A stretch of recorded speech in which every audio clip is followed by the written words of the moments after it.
I'm Nicholas Mortensen, but you know me as Pingu. I'm a two-time Rainbow Six Siege World Champion and former top Rainbow Six Siege player in Pro League.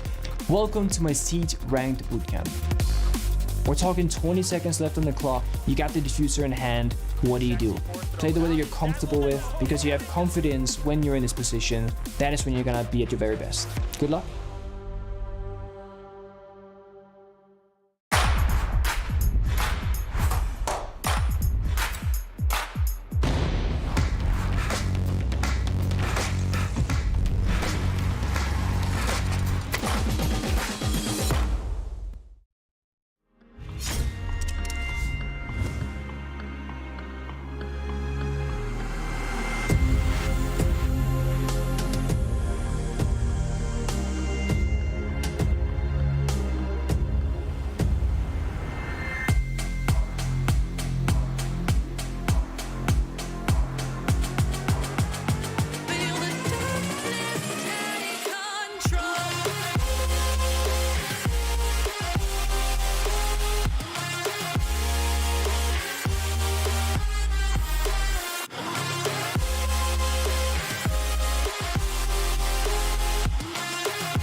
Good morning, everybody, and welcome to Six Invitational 2023. Day 4 for group stage is about to begin. Very excited to have you here with us on this wonderful morning here live in Montreal, but welcome you anywhere and anyhow you are watching us around the world. Nostomedic, your host, with me on the desk here, the command center, are Miss Mandy and Mr. James. Good morning, my friends. How are you doing today?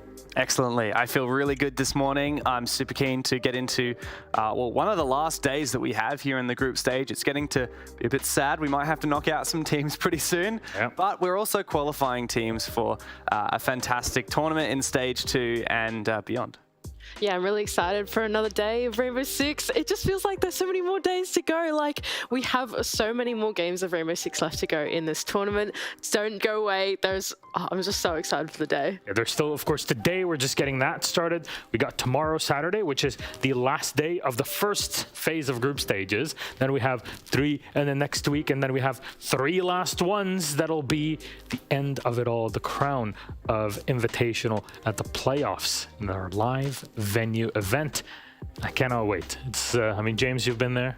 It's fun. Spell once again, 3rd time for the event being held in that venue, and the vibe that the audience always gives up is electric. So I can't wait to see which teams will be cheered on. There's so many regions here. There's so many fans that fly in from all over the world, and there's a lot of potential repeat champions as well still in the tournament. Shout out to all the people who have joined us at invitationals or even at majors over the past few years. I hope you're watching us right here from home, and a big hello from all of us who've seen you over the years. Now, let's get started with our recap. If you missed yesterday, don't you worry. We know not everybody can be here, although quite a few of you were around to watch the games. No matter the languages, we're going to fill you in on all the details, going through our groups one by one. Group A is up first, which makes sense, alphabetically, right, James? This is how the alphabet works, right? Yeah, so I've heard. And Group A was dubbed the Group of Death coming into the tournament. But I think despite that that people's expectations haven't necessarily aligned with what's gone down. The one thing that is for certain, W7M topping the group by a margin of 6 points. This is the #1 team in the world. They might not have any international championships to their name, but as the most consistent and standout team of 2022, they earned that #1 world ranking. Koi has had a bit of a slow start, but finally found their feet. A little bit of the opposite for G2. They really surprised us at the start, but haven't been able to properly break into that #1 spot. Of course, the thing to remember here is while first place, you go into the upper bracket of the playoffs and skip one round. The second and third place, you still go in the upper bracket, and in that fourth place, you only get 1 life in the playoffs. And then in last place, unfortunately, you just simply don't even get to play at all. You are eliminated. Yeah, that's kind of the downside of running any tournament, because you're like, well, these are the 20 best teams in the world that are playing in here, and yet still somebody has to be knocked out so early into the tournament. But that's just how it goes. You see any surprises in Group A yesterday, Mandy? I mean, us from APAC South, we're heartbroken for Elevate, right? We had such high expectations for these guys. They were what we deemed as APAC's last hope at some point earlier this year, and now it's all fallen apart for them. It really is a shame, but APAC is not out yet. There is still a big game to play for Elevate, and we'll talk about that later on. Today is the last day of competition for them. Tomorrow is their off day, if I'm not mistaken. We turn to Group B to have a chat about our group here that has MNM and Soniqs on it, who I gotta say, MNM especially, god damn, Andy, they're playing hot. Yes, I'm so impressed by MNM in this international event. We see them consistently at these major events. They are always there in eWorld. They're super present, but now at the 6 Invitational, they're like, yeah, we are on top now. We have grinded for the entire year to be here, and they absolutely do deserve it. But for the bottom 3 teams, Wolves, Direwolves, and especially Liquid was a team that we thought were going to do extremely well in this 6 invite, but they haven't quite shown up to the standings. I gotta say, Group B is crazy. This is almost the exact opposite as what I would have picked for the group to pan out. With the exception of Direwolves, I feel like everyone has flipped on their head. Team Liquid, after being runners-up in Jönköping, and, well, they're Team Liquid for goodness sake. They're one of the most legendary teams in the game. They haven't even found a win yet, and they're at the bottom of their group. They have a long way to go. And funnily enough, it is MNM, this mid-tier European team that's not really ever won a tournament, even within Europe, that is somehow dominating their group. I think I found the correlation. As we all know, correlation does equal causation. Sure. It's definitely not a, what do you call it, a fallacy or something. But it seems like the 3 teams that have logos of animals are taking L's in here. Wolves and another kind of wolves. Of course, one is a European wolf and one is not, and that affects their carry weight. But a hippocampus, if I'm not mistaken. Is it a hippocampus or is a hippocampus something in the back of your brain? I think hippocampus is something in your brain. God damn it. Okay, what is it? Because it's hippocampe in French. I hope that it's correct. Anyways. Someone tick off the bingo sheet for Miller speaks another language. I don't know if that's on the bingo sheet or not, but hey, we're not. Speaking 4 languages, I think, is on the bingo sheet. So there's still time. Yeah. Ich habe nur viel Zeit. I'll just leave you to it. Anyways, James, we move on then from Group B and on to C. Because here, we're talking about another European team, a giant, the winners of Jönköping, BDS. They're middle of the pack. This is tight as hell. I think most people, including myself, had expected that this group was going to be BDS well and clearly at the top and everyone else scrapping for the remaining 4 spots. And it's really been anything but that. It's been a scrap between every single team. As you can see, every team in this group has actually found a win, including Cyclops, the only APAC team to have done so. And it was them who actually took down BDS in the opening game. Since then, BDS has found a win, but like I said, every single team in this group could make it through in the first place, and every team could also come last. So there's a lot still to be played here, and a lot on the line for all of these teams, with so much still waiting. I'm actually just so impressed by Lost One. Like, these guys were your last chance qualifier team through the Brazilian region, and wow, they've really come to show it up here at 6 Invite. I'm very impressed by what they've been able to bring in the server.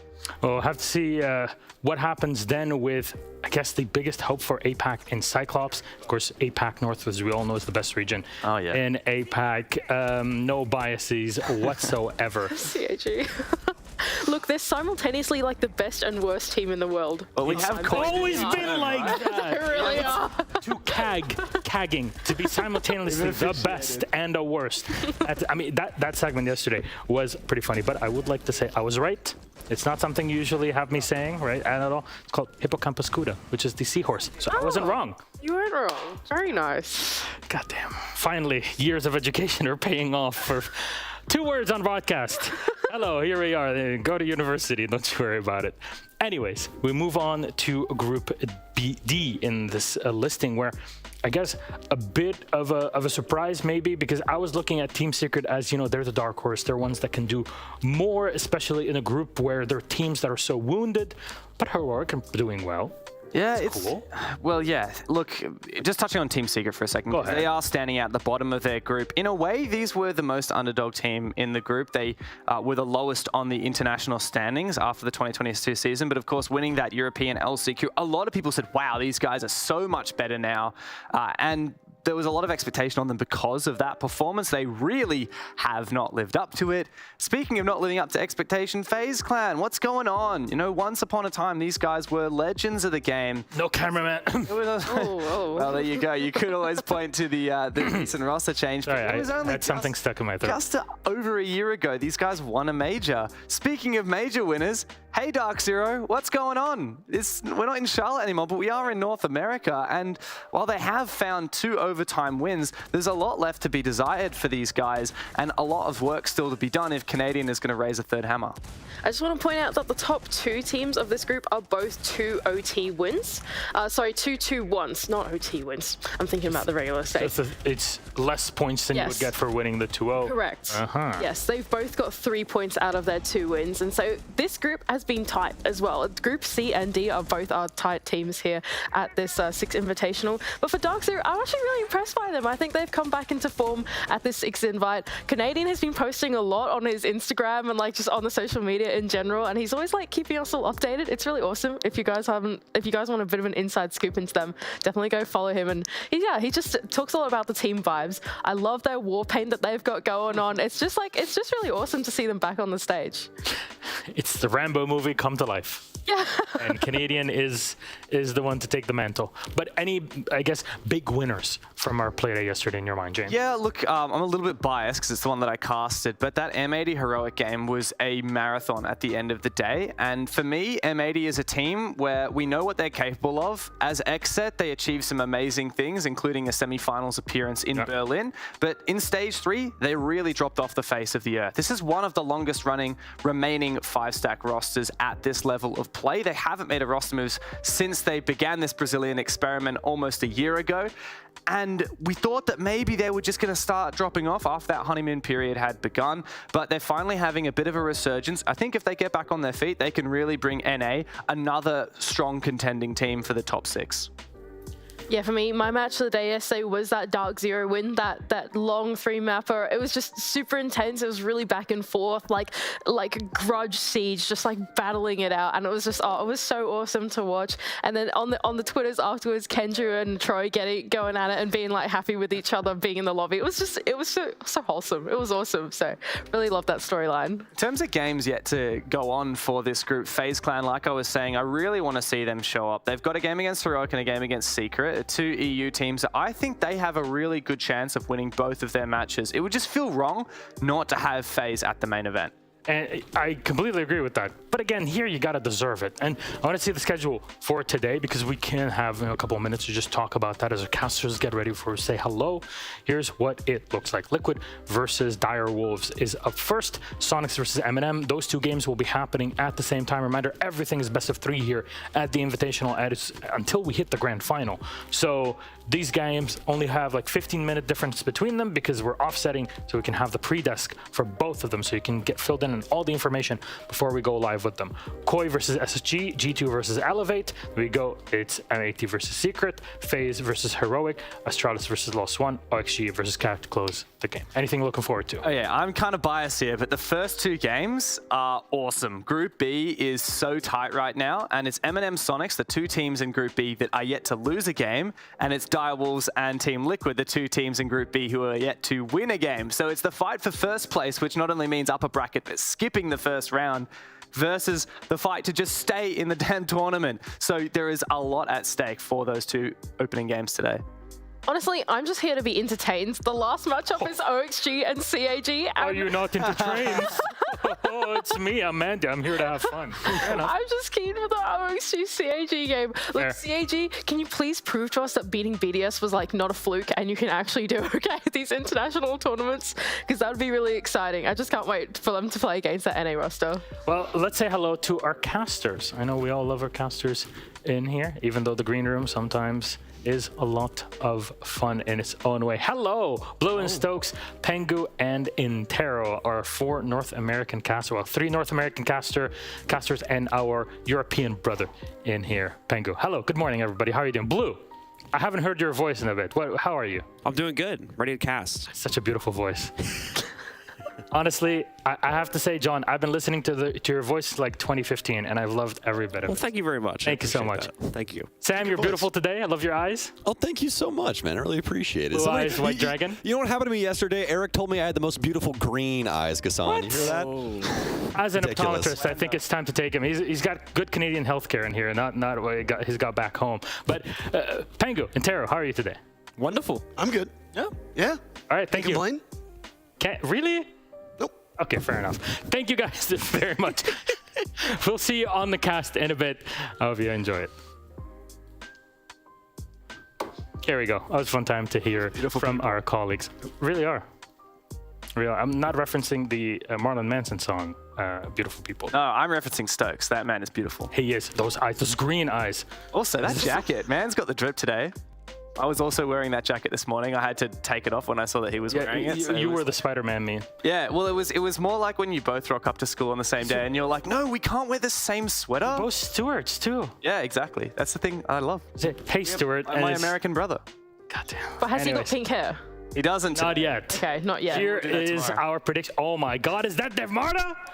How long ago was that? Oh my That gosh. was 2017. 2017. Oh my gosh. That competitor Marta? Yeah, back in my comp days, What playing a show happened? match. What happened? That's a relic of the past. So here's what we all voted for. Fresh, of course, forgot to fill in the top player of his predictions. And In his words, he thinks in that match nobody wins. That was what he You know would have what? written in that spot. He was like, nobody wins, the audience doesn't win, we don't win, nobody wins. That was his words. honestly, I have to say, it's probably the best thing Fresh has ever said. And, of course, going in for the vote, she's always very solid when she goes through. Who else? Look at the points that have been obtained so far in the tournament. Mandy rocking it with 15 points, 18 for Fresh. Demo, look at him. He's so excited. Of course, Exor Turka, who is also a resident shill. Furia aren't here. Jesse with his Canada hat. Caliber Jacob, just laughing. Just vibing with 5 points. He's vibing. Oh, wow, I didn't wonder- realize it was scores. Who's winning then? Does that mean Demo's winning? Yes. I wonder how many points I have. Thankfully, we're not going to show that because I have deleted the tapes and we're just going to keep it at that. Right? Nice. Thanks. Hiding the evidence. I will say predictions are not my strong suit. No, everyone. It's not doing too badly. I thought I was, to be fair. I didn't see the score, but I just felt in my heart that I was doing poorly at the predictions, partly because I keep backing in the APAC teams. You see, guys, it's a lose-lose scenario for me. I get so much flack for being an APAC shill that if I don't pick the APAC teams, everyone's like, he's just trying to show that he's not an APAC shill. And if I don't pick them and then they win, then I've betrayed my homies. So it's lose-lose. I got to do it. Fair enough. I put it there, and in that case, Fresh didn't really have to step on one foot or the other, Liquid and Direwolves. Though, friends, thank you very much. We're going to come back in just a few minutes. We're going to talk about game number 1 for today and set you up for it, so don't go anywhere.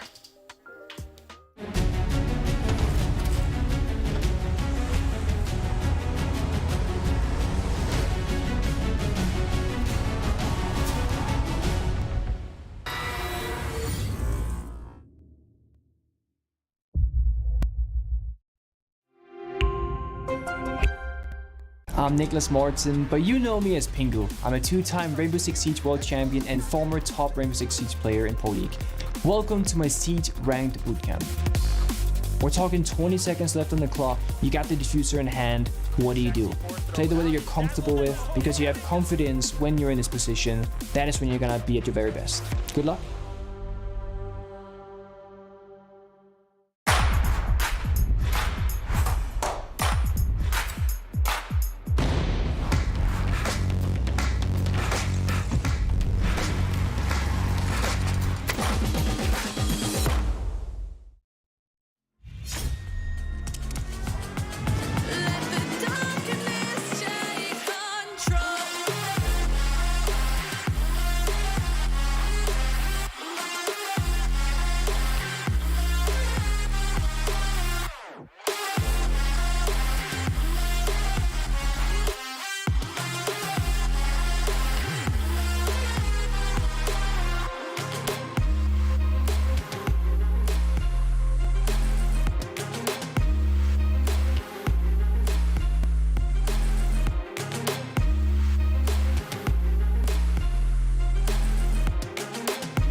Welcome back, everybody, to the show. We start off with our first game for today, Direwolves versus Team Liquid. And to set the stage for it, it's actually pretty simple. Both of these teams have not gotten a singular point so far here in the first phase of the groups of SI23.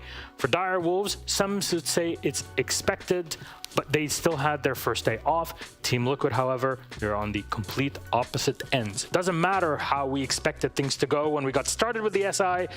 We're here, and both of these squads need to show up. A win here is imperative if you want to survive at the Invitational. Hello, I'm Milosh. With me are Mandy and James, and we're going to set the stage for you in our next matchup. Starting off with, let's go Direwolves. Mandy, you sat with them on breakfast, did you not? I did. I was going to say that to start off with, yeah. I had breakfast with them this morning. It was really sweet. They invited me to sit with them because otherwise I'd be lonely. So thank you, Direwolves. And listen, none of the other talent have to wake up as early as me because I've got to come in super early for makeup. Anyway, I like TMI. Anyway, sorry, we're continuing.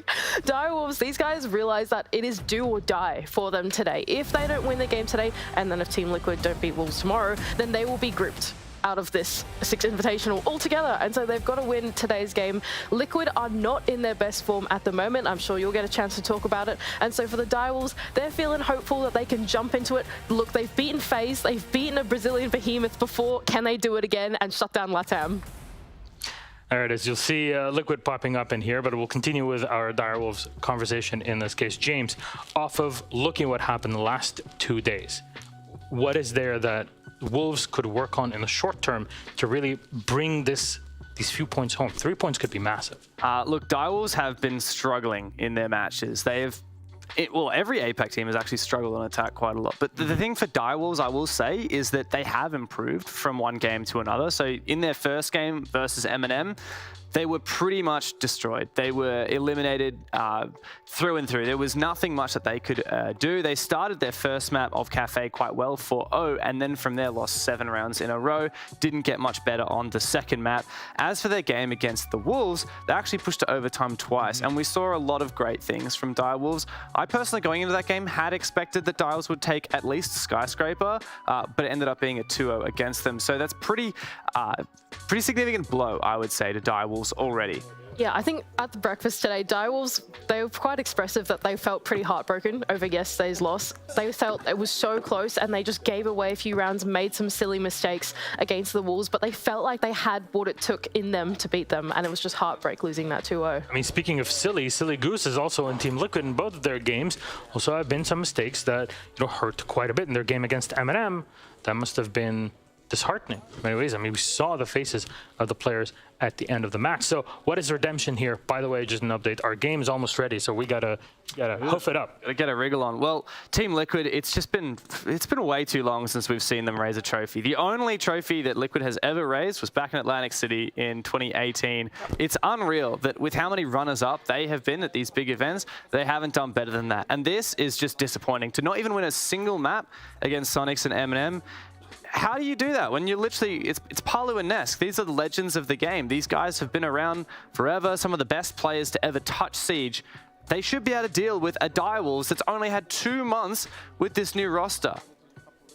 Yeah, pretty shocking from Team Liquid so far. It just feels like they haven't quite come into their form. I can't pinpoint why though. It just feels like small things aren't quite clicking in the server at the moment. Just a bit of disconnect between the players.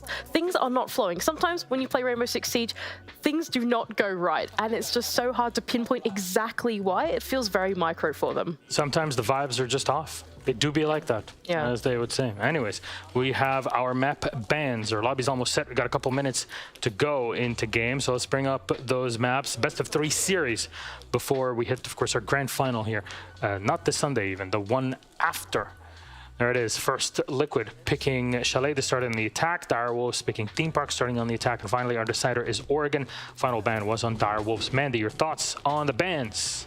Thoughts on the bans? Direwolves have to auto-ban Clubhouse, so it makes sense. Second ban, Bank, is a weak map for the Direwolves and a relatively strong map, if I believe, for Team Liquid in comparison, so they did well from the Direwolves POV to ban. Theme Park is an interesting one for me. I feel like Theme Park is a bit of an anomaly in the Direwolves club. We haven't seen them play in a little while, I believe, and I think it'd be interesting to see how they perform. Yeah, look, to be honest, with Chalet being the pick for Team Liquid, it has been a mixed results map for both teams. In fact, Liquid lost it already to Soniqs during the tournament, but back in the BR6 Grand Final, they pretty handily took down W7M. So I've got reasonable confidence in Liquid. As for Direwolves, last time they played it was way back in October, and they've really only beaten national teams. They've beaten some decent teams, but mostly just within a very domestic circuit. So I think that we're likely going to see Team Liquid take the first map. I don't know about the second map. To be frank with you, Milosh, though, it's hard to read into history because the form is really what it's about, and neither of these teams have strong form. And even though Liquid picked Chalet, I wouldn't be surprised if Direwolves upset. We're just at that point where there's so much uncertainty between both of these teams. You might as well flip a coin. All right, Mandy, who do you think takes it? What score? I think it's going to go to the decider. I think that Direwolves, Theme Park is an unrevealed map for them. It's clearly in their pool because they never ban it out in the past couple days of their play days. So it's in their pool and they're about to show us something new. Team Liquid, kind of similar story as well. I think they're going to take each other's map and we're going to go to map 3, and then who knows, it's at the flip of a coin. It got pretty close between the Direwolves and the Wolves Esports yesterday. Who knows? Maybe Liquid will have a tougher time today. Thank you very much, James and Manny. That is game number 1 about to go live. Direwolves versus Team Liquid. We'll set up in just a bit to throw it to our cast, but at the same time prepping for Sonic versus MNM. Casters, take it away.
Welcome back, friends, to the studio, the command center here live from lovely Montreal, Canada, or Quebec, as they say. I'm Dominic, your host. With me are Anne and Fresh, our resident EUL experts. Wow, how fitting that they're here on the EU team's matchup, the one that has been performing the best out of the tournament so far. Of course, NA slander will ensue. And let's start first with a hello. How are you doing today? And you look lovely as always. Thank you, I appreciate it. Yeah, the makeup ladies have been doing an amazing job. They're super nice to work with, and they make us look really good. And yeah, it's obviously helping and making you feel really good, right? They make even Jack look great. Yeah, I mean, speaking of makeup, I've had an absolute disaster class, Milosh, because I slept with my makeup on last night. Oh no. Completely forgot. We did the 4th game yesterday.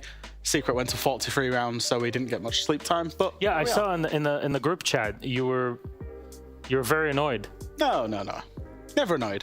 Fair enough. Always positive. I really wanted to see the caking on the bed when you woke up in the morning. Like, oh, that's a rough night. It was, but we're here. We're here. We're ready to go, and we all look fantastic for this matchup. How would we start off with our two teams? Soniqs versus MNM Gaming, both of which are topping their group here in Group B. 12 points for MNM, 8 for Soniqs. They are guaranteed to be out in group stage, 2. So they are fighting now. Their focus is for the playoffs. This game doesn't matter incredibly, but it does matter when it comes to getting a free day off. It's not free, you have to earn it to get that day off and prepare yourselves even more to go deeper into our tournament. We'll talk about Soniqs first, our North American team who've had, let's say after the past couple of days, a major upgrade. They've been playing fantastically. Yeah. It's an incredible team, isn't it? Yeah, I mean, they are looking super scary right now. We've had the opportunity to listen into a few of the comms that the team was making, and I think these are some of the best comms I might have heard so far. They're really clear in their communication, getting things to, like, people to work together on certain plans. Also, a player that I really want to highlight in this particular is Gunnar, right? A player that used to play a lot of entry operators. We've seen him play a little bit more supportive operators. We've seen him on the Nomad, for example, but he's a bit of a younger player, right? And we've seen that younger players sometimes have some struggles with being disciplined, with not wanting to go for clips, but Gunnar is super disciplined in this regard. He can sit outside and wait for his team to perform the execute and be patient enough to not interrupt that plan. It's really good, and I'm very happy to see that. Is he like the NA Benja? Yeah, but he's playing a lot more for the team. Like, not saying Benja doesn't play for G2, but he is playing into that system, and he's made the system better. But Soniqs must have just been getting better and better over time. Yeah, they have, Milosh. I think we've got a graphic that supports this as well, that shows their... He did that in just 2 seconds! There we go. I make these graphics so fast. Now, if you just have a quick look at this timeline, Soniqs, when they came into Six Invitational 2022, 1 year ago, were a top 6 team. They were a good team, but they look inherently different. They struggled in NAL Stage 1, second NAL Stage 2, grouped in the Berlin Major, and that was obviously Super and Yeti's last event. They then brought in Gunnar and Geo, and that's where this new system really started. Instant improvement. Second, top 4 in Jönköping, got to the semi-finals, losing to the winners. And now they've gone minus Kansan plus Citizen on the transfer, and they're currently undefeated in SI23, and they look like a real hot property in this tournament to go deep into the tournament. So this progression from Soniqs as a team that not just attends events and does okay, they're looking to be going on and winning the event, and that's their expectation now with this almost super roster that they've created. Yeah, what surprises me most probably is with that recent transfer being so recent, the team really trusts each other, and it really feels like they have an actual team that really gels well together. You can see it in their moments where they're going for a plan and the team is holding the plans. They really do trust each other to hold it accurately and continue the plan whilst it's going on. That is pretty incredible to see that a team that has really only been together for a few weeks at this point is just functioning so well. But hey, maybe it's the honeymoon phase. Who knows? Maybe if we go to the second stage of group stages, it'll be something different. But we could also tell the same story about MNM, because both of these teams are undefeated yet in their group. And somebody's going to take an L today, and it definitely won't be us. Viewers always taking the W's here at SI. So MNM, we have their marshmallow here even on our desk. What's going on? Well, we couldn't do the gag that obviously Ollie and Demo did with the shirts yesterday for M&M, but we do have to give a token. You would still take off your shirt. There we go. So the beautiful plushie provided by M&M just for this game. It really is. It's insane. We're kind of doing a lot of promotion for them. But this plushie, it's so soft. Yeah. Is it marshmallowy? It is. Can you bite into it? It's fluffy. I wouldn't recommend doing it. God. It's something you borrow. I don't really recommend biting into that. Oh, that's really the only a nice reason. thing to do. Okay, good. I thought it was like a real life marshmallow. Okay, well, you know what? It seems like they've been playing well. And the moment that I went downstairs this morning and I was having a chat with Nello, I found him in the elevator. They're together saying, you know what, Nello, what's going on with the team? How are they playing? So I was like, honestly, just the fact that, yes, we're starting at 10 a.m. and like 1 p.m. for our games, but it's evening in EU. So everybody here is just relaxed. They wake up, and I thought, of course, we're making the joke, haha, MNM 10 a.m., but it really is a major thing for these players who are on gamer hours. Let's just put it that way. Waking up at 2 p.m., having your scrims at 4, it's something different. Here, they seem to be cozy. So maybe more NA tournaments for MNM. Maybe. And I think MNM, they've made 2 changes. One, they've got a little bit more resilient. I think it's just the experience of this roster. The core has now been together a very, very, very long time. They're getting resilient in these best of 3s. That game against Liquid yesterday, they really could have lost it, but they managed to find themselves, get themselves over the line. Those were the games that they've been losing at majors this year and at SI, this time last year. And then the second thing is Nath. Adding Nath into this roster has been incredible because his shot calling, his vocalness is something that they desperately needed. I think it adds some fragging power as well. And we'll see Eden, their coach, on the screen right now. And he mentioned right before this tournament in an interview that MNM is a team that really works well off of momentum. They need that momentum, right? In Jönköping, they might have not had it, but right now, they're thriving. They're going 6-0 in maps, and if they keep up that momentum, it might be great for them. Well, let's see what maps they're going to have for this series. Now, last time we saw MNM playing, they went up against Liquid. They had a really good game against them, 7-4, 8-6. They went to OT on Clubhouse. Spoke very quickly with MNM saying, this is going to be a tight one, and they're going to go to Clubhouse. Of course, Soniqs were able to pick it up because it was not an auto ban. They start off on the attack. MNM going for Skyscraper. They start off on the attack. I always love seeing Skyscraper in our big game bans. And finally, Villa as our decider, MNM's last ban. And your thoughts? Well, if we look at Clubhouse for Soniqs pick, they have 5 out of their 6 games on recent history that they won on this map, and they also have their best defensive win rate. You might have something to share about that in a little bit as well. It's a high preference map for them, but then for MNM, they have quite some losses on this map. They, however, did beat Liquid, so I think it is a quite spicy pick. Yeah, I agree so too. I think both teams, in terms of the picks, have gone to maps that they like a lot. Very high preference maps for both teams. Going into MNM on Skyscraper, I love watching MNM on Skyscraper. I think they define a lot of the meta, particularly on defense. So I'm going to be looking out whether Soniqs ban the Azami, because MNM with Azami on that map are so good in terms of layering their defense. Solis, that's the curious one now, because Solis is in. If Solis wasn't in, then you would be saying Azami ban 100%, but, we shall see. And I think Villa as a decider, it's a nice middle ground to go to. Both teams have a good preference on the map. Both teams like it a lot. Yeah, and we do this little map ban prediction thing. For my text that I have here right now, I have the word defense written quite a few times. Yep. I think specifically on Clubhouse as well, right? Looking at MNM's game against Liquid, they were only able to win 2 out of 7 attacking rounds. So they'll need to show up today on the defense for sure. Okay, one final thing. Winner team name, score. Leave it at that. Oh. The question always happens. Lobby's ready. You got to make it quick. 2-1 to, I'm going to do this, 2-1 to Soniqs.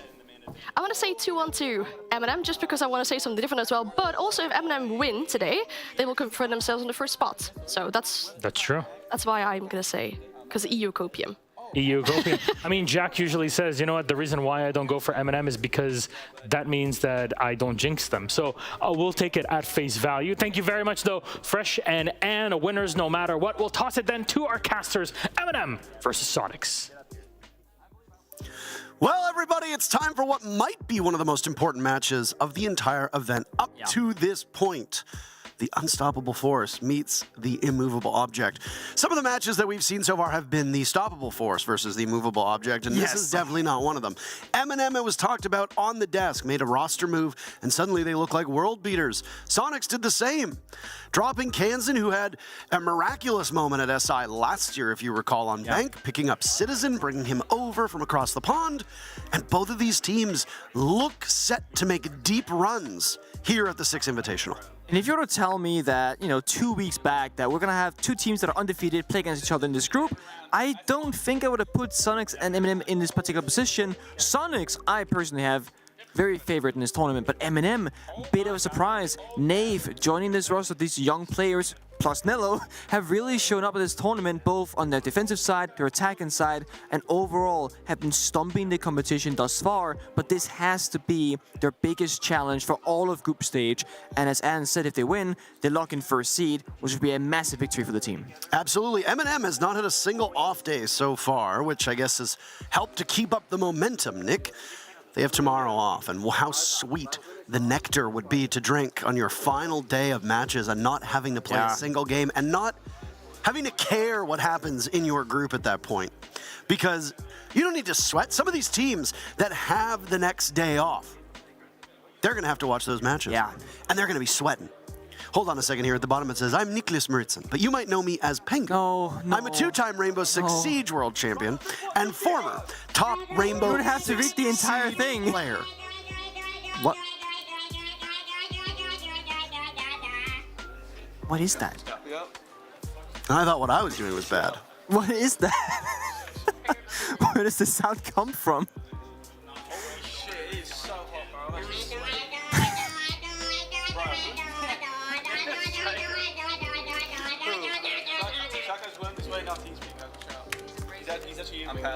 So that was Gunner. I don't understand. Just in case anybody was curious, on the far left of the screen. And here is something that is an oddity for Montreal in the middle of the winter, Nick. Yeah, it's really warm in here, apparently. Citizen complaining about how warm it is. Goddess fanning herself.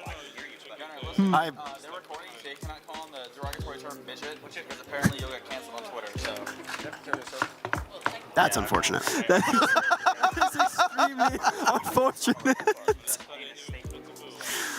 Of course, referencing when Gunner referred to somebody as that term, but it kind of sounded like something significantly worse, which created a bit of a Twitter firestorm. Oh my god. I love that noise. I'm not sure if I do, honestly. I'm still trying to figure out if I. Oh, I mean, I hate it. I absolutely hate it. Okay, good. Do you know that I'm Nicholas Maritzen, but you know me? No, we've been over I'm a this two-time already. Rainbow Six Siege World Champion and former top Rainbow Six Siege player in Pro League. What is it to call next? Yeah, that was so last year, man. Yeah, it was, and this is New Year, and I feel like it should be over already. It was actually 2 years ago. No. It was Yavla. Really? Uh-huh. Oh god. A year and a bit ago. That time flies. Huge matchup. 12 points for MNM. They've played every single match so far. They haven't had an off day. Soniqs, they had one off day, but they're also undefeated, so they have 8 points. One of these teams has to lose today. If Soniqs win with all 4 points, they tie MNM. And Soniqs still has another game to go. Yeah. One thing that, looking at the map bans, that I found very interesting, as I'm going to put it, is that Soniqs, they willingly pick Clubhouse against MNM. And MNM, they played it twice. Once against Wolves, it was a 7-2 victory in favor of MNM, obviously.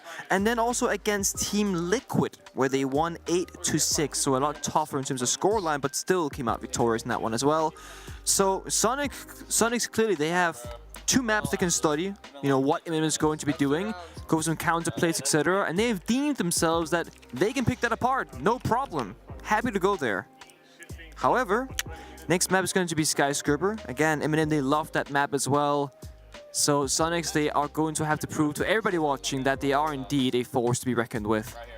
Both these teams are, of course, qualified for the next stage. They cannot finish last in their group. So we will not be seeing them go home. They will continue onward. But of course, finishing first in your group would be quite nice. It's actually very, very nice. Very nice. Get a day off, you start in that upper bracket, you know, second column, and you get to watch how teams do get out. And you can hide some maps, rest, etc. Typically at major events, you don't really have days off no matter where you place, but Seed 1 at this particular tournament at Invite 23 is probably the biggest advantage you can have, besides like a map advantage in the Grand Finals, as we've seen in previous events. Yeah. It's been a breakout tournament, I would say, for both Solitov and Yuzas. Not that they've ever been bad players, but they've definitely stepped it up, and I think that people have taken notice. Ooh. That's a nail-biter of a poll result. 54% of you think the Soniqs will win. MNM Gaming has 46% of you saying they'll win. Right down the middle. Dare I say it's the closest vote we've seen so far this entire tournament. It's the closest that we have seen, at least, amongst our casts. But yeah, almost as close as it can get. Operator bans. MNM will start by banning off an attacker. They actually opt for the A. So we're back to this quote-unquote classic clubhouse scenario of banning a heart breacher in that first rotation. Typically, it's going to be Hibana. Sometimes it's the Thermite, but this time it's going to be the Ace instead. Who will follow? Nook will. Removing it from the arsenal of MNM Gaming. We've talked about this on previous broadcasts where we cast Clubhouse and how there's 4 hard breachers open, though Maverick's pick rate is in the basement at this point. Very far down. Not where it needs to be. Ace being removed means we're going to see a lot of Hibana. We're going to see Thermite probably every single round. There it is. Nook gone. Solace goes as well. Any predictions on the next vendor? Honestly, no. My prediction was going to be the Nook Solace. I'm not sure what MNM is going to cook up here. Ace is an interesting one. They're gonna go for a default stable here in Valkyrie. Typically Valkyrie or Mira here would probably be the 2 options to choose between.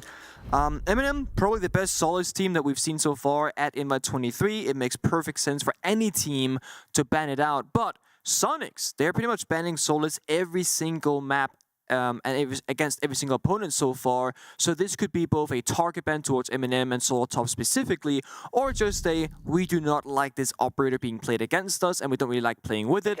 We just want to remove it from the table.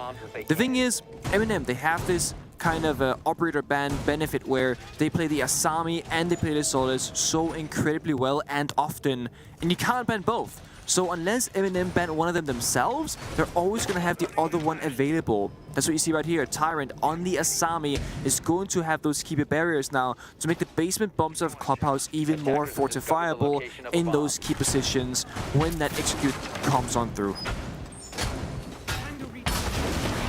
You think we're going to see a Mira every single round, or do you think it'll be site dependent?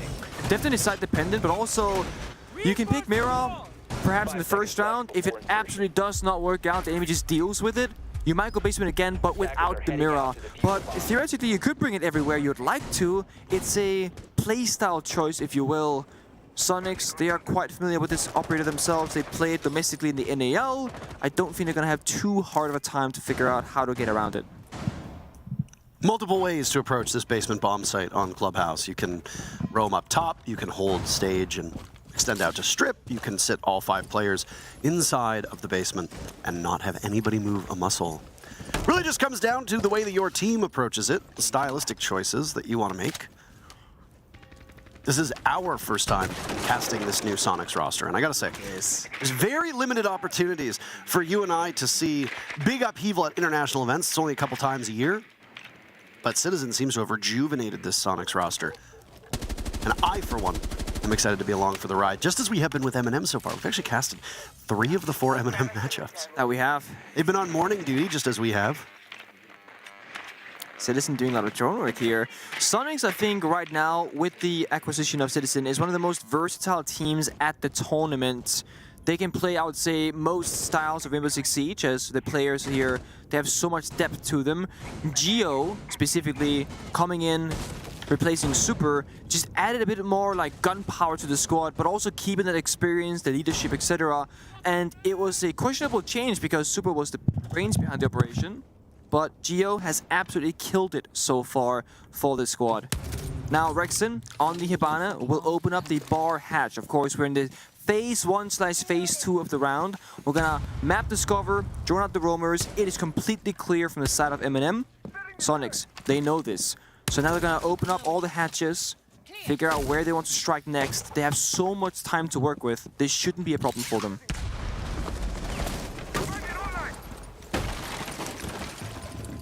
One minute on the clock still remaining for Soniqs to properly get into the building.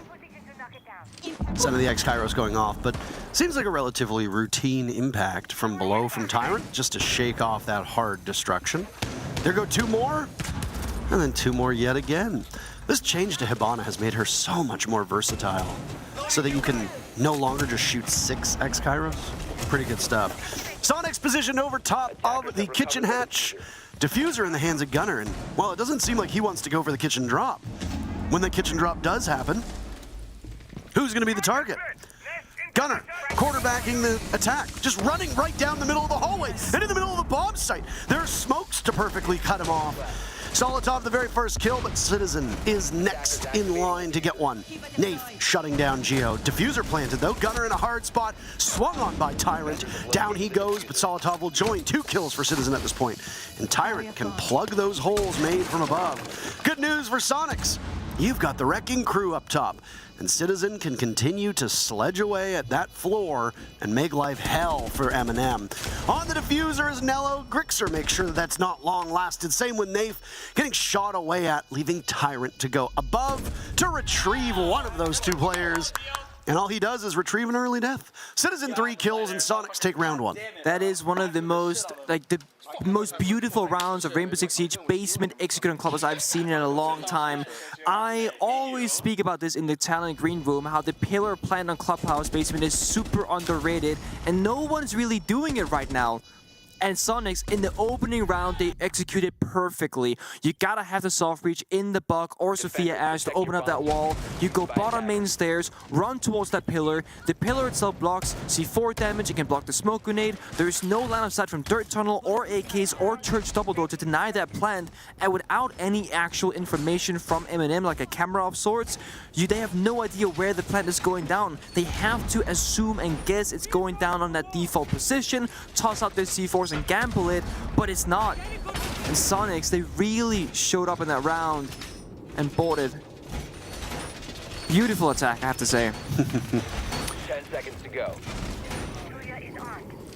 That top floor control by Soniqs. They never let go of it. The 2 smokes cutting it off so perfectly, Gunner running in. Oh, yeah. Oh, so nice. So choice. Well, talked about mirror being site-specific here. Different application of the Black Mirror now on the top floor, Nick. I would say bar is probably the best place to play her because you can extend above and, you know, make a not so holdable area more holdable by having those mirror windows. And speaking of low operator pick rate of Maverick, he's actually going to be brought up in the second round. It is atypical. He lost those frag grenades in the most recent Major Siege patch, and ever since then has not really been seeing a whole lot of play. With the thing is, with Mirror being on the board for MNM, Ace being banned and no Hibana being played, there's no easy way right now to deal with those mirror windows. And MNM, they don't even have any wall deny. No mute jammers, no bandit batteries, no kite claws. So if you had Hibana right now, it could be relatively easy to just, you know, open them on up. Now instead, you gotta deal with them differently. Smoke grenades, flashbangs, punch the mirror window, for example. Citizen calling over for a rotation to drop down that office hatch, but they'll be met by Solotov with the Aruni DMR. Oh, it surprises me how much damage those DMRs do. So much. Engagement after engagement that we've watched over the last 4 days, and a single bullet, half your HP's gone, goodbye. And it's crazy because I remember when DMRs didn't really exist on defense. People would complain about the TCSG being hit by Kaid. Oh yeah. You get tagged by that TCSG, whether it's Goya or Kaid using it, they'd say, well, I'm at 30 HP for the remainder of the round. I got shot once, that's not fair. Allow us to introduce you to the DMR. Fishing right now from Soniqs, of course, Gunner close to the bomb site, but as long as MNM has control up above, they should be fine to hold it down. Soniqs in that last minute now, so they gotta strike soon. Previous round was about 30 seconds left. They got 20 more to go to reach that mark. And Citizen on this ledge, just 1 nade left he could throw out before having to just go crazy on the entry.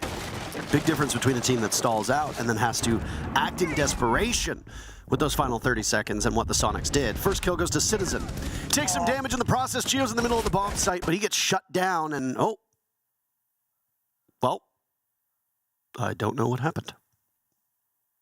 We do, however, have a top-down view on our other monitor, and we can go off of that one. It leaves just Citizen left alive. 1v3. They've completely shut down this Soniqs entry. And as you can hear, MNM will win. Yeah, essentially, some member of MNM dropped down that pool table hat, shot down Gio on their plant, and after that, Soniqs were kind of scrambling in the bomb site, running around while the members of MNM were up above them with information of the cameras on the bomb site.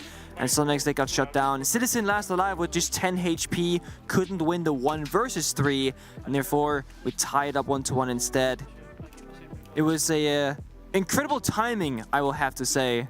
The moment Geo died, the game just said no. You don't get to watch this. If Geo's dead, none of you get to see. Yep. That's just how it works. We'll be right back. We'll just host up the lobby again. The players join in, and we should be underway in no time. Nothing affected the game, by the way. I was gonna say, exactly. Like, the players kept playing with no issues whatsoever. Correct, yes. There was no issue to the actual gameplay itself. It was solely an issue with observing. We still had the top-down view for us on the second monitor in front of us, but did not extend beyond that.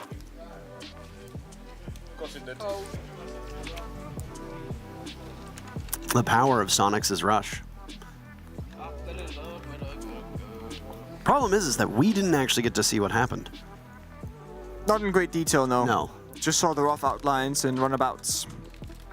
But I mean, strategically speaking, in that round, Soniqs never took top floor control. They never had anybody on those master bedroom, gym windows, etc. And the biggest fault that occurred was that nobody from Soniqs was holding that gym hatch, despite the breach being opened up in Jacuzzi. And that's when Geo, you know, died to the pool table heads drop because of that issue. And then once the bomb goes down the midst of the bomb site, it's so hard to retrieve it. But would you look at that? We're back extremely quickly. And I had this saying, a tournament 2 back, where I was like, these players are so good these days, always join the lobby so fast. I'll say it again, thank you players for cooperating so quickly, because there were once upon a time, way back in the day, where players would just kind of sit there and somehow not join the lobby after a rehost, for example. Nowadays, they are so quick to the punch. They too want to get back on the way, especially in a tight matchup like this one, where either team can take it. No one is sitting here being like, I kind of don't want to be here. We're not going to win anyway. No, not at all. All right, bar stage does not work out. That's okay. We got 4 playable bomb sets on Clubhouse. Do we? Okay, CCTV. I was going to say, cash CCTV's pick rate is not great. But it's improved since previous tournaments. Look at this. Fire about to meet fire. The canister. Oh no. Boom. Nice. It's a great way to stop rushes, by the way. Certainly is. If you're playing ranked or casual or whatever game mode you want to play, and you fear that teams will literally just hard breach a wall and then storm the gates, bring Goyo. Put a Goyo canister on the other side. The moment that whatever hard destruction goes off to open up the wall, they'll be slowed down by the fire. And if they're not slowed down and they just decide to barge through it, oh! No. Ouch. Nice shot by Rexon. Goodness gracious. Yeah, I don't think Nave's gonna swing that ever again. MNM's been doing this though, and a bunch of teams have been doing this. We have seen a number of teams put a Goyo with the TCSG down in that position. Direwolves keep soft. You know that they're gonna come after you in Jacuzzi. Gunner now entering from a different side of the map. Even though that wall's been opened up. Oh, nice shot on the Tyrant, just catching him at the last second inside of Cash. First 2 kills for Soniqs. Trying to get back to where they were in that first round in a 5v3 now with half of the round still left to play. And it was not just Gunner sneaking around. There was a nade from below that was tossed out just a second before that damaged Tyrant down to 20 HP. Then Tyrant ran away because of that grenade. Gunner catches him. That was Soniqs coordinating that play, not just Gunner seemingly being there for no reason.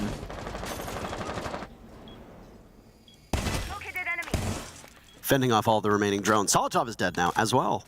Citizen finding his kill as action occurring off-site, leaving just Nello and Uzis, and well, just Uzis. Soniqs don't like that they lost that round, so they're gonna do the next one flawlessly. They're not gonna give MNM a single inch. Just take that time. Good job, right? Yeah. The guy had bullet holes in the wall, just one tap it. I just clicked one of them. Right there. Boom. And again. And again. But slower. I want the slowest replay possible. That's what I want. I saw a statistic on Reddit yesterday, someone made about Soniqs, where whenever they throw like a 1v3 or something like that, like a round they should really, really win, that's the last round they ever lose in a series. So there's this statistical thing where Sonic, and the thing is, they've thrown, I think it's a 1v4, they've thrown a 1v4 once in every single best of 3 so far, and on that particular map where they throw it, they will not lose a single round after. So I'm just waiting, and I urge everyone else to like keep track of it. If Soniqs throw a 1v4, it's game over, map over rather, for MNM, because they will not lose anything afterwards. Apparently. So far it's true every time. Sometimes it just takes a massive throw to get people back up into it. You know, discipline, boys, discipline. Yeah. Oh, it's gonna be a dirt attack, isn't it, Gio? That last moment attack, a repick from Thermite to a Monty. It signifies one thing. It's gonna be a kitchen hatch, dirt direct attack. So Sledge, kitchen hatch. Iana probably go dirt with the grenades. Hibana goes kitchen to get the hatch, obviously. Monty goes through dirt. You just work through the bomb site. It's a classic one. So the counters for MNM, well, it's gonna be the smoke, Toxic Babes, or the C4 from Nath, but no. Gunner gets in and gets out. Killed the default cam as well. Information denied. So MNM, they might think the roam clear is about to commence like normally because office hatch opened up, all 3 default cams are shot, might even open the door to the jacuzzi wall. But Soniqs so far is still hovering around dirt tunnel and kitchen. So they're not giving away that things are different than last time. They're trying to give away the idea that they are indeed going to be roam clearing. But then, at some point, they might just hit that dirt tunnel really quickly. Or, as we saw in the very first round, it's going to be a more practice take. Soniqs are quite comfortable going until the final moments of a round because they stick to the plan that they have. And I mean, it worked. They were quicker on round number 2, and I think that maybe a bit too fast. Yeah, they could have taken 20. So fast it crashed the game. True. Here's the dirt that we talked about. Left soft, but immediately Gio is going to confront the mute, rather, of Nello, not the smoke. There's no smoke playing in dirt. Uses is likely inside a church. Nello sees the advance of the mountain and will have to continue his retreat. Nitro Cell goes out, does a huge chunk of damage to Gio, as do some of the bullets when he turns to block the Nitro Cell. That's about as good as Nello's going to be able to do on his own. The thing is, there's no one behind Gio either, but Nello doesn't know this. He has to respect and fear that there might be, but the other 4 members of Soniqs are proactively working that verticality and kitchen in the hallway. Gio buying so much time, but MNM, they read it, they rotate that impact grenade and get that free kill. Solotov dies to Rexen, who gets the refrag, and with a minute to go, look at how close Grixer is to the bomb site, joined by Gunner. These 2 players were so fast to get in. No! Oh, man. It was a misinput! It was a misinput! Soniqs lose 2 to a team nade, and now Grixer's gone as well. That's a tilter. Rexen 1v4. I mean... Damn. Tried to nade above the triple Rio of Church, but I guess it hit the lip and bounced back, and in the wrong direction. You gotta laugh at that one if you're Soniqs. You really can't get mad. It's obviously not intentional. It's not like Grixer was like, nah, I don't want to win this round anyway. Double team kill, no. Make the best of it that you can. Well, I mean, at this point, what does Rexen do? He's going to have a death drop. He's a great player who can make incredible shots, but you're dropping with 4 people looking in the same area. They know exactly where you are. MNM might feed you a free kill for the stats, but that round was over the moment that the grenade dropped and killed both players from Soniqs. Grixer killing himself and Gunner in the process. And not just the 2 players, but also ultimately killing any chance of winning the round. This bit of coordination that you talked about. Yeah. Rotating the impact grenades after that C4, because Nello knew he had done so much damage towards the Monty, so he could calculate, okay, he's going to be less than half HP now. I need 1 set of impact grenades at most to destroy this Monty member, that is Gio, inside of Dirt Tunnel. And honestly, Soniqs, they didn't go for that dirt push at all. It seemed very much like Gio's entire purpose in that round was to cause distraction, perhaps have 2 or 3 members of the NM rotate toward him, and then they were going to execute into that short hallway moto door, and they were just about to do so, but then that unfortunate grenade occurred and stopped the plan right then and there, and that changed the course of the entire round. So Soniqs really are making it difficult for their opponents to understand what they're trying to do, because it looked like a roam clear. Then it looked like a classical dirt push with kitchen control, but it was actually a bottom main stairs execute that was about to happen, and it had pretty much everybody fooled, but ultimately did not matter. MNM, they're comfortably building rounds here and there, and so far, every team, they take 1 round, lose the following. No one is really building a real round count lead.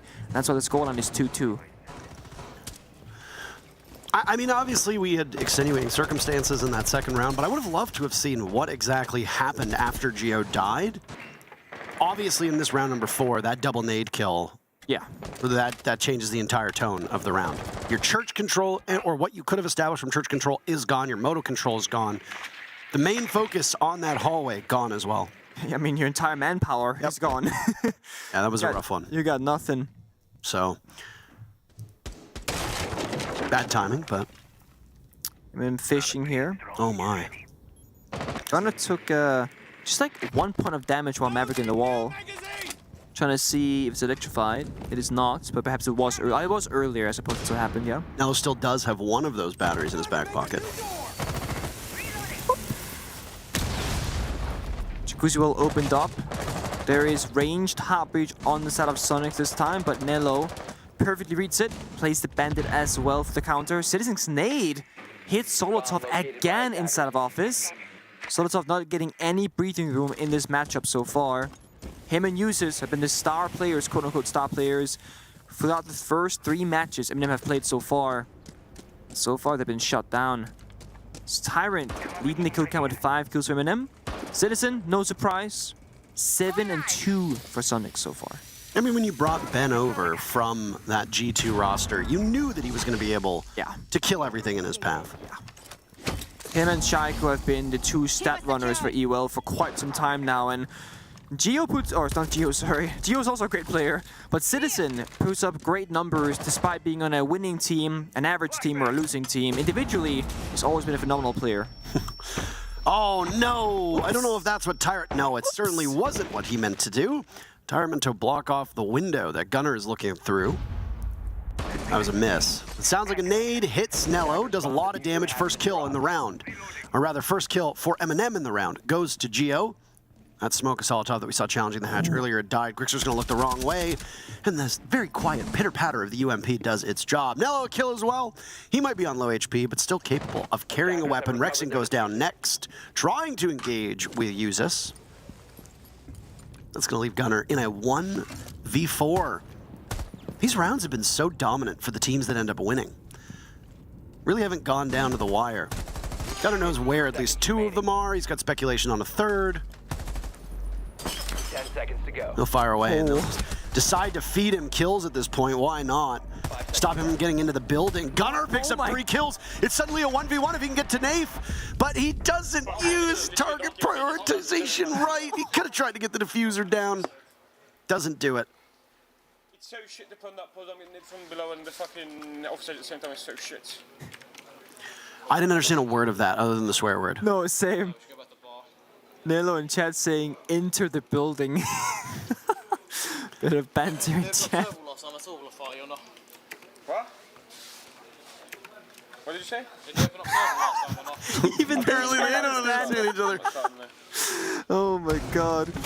I will say for Soniqs, the only concern I'm seeing for them so far is that, you know, they start the round off very much together, 4 or 5 members, trying to achieve the same goal and objective, but then in the last minute 30 seconds, at least in the last round that we just saw, they all gone to their own paths, right? One person bottom main stairs, one person solo on the windows, one person solo on the office hatch, one person solo breach, and it's 1 versus 1 gunfights that MNM are just winning, making it a lot easier because MNM, they thrive taking gunfights. I mean, they have young gunners, they can fight back.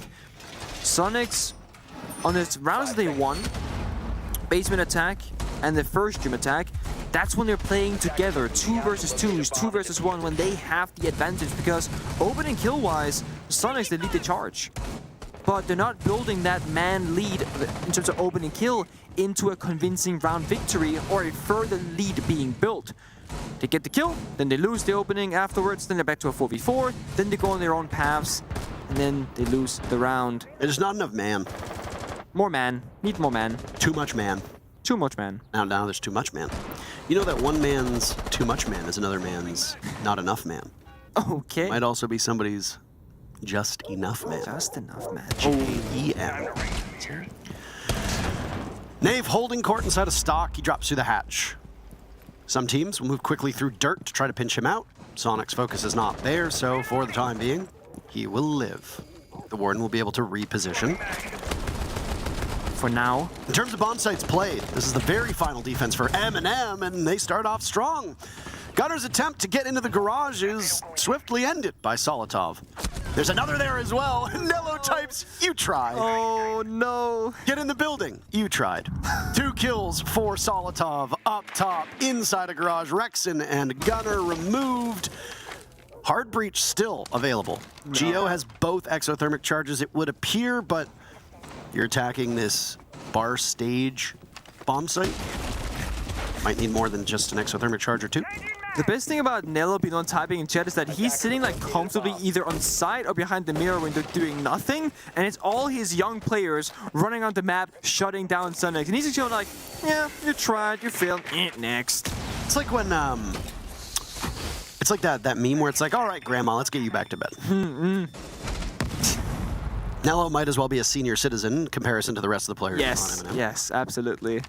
I mean, there's a bit of humor in that, right? Where it's the person who talks the most trash in your game is always the bottom frag. Yeah. Always that one. It's always the worst player on the team. And that's what makes it sting so much more. Because it's like, you don't get to say that. You don't get to say that. Another way, Soniqs, after losing those first 2 picks, they've had a bit of difficulty as to figure out what to do next. The bomb site is down below. Last time Soniqs attacked bar stage, they were quick to get in, but they didn't clear out the top floor. Nice shot by Nafe. Grixer is no more. Geo's the next one up, but he gets a single kill onto Nello, who decides that the safety and comfort of the mirror window is not what he so desires. 20 seconds left for Citizen and Geo to find as many kills as is humanly possible. 2 last players from Soniqs have both been softened up. There's a good team effort. Down Geo, Citizen inside a weight room. Gains? Any gains to be found? No. Citizen actually killed Geo. Huh? Citizen downed Geo. Again, there was an assist point.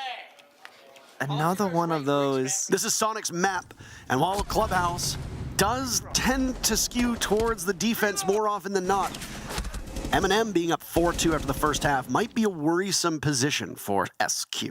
That, and also Soniqs, as I mentioned earlier, they've been able to watch MNM play Clubhouse twice before. Once against Wolves, once against Liquid, and MNM won both of those, so they're clearly trying and doing things successfully. And sure, teams at this level of play, they don't just have one singular strat they'll be using and one single way of playing the game. But, you know, conceptually, how MNM they view Clubhouse as a map, you should be able to get a pretty good read from that if you study those games, which I can bet you Soniqs they have. If you're gonna pick Clubhouse against your opponent and they've played it twice, you have seen them play it, or at the very least, your analyst has, they have notes for you, etc. Can be individual rounds and moments that are key that you can witness. So far though, Soniqs have a good grasp of the first minute of how they want to approach it, but then things kind of get worse in that mid-stage of the round where, again, they isolate themselves very much and they lose those individual gunfights when they could actually try and get past those barriers in other ways. Use utility, send more manpower in the same direction, and MNM, they're gonna show us a bunch of utility in the first round. Capital Fire, grenades, flashbangs, EMP, 2 sets of can openers, plus the Ibana primary hard breach. They are well prepared for this. Rexon, of course, knows the whereabouts of one member as he just opened up the garage door. Doesn't want to challenge too aggressively, however, because with the doors and windows being opened up on main and blue, if he overstays his welcome, he'll be stuck. So instead, you gotta fall back earlier rather than later and keep yourself alive. This is the first Mozzie that we've seen so far, Nick. I think this is the first Mozzie, and I think this is the first Oryx that have appeared on our screen. Also the first Capital, that's for sure. Yes, the Capital is definitely the first. I think the only 2 operators that haven't been played so far was, what, a Fuse and a Kali. Every other operator in the game has seen play, which we've not been able to say that at previous events. Geo reads into the push from Tyrant upstairs, gets a kill, and then the roaming mute and try to get back to the bomb site down below. Yeah. Who said mute jammers can't give you information? The moment Tyrant shut the jammer, that's when Geo swings the door. So again, you can use these kind of different pieces of utility as information gainers. Ooh. Runs out of munitions on the SMG. Uses will need to be picked back up by Solotov. He's on a hard floor at least, so there's no way to impact or to potentially nitro him. X-Kairos go off. Does not secure the claw. I don't know if it opened up any of the hatch either. It doesn't look like it. Citizen desperately trying to shoot them through the floor. If you're wondering, why is this happening? Gadgets have an explosive radius. Yes. So if you were to put down a Selma on the ground, or if you were to put an exothermic charge on the floor, not touching the hatch, but close to it, the explosion will take the hatch with it. Yeah. It's a nifty little way to get around the Electroclaw. We see teams use it quite a lot. It's just a little bit trickier with Hibana. Yeah. Because for the explosive radius of those X-Kairos is quite small. It is. It's very small, but it's big enough to get it done, but you need to be more precise with it. MNM in the 4v4, they don't have a lead, and there it goes. Gunnar finds, uses his head. And the members are health in their health bar, though. Soniqs right now significantly better in these engagements. They've only lost Geo, who was sacrificed earlier on. Nello and Solotov, the last two players from MNM, might as well be miles apart. Nade goes out by Solotov, almost kills himself in the process. Nello falls, Solotov inside of blue, fed by Gunnar as well. You might make fun of Gunnar, but every insult only makes him stronger. Soniqs successful on their very first defense. Hey, let our gameplay do the talking, okay? Let our gameplay do the talking. Heard that. Let's do Jim. Richard, do you want to go zombie? Yeah, I can go zombie. Who do you want me to go here? I like that comment by Grixer. Gunnar, wait, Yeah. Richard, you can go Frost and Gunnar go zombie. I'll go Frost, I'll go Frost. Let our playing do the talking. Let our playing do the talking. I bet you that somebody was about to go nuclear in in-game chat, and he's like, no, listen. The game do the talking, right? Well, somebody asked, did I die to Nello? Oh, okay, that's how he started. I see. Yeah. Somebody said, did I die to Nello? Okay. So. Yeah, okay, that explains it. Yeah. That's the thing, you can easily get kind of sidetracked by engaging in these in-game chat kind of banters. And the thing is, when MNM are winning, you know, things are all good and fun for them, but Nello on the scoreboard is 1-6. And we can talk about him being a support player, etc. But Nello's gonna look like a funny guy if they end up losing every single round, you know, since the side swap, and he goes like 1-10. Then all of a sudden, that smack talk that we saw earlier doesn't stick so well and doesn't really fit either. Soniqs, they're gonna say, you know, we'll just turn this comeback around and let that statement speak for itself. The second defense is gonna be Jim. And Soniqs, in their player comms, they seem very flexible and open to how they play Jim, right? There's like, do you want to play Asami? Okay, I want to play this, okay. I'm sure they have the stable 3, the Frost, the Bandit, the Mirror. It's going to be a Mirror Jim hold. But then they have +2s, right? You're going to have ADSs because of Grenade. It's going to be Grixer and Jaeger. And then Gunnar can be a +1 saying, maybe it's Asami, maybe it's Castle, maybe it's something third. A lot of options available. Rotaro Drone doing great work at the ADS and the shield. Hard pressed to find a map where a Rotaro Drone can get more value than Clubhouse. Think about all the goodies that you can take care of. Frost mats, ADSs, Kiva barriers, Bandit batteries.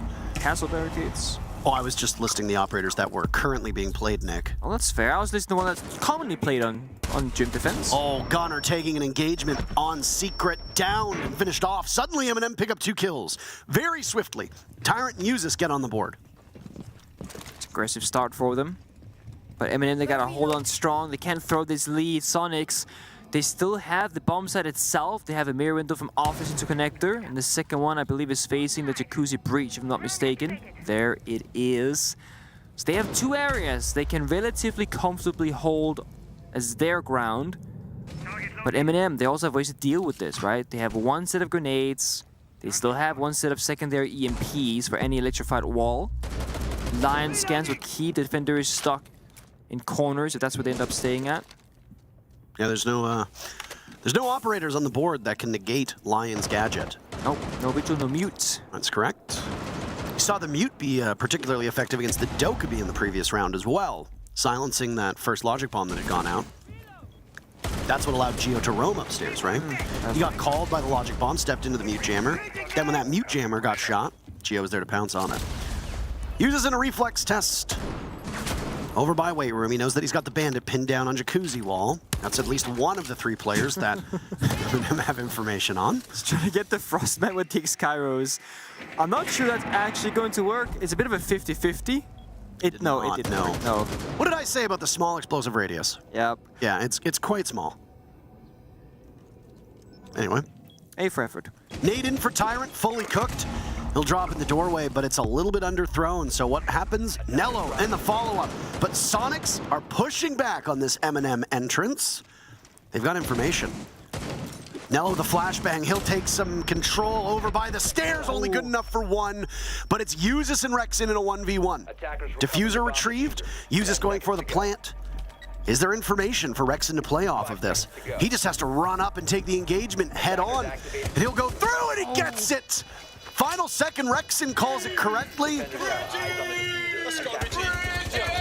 From downtown. Tie game, Soniqs. You guys fucking suck. From downtown. And he writes LOL on the wall and looks at it. Attackers activated. They are letting their gaming, or they're playing rather, do the talking. They didn't write anything in chat. I'll give them that. It's a close at 10 for MNM. Nello, he swung that main stairs engagement. He got the flick onto the mirror that was vaulting over because he was blinded from the flashbang. Felt like he had to fight the second member as well. Unfortunately, because of hindsight, we can kind of look at it being like Nello didn't have to go for that swing because Usis on the line, he won his own 1 versus 1 as well, making that a 1 versus 1. But it could have been a 1 versus 2 with Nello holding that main stairs entryway while Usis could get down the plant like he did afterwards in the 1v1 instead. So MNM unfortunately put themselves in a... It's what we call like a 50-50, like a 1 versus 1. It was anyone's round to take, but Usis has to gamble. Do I go into Gym on the left or into Master Bedroom on the right? Rexin, same discussion. Going up that main stairs, you can go Gym hallway or into Master Bedroom door. Rexin, he guessed correctly, entered the right area, got a free kill onto Usis who could not really fight back because he had just gotten that diffuser down.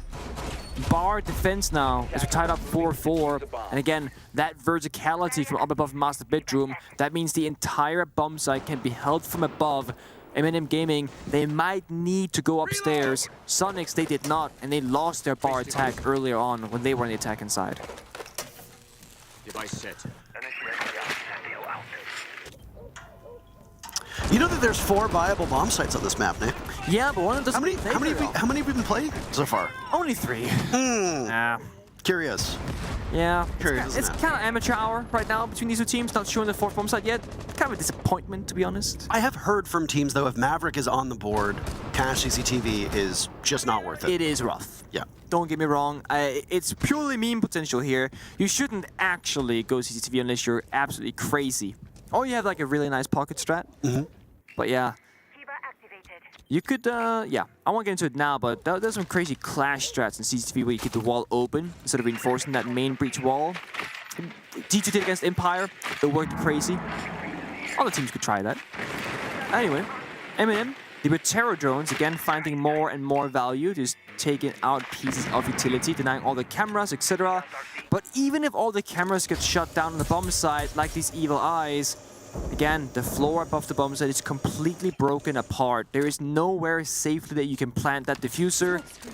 However, if you have smoke grenades, maybe inside the smoke could buy you at least a chance of a plant. It's gonna be a very quick execute right now. Gunner starts it off, taking down Nafe as that stage wall opens up. Followed up by Geo dying. Solotov gets that pick. Gunner now, the next one to take some damage from Nello. Ooh, that one's gonna sting in particular with the words those two have been exchanging with one another. What could have been a fast way into the bomb site from MNM has slowed down considerably, but they do hold the advantage when it comes to players left alive. So why not? You've got a minute to go. Get back on your gadgetry, slow things down, and make sure that those last 3 players of Soniqs just walk right into your guns. Sounds very easy and simple when you put it like that, to be honest, Parker, but can they do it? That's the question, because Solotov is very afraid of this main stairs, thinking that there has to be a player over there holding me stuck on this door. The thing is, there isn't, because Soniqs, they're retaking above, they want top floor control to deny that plan. There are 2 smokes in pocket of Nello that can start this setup. Here it comes, diffuser getting planted by Nello amidst the smoke. Rexin has the perfect operator for it. Soniqs are able to stop it in its tracks. Attackers have recovered their diffuser. And they have the advantage now. 2 kills on MNM. Diffuser in the hands he uses. They'll try yet again for MNM. Solotov will hunt the players above. falling off. He loses the duel. It's Usus with the diffuser in hand. He has to get all of it done himself, but Citizen started it, will end it as well. 3 in a row for Soniqs. They take the lead. Good job. Good job. Take the fucking time out!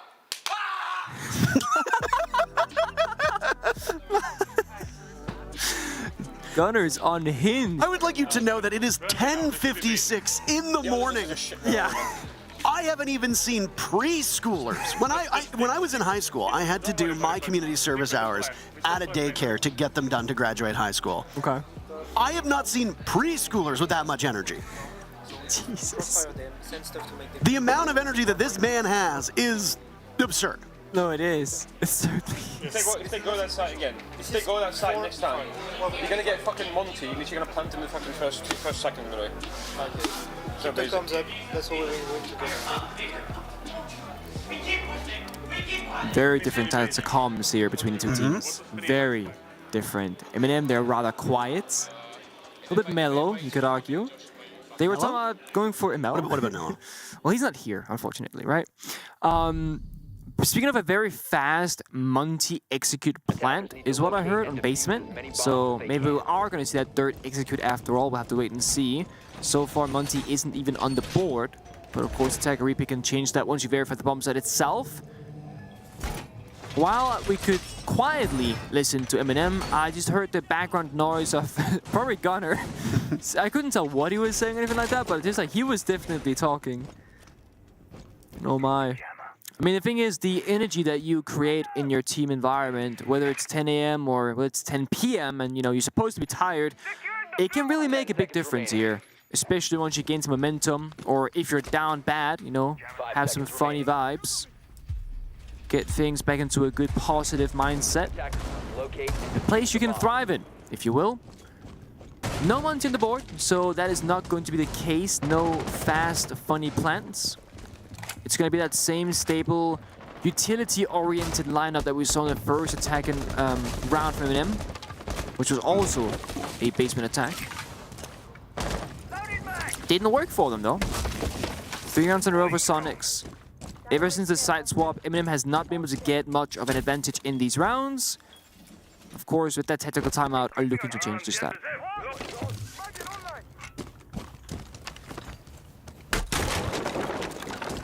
Well. This is the first real time that we've seen MNM sweat in all of these matches. Yeah. Again, a reminder for those that aren't exactly following the stats at home, these two teams enter undefeated. Neither have dropped a single map. There have been some scares here or there, some scary rounds. Leads surrendered, but overall, I think most people that watch would agree that these two teams look like two of the best teams at the event. Yeah.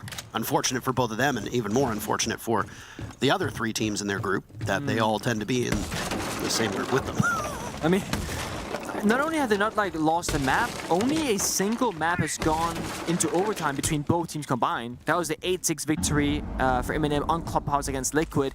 Every other map for both teams have been in regulation, 7-3, 7-4 most commonly, that is. That's very impressive. And Liquid's in this group, by the way, right? So it's like you wouldn't expect that to be the lay of the land. A lot of teams and fans are expecting a lot from Liquid, but so far they haven't found it. And both of these two teams have taken them down 2-0 as well.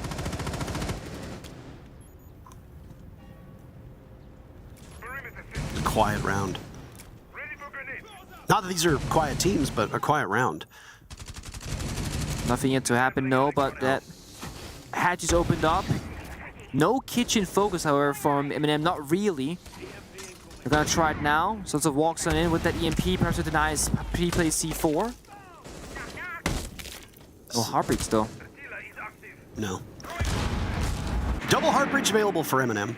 Nice to see a Thatcher on the board. Those pocket-sized EMPs are not going to be quite enough. Here come the smokes. Nafe starting things off. Very first kill on to Gunner. Nello ends up flashing himself. Amidst the smoke, Rexon thinks there might be one, so out goes an impact. Now it's Grixer to get a kill. Soniqs on the board. Nello will answer back. MNM with 2, and Nello's in. He doesn't hold the diffuser though, Nave does. I don't know if that was a distraction or not. Gio's attention over towards Blue as he gets shot away at from the hatch. It's just him and Citizen, that's it for Soniqs. Diffuser goes down for MNM. The timeout seems to have worked. Can SQ bail themselves out of this situation? A bit of a sticky situation. Gio's return to the bomb site. Greets Nello with the SMG-11. Gio gets 2 to his name. A 2v2 now. Gio a third, and he just hops on the diffuser. He'll rely on Citizen to cover. Tyrant drops. They have the information, and Tyrant sees Gio. Citizen no information himself. He just knows the sounds. Try to psych him out, but Tyrant is simply better. A 1v1 against former region mates. And MNM will send us to all 12 rounds with that victory. Both teams at 5 apiece. I mean, that is disgusting from Gio. All 3 headshots as well. He didn't have full HP either, so just instantaneous headshots favoring him. And the moment MNM won the round, they went, what are we doing? Like, they are quite literally getting destroyed by Gio in that post-up position, holding way too offensive angles and not setting up any successful trades. Yes, they get the round, but it's not the way they wanted. And if Soniqs gonna keep playing like that, I mean, eventually, they're just gonna outright clutch the round and steal it away from MNM's side.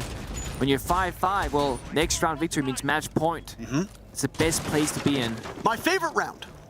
I say it every time, this is my favorite round of Rainbow Six Siege. It's understandably so. No matter what happens. That's like... Somebody moves to match point. I would say my absolute favorite round, like this is like very generic, it's like max OT final round. Like the absolute final round no matter what. That's an easy one. Also the very first round. You know, who sets the pace for the match? Any spawn peaks or aggression, a rush for example. Like the very first round between these two teams. Soniqs' basement attack that was flawlessly executed. Loved it. Every second of it. Speaking of spawn peaks, Rexon, he attempts it. Thinks something else is more important, runs away. And Tyrant can't open up the door. There it is. We've all had those problems. Yeah, we've been there. Seen countless teams at this event so far, Nick. Go for that spawn peak either when they think they have gotten under the skin of their opponents or they think they have enough that they can, well, they can gamble on losing a round. There it is. Citizen reads Solitov like a book. It's just a cheeky grin on Ben's face. Yep. We actually saw this in our cast yesterday, Parker, where somebody did not prone below the window and the Sledge got away with his life. And I was like, you gotta pre-prone below the window to get that guaranteed kill. Citizen clearly knows that. Solitov didn't. If you're the Sledge in that scenario, instead of trying to go up into the roof, just go off to the side. That way, if somebody is prone below the window, you will get away with your life intact, because it's not worth dying as a Sledge just to open up a single castle barricade, because castle, he has 4 of them. And of course, as a Sledge, you want to keep your frag grenades intact, because right now, you need them for this bandit trick, which successfully goes out from Citizen. Excellently done. He's going to miss out on the other exothermic charge. I don't think he has time to get it. No? Actually, because there's no more grenades on the attack inside, they didn't dare do it. It would have worked if they had committed to it, but they're like, we don't want to get tricked again, so let's not go for this right now. Maybe go gym window instead or something. Either way, this has severely stopped MNM from achieving their goal, and they might never get it this round. Oh yeah, that's bad. Yeah. Well, not only does Soniqs have a numbers advantage, but now they've got a big win in the utility battle. What's your best way in at this point? Is there enough time to get them down onto the main floor? Maybe go up the stairs, maybe go up through construction? Is that the game plan? I mean, you can sneak in time from below, as you can tell from the silhouette. Nello can try, or Nafer can try and go for a hero breach, but that shouldn't be the case. And no, got it. It's not. This is perfectly played by Soniqs. But what did I say? Maybe go up the stairs, right? And that's what Tyrant does. If you can't beat the bandit in terms of tricking, at least you can beat him with bullets. MNM finding 2 kills. Now it's Grixer's turn to die, but Rexon off site. He turns his sights towards Jim. Nello walks right in. Down goes Gio. They'll exchange words. Rexon down for the count. It's Gunnar, the only one still up for Soniqs. Once Dave can secure the kill, of course. Gunnar in weight room. No gains whatsoever for Soniqs, but it's a gained round for MNM as they move to map point on Soniqs map. And that's huge. I mean, like, let me just listen here. You guys are so good. You guys are so good. Yeah, you guys are so good. It's good fucking calls. Strategically, a lost round from MNM. Tyrant walk up the main stairs, and the aggressive follow-up on the windows from the rest of MNM, just getting into the building. But the only way they really could was up the hatch, side window jump in, and of course the main stairs. And they utilized all three of them, and again, they just won their individual gunfights. It's a risky way to go about it, but it's the only way to go in that round for them. Now we're looking down that match point scenario, and Soniqs, they said let the playing to the talking. Well, right now they're not winning. Something has to change. Basement bomb site is where they're gonna gamble all their remaining opportunities. They need OT for a chance at Clubhouse.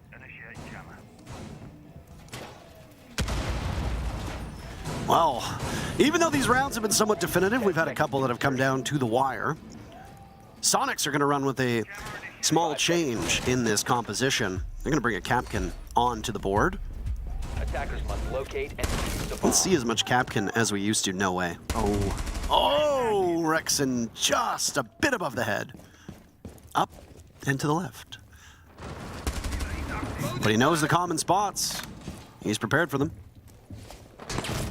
Now by secret as the window gets shot out. This is telltale signs of that Type 89. Yeah. One of the most distinct sounds in the game for weapons, I find at least. Would you concur? I would definitely agree with that statement, yeah. But do you concur? I concur. Very good. I concur. Drone activated. Electro shuffle onto that moto hatch. Because not everything needs to be a juggle.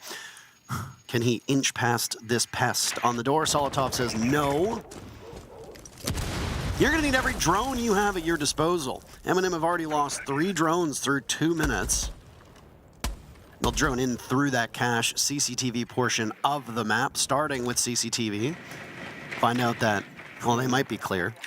They've now got drones inside of Jim and inside of Master. There's a mute jammer on the other side of it. That's the thing, right? It might be clear, but you gotta double, triple check, because if someone's hiding in the corner, that really could mess you up. They figure out it's all clear. They get the jammers, top floor in control, but so much time spent. 1 minute 30 seconds. They're not far behind in terms of pacing, but they can't slow down now. They gotta keep up the current speed at minimum. Oh, not ideal. I think he loses 1 in the process. Citizen taking some damage. What's that from? From a teammate C4. I was going to say, that sounded like a nitro cell, right? Yeah. I think it was a pre-play C4, and Citizen ran back to escape, and then he met the C4. Not ideal. There's another C4 that gets ripped and gone. 3 explosives that SQ had, all gone. I guess they technically have more with the impacts, but it's the nitro cells that are most damaging.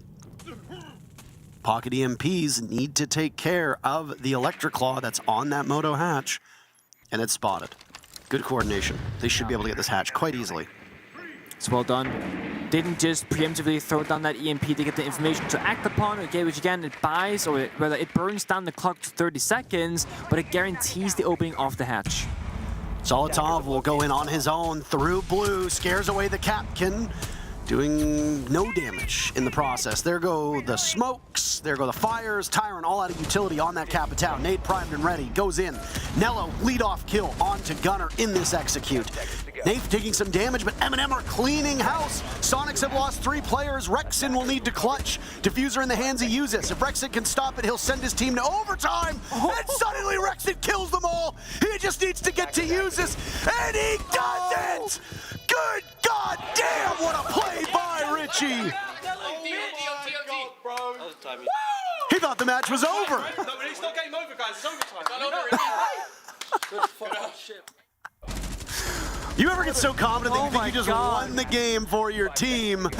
In an act of celebration, Rexen throws off his buds, throws off his headphones, but there's still at least 2 rounds to go.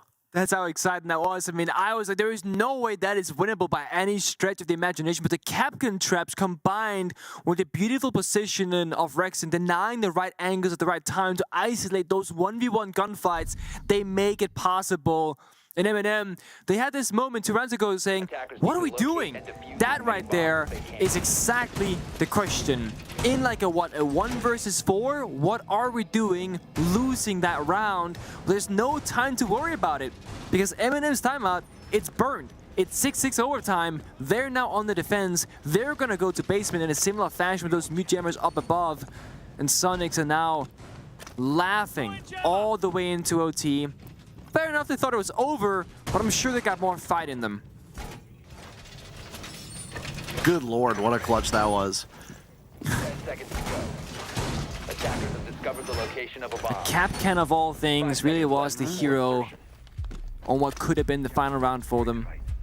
Attackers are As you said, Parker, it's not that we don't see that often, but sometimes it just does all the work for you without having to use the weapon. Of course, Rexon used both the gadget and the weapon in the round. Those Capcan traps can do so much damage.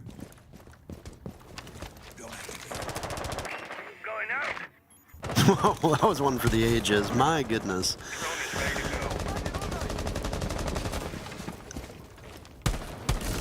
And now we go to overtime. Soniqs on attack. A rare side swap. It's a bit of a scare for Soniqs fans, though. I mean, take a look at it.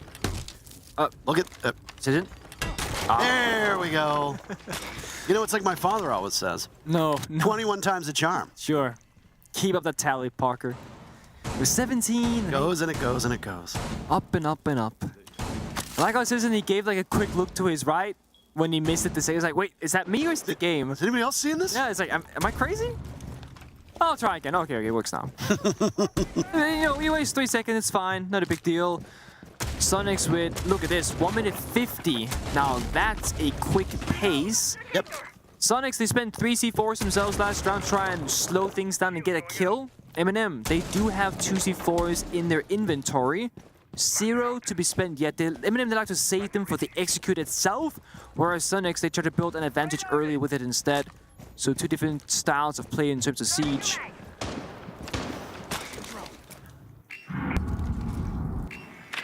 You said it was quick, and then, well, we get into the building.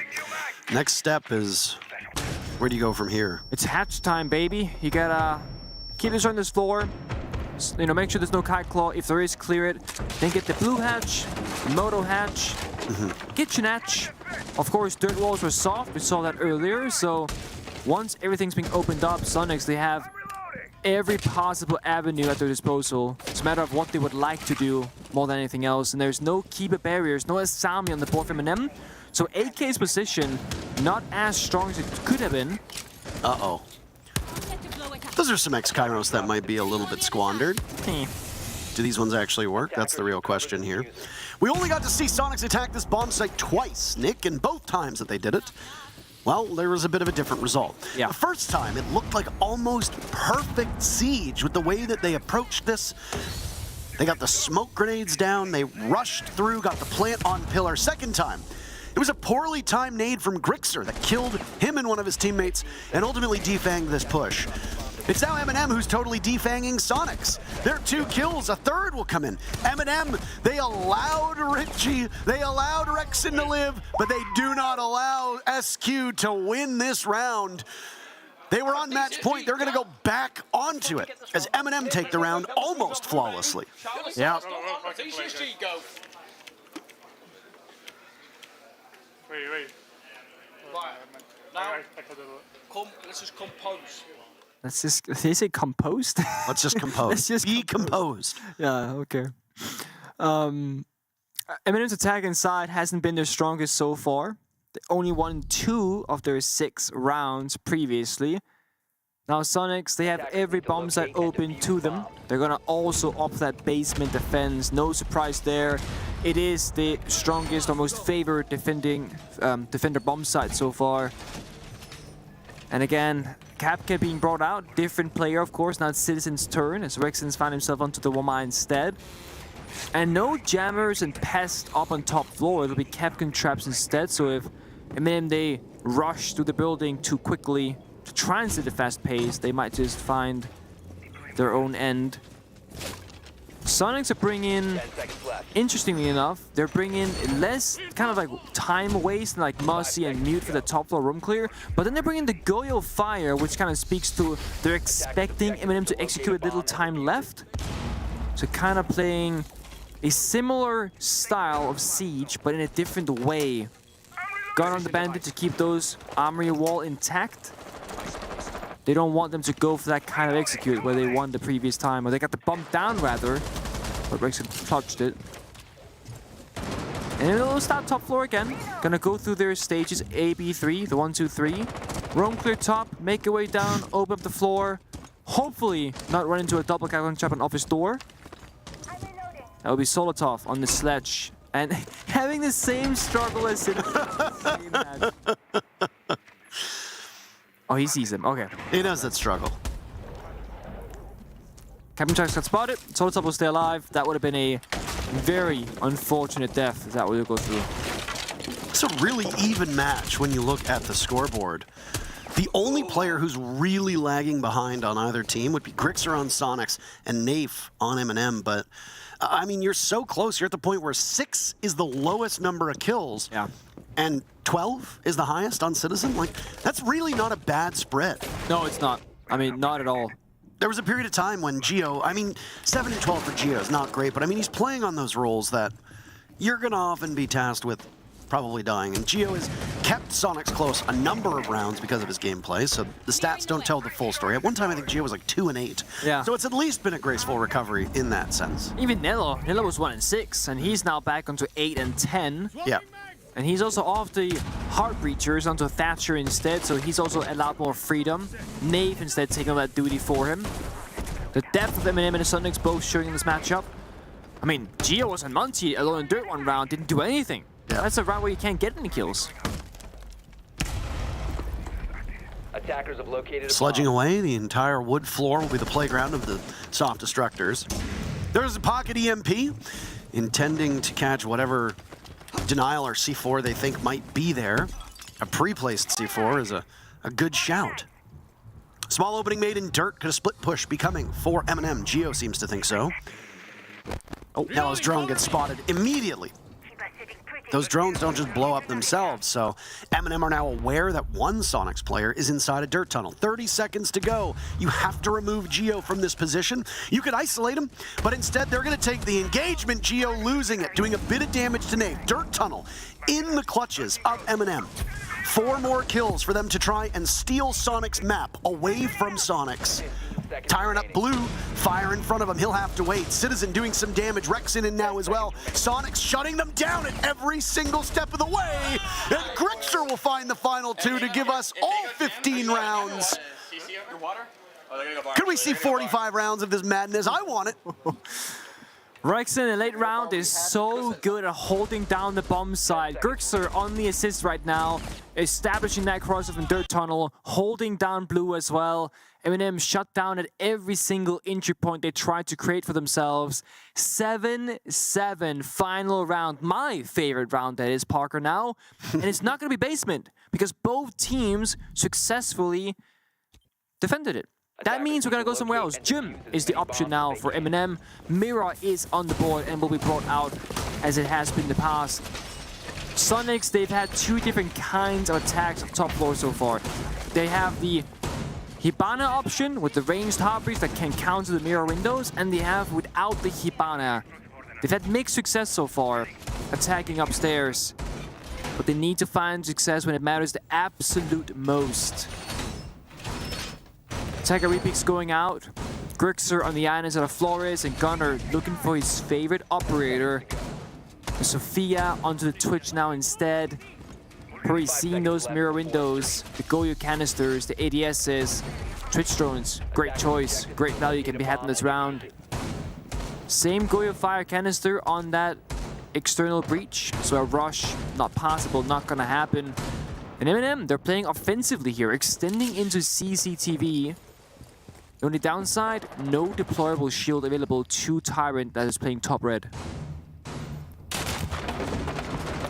Nafe's gonna have 2 drones shot his way. Just slowly picking apart Those little gadgets for Soniqs. Still 9 drones for Soniqs, so only one of them was actually successfully hunted down. A coordinated Soniqs team is a scary thing. I mean, Ditto goes for MNM, but Soniqs are the team that's on attack. I think it's safe to say coordination on attack needs to be superior than it is to defense. Harder to pull off a successful attack. Clubhouse so far, this is a Master Bedroom Gym. 60% in favor of defensive win rate. Played 25 times. Statistically, MNM, they're in a great position here. But as you mentioned, Parker, it all comes down to execution, coordination, and playing together. I just saw Cassius 91% win rate in 11 rounds played. Maybe it should have been played here. Too late for that. I mean, it's one of those things where the stats, again, just don't give the full story, right? Like, it's played so infrequently, but it's only played by teams that really, really, really know it, and the opponents aren't usually prepared for it. There's a couple bomb sites that are like that where people turn around and say, well, it's not a very good bomb site. It's not very defender favored. But then it gets played 3 times and it gets won by the defense all 3 times. People will then, why don't we play more? Yeah. Because if it was actually played with the same frequency as every other bomb site, you would see how woefully suited it was for the defenders. Not saying that Cash CCTV is exactly that bomb site, but no, you're right. So that's the theory behind it when people ask, why don't we tend to see these bomb sites more often? Yeah. Also, going to that new bombs for the first time, I think that's unfamiliar territory for MNM as well in this particular matchup at least. So going Gym, they know it, they've been there before. They also know to expect so much from the side of Soniqs. Too Strong gets denied, doesn't find anything on the opposite side to drop. Members below though. There are nades in pocket of Grixer. He could find some damage below. Ooh, nice cross by Nave. Do they know he's down here? I don't think so. Flash is going out. Tyrant also down below. Nave giving him the call, but Tyrant's giving his position away. Grixer first to go down. Diffuser in the hands of Geo, but he's stocked. MNM's guns are hitting all their marks. It's Rexon now, lined up, staring down a black mirror to retrieve the diffuser. Playing inside a bathroom, good enough for one, but that's it for Soniqs. Inside a wait, it's MNM to lift themselves over SQ. MNM gets to go to their map, up 1-0.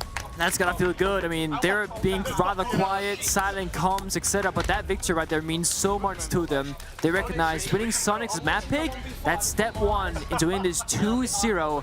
As next up, they have their own map choice of Skyscraper, where they are so confident as a team. Well, an impressive performance by both squads and an exhilarating matchup. It was as back and forth as we'd expected. I hope we get the same on Skyscraper. And we're not going to waste any time at all. We're going to toss to a break, and then we'll come back to see, is there a thrilling conclusion, or do we go deeper into MNM versus Soniqs?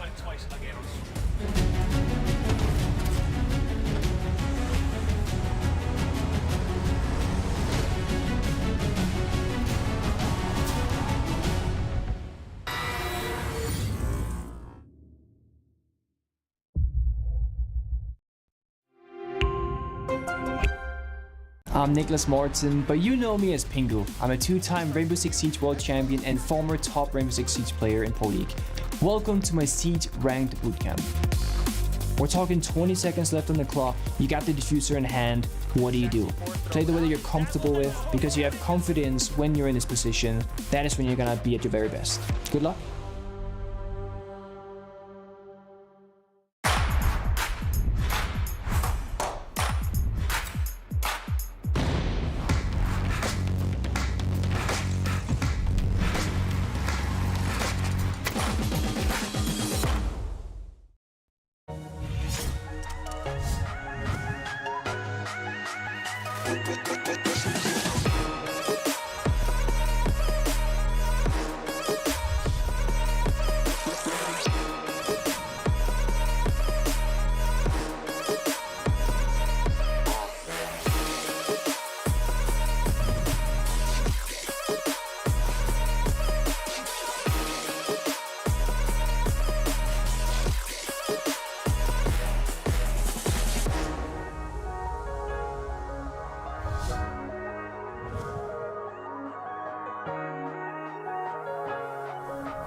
We expected that. Oh, hello. We weren't supposed to be on camera, so that's nice to see you all. Hi. Hello, everybody.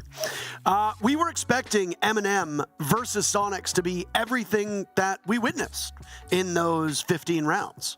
And boy, oh boy, I actually think it exceeded my expectations. I mean, I expected a close game, I expected clutches, craziness, but in Max OT first map, Rexen basically 1v5ing almost 2 rounds in a row. It was phenomenal to watch. And I'm here for it, and I wouldn't mind if we go OT again on Skyscraper. I would like that very much. Skyscraper is almost always a thrilling matchup. It's going to play very differently from Clubhouse. It's going to be a more, I would argue, more brawl-heavy, kill-heavy style of map, especially on the entries. Clubhouse tends to be one of the more structured maps. Before we get there, though, let's talk about that Clubhouse matchup. Oh, boy. Rexen's clutch was incredible, an absolute thing of beauty. And I think that's probably what people are going to take away from that matchup. Yeah. But what you need to take away from the matchup was that MNM won 8-7. They continue winning maps. Soniqs have now dropped their very first map. It is entirely possible that MNM wins Skyscraper. We don't end up with the 3 maps that we want, and they end up going into the group flawless. I mean, you're correct by saying that, and only one other team has ever taken MNM so far to overtime. That was Liquid, but again, in that matchup as well, MNM, they went out on top. So, Soniqs, they would need a clean victory on Skies to take us to Villa, the 3rd map. And looking at Clubhouse, the one thing that I could see from Soniqs' side was on their attacking rounds in the first half, in their first opening 6 rounds, they had some moments of brilliance where they were playing together, structured, going for executes, but then they had those 3 rounds in the middle where they were just fishing alone, not really working together as a team and moving forward with multiple members on the same side with guns in the same direction. And those 3 rounds, that's where things really fell apart for Soniqs. So a small change in playstyle could get them very far, I believe, against MNM, because 1 versus 1 gunfights, that is not necessarily where you want to challenge these EU boys, because that's where they thrive themselves. For better bans, I'm very curious to see if Soniqs going to ban out the Nurk and the Asami. Make predictions. I just did. Nurk and Asami. Okay. Okay. For MNM, I have no idea. Oh, you can't do that. Let's look at this. Let's go with something spicy in attack. That's spicy. I think that's spicy. That's spicy. Okay. And Valkyrie will be very boring here. That's the best I have. I'm going to say Mira. Okay. That's a good one as well. Okay. Damn it. And then I said... You said Asami. Asami, which was Soulless. The thing is, Soniqs, they always ban Soulless, but I feel like if there was a time to change it, it would be here. Ah, they don't change it. They're boring. Cowards. Yeah. That's gonna be why you lose this matchup, Soniqs. Mark my words. See, so in my defense, my role as a play-by-play caster is to say thing that you see. Your role as a color commentator is to break down thing you think and you see. Okay. So, me getting something wrong, people are going to be like, no, that's fine. That's okay. But you getting something wrong, you're the expert. Yeah, okay. I will take... You're Nicholas Pengu Maritson. You see the entire WhatsApp group chat. 2-time world champion. Pasta. Yeah. So... Solace is the operator that Soniqs, they have banned every single map, I believe, so far throughout this entire tournament. So that it's not a surprise they're opting for this, but I was talking to Jack, also known as Fresh, the analyst that we have here at this location, about what would you ban if you're Soniqs and you had free choice. And him and I had like a back and forth where we're like, well, Jack was like, they play a really good Asami on their defensive side, MNM that is. They use it to establish multiple fallback locations to make it harder to progress to the map, stall for time, etc. And it's actually Nello who often finds himself on that operator on this map. But also Soniqs are starting on defense. They can take these first 6 rounds, figure something out, and then see, well, when their side swap comes through, maybe they're so comfortable with the lead of defense, they don't care about that Asami being a problem, they care more about that Solace. That's a personal choice, of course, that they have made. And now we gotta see what the outcome is going to be. MNM are attacking. They got 1 Heartbreacher. Second, the Heartbreach canisters on uses on the Buck, a very versatile operator. Gone 6 secondary can openers, soft destruction gadget. Buck really is one of the most flexible operators in Rainbow Six Siege right now. And its rise play rate has slowly increased the last 6 months across all levels of play, but most notably in the Tier 1 level of play here in Pro League. 1 minute almost off of this clock. Still in that discovery phase, as we refer to it as. Tyrant could be the first one. A bit of war of words at the moment by Dragon. A drone goes into a system. We'll have some information. Citizen expecting a peek on that terrace window. He's playing in drum. So these two teams slowly converging on one another. Rotero drone goes in, and yet every player on Soniqs that shot at it seemed to have missed it. Takes a deployable shield down, and now the protection inside a drum far lessened for Soniqs. Yep, and that drum position is like the pain point for most attackers. And right now, I mean, you get the shield as MNM, but you're still gonna go past it on towards the geisha balcony instead. Perhaps trying to open up this hard wall. You got those Selma charges. Yellow ping on the ground, perhaps there's something on the wall. Well, there can't be. There's no mute abandoned kite in play. It's completely possible for them to open it up, but they're waiting for something. When all 5 members here, are they gonna try and bait something, then go through geisha really, really quickly? Oh, they're doing the trick? They are. So, they're rushing it in. Yeah, they're all trying to rush in. Down goes Rexon, but MNM falls. This rush in not working out. SQ seems to be holding strong, Nick. Let's push Nafe back. Okay. I think that's a reinforcement, but would have been a nice one tap if there wasn't the wall there. Solotov in geisha. Nafe not too far off. Knows that there's one on the stairs, but if he decides to engage, well, there's those pesky Capkin traps. Just ask MNM how Capkin works when they faced off against Rexon early on. First bit of aggression from MNM, not gonna work out. Soniqs looks so good on that first round, and they make it look easy on defense numero uno. I'm gonna put a fucking frost mat there, dude. I think they glitched the wall, by the way. The ace top and ace bottom, so it all broke at once and literally ran in. I like how he pointed that out. I don't know what they did. I was going to talk about, yeah, so there's a trick with Ace. He said glitch, but it is a feature just like with Maverick. If you destroy the soft layer of the wall rather on a reinforced wall, then you can Selma charge the very top and the very bottom of the wall, and it basically breaks the entire wall at once, just like Maverick, where you make the wall soft essentially, but because you destroyed the soft wall already, it just completely falls apart immediately, and allows you to rush through a breach with an Ace or Hibana even, which normally you can only really do with a Thermite. And it caught Soniqs massively by surprise. Would have been a genius plan had it worked better than it did. But Soniqs, after that round discussion, they knew something fishy was up with that wall. It's a trick that I don't think I've really ever seen at a tier 1 level of play. I've certainly never seen it myself at a major/invitationals before. So that might be a first. 5 seconds left. I'm all for it. Innovation's always fun. Attackers are moving out to locate a bomb and defuse it. You know what operator we haven't casted? This goes back to the conversation we had at the start of map number 1. I think a Kali and a Fuse are the only 2 operators that haven't been played yet. Yes. I so desperately want Tachanka to be viable. Not overpowered viable, but like a good, solid Goyo mute or Goyo smoke alternative. That's what I want. We have not had the good fortune of seeing the Lord in our games. We had a Cav though. No interrogation. Womp womp. Womp womp. Give me an interrogation with a live audience at SI. Oh, yes, yes, yes. Please don't do it in groups. Save it for later. That's correct. It's gonna be glorious. I would kind of like to see Kali being buffed a bit. Like, the bolt action mechanic is a bit slow. It just kind of feels sluggish and hard to win multiple gunfights at once, or even fight back one-to-one bullet. But I don't understand why, for a balancing perspective, why that might be a bad idea to make it faster.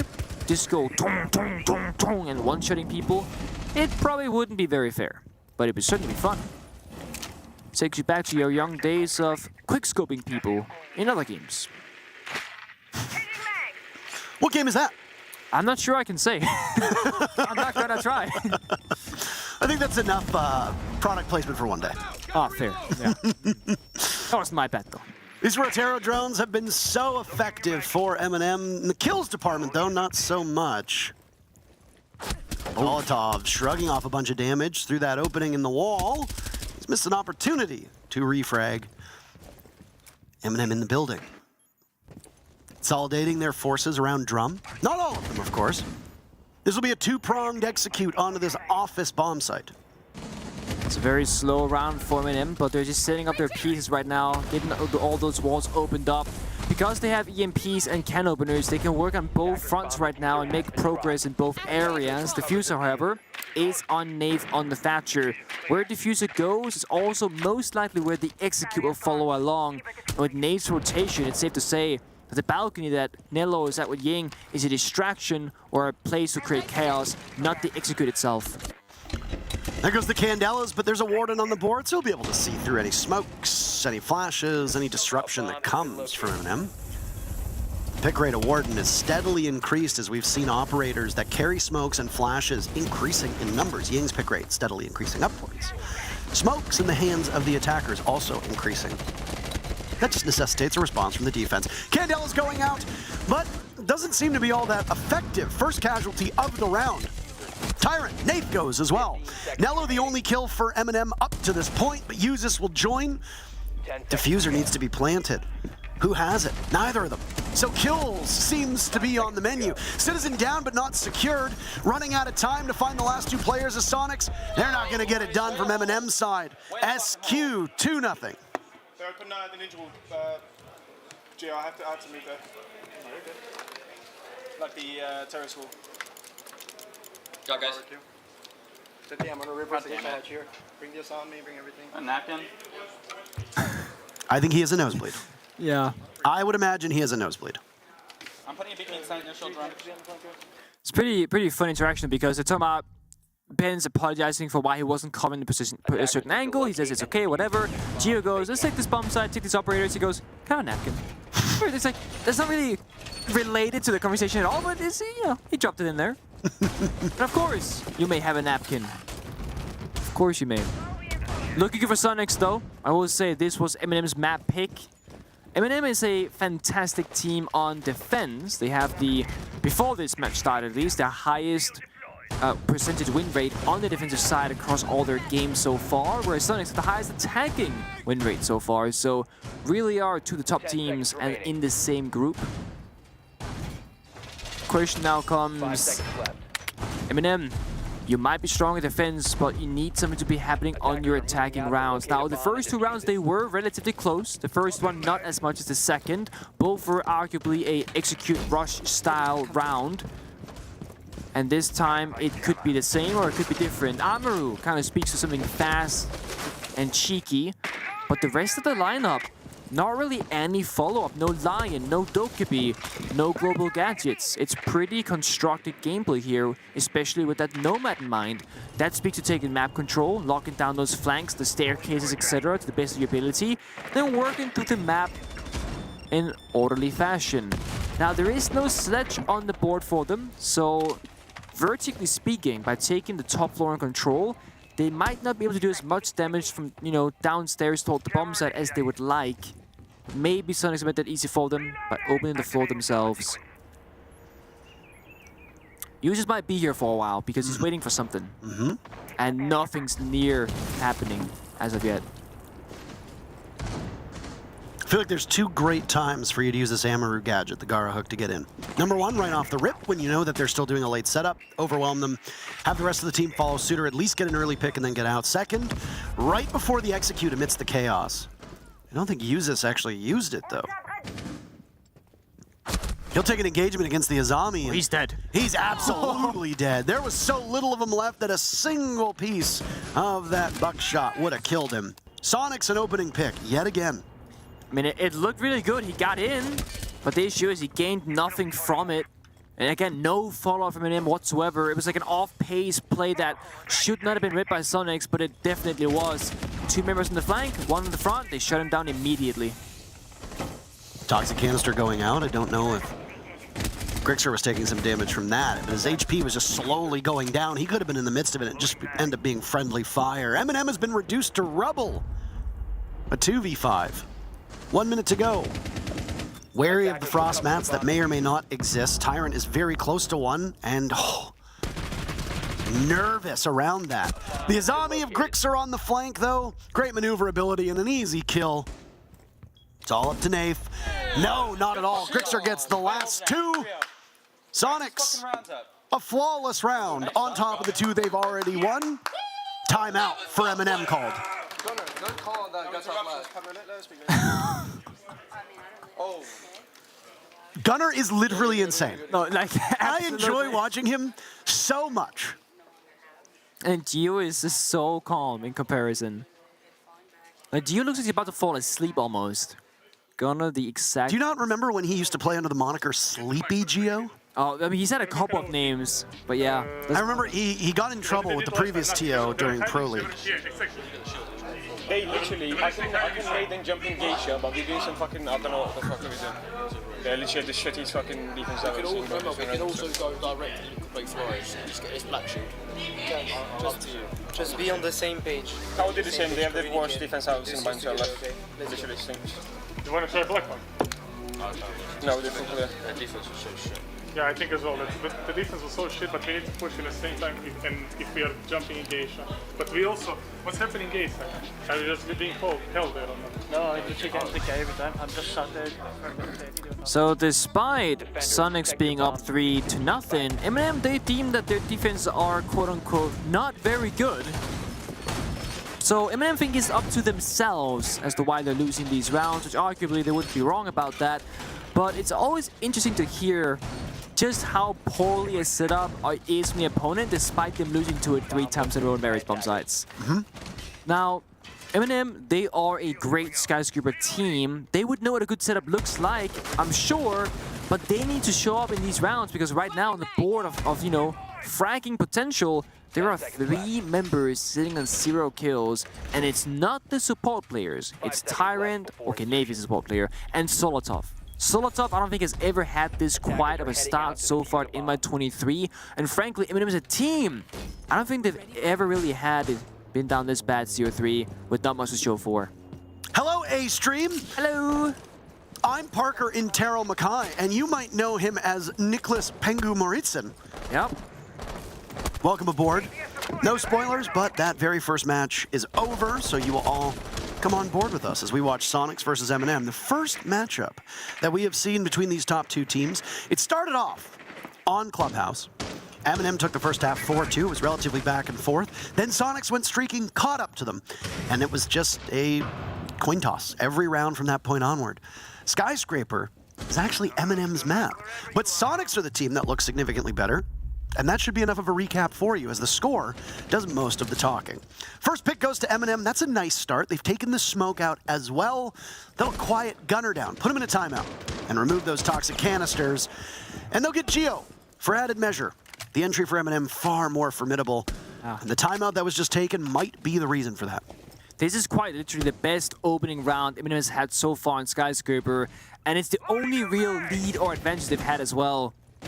And they have so much time to work with. 1 minute 40 seconds left. Soniqs, you can expect them to get quite aggressive now to try and even back these numbers. The bomb set itself, of course, is defendable, but not if you're going to be rushed down by all 5 members at a single moment's notice. Grixer and Rexon, they are fishing for a single kill apiece here. MNM, not going to give it to them. Rotating on the outside balcony towards that Geisha area, but Grixer, he finds Nave, who stayed behind alone. 7-0 for Grixer, just quietly racking up these kills. Nave yet to get on the board. Nave had a sluggish start. Oh, okay. So the nade went out, didn't catch the bandit charge, however, so the Selmak got caught as well. Down goes Solotov to Citizen. Soniqs roam game seemingly recovering from that early entry that was so strong for MNM. MNM will continue onwards. 5 drones available, but both of them are in the hands of Nello. The rest likely just flank drones. That means that there will be no active intel from Tyrant or Usus. They will have to play off of Nello's calls. Nello also has access to the Fuser, so he's going to be droning, getting off, and trying to plant. Unless the call is made, let's go for kills. Yeah, they can't breach Gates wall, so they have to just frag it out now, walk down a hallway and just win their 1v1s. I suppose the Rotero drones do function as intel gathering devices as well, though the target for those will likely be gadgetry from Soniqs. They'll poke a hole in the back of Gold into T. Grixer will watch that one as it gets blown wide open. Rexon down for the count. Grixer yet another kill, 8 to his name. No deaths, but that'll be the end of the streak as MNM finally win around, sweeping through the last 3 players. Intel or no intel, they make it work. A good read there by Buck, especially. I can just nade it. I can just nade it. Hold up the wall soft, he's swinging me gay. Just let me nade it. Just let me nade it. Just let me nade it next time. I did say I can do it. Buck open up that soft wall, exposing Jaeger's position. Sure, Buck got shut down, but the trade was there. Second member of MNM, they find him instead. And it opens up the entry possibility for them to get that diffuser into a safe location. Didn't matter, they found the kill instead. No objective play needed, but all their options were left wide open. Soniqs, they're gonna go back to that T-bomb side. Double reinforcing off the party room or karaoke room, whichever one you wanna call it. Setting up rotations towards the geisha to allow for mobility on the defense. And MNM, whenever you hear them speak, they're very confident in their attacks. Even in the scoreline might not say it. There's few things they're going to be discussing. How to clear out certain positions or certain pieces of utility. For example, let me just nade that. Don't worry about the EMPs, etc. Making sure they can spend them elsewhere. Nave with an interesting attacker repick onto the Monty could signify a backstairs balcony push instead. That's normally what this Monty would signify. Note there's no smoke in it, however. Secondary EMPs being chosen instead, so it will still be a breach-oriented attack. So Geisha Balcony might be the first objective. I feel like there's always a joke whenever we see an O and something player run onto a Monty. Or a 1 and something player. If you are not able to hit your shots, you get cycled through to a different role, and sometimes you get the shield. It makes sense. I mean, if there is a player to put in a passive, quote-unquote passive operator, you might as well do to the least harmful one. I mean, we focused a lot on Nafe, but Solotov is no better. No. 0-4 when he is the main tip of that proverbial spear. Solotov going 0-4 is infinitely worse than Nafe going 0-4 because Solotov's main role is to get in and get uncontested kills. And like that missed nade, that's a pretty routine nade to throw. And yet Solotov botches that. So I imagine they're a bit rattled with the results of the first 4 rounds. MNM looking triumphant on that 15-round clubhouse. I think they expected a very different start on Skyscraper, and it might be getting to them. I think you're right. I mean, it's all understandable rather that there is frustrations. MNM also not a very emotional team, but definitely has emotions to them. Remember, there's still young players besides Nello.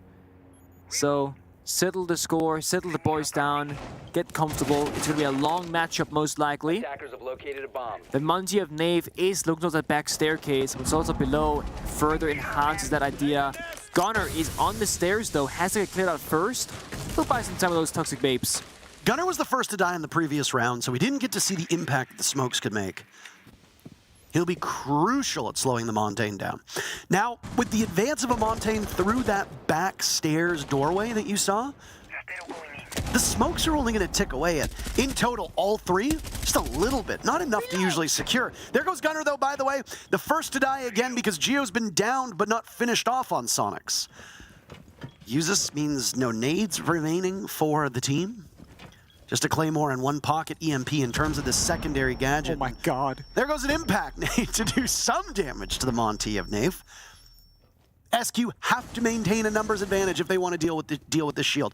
The moment that they go down, the moment that they start to trail, that's when things go from bad to worse. They might have an opportunity now as Nave takes a ton of damage mid-diffuser plant. Tyrant will try to cut off Soniqs, and he starts with a kill onto the Azami. Rexon goes down to Solotov, who gets onto the board. Nave at the halfway mark of the diffuser, and Citizen can't shut him down. The timeout nets them the first round, and now a second, 2. MNM look far more composed than the first 3, and they have a chance to tie this game as we go into the final round of the first half. I was very worried for Nave in that scenario with the Monty. Don't put me on fucking flank cams, you can nade these. Get Thatcher, they play Cade. Easiest fucking round of all time, by the way. I'll go on the flank, Jones, but I won't be able to be first and go. Honestly, just don't. I think we just risk it. Listen, we should just be ready to. No, last time, Nate, they barricaded it. They fucking barricaded it. MNM trying to simplify their attacks here, making it sound so easy. Just do this, just use the MP.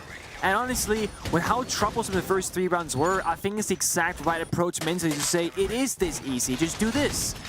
Monty, Nave, bit worrisome last round, had to walk through the hallway, back towards the bomb site itself that thankfully was clear, trying to find the door to get on in and find a safe position to plant in. The thing is, the first choice wasn't safe at all.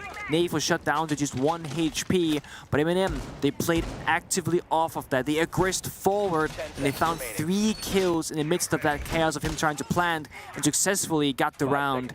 There were so few seconds left, however. If Nave had fought it earlier in the round, no one could necessarily plant easily afterwards, as the only member nearby was Thatcher on the window rappel, and going in that window is not always ideal due to that rappel animation and sound cue it gives off.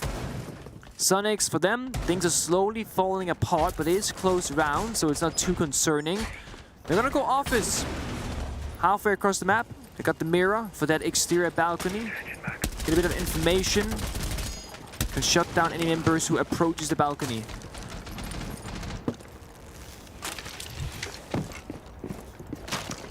Oh, come on! Saltov? Now the question is, did anybody drone it? If so, who did that? The drone just showed up a little bit late. Yeah, I think they saw the door was barricaded, so like they didn't drone the room itself. But it is Skyscraper. We know that Soniqs, they like their frost and their cap cannon. It's just a good habit to make for yourself to check if the outside default cams are shot. Even if you assume they are, check it. Every single time you hold the window, always check for a frost trap, just in case. It happens though. Solotov, he still has grenades in pocket. Might just play a bit more back end this round. Use those Gemini clones more. Try and get his utility spent, and then seek a gunfight at the very last moment in the round, because with 20 HP, it's unlikely you're gonna win a 1v1 against the members of Soniqs. Often overlook that Rotero drones can also gain you information the same as a regular drone. In that sense, you know, it's timed and you can't leave it in a spot, so they're not good for flank drones, and obviously the primary focus of a Rotero drone is destruction. That's its goal, is to get rid of bandit batteries, meat jammers, etc., yada yada yada.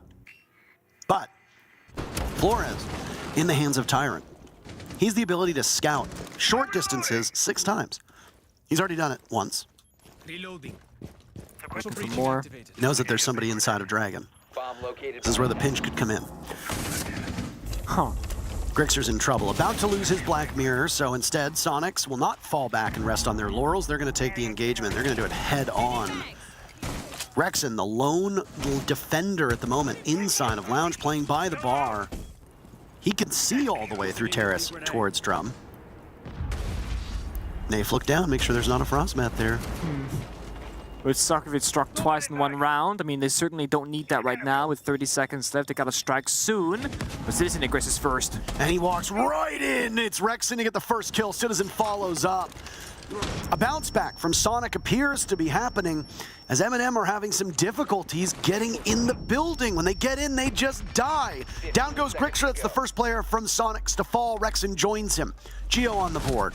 Nello next to go. It's Nafe in a 1v3. He's got a single kill this half. 4 seconds to add to the tally. And he's just not gonna get it done. Cannot secure, gets the down. Soniqs, after a 2-round scare, will take the first half 4-2. I think that's the expected outcome for Soniqs, honestly, getting those 4 rounds, 3 at least. Oh, he checked it. He was looking down. He did, he shot it. Yeah. But he shot it just once. Yeah. Might have just been a miscalculation. It seemed that he knew the exact whereabouts of the mat. Also explains his confusion. He looked to his right towards his teammates, so yeah, unfortunate. Of course, not round defining. It's not why MNM lost the round, but it always sucks when it happens. MNM's defenses have to be sharp. The Asami, the key to barriers, uses on this particular operator. That's where my eyes are going to be in this round. How they use that piece of utility. It's their bread and butter in most of the rounds they played Skyscraper in the past. At this event so far, against Wolves, Liquids, and Direwolves, they have not shown Skyscraper. So, it will be domestic play that Sonic will have to go back and look upon to get this kind of information in prep for this matchup. 10 seconds to insertion. First half in the books. In terms of these opening picks, we'll call that last round a trade because of when the action happened. Yeah. It was very quick. No, I guess technically Soniqs actually got the first 2 kills. They ran and got the 2 kills, then it got crazy. Then it got crazy. So in terms of opening kills, MNM just one time getting that opening pick. I found that Soniqs got most of them. Would you agree? I would certainly agree. There was a trade one time as well. In terms of objective play, not really there. Not good. Not good enough for MNM. Their attacks looked quite lackluster, and they were won mostly off of the killing aspect. Which, with how front forward Soniqs are playing, I think is alright. You know, they are running into their guns, taking those fights, and I mean, they tried to plan 2 other times, but were either unsuccessful because they won the round or because they lost the round trying to get it down. Key barriers going out. It's going to be a Geisha hold. Remember, there are 3 in pocket of uses, so these 3 key barriers being saved for something else later in the round. Geo, not on the Monty, but a different kind of shield operator of Ossa with those Talon shields. Can do the same job. Grant you security inside the hallway once you get inside the building, and also establish a plant later on if that's your desired goal. Soniqs, they essentially have Geisha control, but no presence as of yet. Uses his, you know, he keeps patching up that breach and buying some time. Oh, the door's barricaded. Yeah, that's rough. He can't get out. Rexon the first kill on the Tyrant, but he didn't do it all by his lonesome. Multiple members of Soniqs able to assist in that one. Beautiful thing about Ossa versus an operator like Mira. When you put down Mira's Black Mirror, it gives you tons of vantage points. But you can't pick it back up.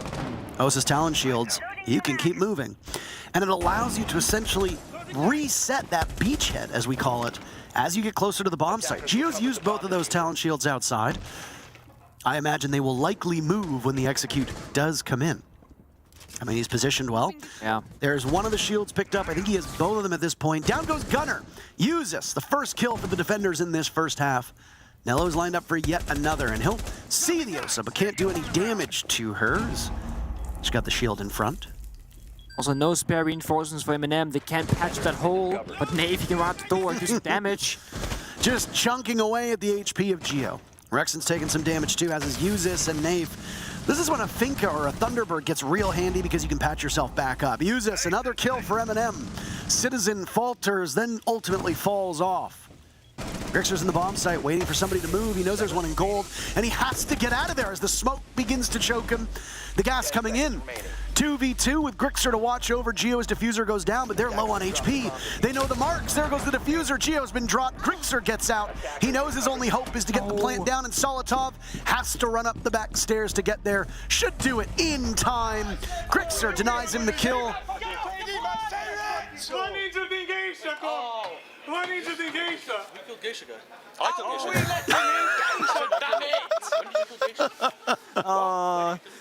I killed Geisha guy. Wait, did they push through my smoke, mate? Josh, what are we doing? They pushed through your smoke, mate. Behind me, I was in gold. Yeah. I'm a bit confused as to what happened there. Nello's inside of gold said that they pushed the smoke. Well, Grixer, I believe, had snuck into the bomb site on that cabinet, was just waiting for something to happen. When the Toxic Babe got popped, well, that was his time to move. Sprinted towards gold, killed Nello in the corner, and that's when Geo could make his way through that open breach and get into the bomb site to safely deliver the diffuser. Then what happened was that Mute went downstairs with a C4, but there must have been a drone of some sort from Soniqs, because the moment that C4 got ripped, they both left the gold area, which would have been really bad, except the last member from MNM on the bomb site got the injure onto one member, and that was a diffuser carrier as well, and that bought enough time for MNM to run back upstairs while the diffuser was going down the 7-second timer to secure the round for them. An extremely close round at that, but it's MNM who hold on to that line. They said, that's where we draw it. We're not going to allow to push past this point. We're going to fight for our lives. It was the right decision to make, and it paid off for them. That's the line you see right here where Nilo put down that Black Mirror window shield. In a similar fashion, they are drawing another point in the map that they care the utmost about. That's where the Kiba barriers will also follow along. So Kiba and Mira, the 2 most important operators in terms of utility, that will signify where MNM they are gonna hold on strong and where they'll just be holding with guns. Single panel at the top of the wall, or top of the stairs, taken out. Uzis was watching it intently. Just because it gets breached doesn't mean somebody is there. Oh! Pre-fire and a read through the wall from Tyrant cost Citizen over half of his life. Now it's Tyrant's time to lose half of his HP. They're going to throw drones at him and pressure him from the window as well inside a closet. Tyrant fighting for his life in this position. Yeah. There's Tyrant last now stuck from that door that was barricaded, so he might have to fight for it, but he can't even see, so he can't fight. Oh, he pulls it off, Nick!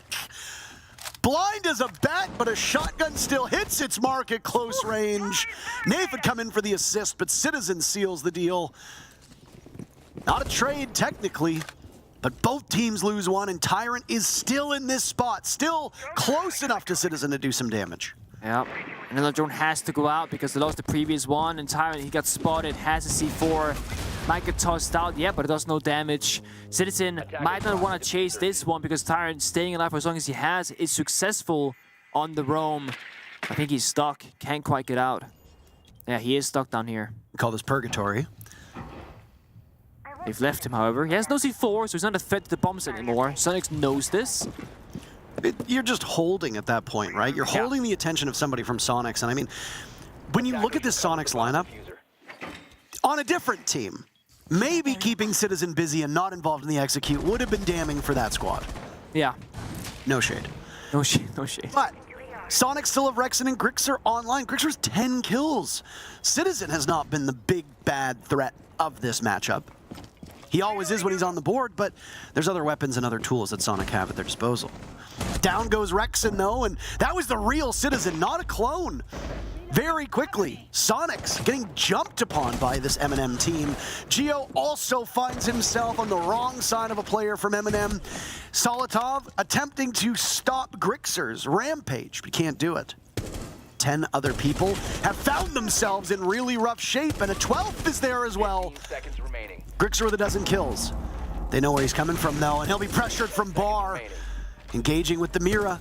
Has to pick the right side, but they've got a crossfire. And MNM have now tied the game. I know, but Gunnar, right there, just let us run. Guys, let me the problem is like, it's not the ideas that are coming out with, it's that we're not choosing a plan and executing on it. Like, we've got 3 different people saying, oh, let's do this, guy downstairs, let's push this, let's do this. We all say, okay, let's do this idea, and we all agree on it, and we go together. Because we're doing it all like singles, we're trying to solo backstab while we're doing other stuff at the same time. But let's work as a team. If you want a backstab, let's plan around the backstab. Let's help Geo get in that position. Make sure we have patience too on the drones, guys. Like, everybody just needs to take a deep breath. Like Geo was saying, we need to get scrappy with the initial. We're good at getting the initial pick, and then we freeze and we stall. If we die, Gunnar, you need to calm down with the comms that you were giving people trust. So everybody just. That's okay, guys. Come on, let's go.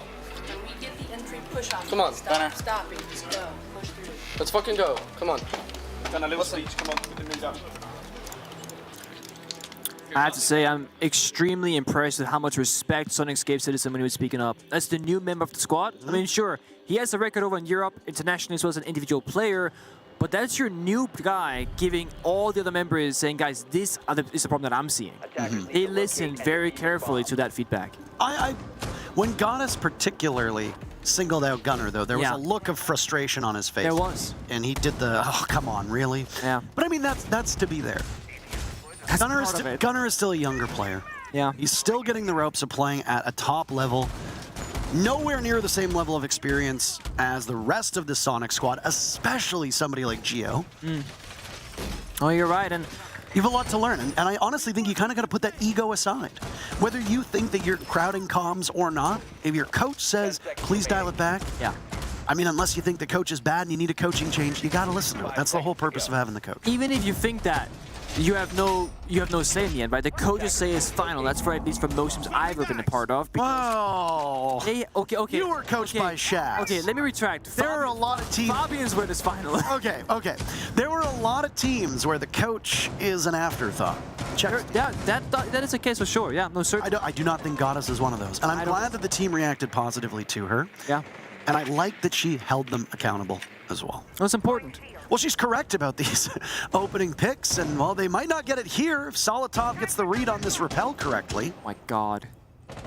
Oh, there's a couple of them. They know he's there.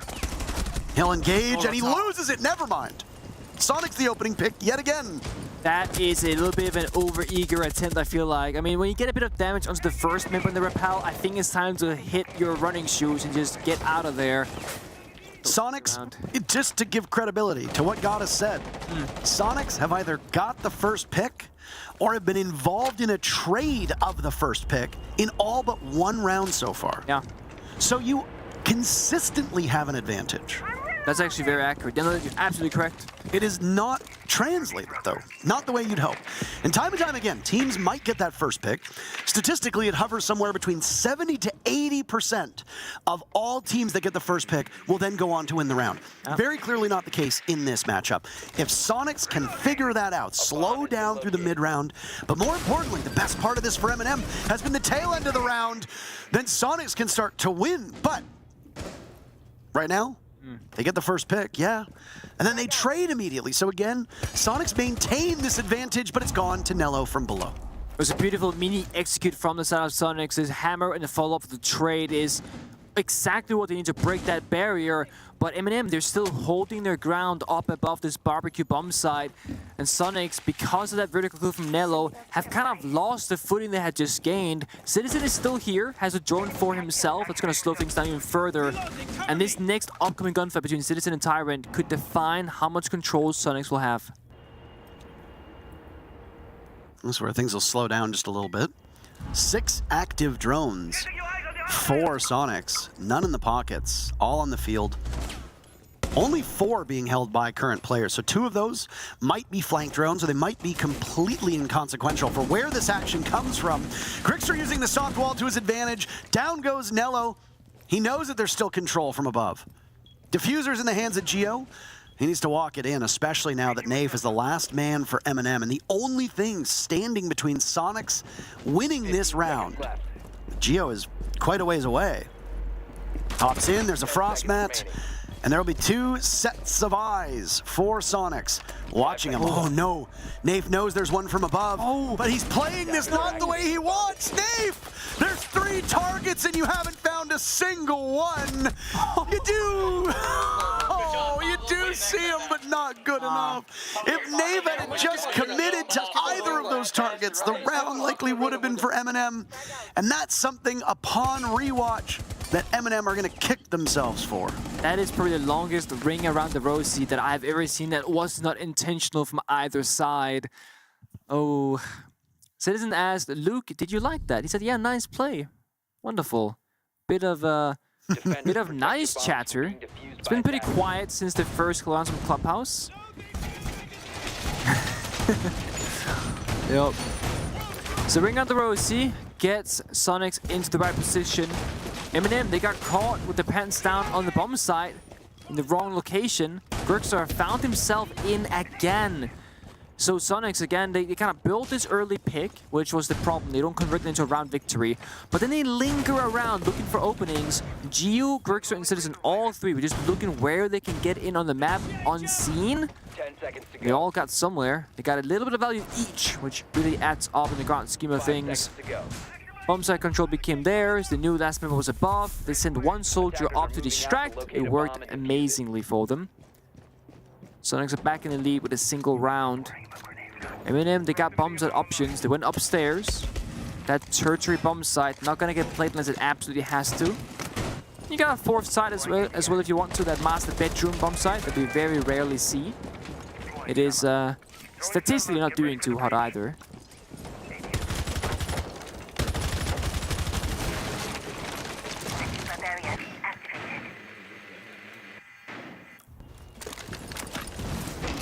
Very crucial round for MNM. Timeout worked to settle both of these teams down. After MNM's timeout, they won 4 of the next 5 rounds. So far, Soniqs are perfect after theirs. And this does tend to happen. I find that more often than not, we see a team call a timeout, and then we just see them start winning. Yeah, I mean, coach input is valuable, of course. Having a full minute of breathing room, for that matter, also goes a long way. And, you know, when Soniqs took their timeout, it was for a very applicable reason. Play together, stop having 4 different ideas and suggestions. Gunner, calm the comms down a bit. If you apply those things the following round, you should start seeing improvements and perhaps even instantaneous success. Nave below does no damage, and Nave finding himself in the same spot Gunnar was earlier on that staircase. It's a tough place to be in. Those toxic babes have to be used sparingly. You only got 3 of them. Gio's taken about, what, 25% of his HP removed. He's taken 25% damage. Usus being softened up as Solotov had been too. Both these players taking their lumps. Still upright. These are the 2 players that you rely on to get the lion's share of your kills. Down goes Gunnar. Was he coming to the rescue of Gio or not? Now it's Solotov's turn down below, engaging with Citizen. Both teams could potentially lose one. Nave lit up. There's the smoke. They're trying to get through the Monte, and MNM doing it, though. I don't know exactly how they accomplish that, but MNM answer back Soniqs round with a flawless one of their own. And we're going to need all 12 rounds again, Nick. That's beautiful team play. So essentially, one member of MNM, they were punching the shield, which kind of wiggles the animation. Other member with the shotgun just tucked all the way in the corner, and then like the right-hand thigh of, or right leg thigh of Monty exposed itself. Shotgun got the injure. It's nice team coordination. You can't do that against Monty 1v1 because there's not enough time between you meleeing the Monty and the animation for you to whip out your weapon and also shoot. Same with like a clash, the animation as long as that works. So Monty needs 2 people to work together in union to get that scenario to occur. A very quick round at that, and Gio on this Monty has not had the most fun, I have to say, on Clubhouse. He was alone inside the dirt against 2 members, got C4'd and impacted and killed. Now on now on Skyscraper rather, he had a teammate behind him. Teammate died first, that happens. Then Gio's left alone. No one else is there to support. He gets 2v1'd by a shotgun and a Jaeger. And that Jaeger meleeing the shield, well, that made all the difference. It's unfortunate.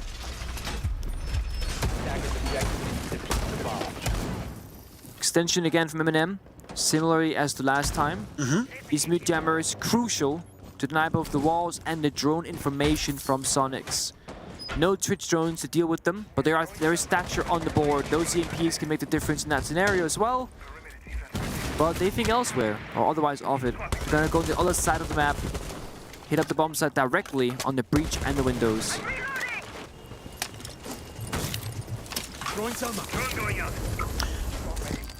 Damage done to Nello is the first little bit of action that we start to see here as things are going to heat up really quick. I want overtime.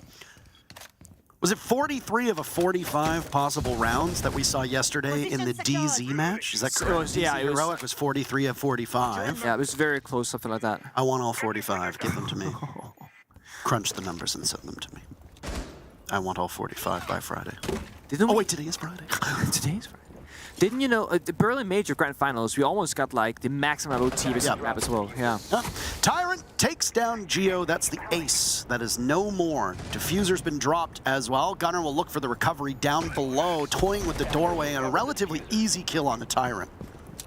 It's pretty free indeed. Tyrant below with the C4 is removed from play. It's actually my favorite price. Free 99. Free Now, just to be specific, do you consider that a trade, or do you consider that an opening pick by MNM? Yeah, that's a great question, honestly. I mean, I would say opening pick from MNM, traded back by Soniqs and elsewhere in the map. Ah, yes, very good. What do you think, chat? Was that an opening pick, or was that a trade? Either way. It's a good question. Gunnar wants that Selma to open up. A nice nade, but oh, it just misses. Usus. But the bullets from Citizen down. This is why they imported Big Ben all the way from Great Britain. Gunnar needs to be retrieved, but there's that powerful position of Nello sitting on the black mirror. The buck of Gunnar will continue to crawl away. Just under a minute to go for Soniqs to get Gunnar back up or attempt this in a 2v3. No way. Oh. How does he not get that kill? He didn't even do half the damage either. Hit the railing. Gotta hate the railing. Or the beams, rather, should I say. Rexon trying to cross this rescue mission, gets taken down to 1 single HP in return though. Is that worth it? Oh, I'm not sure. No, I don't know. I mean, they've got Gunnar back up, and we've seen players do well with just a sliver of their health intact. A utility dump from Gunnar will at least get one of the magnets over by Terrace. Down goes Citizen. Gunnar in, checks the wrong way, and MNM seal the deal on that round. Moving to match point, series point. Fucking timing on that, man. Was that back injured, Nella? Was that back injured? That door is just Did that back go injured? I hit him like 3 times with fucking DMR. I hit him 3 times with DMR. He did not get injured. He's not happy with that. I mean, would you? We've seen the DMR's damage. I agree. 3 bullets, that should be an injure. But then there, you know, did he actually hit all 3 bullets, right? You never know. I'm sure Citizen was like, that guy should be injured too, through the floor, but sometimes you're off by just a pixel. We've all been there. Puzzle final round for MNM. Got that match point, so now in front of them. The issue is, tertiary bomb site. It didn't look all that good last time. So they can change that around. There's the early loss of Tyrant that kind of snowballed things out of control. He was on the roam instead of office. Soniqs just quickly made work of the map from that point onward. They like fishing for these early kills, and they've got them so many times in the past. As Gade said during the tactical timeout, keep doing that part, and then work together afterwards. 5 seconds Can't keep surrendering these openings and these advantages that we built for ourselves. Attacker's objective is to locate a bomb and defuse it. MNM will, if they prevail on this round, be the first place seed confirmed as far as I am aware. And obviously the Direwolves Liquid matchup does not have first place implications. There goes the Selma charge onto the Geisha wall. Soniqs have already lost a small portion of their artillery. God, this MNM Gaming story really is something. For the they entered as what? Like they were like the 13th or 14th seed or something along those lines? Yeah, they certainly weren't the top. No, I mean in a group with Team Liquid as well. Yep. You're thinking to yourself, all right, maybe we'll see something happen. But probably not. Team Liquid have also just not looked like themselves. This has been a very disappointing event for Team Liquid so far. MNM have looked very good. Most of their maps haven't even gone into overtime. That's the thing. They are perfect on maps so far. Yeah. Soniqs were as well. They dropped their first map, and it was their map to MNM on Clubhouse. This was the same scenario that we were in on Clubhouse, by the way. It was a 6-5 for MNM, and then there was that incredible moment to win the to win their 6th and final round on the second half and send us into overtime. MNM did end up getting ahead in OT, but Soniqs still made it competitive. It's Soniqs on attack, and this is where things might get a little bit tricky. Yep. They've only won a single round on attack. Oh, and that's not the start that you want. Gunnar walks right in, and despite the fact that there's an E1D, despite the logic bomb, they cannot flush. Use this in this hall of mirrors inside of Drum. He's got all of the Prismas around him, and he claims another kill onto Geo. In the hunt is Grixer. Down goes Nello. Now it's Rexon from below, trying to clear out. Rexon's in the bomb site, but he doesn't look above. Solotov ends his rampage. Citizen and Grixer, the 2 top players, need to make some noise, and they'll start. Grixer shutting down Nafe. He also sees the bomb site in front of him, but Grixer doesn't hold on to that diffuser. It's been dropped.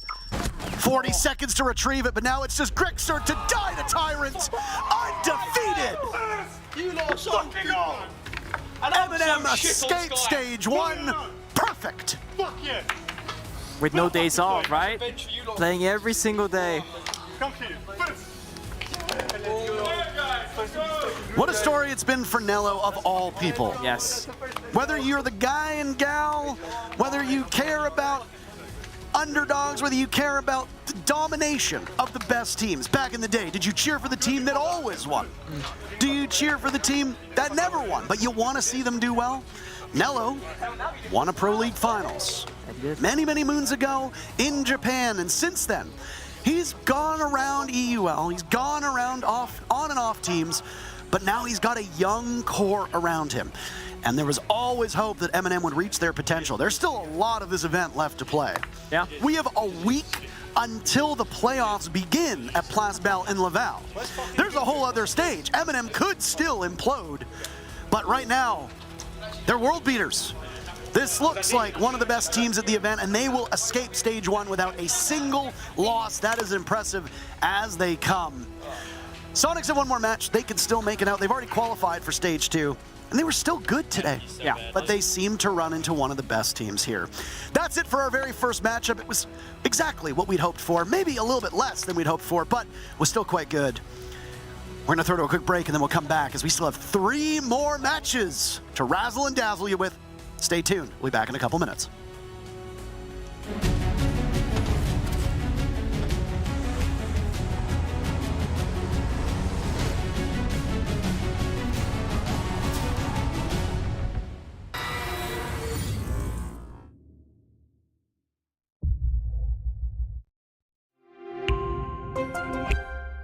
I'm Nicholas Morton, but you know me as Pingu. I'm a 2-time Rainbow Six Siege World Champion and former top Rainbow Six Siege player in Pro League.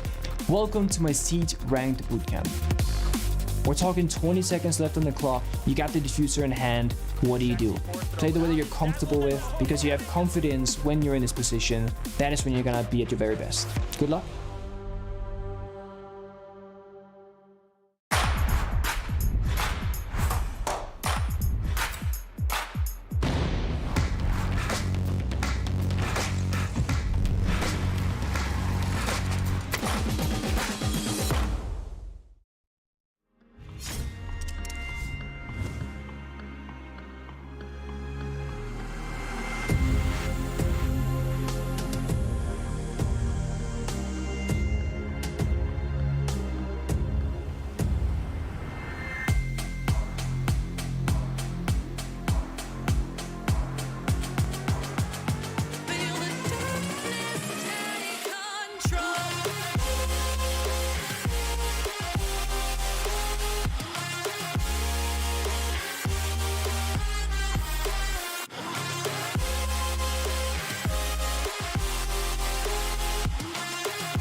Welcome back, friends. MNM Gaming carry through the torch and the flame and move it forward into our playoffs. Bracket number 1 confirmed in their group, and the Soniqs confirmed second in the same group. 2-0 victory with all 4 points. The Molotovs and Marshmallows. If you would have told me about this 6 months ago, I'd tell you to get off whatever you're having because it is not good for you. Hello, welcome back. I'm Milosh. With me are Anne and Fresh, resident EUL experts, and you were right. Who said Soniqs? You did, but when Fresh says, I'm voting for the non-MNM, non-EU team, it means he actually is voting for the MNM or the EU team because you don't want to jinx them. I simply won whichever way that went, Milosh, to be fair. Yeah. I was either right or I was wrong, but MNM won. So you were right. I was right. There you go. And you feeling good after this? Yeah, I mean, yeah, for sure. We talked about how important the defenses were going to be, right? We'll get into that later on when we get to the third map, but it did turn out that the defenses for MNM were really important in them winning out this best of 3. All right, how about we go through our maps one by one to talk about them in depth, in detail. Exactly what you're looking for. Clubhouse was a tight game. It almost went the way of the Soniqs there, but the last round proved deadly.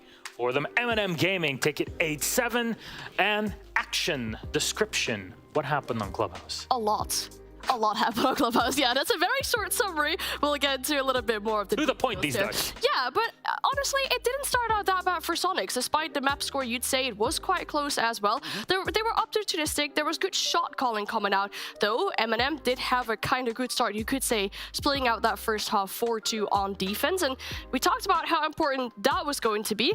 Later on, it got a little bit sloppy from Soniqs here and there. I count a double team kill with a grenade. Yeah. I count someone jumping in and then Citizen shooting Geo in the back, getting him to be injured. Then I count some sloppy rounds from MNM where they got the kitchen hatch EMP'd, but then didn't breach it. Still won the round. Then got no gym breach, walked the main stairs, and also still won the round. Some very confusing things. Yeah, I think it was kind of weird that this whole fixture of the Clubhouse, the first half was really high quality from both teams, and the second half kind of just descended into the better team will just find a way to win the round. And that was what was happening round after round after round. And like you say, you know, Rexa gets that 4.5v1 because there was one of the MNM players that was already injured. And then, yeah, MNM, like you say, they scuff up a couple of the attacks, but come good just in the end just to get over the line there. Really high quality game from both teams. You know, we were sat listening. We took a position watching the game on a small TV between both teams, listening to communications, and both teams seriously clean. You knew exactly what they were trying to do, what the win condition was. They was pulling each other. Every player on each team was pulling other players to help them to create these team fights. It was, especially the first half of Clubhouse, it was some of the purest siege I've seen in a long time. Unless you mean the one moment where, can you nade over that wall? Oh. Oh, it's good to know. Paul Grixer is just like, guys, can you actually nade over that wall? And they'll go, no. It happens. Oh, that was good to know then. Yeah, but we talked about these, like, you know, having the opportunity to listen into comms so often. Like, this obviously helped for us as well, right? We listened to Citizen, and we talked to each other like, oh, right, well, Citizen knows these players very well, right? There were rounds where MNM were setting up for an execute, and Citizen went to his team and said, like, they'll C4 the bar hatch. Be careful for it. Like, he knows what they're going to be doing, and that helps a lot. You don't want to overthink that in certain situations, but it does help a lot in expecting what might come from your enemies. And map 1 could have gone either way. Yeah. It was so back and forth, but we got a great map out of it. As we all say, the viewers are always the winners at the end of it, no matter who takes it. But if we were to move to map number 2, in the series, 7-5, again a close one on Skyscraper, but I'm loving seeing more and more Skyscraper, Jack. It's like teams are really starting to explore the depth that this map can offer. Yeah, and that's what best of 3s will give you, is that teams are going to go to these maps that are their favorites. And I think the way that Skyscraper played out, Soniqs went 4-0 up, and I turn around to Anne and I go, if MNM can get 2 rounds here, they will win this fixture. Because they are so good once the roles are reversed. Once it gets onto defense for MNM, they are so good on that defense. And that's exactly what we saw. They managed to pretty much, especially one of those rounds, they managed to cheese one of those attacks to just get them on the board. As soon as they were on defense, they were looking comfortable. And, you know, I am going to go back to this Milosh, and I'm not going to say it was wrong to ban the Solace, but MNM's used the Azami on Clubhouse so well, and we saw them do it time and time again. It was 100% pick rate, and obviously they won 5 out of their 6 defenses. Yeah, and MNM took a timeout after the third round, which was kind of needed. Their attacks were very slow to start out with. Even in the second round, the first entry kill actually came with 22 seconds left on the clock. That is throwback all the way to the 20-second meta that I really like to leave behind me, or behind us. Round 4 saw a much better pace from MNM, and round 5 specifically, I really liked how they used the Monty, had that zone control really forcing off the players to stand back. We saw good backstab potentials coming out from Soniqs on their attack in half as well. They had constant yellow pings. You could hear the comms as well. They had that information. But during those later few rounds from Soniqs specifically, the calls sounded way more panicky. Players felt or sounded way more defeated when they got killed, and it just sounded like a constant stream of comms and not always working out well. It got very stressful for Soniqs. You know, we praised both teams' communication in the clubhouse on map 1 and for most of map 2, again, both teams. But then last few rounds for Soniqs, they were shouting over the top of each other. There was no plans being made, no teamwork, and it just fell apart in that last few rounds. All right, thank you very much. Let's go through our group here to see how it went. I mentioned it at the beginning that these teams are confirmed the top 2 in their own space. That is incredible from MNM Gaming at 16 points. The only team so far undefeated here, especially having played almost all the games, but we'll see. 16 points, 8 for the Soniqs, 4 for Liquid, 4 for Wolves, and none for Direwolves, sitting at 5th. At the end, Direwolves will have a shot tomorrow that we're playing. We'll have to see how that turns out, but things are looking quite dire. MNM Gaming at the top. That's what we care about. That's what we're here for. It was a classic EUNA, a close EUNA game that honestly could have easily gone to a map 3 and could have been a Soniqs win. Yeah, the first map could have gone Soniqs' way. Get out of here, man. Soniqs' way. It literally was that close. Yeah, it was a really good game of Siege. I thoroughly enjoyed watching that for sure. And obviously this confirms MNM as our #1 seed. Oh yeah. From the Group B as well. Day off. Yeah, day off. They will finish. They've got a day off tomorrow. They've got the first day of playoffs. They've got a nice big break now of MNM Gaming. Soniqs obviously will be in the 2nd seed, allowing to choose their opponent once we get through to the playoffs.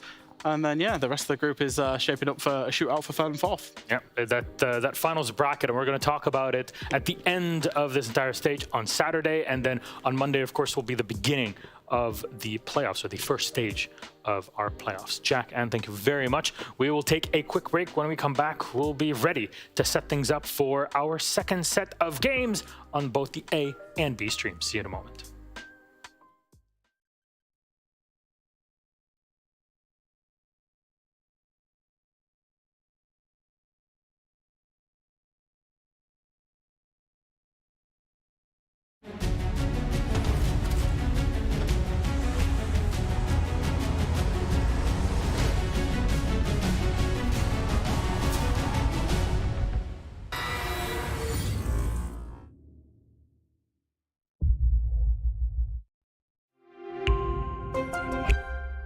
I'm Nicholas Morton, but you know me as Pingu. I'm a 2-time Rainbow Six Siege World Champion and former top Rainbow Six Siege player in Pro League. Welcome to my Siege Ranked Bootcamp. We're talking 20 seconds left on the clock, you got the diffuser in hand, what do? Play the way that you're comfortable with, because you have confidence when you're in this position. That is when you're gonna be at your very best. Good luck.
Welcome back, friends. It is time to set things up and set the stage, really, for our second set of matches. Game number 3 and 4 of our 4th playday here at Six Invitational 2023. Live from Montreal.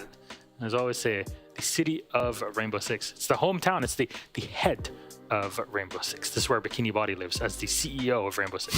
And some would say, hello, I'm Mr. Medic, your host.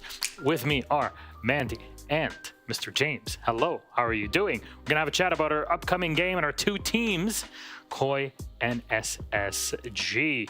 We've seen these teams playing over the past few days. Koi coming back, at least in their scoreline. Space Station having a tough time on day 2, but opening up very well in their first day, which is the second, oddly enough, here in the group stage. Let's talk about them in detail because things seem to have shifted. SSG, what can they bring? Well, this is the Six Invitational 2020 champions chasing former glory. They are already safe from elimination from the group stage, so they will make it into stage 2. But how deep they'll make it remains to be seen. They are currently slated to be in the lower bracket, but if they are able to post up some good results in their final groups matches, they could jump over G2. They could even jump over Koi and guarantee upper bracket, which is really where you want to be because it gives you a second life once it comes to those playoffs. SSG, they had a pretty solid start coming into this Six Invitational. They came through the last chance qualifier from North America, so they came into it with feeling pretty warm, honestly. They'd played a lot of BO3s before even beginning this stage 1, and what that means is, although they're a little bit more vulnerable to their map pool being revealed, they've actually really leaned into their strengths, and they've played it to perfection so far. But Mandy, not to borrow too much from your own jargon in this case, but SSG were blasting. It was solid fuel that they were going up high up in the air in day 1. Day 2 looked like no parachute can hold them. Somebody can design something like that. But, you know, they fell apart and they just could not recover against W7M. So what's the difference that you saw, at least in the gameplay, from SSG's part? Gameplay, I think it was just W7M besting them a little bit on that second day. I think that SSG... yeah, they're a good team, and they definitely are composed and put together, but I think W7M sort of started running circles around them a little bit. I think it was a bit of an experience difference. I don't know if this is a hot take, but I actually feel like Space Station played quite similarly on day 1 and day 2 against Elevate and W7M, and yet achieved incredibly different results, right? They 2-0'd Elevate fairly comfortably, and they go against W7M, and they win 1 round over 2 maps. I said this the other day, it's the first time in history Space Station has ever been 7-0'd, and it's also the most dominant Six Invitational BO3 in history. That is a massive black mark. That's not a record that you want to hold, right? If you're Space Station, but it is against W7M. They are safe from elimination in groups, and there's still a shot at them redeeming themselves. They've got 3 former SI champions chasing that former glory. There is a chance that they might be in the fight, but they need to show that they have a little bit more variety in their gameplay, because if they keep playing as slow as they did against W7M, they are going to get rolled. Yeah, I think I'd have to agree with that as well. W7M, they're kind of a team that once you get a bit lost in their current, they start running circles around you. And I think for SSG, they needed to look for that a bit of adaptation to try and change up their playstyle and deal with the way that W7M was forcing them sort of to play into their hands. I think SSG can sometimes get a little bit stuck in their way, especially against the LATAM teams. And I think it's just about breaking out of that flow and figuring it out, problem solving in the moment. Now let's talk about SSG's opponents, Koi, on the other end of the scale. Of course, they are no strangers to championships themselves. We talked about it so many times.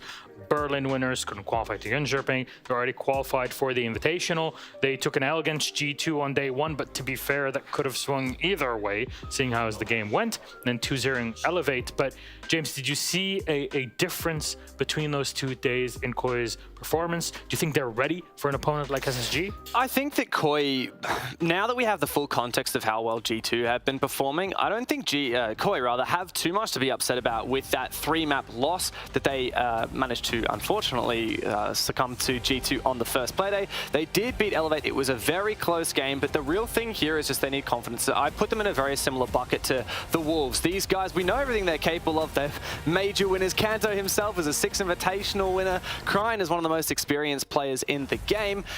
They just need that confidence under their belt. They need to stop worrying worrying about things, the anxiety, once it creeps in, you start to second guess yourself, you start to second guess your teammates.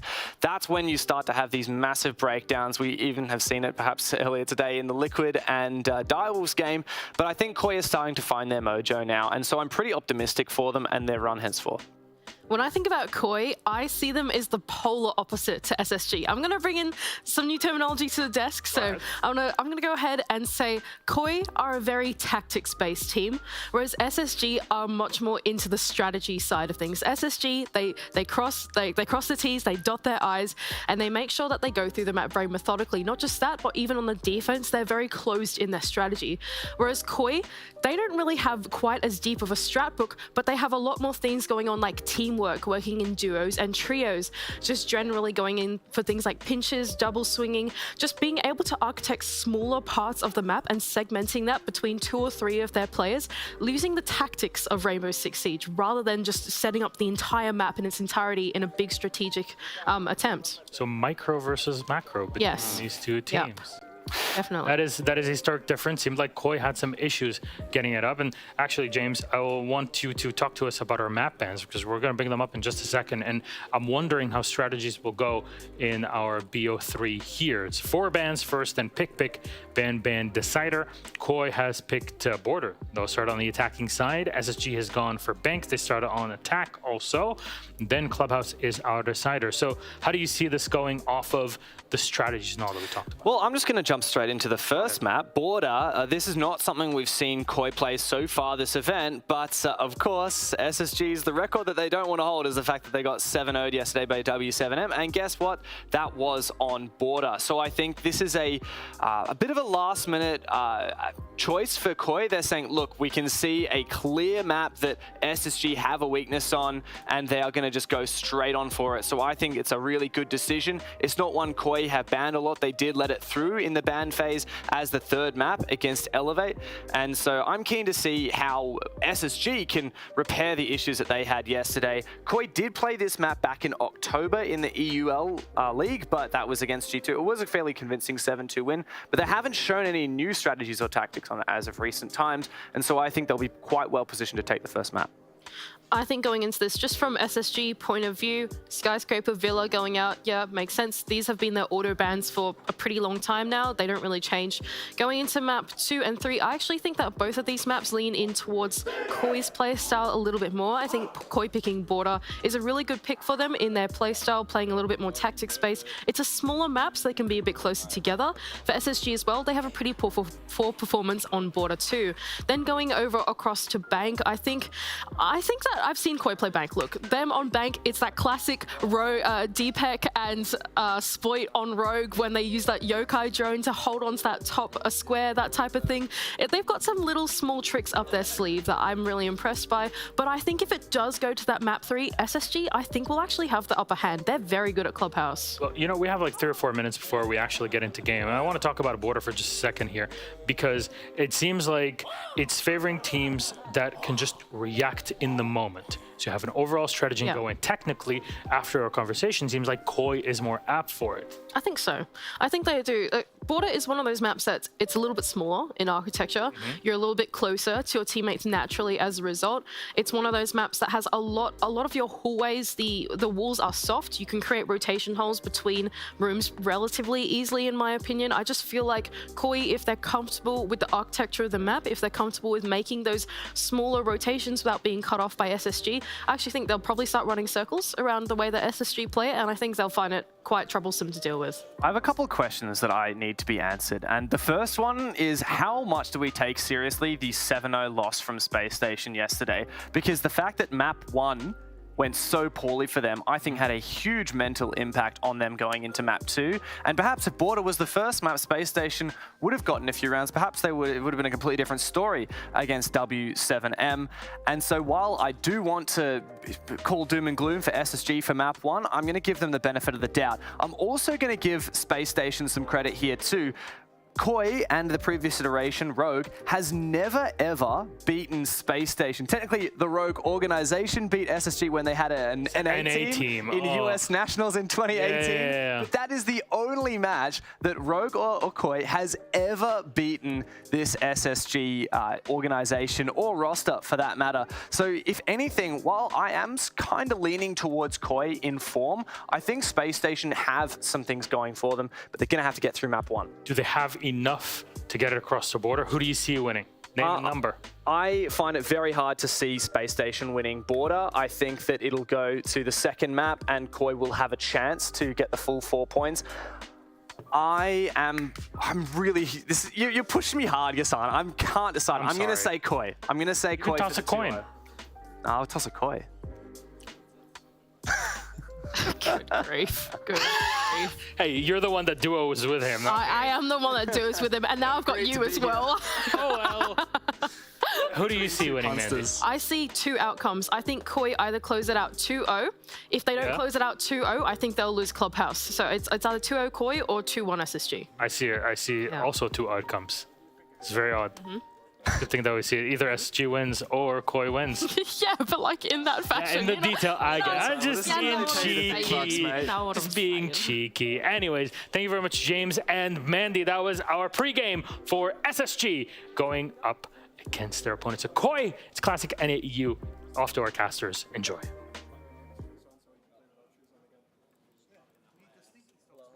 He'll head in towards Archives and get caught.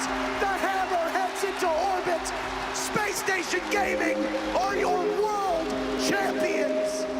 Right after it happened, it was honestly kind of like foggy. I don't know what I was expecting it to feel like. 2018, I had been packing up my gear and watching Penta lift the hammer. So just being on that huge stage in front of the crowd and just everyone chanting, the amount of passion that our crowds have is just like something really, really special.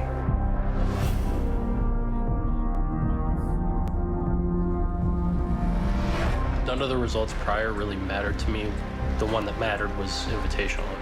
We go out there, we walk out on the stage before the game, and you see everyone in the crowd cheering for you. It's just truly surreal. Everyone's like energy was just higher than it has ever been. Randy, so far this entire tournament, is the highest rated player. We're going into the finals, that's the goal, you know, lift that hammer. On the back of the trophy stand, all the names of the teams that have ever won it are engraved in. Canadian, he can taste that, right? It's so close to getting there again. We had heard like a lot of things about like Nip being really strong. Pino, he's been doing insane. If you like look at their stats from the event, Pino's stats didn't get crazy until they started making that losers bracket run. It's really impressive because he ended up having like some of the best stats in the whole event. As we saw it happening, we're like, they're here to play. I just remember feeling very lucky to be there, just ready. Ready to win, ready to lose, just ready. We had a good first round, and then a couple rounds after that, it was just like small mistakes or like getting surprised or caught off guard by like small things. The biggest advantage that SSG had is now gone. Flawless round, Ninjas in Pajamas take map 1. The second map, it felt like their momentum was hitting though. It felt like we couldn't do anything. And that's the map! We're down 2-0, about to face defeat, and we're coming up to our best map. That was a good feeling. It was the turnaround that we needed. Fultz is down 4 in a row now. They can't seem to be stopped at this point. Once we were down 4-0 on Clubhouse, we started to worry a little bit for sure. Now it was our best map. Like we had no excuse for this. It was when Nade first clutch, I think we like pulled ahead with the momentum, and I think we started to control the match. Nade on 1 HP. Will the Thermite be able to clutch? No! Plenty of time. No match point for Ninjas in Pajamas. I remember just looking up in the middle of the series at the crowd and seeing all the lights. The crowd was with us. It was like looking at stars, like a galaxy out. That picture is still ingrained in my memory. We could just tell after that moment that we were like in control of the match. For me personally, the crowd was one of the main reasons why I personally was able to keep myself in it mentally, and I'm sure it was the same for the whole team. America, Space Station Gaming are your world champion. An absolutely massive win for SSG. I definitely feed off the energy. I feel like the crowd does the same with me. Like so many people like cheering for us and believing in us. I'm really glad I got to share that with the crowd that we did.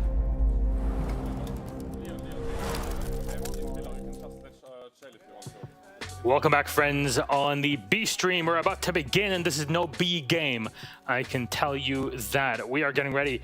Medic, your host, with me right now, and Fresh joining me on the desk. We're gonna have a chat. Hello, first of all. Hello. We're reintroducing you. Yes. Feeling good? Sorry? Good? Feeling good today? Yeah. So far, so good? Vibing. Loving it. Vibing. Just pass the vibe check? Yes, exactly. You did today, so that's great. No. Every single day I do. Hey, that's it. Passing the vibe check is exactly what we're looking for, and we'll see if G2 can pass the vibe check against Elevate. Now, Elevate have been having a bit of a few issues, I want to say, so far in the tournament. Unexpected in many ways, but G2 have been defying expectations so far. The only team to really push W7M to the edge could have gone either way. So very excited to see how this one comes down. Let's talk about our hometown heroes, at least in EU, the team that everybody loves to hate. Esports. Come on. Everybody knows. Do we love to hate them, Milosh? Yes. You can't really hate them anymore now, right? They're doing really good. Yeah, but it's weird after a whole... After like we're just so used to the disappointment. Is that what it is? Wow, that's one spot to be in, huh? Used to being disappointment and then now having this. Anyways, there we are. G2 are at the helm. It looks like they formulated the right plan. Playing as a team, flexible. The rattiest plays, the rattiest positions. They are lurking. 5 lurkers that are constantly around in this team. It does really feel like it's an actual team now. I mean, if you talk about the players themselves, the comms seem way clearer than they did during EUL or whatever tournament before that. They seem very clear. They work together. They actually do these 3-2-1 pushes. And not just the players are an actual team with roles and people really doing their part, but also the support staff, right? They have Fabian. They also have an analyst now.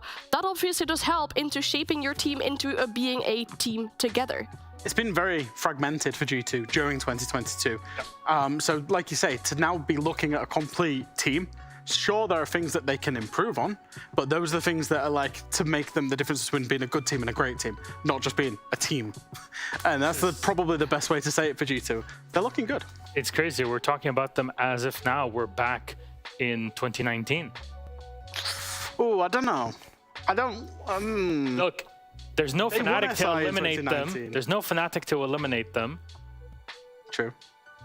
You would know. I would know. It's always worth a dig. I don't know why, Jack. I love you so much, but it's just it just feels good. But that's G2. They have opportunities in this game. The question is, can they take it? And Jack, do you see anything strategical that has changed over the past few days with the squad? Have they kind of learned something going into their W7M game, or what do you see they would change after it? I think it's just much more complete. And it starts all the way with the banning strategy. Their banning strategy against W7M was great. It genuinely was, in terms of going for the weak maps. Now, obviously, on the server, they just fell short, but a lot of teams will fall short against W7M. And then when you get inside of the server, there's not free voices, there's not free IGLs, Citizen's gone, Prano's gone. This is very much Alamo's team. It's very much his direction. Obviously, people will contribute with ideas, but he is the overarching IGL of this team, and that unifies the team by just having that one voice that unifies it with Fabian in support of that. And I think that's what's changed between G2 in Stage 3 and G2 now. He brings really good hype into the team as well, because if there's another player that I may highlight, it would be Doki and his performance that he had during the game versus Koi, where he went huge. And Alamo even looked at him and he said, Doki, look at me. This is your tournament. But Doki, even before this tournament, right, he's been grinding FPL. He's been grinding streaming just to make sure that he does get his personal performance top-notch. It seems like things have been working out for G2, but on the other side, Elevate, who've had a rocky year, but honestly, given the state, I guess, of APAC teams in general in competition, they've had some pretty decent successes. Going into here, there was a lot of pressure on them from the entirety of APAC, not just APAC South. And unfortunately, things are getting a bit tougher. It's their last game to play in the group stage. Tomorrow is their off day. So the maximum points you can collect now is 4 by 2-0ing G2, Jack. Yeah, they have to 2-0 G2, and then hope G2 get 2-0 tomorrow, just to not just to stay in this competition.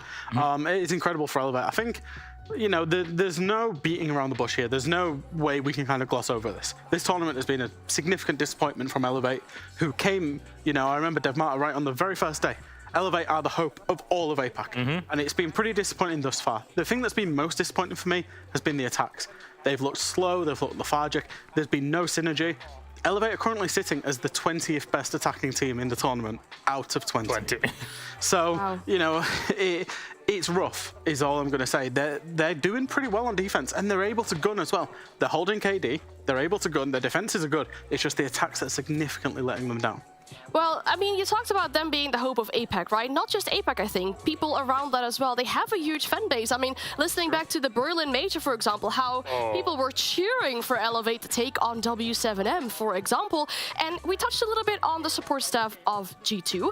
If we touch upon the support staff of Elevate, they've had some rocky changes in regards to that. They had their coach, Laxing, come in, but there was a little bit of a language barrier. Only Onagir was able to really understand him well enough to be able to communicate with him. So obviously that didn't work out either. And now their analyst NanoKids is stepping up to be their coach. But to make such a change so short in front of such a big tournament, that will be really difficult to get those things fine-tuned so close before.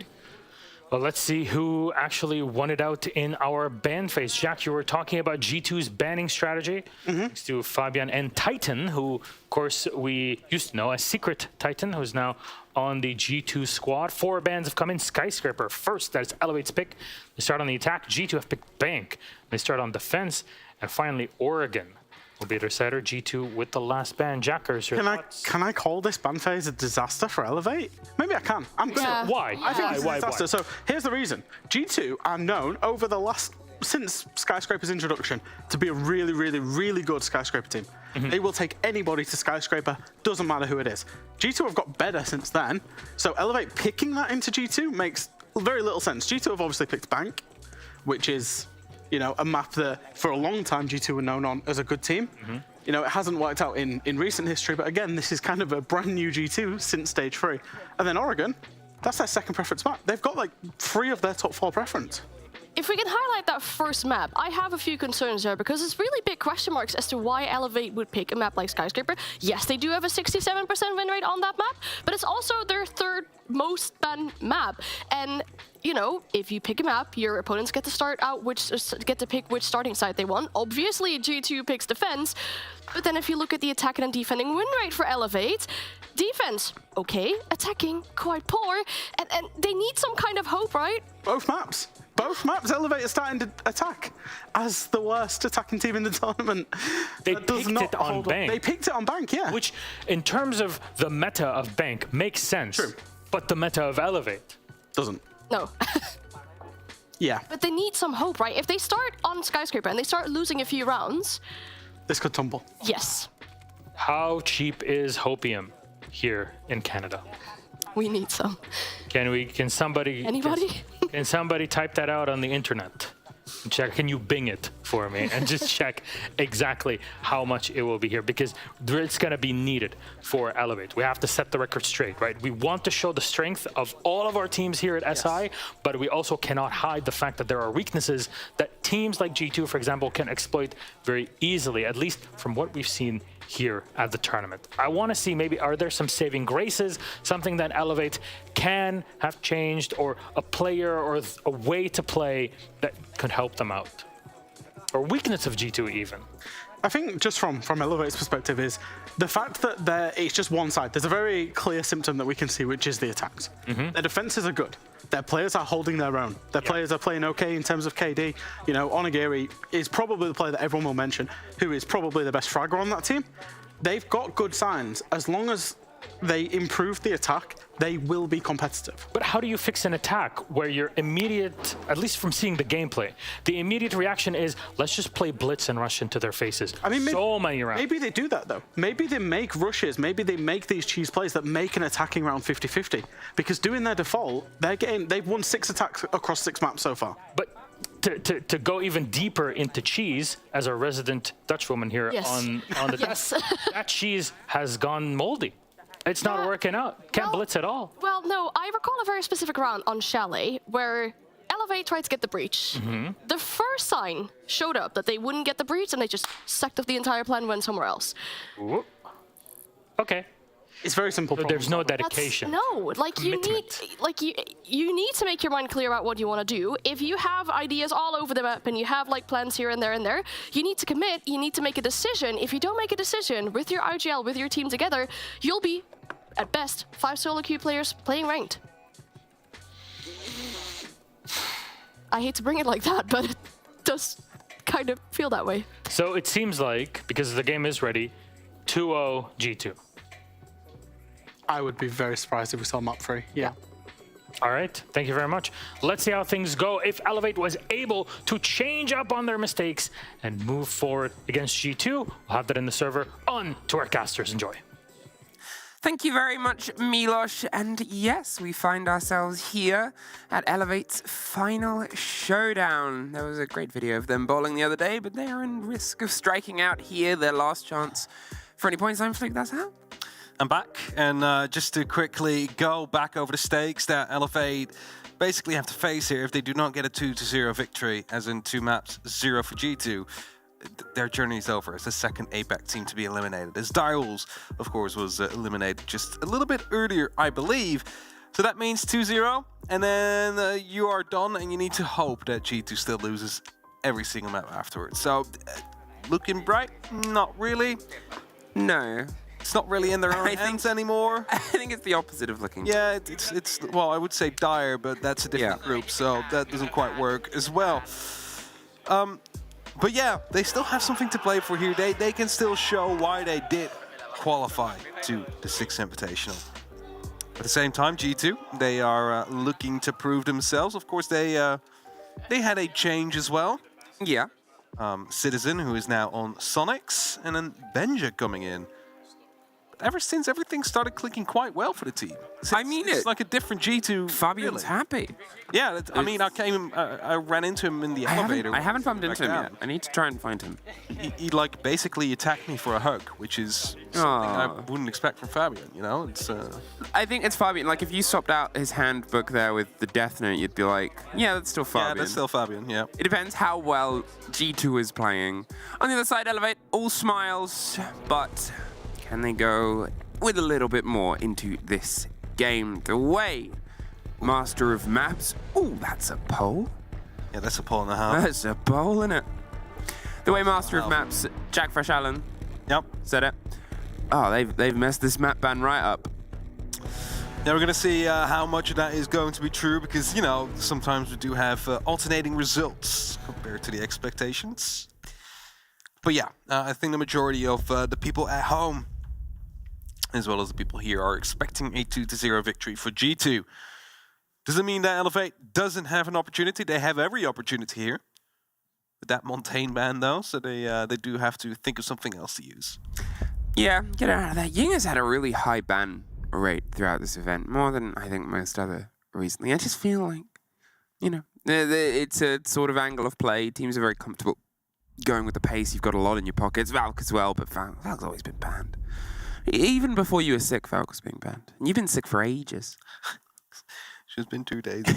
You've been disappeared for ages. It's nice to have you back. Thank you, thank you. Did you watch a lot of Siege in bed? Now help you recover? Basically watching as much matches as I could in bed, yeah. Luckily, there's been a lot on. There's been a lot of games going through. What have been your favorite moments? Well, I have to say, like, the way MNM has been playing has truly been amazing me, considering the fact that, of course, like, last event I didn't really have high hopes for them. They made a small change, and they're still known as 10 Gaming, and, you know, they still throw 5v1s, but 10-15 AM Gaming. They have gone unbeaten throughout, like, the entire group, so that has been pleasantly surprising me. I really hope that we can see more of that during playoffs. Of course, they will be receiving a bye right now, so, yeah, they're already one step up higher on the ladder. What hasn't been pleasant, I think, has been Elevate's run throughout this. As was highlighted on the desk, seeing them in Berlin, seeing them in the stages where they just get the crowd behind them. They're such an upbeat team. There's such a fun amount of Siege that can be played, but it just has not clicked here in Montreal. They haven't been able to find any maps at all. They haven't been able to break that divide. They've suffered across the board. There was, you know, one OT But then from where that match started to where that sort of ended, it's just been a really rocky, unfortunate tragedy for them. Let's see if they can try and break that deadlock here against G2. We did expect this format to be a bit more difficult for APAC, considering we were headed towards best of threes instead of the best of ones. Best of ones is where we usually do see them shine a bit and, you know, cause some upsets, but best of three system hasn't really been kind of to them as of yet. But as we get going, Sapper in to try and sneak himself all the way through, maybe hoping to find a G2 player that is not paying enough attention. I mean, drones are coming through, bot buyers, LMAO's on own though. These two will be meeting each other soon. Yeah, it's sort of this thing of they have an idea, but do they truly know? Look at this though, Sapper all the way up the restaurant stairs, but look at that just below him. Hey Alamau, how's it going? Pretty good. He is able to get that first pick, and where he thought he was entirely sneaky, unfortunately, you gotta wake up earlier. Oh, and even then, Mark, over the top, gets rid of Blur, gets a frag back, and they're still putting pressure close to the site, but they haven't quite got that surprise strike they thought they had. No, they hope, of course, to catch someone off guard with pushing Sapper up that far, but instead lost that early opening. Luckily, Mark able to find it back, so nothing really to be too worried about as of yet. The thing they should be more worried about, though, is all these long angles that have been created by G2. So they want to be going for some long-range fights here and there. The attack is usually favored. That's a very sturdy bit of wall. Yeah, a sturdy bit of wall. Requires a couple of shots. Strong wall. Also, the Izami on the drum is going to be making it a bit more difficult to take down. Also, they will need to use some good amount. Was that through the closet? Yeah, I think it was. Yeah, Onigiri just around the side. Doki goes down. DCH is able to find Alaman with a grenade, and suddenly, Elevates grab themselves a bit of wind, but a bit too overconfident there. Swung around, caught out, they suffer one more, and from what was a 4 versus technical 2 to now a 3 versus 2 against them. It's a bit of a missed moment there for Elevate. They still had so much time as well. They could have maybe gone for something slightly slower, slightly more coordinated instead of the wide swing that was still covering now. They've got to try and beat their way through the remaining site, unfortunately. With how much still stands, Virtue's able to pick up Mr. Punch on the drum side. DCH stepped in, hoping they swing their way from gold. It's the fight over. Into Geisha, back towards the opposite end of gold. Just sees the end of Doki, but Doki has the first trigger. Saw the head there, wanted to quickly go for the repeat, but pre-fire a bit too strong in that case. Elevate started off with trying to get someone in very sneakily, very early on. Sapper, who of course know is able to provide some clutches every now and then when Elevate needs him. But was picked up. Information gained, I'm not quite sure where it came from, if that was just a sound call coming through, or if there was a camera somewhere that did, you know, bleed through that information before it was taken out. Either way, that was an early fall, and well, they still went in from the east, but weren't quite able to deal with the G2 players quickly enough without losing members themselves. And it was said on the desk before, Elevate is currently the worst attacking team in the tournament, so there's definitely a lot for them they can improve on. So let's see how they will evolve during the next couple of rounds throughout this half, because there's still 5 rounds to go. There's still plenty of rounds they can try and pick up. Theoretically, if they pick up 2 or 3, then they have a good fighting chance later on in this map. 5 seconds remaining. A bit more of a stretch and extension here, and G2, there was a flicker, a moment of that round where things, I'm not going to say went away from them, but could have. And that's something that they need to sort of put the cap on. You are still in a high intense game with Elevate. I'm sure Elevate have not had the tournament they wanted to, but we've seen eliminated teams be gatekeepers before.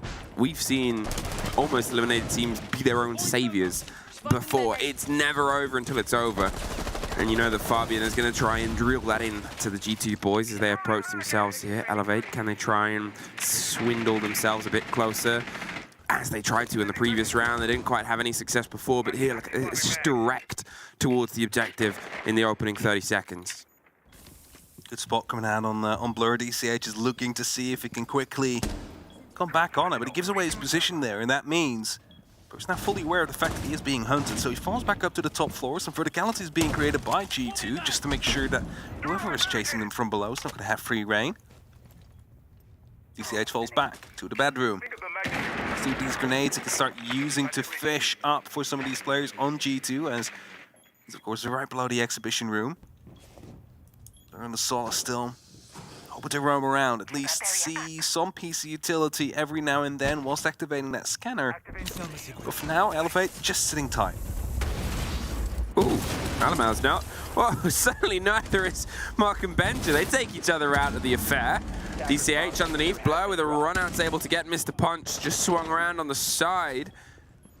That wasn't even a run out. Someone else had a run out at exactly the same time. Popped up on the screen. Doki, he's looking for the long, deep angle across to that close window hop in here, offering some cover. There's a drone making its way up towards Blur on the back end. I assume then it was Doki that popped a run out from this corridor, and it's drawn some attention. There it is. DCH trying to keep a lockdown on the long angle with a bit of a rotate here from Ash. This is sort of one of those things I wanted from Elevate before when they had that advantage. Get the rotate round. Doki almost suffered without even really knowing that. Almost suffered twice there as DCH was watching the door he was rotating back in from. Virtue Falls, so that brings it to a 2-on-3 situation. Doki's gonna get taken out by DCH. Leaves it only up to Blur now in a 1v3 clutch situation. 40 seconds on the clock. You hear DCH is going up on the Gemini replicator, trying to figure out where these players are. Drone gets taken out, and of course Blur has the Solace ability to stop any plant from happening if it's not happening on top of one of these tables, which is exactly what Sapper is doing. Doesn't matter in the end, Onagiri is going to be taking him down, and that is going to be a round for Elevate. As they attacked that quite well, have people ready and present below, and help these angles as they force the G2 players to rotate back through the site. Gave them the advantage they needed to lock that out. I don't speak Taiwanese. No, I don't either, but I request. Unfortunately, obviously we've had the listeners throughout the tournament. I cannot give viewers at home a translation or understanding of what Elevate are talking about unless they do it in English. I'm very sorry. I did see people request that even if it's not an English team, people would like to listen every now and then because they might. We're trying our best. If a Dutch team come through, we've got you covered. Can translate, yes. If maybe Deepak will be some Dutch words. If wherever Pengu's from, some off-brand Netherlands. If there's Denmark. Yeah. If a Danish team is playing, times world champion. If a Canadian team is playing, Parker could translate. He could. Jesse could as well. Well, he's not. It's not as true, but it can always be like, just help for a quick second. What a beast! Elevate, they're able to claw around back there, and I preferred their approach to the actual punch. It was slowed down. It took about a minute. They reevaluated themselves, or they did it at about a minute even. They sort of went, okay, well, we can piece this together. This is what we've got. They set themselves up for the pinch onto Doki. As you said, they were watching towards the door. They had the pressure onto the window, and whether they knew exactly where he was or not, they knew exactly where he needed to go. And that was the force. That was what was played very, very well there. Alamau, he finds himself under a strict bit of pressure. I like the adaptation towards the Mozzie. I think they've realized the drone game from Elevate is being a little bit dangerous here. They're not going to play the Solace. Blur is instead on the Azami, the structural architect of a lot of this tournament. But Alamau might be able to just slow things down alongside the Mute. Yeah, the Mute and Mozzie combo is always a bit of a dangerous one, especially if you're on the attack, because it's going to be difficult to get your drones around, really, because some doorways will be blocked off by Mute. Sometimes you get your drone stolen, and suddenly that information goes towards the defenders. Something they need to be a bit careful of. Again, early entry from Sapper, finds himself in Dragon.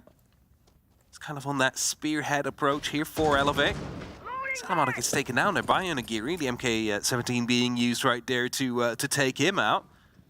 That's going to be the Mozzie gun. I'm not sure if he deployed all his pests. I don't think he had, and that means that these drones suddenly became a lot more safe to use. As Blur is receiving a bit of pressure now from the terrace area, actually. They're close. They're ready to rock and roll. DCH is going to break this gate for them, and there's going to be a fresh one put right back up. Blur.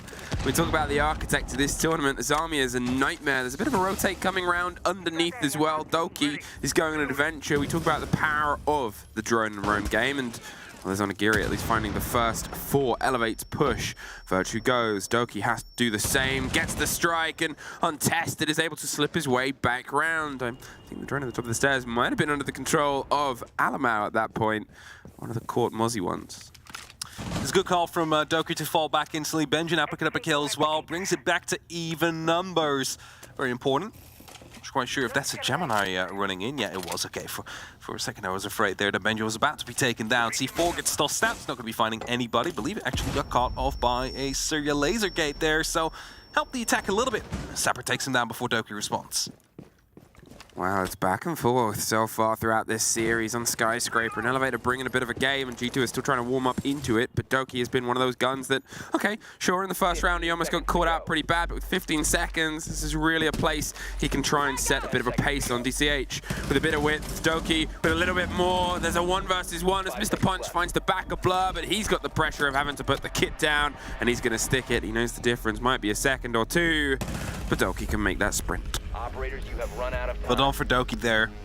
First of all, he came in for that flank from the house area, picked up a kill, fell back instantly, strikes as it basically becomes a 2v1, and then decides to just hide, wait out for these last seconds. That's the amount of experience, of course, that a player like Doki carries. He knows exactly when he needs to strike, he knows exactly when he needs to stay patient and let that timer run out. Allowed them to pick up that second round. So G2 currently still in the lead, but Elevate are showing some promise on their attacks. I mean, that's the second entry kill they managed to grab. And it wasn't up until like, you know, a minute later before G2 was finally able to put some responses back on the board, which turned the number count back to even. G2 need to be a bit careful here with the way the Elevate's attacks are currently going. Yes, they're getting away with it, but that last one was a bit too close for comfort. Just a little bit. Just a little bit. A little bit close to comfort. It's that sort of tricky game so far, I think. For G2, they, you know, as I said, I don't think they underestimate Elevate. I don't think anyone underestimates anyone at this tournament.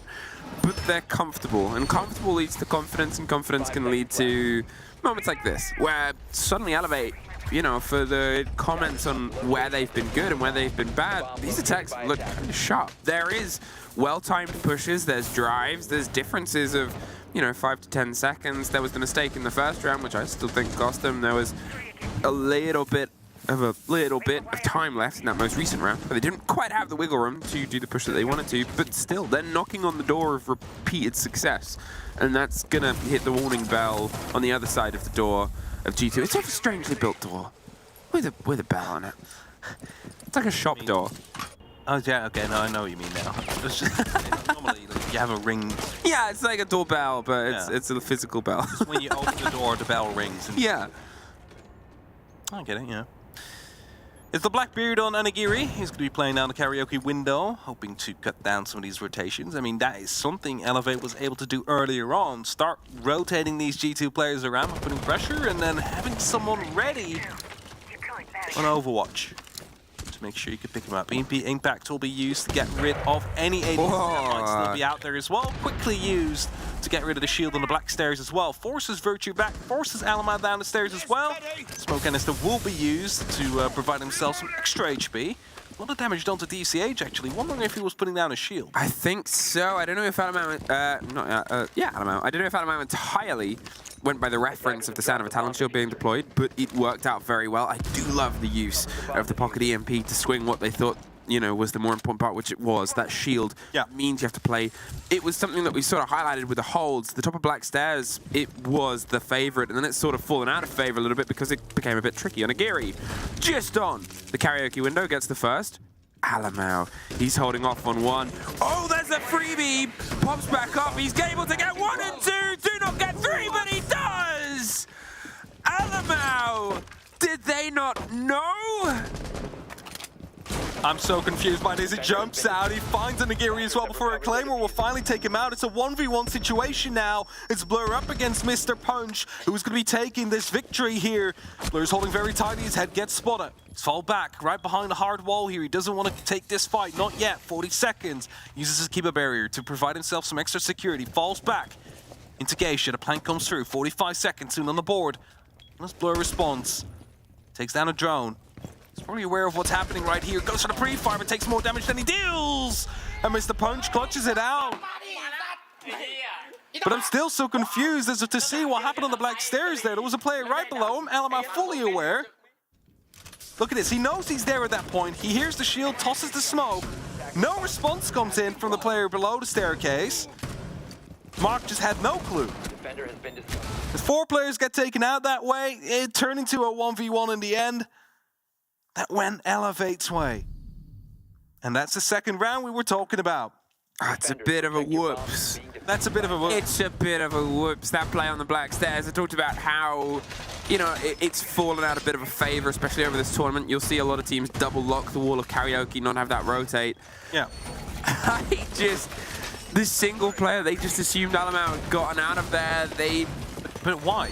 I don't know. The thing is, I'm not there. No, I know, but the thing is, he tossed out the smoke when they took care of the shield. He did. Yeah, they had a player at the bottom of black as well. So. And he tossed out the smoke when they were like setting it up in the corners. There was the first smoke when they did the swing, the second smoke when they were in the corner, getting the 2 kills in front of him. And it was about a second and a half to get those 2 kills as well. And the person behind just didn't swing up. No, but the thing is, they set up because they thought it was safe on the black stairs because they had a player at the bottom of black stairs. Yeah. They didn't bother checking the rest of it. Alamau just sat there like quiet as a mouse. You've always got to check the middle of your stair sets. You got to make sure the staircase is clear indeed. Either way, coming down to a 1 versus 1, for all the heroics, Alamau ran into a Claymore. Unfortunate.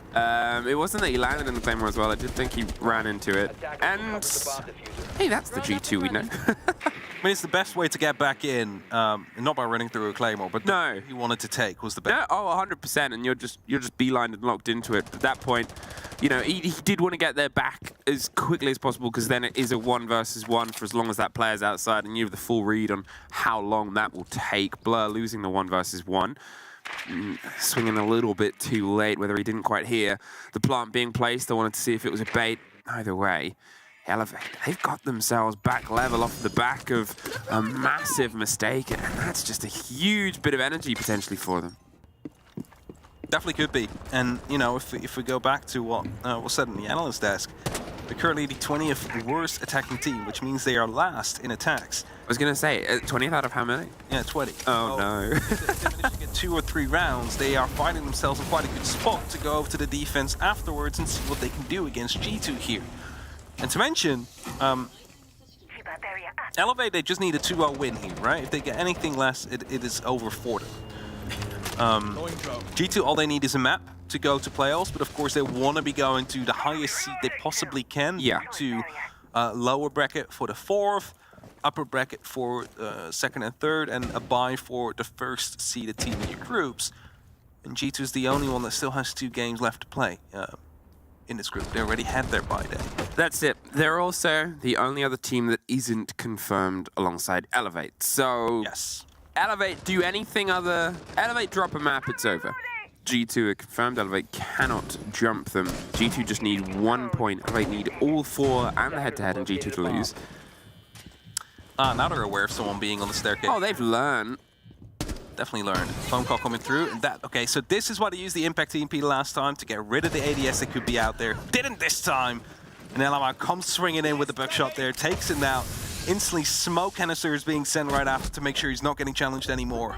Oh, that is a lot of damage to Alamau, and look at the time though, 22 seconds. They're really far away from the site. Doki gets dropped by a Claymore. Benj is able to find Mark in the meantime. A 4 versus 2. I don't even think in 15 seconds he can make it towards the kit in the site at this point. It is just a round that is filtered and flickered away, and Elevate, for the compliments I paid to them being short and snappy to the site before, I just left wanting.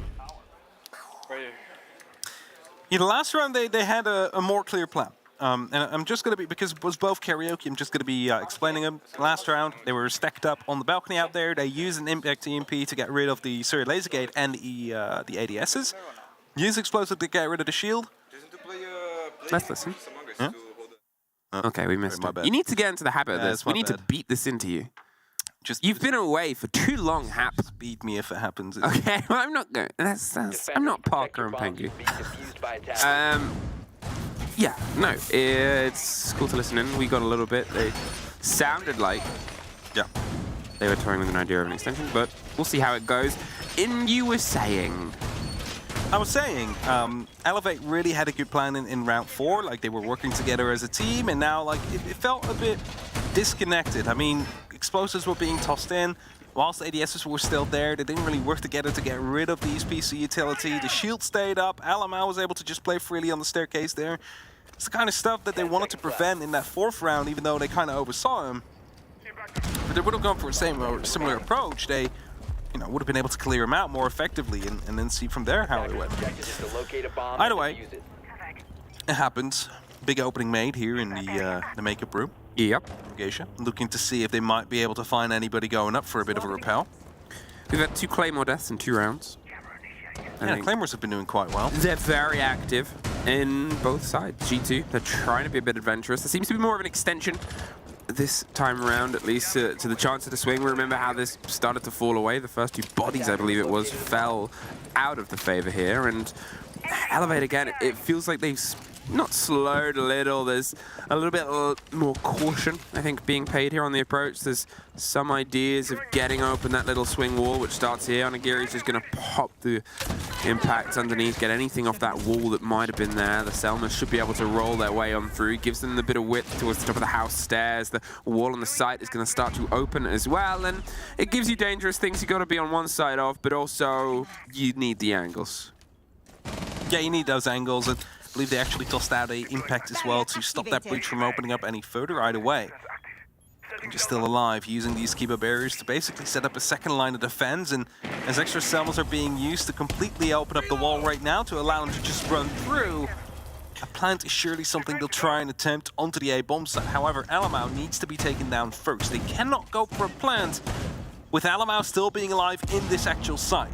Now, there's a player below, but I believe just hopped outside. DCH has these grenades that he could go fishing. Was that Sophia just running by? I think it was. Yeah, it seems to be getting a little bit conversational here at Elevate, and they're able to at least find Doki on the back end. They're trying to make progress, but they're struggling to piece out where. They've been able to get, as I said, the one fight on the back end. GT's getting a little bit antsy, moving around on the spot and seeing if they can try and find a lead in here, but Elevate's not giving one because I don't think Elevate really know where to give one. There's another rotation underneath. Sophia's opening the door. They've got themselves crouched just under the window itself. There's Onigiri, as I said, going around. A great grenade throw. Doesn't quite get the catch, and Alamau does. Finds the header Sapper out over the breach. 48 seconds. Dan doesn't get the next, but, 30 seconds, 40 seconds have passed. And Elevate, they're still trying to work out a plan. They got the entry, weren't really able to move too much upon it. Most of the players are still in the same position, just holding out these angles, hoping to find someone. Mr. Punch does exactly that. But DCH is kind of in a bad position because as soon as he jumps in, he gets taken out. Mr. Punch takes Benjen. Now suddenly it's a 2-on-4. There's only one person on site for G2. 2 people are holding this window. None get found. And that means that this plant potentially will go down as Virtue is stuck inside of the drum room. There's no way for him to get back in. 40 seconds left on the clock. It's Elevate that lock it out. It's a little bit strange, the rhythm of this game. It was a lot of testing there for Elevate, and it wasn't too intense of a test, and it's something that you can only really go back and break down on the VOD reviews, or if you're part of their comms and piecing things together and just what was being caught or wasn't. But it felt like a couple of those opening kills were kind of lucky, a little bit of blessing, like right place, right time. And I'm not saying they didn't win the gunfight. Obviously, they did. Yeah. But from the comparison of their opening rounds, where if there was a player, they would take with multiple different angles. Think about the last time we were on that site. They had 3 people shutting down Doki when he was on that bit of width. Yeah. This time, Mr. Punch just took 2 random 1-versus-1 engagements by himself on the far end and won them both out. And then Elevate goes, oh, we can plant now. And it's that sort of strange thing where it's nothing you can really rely on, I think, but, eking by on that. G2 now, the pressure of attack on Skyscraper's on them. 10 seconds remaining. The thing is, if you look at that game, or the round, a lot of the players were just in the same area for like the majority of the round, right? And then the only differences or movements they made was jump in or out of the window. it's like you had the 2 people down there in the little armory hallway near that window, where like just someone jumped in as the swing came through from the G2 player. They've been there basically the entire round, just waiting, and that's kind of the thing. Elevate was just holding angles, was waiting for G2 to get impatient, picked him up as a result of it, managed to punish them and take that man advantage. And they knew there was one person in drum. Yeah. There was 2 people left on the site. You kill one, boom, 4v1 on the site. It's as simple as that. You just go for it. It's just simple, right? yeah. You go for it because you are favored. And you're not named MNM. The slow approach underneath here. They're not going to see if they can be a bit of a surprise factor. But look at this around Black Stairs. There's a stack up. And if we remember the very first round we had, it was a slow creep up the main sort of stairs of the site itself. It felt like G2 for a second were going to try their own bit of quick break pressure. There's Doki leading around with a grenade. They want to try and bounce this off the top, hit the shield, and maybe if they're lucky the player, but the player tucks themselves further away. The cools give the idea that the cools are coming round. That one tucks the shield, gets it broke. The Yella's thinking about having the fight and the engagement, not getting the player. Sort of highlights, okay, maybe the game has been guessed here by Elevate. So Doki goes and watches the rotation around on the back, make sure someone doesn't come towards them. But with the dedication that they've had towards the top of Black, let's see if they can double down. Of course, Dip pulled the grenade pin twice, which means they will be fully aware. So might just both gone. Mark will be able to find Doki, but he's going to be very tagged up. He needs to be very careful here. His angle's being watched. If he steps out, it might just lose his life. Bench is coming up as well, but wasn't aware of the player right in front of Gold. Onigiri takes him down, and G2 just getting picked apart in his first attack here. Only having the Ossa shield really to still play with here, but Virtue is about to be walking into 3 separate gunfights here if he sets one more step forward. Trying to just batten their way through. They've obviously got the Ossa shields, but what else do you really have? It's the 2 versus 5. They don't have anything in their pockets, but they have this. Manpower, confidence to swing, and Onigiri ending a flawless. I believe he is now 12-3. Yeah, Onigiri is really stepping up, and that's what we always like to see on Elevate, of course, when they start doing well, and Onigiri is starting to get into that rhythm. It's always a bit of a dangerous team to play against at that point. Hey, remember when he set a record? Yeah, I remember when he set a record. Yeah, because we cast it. Oh yeah, we did. Yeah. Was it 27? It was 27. I mean, it's a shared. Well, he tied the record. Yeah, exactly. So, but he still wanted to grab it for himself. 13-3. He was one better than I thought. Hey, that's pretty good. You know, he still needs to step it up a little bit if he wants to grab it for... He does. He needs to... I guess this says a lot about how big his record was. He needs to more than double what he already has. He needs 14 kills to equal it again. Yeah. 15 to break it. It was a big record. Let's just throw an ace in there, you know, just to make it a little bit easier. At least 2. 3 would be perfect. Well, I mean, if we're going... Onigiri, no pressure. Onigiri, no pressure, but if you want to break the record, 3 aces. Just do it, just for fun, you know? Yeah. No stress. All right. Bit of stress for G2. First attack? Okay, it's your first attack. You're on Skyscraper. It plays well to the defenders. You've got to see if you can try and buffer it. If this goes away from them, I'm pretty confident we'll see attack timeout conversation. Yeah, I would believe so as well, of course. Sky, the pick Elevate came in with, but losing those 3 defensive rounds on G2's side really could have hurt them. And now they need to go to the attack themselves to see if they can better them. And that first one, that didn't look too well. They were just being picked apart from all different sides. Whilst they had a clear ID, they just clearly weren't able to fully execute it. By the way, Doki quickly into the Black Stairs here. Benja's going to be supporting him, so that will show you what kind of an approach this will be. They're hoping to take Dragon and Terrorist very soon, and that's why Onigiri is receiving this much pressure now. But he's playing with his trusty MK14, so I don't think he'll be too afraid of whatever is coming at him. Blur with the breach. Just should get the other connector wall there, and it does. Hey, there's a lesson on how to get that. If it's electrified, you can do it from outside. Just put it on the corner, and you still get the width. Doesn't remove the electrification, but it does give you the space to push forward behind it and make drum possible. Blur suffers a little bit, so this is trying to make someone else suffer. They're just getting the read. The drone on the far end, the range on this device is... I guess it depends. Pro Solus, magnificent. Anti-Solus, oh no. G2 have no clue, but 2 of the players have been known. They know exactly where the drone is currently watching as well. That's active, so Elevate. Not really too worried about anything coming from the house area, at least not yet. Zenigiri takes down one before being traded out by Virtue. They can kill him. They can kill him. He's killable. It's proven. They got rid of him. They got a huge gunner and a huge gun off the board now. They lost obviously the calls. That will be no more coming through. But in terms of other utility, Doki still has a couple of grenades. They have the chance at seeing if they can try and loop and put the pressure on. But DCH. There you go. I got that. Go for the flank. Yeah, he's gone on the far end of the flank. The first grenade impacts the spray either side of the door as Mr. Punches to take. Benja is removed. Another grenade goes, and that one does get Sapper in response. Blur is... Yeah, I don't know. I don't know what to say either. Unless he had... We'll just continue, I guess, as Virtue takes down Mark. DCH just completed the flank. Will take down one kill. He has no clue that there was still a second player right behind the breach. Blur takes him down. It's only up to Mr. Punch now. 1v2. The breach is still closed. 10 seconds on that clock. The diffuser is in hand. Are they going to try and go for a plant here? Pings are coming through to know exactly where they will be. All he needs to do is find the right person. 3 seconds on that clock. Does he know where this plant is happening? No, that's not. Doki takes him down.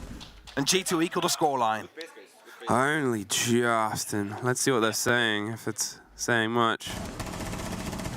Oh, well, I guess we'll be seeing the smattering of fighting instead. I mean, the only thing I can think about that Blur thing was he's forgot to turn advanced gadget deployment on. I don't know. So I'm still thinking about it. It's like, was he waiting? That's the only thing I can think. Was he waiting for Doki to throw a grenade underneath? Attackers need to Or did he indeed forget to turn it off, like, or on the advanced gadget deployment? That will be a very funny kind of mistake to make, though.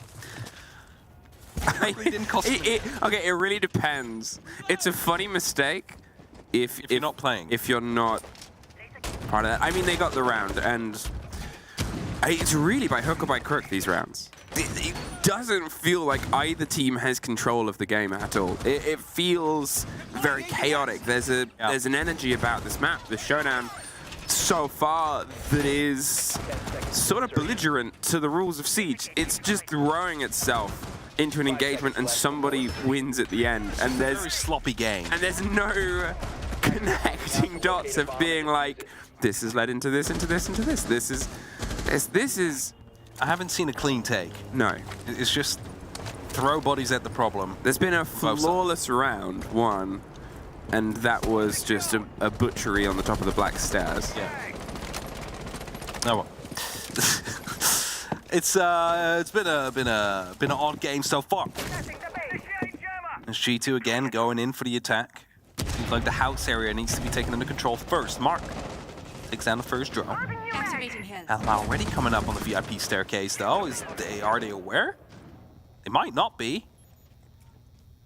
Oh, that's a shield. Okay, I was gonna say, is he gonna be able to see the shield if he steps a little bit more to the left? The RC is coming through though. Gonna be taken down with that shield. Nelman now has the opportunity to actually go for a bit of a challenge, but he doesn't want to take it. He doesn't want to risk his life. It's a very tight angle, of course, that they need to worry about. And Mark is a great gun for it. He's more than happy to sort of sit up. Another Rotaro slips its way past the... Well, he does finally get the shots in it, but the gate has been opened as well, so he's just going to sort of pull himself back. Remember where the site is.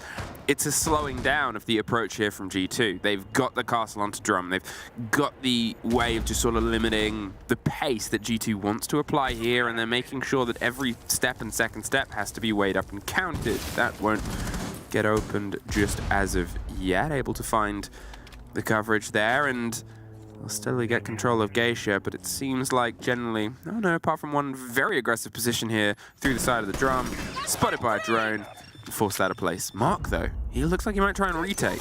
Still a very heavy top floor hold that we're seeing from Elevate. 3 out of 5 players are going to be up on the top floor. That is going to be giving away hot pings about Doki, so they might actually be able to punish him if he goes a bit more aggressive. He's going to be finding the player. Just saw someone walk by. Mr. Punch takes him down before he could strike, though. Goes aggressive instantly after. Knows there's going to be a second player around, but cannot quite connect. There's someone coming up the same stairs, though, and Alamau somehow able to entirely deep dive, and that's two G2 players that have shot the same fake woman. DCH, he's tucked around close on the corner. They don't know he's able to get one just before Alamau sees him himself. They're either side, and well, at least he got something for Elevate. Onigiri, oh, he's offering some cover, but I think Virtue's about to get a bit of a strike here onto Gold. If they don't know about Mark, well, Mark might make them know. There's one. Sapper gets one as well, and Blur. He's once again the only one left here. He couldn't win the clutch out situation just before. when it was a 1 versus 1, and now it's, wow, not going to be one either. Elevate, once again, in the lead. And again, the defense should be easier for them compared to the attack. Just checking. Yep. Here's the timeout. So let's listen in to G2.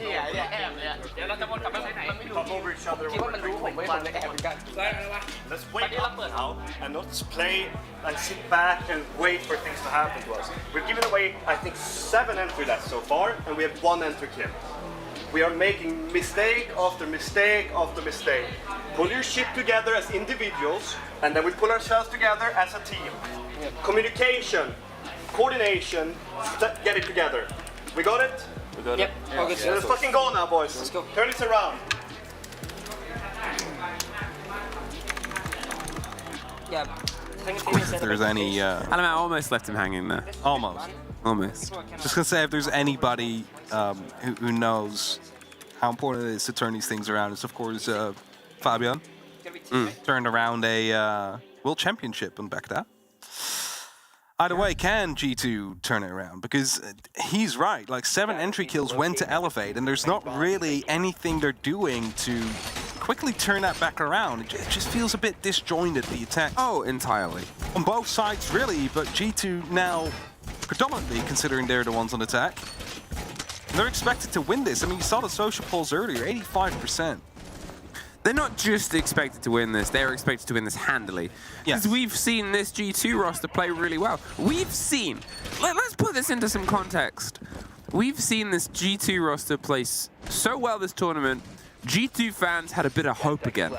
Yeah, they didn't need the and then you hit a moment like this where you're like, they just cannot quite get the synergy. And, you know, Elevate have had a rocky tournament. There's no two ways about it. This is some of the best that Elevate has been able to play. They're still eking scrappy rounds, but I think, you know, they've sort of been a bit heads down this whole tournament, and it's been rough for them.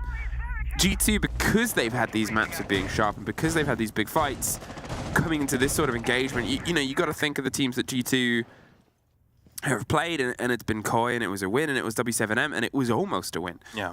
And that is huge, huge in this group of death. If they only were able to win that against W7M, it would have been over already.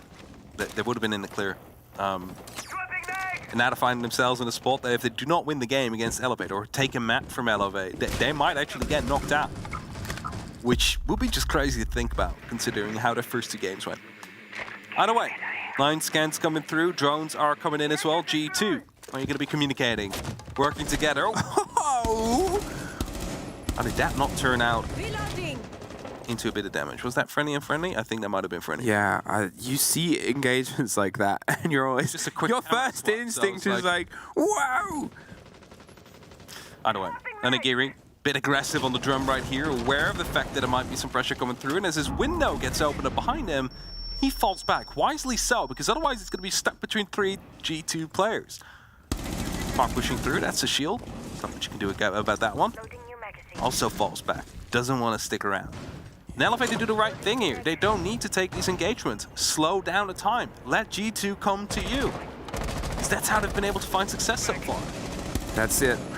Improve your play, and then the team will improve. Oh, a Mark almost gets Ben just slipped away, but that might be a bit of dedication too much. Down to the pistol, but look on the back end. DCH with the rotate. Doesn't quite get it either way, and this is what we mean. It's so scrappy. Mark's still popping the pistol shots, wants to slip his way past Dragon. Alamau finds Onigiri. DCH has pulled himself back round. They're still watching the flank now, and now they've got 3 extra bodies to do it with.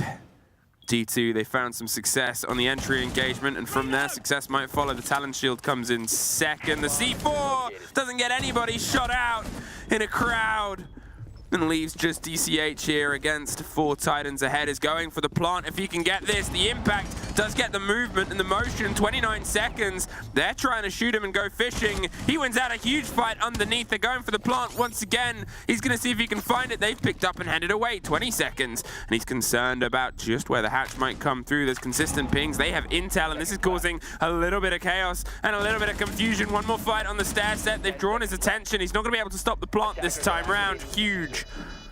Could have been a defining moment there for the Solace, but now the only solace they have is a bit of silence as they try and piece things together with this, the 30 seconds.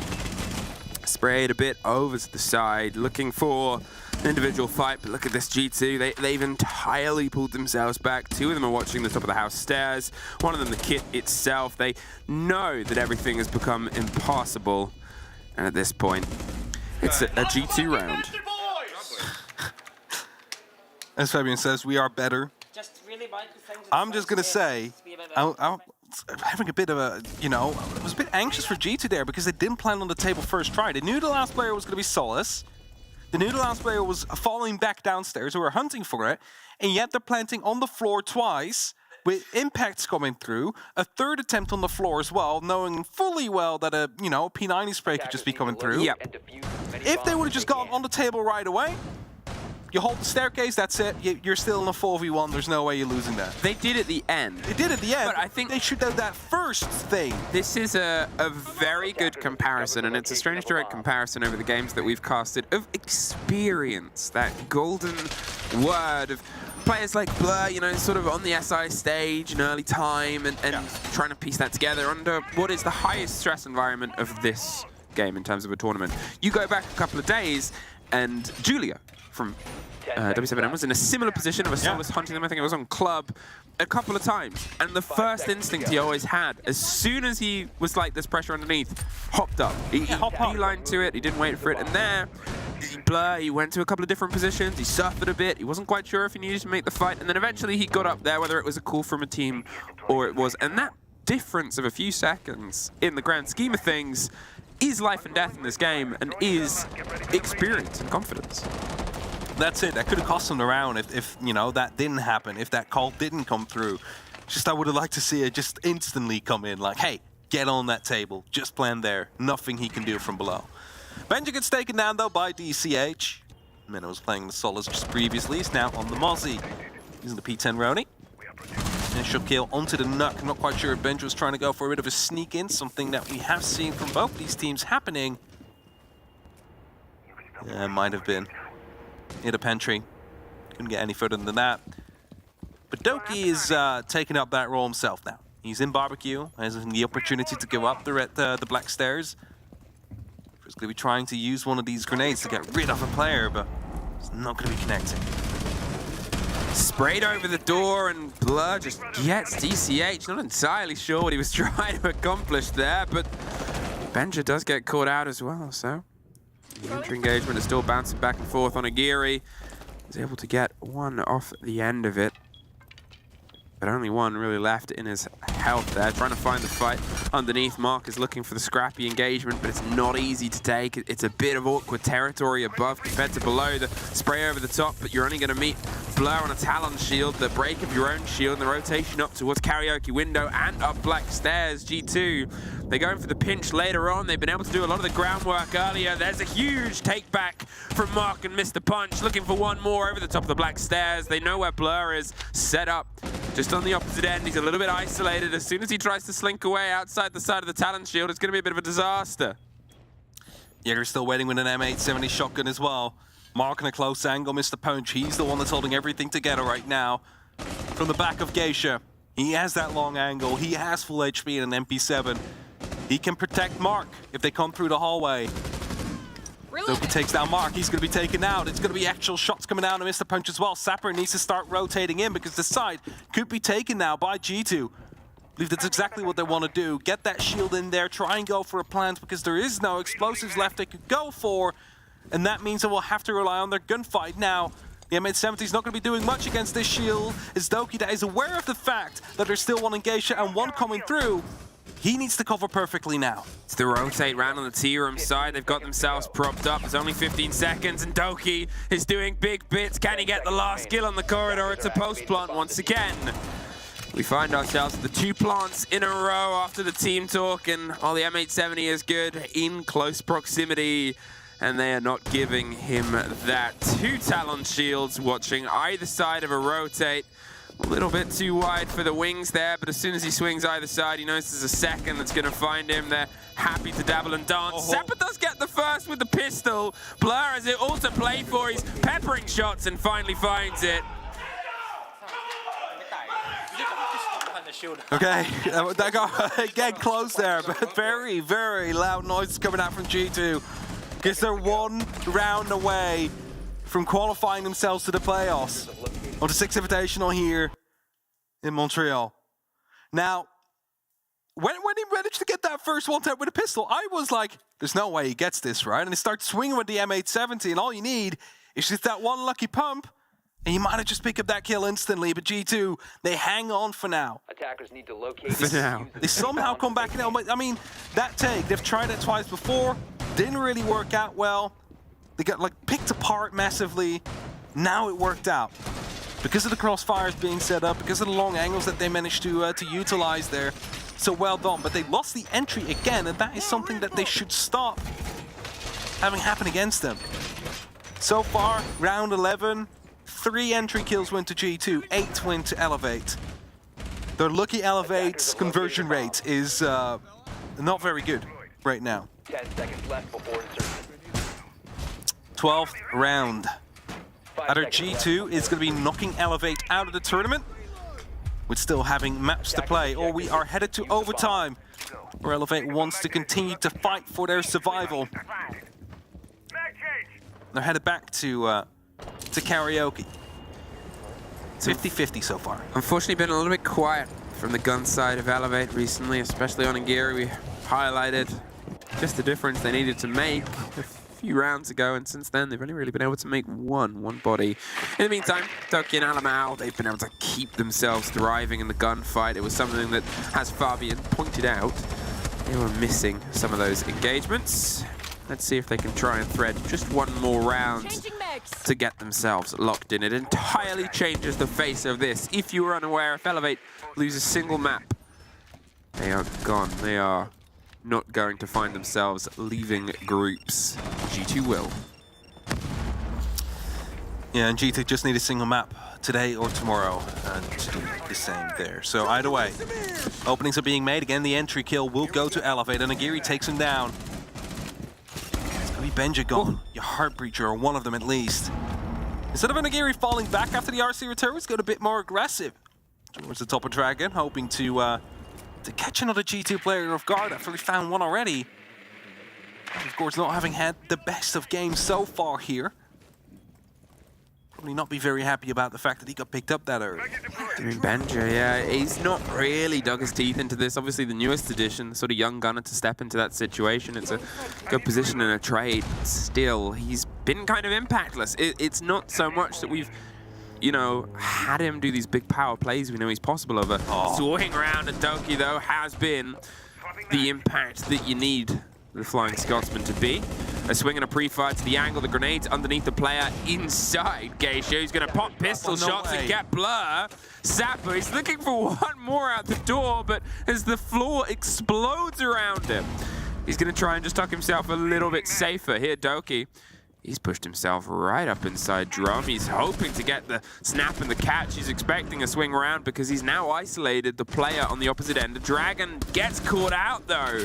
He might be recoverable as long as they don't try and deep dive and get themselves entirely thrown in. Blinds over the top, and yep, that's just to buy themselves the safety. Virtue's offering the cover and support via the hollowed out drum itself, and you can see the guns of G2 are peppering over the top, but so is Mr. Punch. Gets the mid-revive. Alamau gets one back. He hops himself inside karaoke. 3 players. Not the first time that G2's been in a 1 versus 3 clutch. Would be the first time they've won it, though. The first fight's over gold. They've spread themselves out. There's one. The second is round on Black Stairs, running with the pistol over the top of the shield. Gets the little bit of a connection. Not enough. We are going to OT. For his first map, Elevate happy with that. Of course, allows them to continue fighting for their chances. That was a great take from Doki. Just how were they unaware of the fact that Sapper snuck up that far with that pistol, finds that first kill, and rotates all the way back without being punished by any of the G2 players.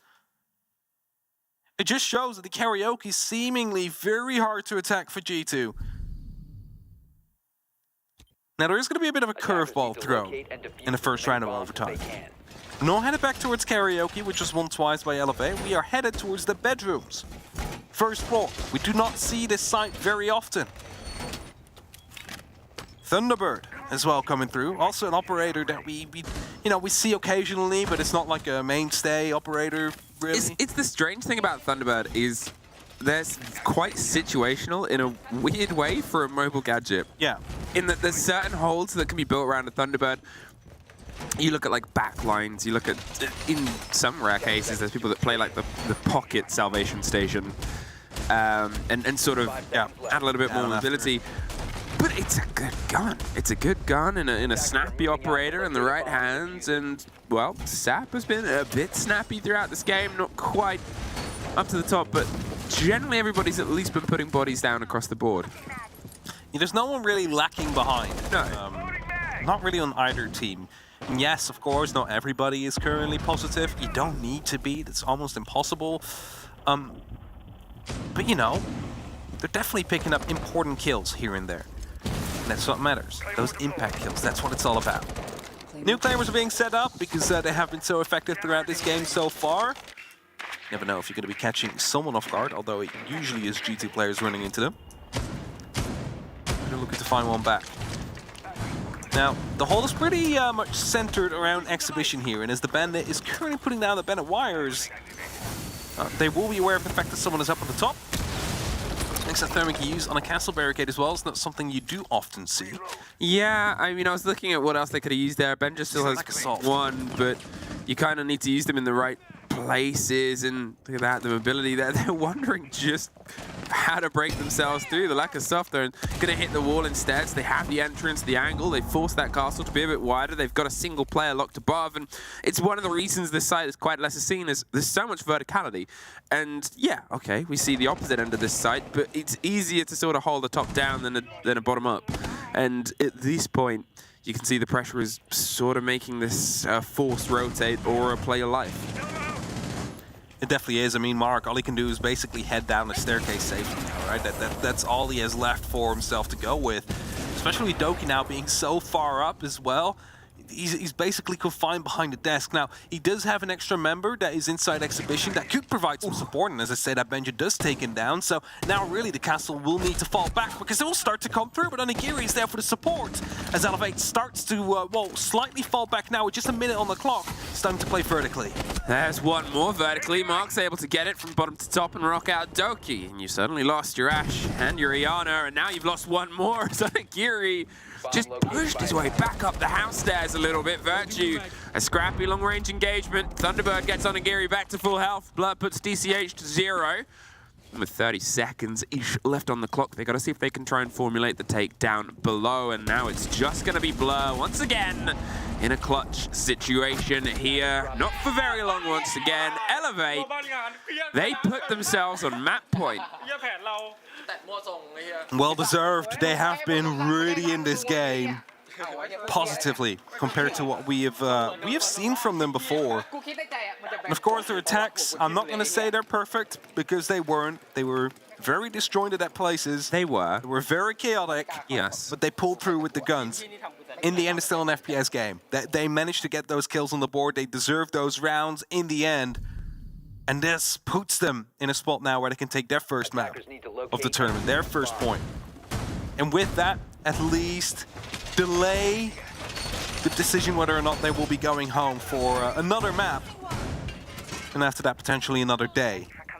I mean, we said that there's a weight to this game. We said that these are the only two teams from this group that aren't locked in. It won't even be decided by this game if Elevate win. If they get anything less than 2 maps, it's decided. If they win, it's still up to G2 to potentially take it all tomorrow. Yeah. G2 just need 1 map over today. Yeah, that's it. That's it. And you know, they probably want more than that. They probably want to climb up the rankings a little bit. It's a powerful group, and you know, you want to be in the upper bracket.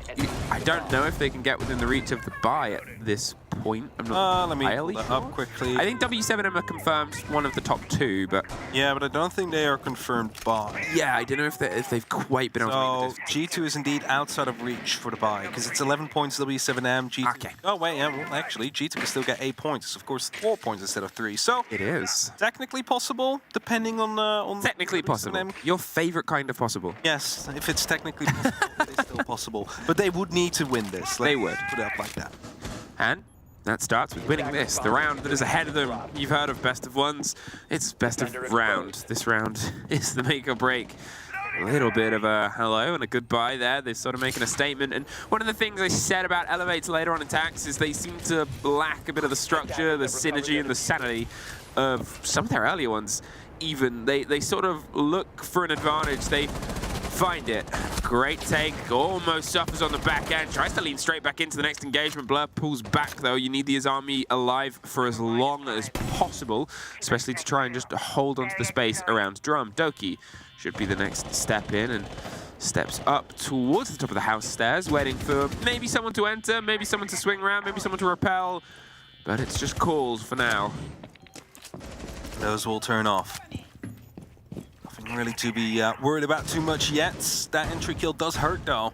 But look at G2, very much focused towards the east. You do not see anybody in Geisha, you do not see anybody in the karaoke room. Everybody's basically focused towards Dragon or Terrace, because, well, that is really where Elevate is trying to push from right now. Frostmats are being spotted out, so no one's really going to be stepping into that. But DCH, he's going to go on a bit of a flank. Now, he's right below. He's waiting to see if he can maybe catch up ahead as they pass by. But if he does come up the black stairs, I mean, that's just a shooting gallery for him.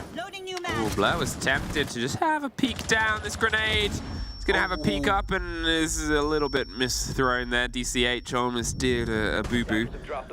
Instead, the boom-boom allows him to keep going. 45 seconds, and they've got to try and get the swing round. Doki with a very important take on a Geary. Stopped just before the pressure started to hit gold. You can see the smokes are buying themselves more time. Alamau on a set of stairs with this shotgun. It's a pretty iconic duo throughout this series, but he knows he can still buy himself a little bit more time. It's maybe a more dangerous place, but look at the time and look how far away Elevate are from actually getting themselves in the kit. Doki with one more as well, and the attack has just run out of steam here from the side of Elevate. They're still looking for an engagement. Mark's able to find one. They can't quite slip themselves over the top. Benja's doing everything to hit them either side. Mr. Punch does find another slipped round, but with only 8 seconds left, Benja is able to just sneak in. He's able to hop over, get the kit cold, get himself tucked in. They're going to rotate away. Mr. Punch gets one. Can they get there in time? No! And that means we're going all the way to 15 in this first map. Shit, what a crazy game. Alamau is like 100% correct in that one. That's your voice clip so far. I mean, you know, you cannot put it better. The fact there it came down to Benja. We said he'd been a bit quiet earlier on. We said he hadn't quite had the impact over the past 2 rounds. He was on Ash for, I think, the first time, and he's able to get that opening kill that was so far away from G2 for most of the game, and then there comes in with the clutch at the very end of it. There's been a long list of clutch situations. It has been, for sure. But it's never really felt like you know you're going to get that. Again, it just keeps happening. Around yet. It's like, so chaotic, and then someone clutches. It's like Mr. Bean, the game. It's like Mr. Magoo. It's like people just keep slipping over, and then suddenly it's a clutch situation. And it's tricky. It's tricky to piece a storyline, and you assume both teams and both coaches are going to see if they can try and shake the cobwebs off before the next map. But will the next map be as impactful as this? Elevate. 1 round. Yeah, that's it. It's survival or qualification. This round will decide. Survival for Elevate or qualification for G2. It all comes down to this, and we're only in the first map. It is best of 3. Of course, if Elevate win this one, that means there's still an opportunity for them to be knocked out after the second map. Or tomorrow. I've said it plenty of time before. Barbecue is going to be the site we're headed to, so overtime is Elevate's decision to go downstairs, to go to that first floor, see if they can waste as much time as they can on the top. But Alamar quickly entering from delivery. Head over towards reception, might be thinking about clearing out the house area or rotating around and head towards the pantry. So of course, where previously the first kill did come through. And Agiri fully aware of the fact that there is some pressure coming in.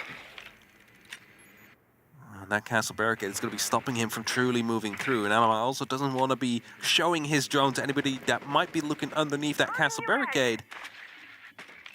He's getting out some good spots and rotations out there. He's just pre-placing that drone for later on. More successfully throwing grenade. Will allow Bandra a little bit of wiggle room and width to start this. The cross-face aggression on towards Geisha and above the site. They're doubling down with the first floor. They found success on bedroom, the least seen of the sites on this map, and they're going to see if they can try and keep it on the ground level and the pace where they need it to be, hoping G2 will slow down a bit. And it has been a slower and steadier approach. It's been well formulated though. They haven't quite met an engagement as of yet, and we've seen some wild swings from DCH out of this window. The mark is going to be the first swung on. Virtue on the back end. It's the fight around Dragon. There's a down underneath as well. Sapper has been caught out. There's got to be a bit of momentum here from Elevate. They've got to see if they can try and win something back. I'm not entirely sure what did get Sapper. I think they should be able to get him back up. There he is. Might have been a grenade attempted to open up a barricade either way. Alamar's potentially misthrowing grenade. Potentially got that. That's going to be a return kill. DCA punch both find one. He does go quite low, but he's back in a 3-on-3 situation. Scrap that coming through as Blur and Alamar both will pick up one. It's now only up to Mr. Punch and Onigiri. Can they hold on? That's the big question here. Onigiri hope they'd lean back into the fight, but look at Blur and look at Adamal. They want to see if they can try and get this kit planted and put some pressure back on. It's when G2 had some structure, but they only have 29 seconds. Virtue's on the second story, keeping the lockdown and cutting the rotate. There's a swing round and Mr. Punch. He suddenly has a straight eye right towards where Blur is. They're going to see if they can try and force the fight first, and they do. Massive one from Blur. He's going to get the barb, get this stuck down. Onigiri's concerned about the rotate. The star talisman player for a team cannot quite make the mark, and G2, they confirm themselves out of groups. Holy shit, guys! Oh my god, man! And the disbelief is on their hands. They qualified, they did what they needed to do. Now it's up to them to get as many points as they can to put themselves in a higher seed. Before we head towards that second map, let's head over to a quick break before we continue with the second map. That's right, guys.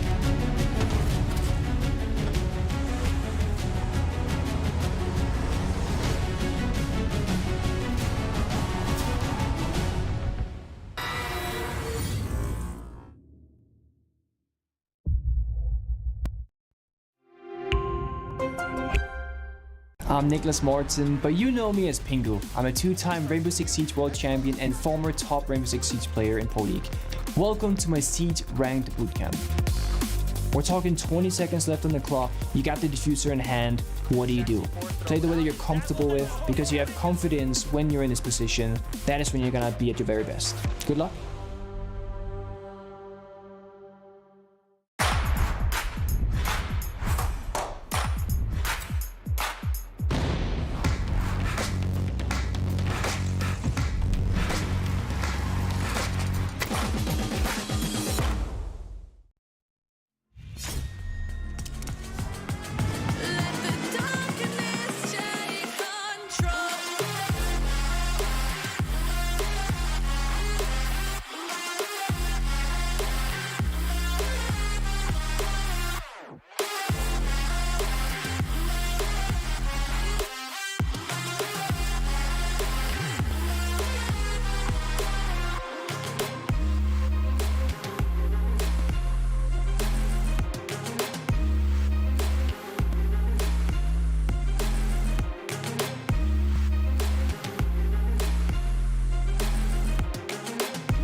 welcome back here to a group that is now, in a way, locked in, and you gotta feel a bit for Elevate. Fan favorites, favorites of this desk as well. And that's maybe the saddest I've ever seen. Anagiri's like crying. I know, and it's rough. It's so rough because it's the biggest tournament. Yeah, it is, and they have been playing well throughout the year. They had some unfortunate events where they couldn't attend events they qualified for, and now they come up here. They haven't won a single map yet. Just the hopes of making it went down the drain as well. But like, if you're crying like that, and Nagiri's been the top performer for like the majority of the games, right? It's like, I don't think this is going to be helping them like much. It's not about that. It shows. It shows how much they care. It shows how much this tournament means, and that's the thing to take away from all of this is this means everything. You dedicate hours and hours of your day, and days of the week and weeks of the year to this, to being here on this stage. You're playing in a game against, you know, a team that has some of the world's greatest around it, involved in it, behind it, on this very stage, and you want to be your best, and falling short hurts more than anything else. But there is one thing that you cannot argue, and there's one thing that you cannot doubt, is Elevate have had an exceptional year. They have been the heart and the soul of a region, for my money. I mean, there was so many people like rooting behind them as well, just cheering for them. And it's just unfortunate to see that they haven't been able to replicate the same success they were able to show in previous tournaments. But it just hurts. Like, they're broken. It's of course, no one wants to go out like this, and they're all fun guys with a lot of talent. And every single person that plays Siege in a competitive level, may that be tier 1, may that be tier 4, their eventual goal is to make it to the 6th Invitational. Yeah. Right? That's it. That's literally everything Siege is about. Make it to the 6th Invitational, and if you are the best of the world, lift that hammer. And see that dream like go up in smoke right now, that just hurts. I mean, you said it. It's like, this is what it's all about. This is what they work an entire year towards. But either way, there's still a map to be played. And that is going to be Bank. All right, boys. Let's give them a show. Let's get into this Elevate and let's see what we can deliver. You're in the group of death. It was never going to be easy, and unfortunately, this will be potentially it. Maybe one map, maybe two. And then hoping, I guess, that somebody from this group ends up winning it, because then you at least can sort of say, well, I might have come 5th. You'd probably don't. I could have come 5th, you know? It's like, let's say, you know, these 4 teams that end above them all get like 1 to 4. Then it's like, yeah, we could have been 5th. Who knows, right? It's like, we did our best. And they definitely did. I'm just afraid of how this map will play out, because it could either be they're all unleashed, there's no stress anymore, there's nothing they can play for, so they will be playing on the best that they can, or this could be a very quick shutdown coming in from G2, indeed sending Elevate home with just, you know, not a single map on their names. But we'll see, as we're headed towards the basement first. Security room. Figure out how the approach of Elevate will look like. Now, a Twitch is on the board. Yes. Did a Dokkaebi no longer? No, wait, actually, Dokkaebi to Dokkaebi. You're playing the fun game of pulling operators before they're locked in. Amateur mistakes. I mean, I can do it up until 2 seconds, then they're all locked in. And then the audience can see this on the screen. Yeah, very true. Yeah. You got to talk about things the audience can't see. But I see as much as they see. Wow. Make things up. We're locked in. What we can talk to you about is the fact that it's Bank. Bank itself has seen a pretty mixed bag of play throughout this tournament in terms of attack and defense success rate. It really comes down to the team more than anything. And as we've seen from Elevate, they can be good attackers. They just haven't really been throughout this tournament, unfortunately. Let's see if they can get off to a bit of a swing start here. Doki on the road, playing himself towards the top of stock, going for a bit of a loose swing, a bit of a loose idea. Onigiri with the Twitch drone already in sight. You get an early pop on these canisters. Very good use of the utility. There's one more that he's just rolled by on his feet, but Virtue, because the fire stops him, can't quite get the drone. Someone else will. Yeah, so that drone is not going to be dealing too much more damage. DC Edge already in the building though. Top of square, holding down into Archives, hoping to catch a G2 player off guard. And you know, if we think about Skyscraper, they've been able to do that quite a lot actually. Just wait and let the G2 players come to them. It seems like it might be a different map that G2's playing. Also, of course, a lot of pressure off their shoulders because they are confirmed to be going through now. So all they need to do is just wait and let Elevate come to you because they know how to defend. And Bank is a very stable map for them. They are very time-oriented here. As soon as the clock hits 1:45, they all start dropping back towards that ground floor. Except for Doki. He's just been droned down. There he goes. He's not going to be sticking around too much longer either. So a minute 30 now, 90 seconds. And everybody of G2 is currently finding themselves near or around the site. Wastes a really good amount of time here. The pressure's coming down from the top of the hatch, but Alaman has the full read, and as long as he's not pressured inside Garage, he's happy to play this spot. He can even swing himself a bit further back, play against the soft, and with the openings that they've already got, the C4 over the top.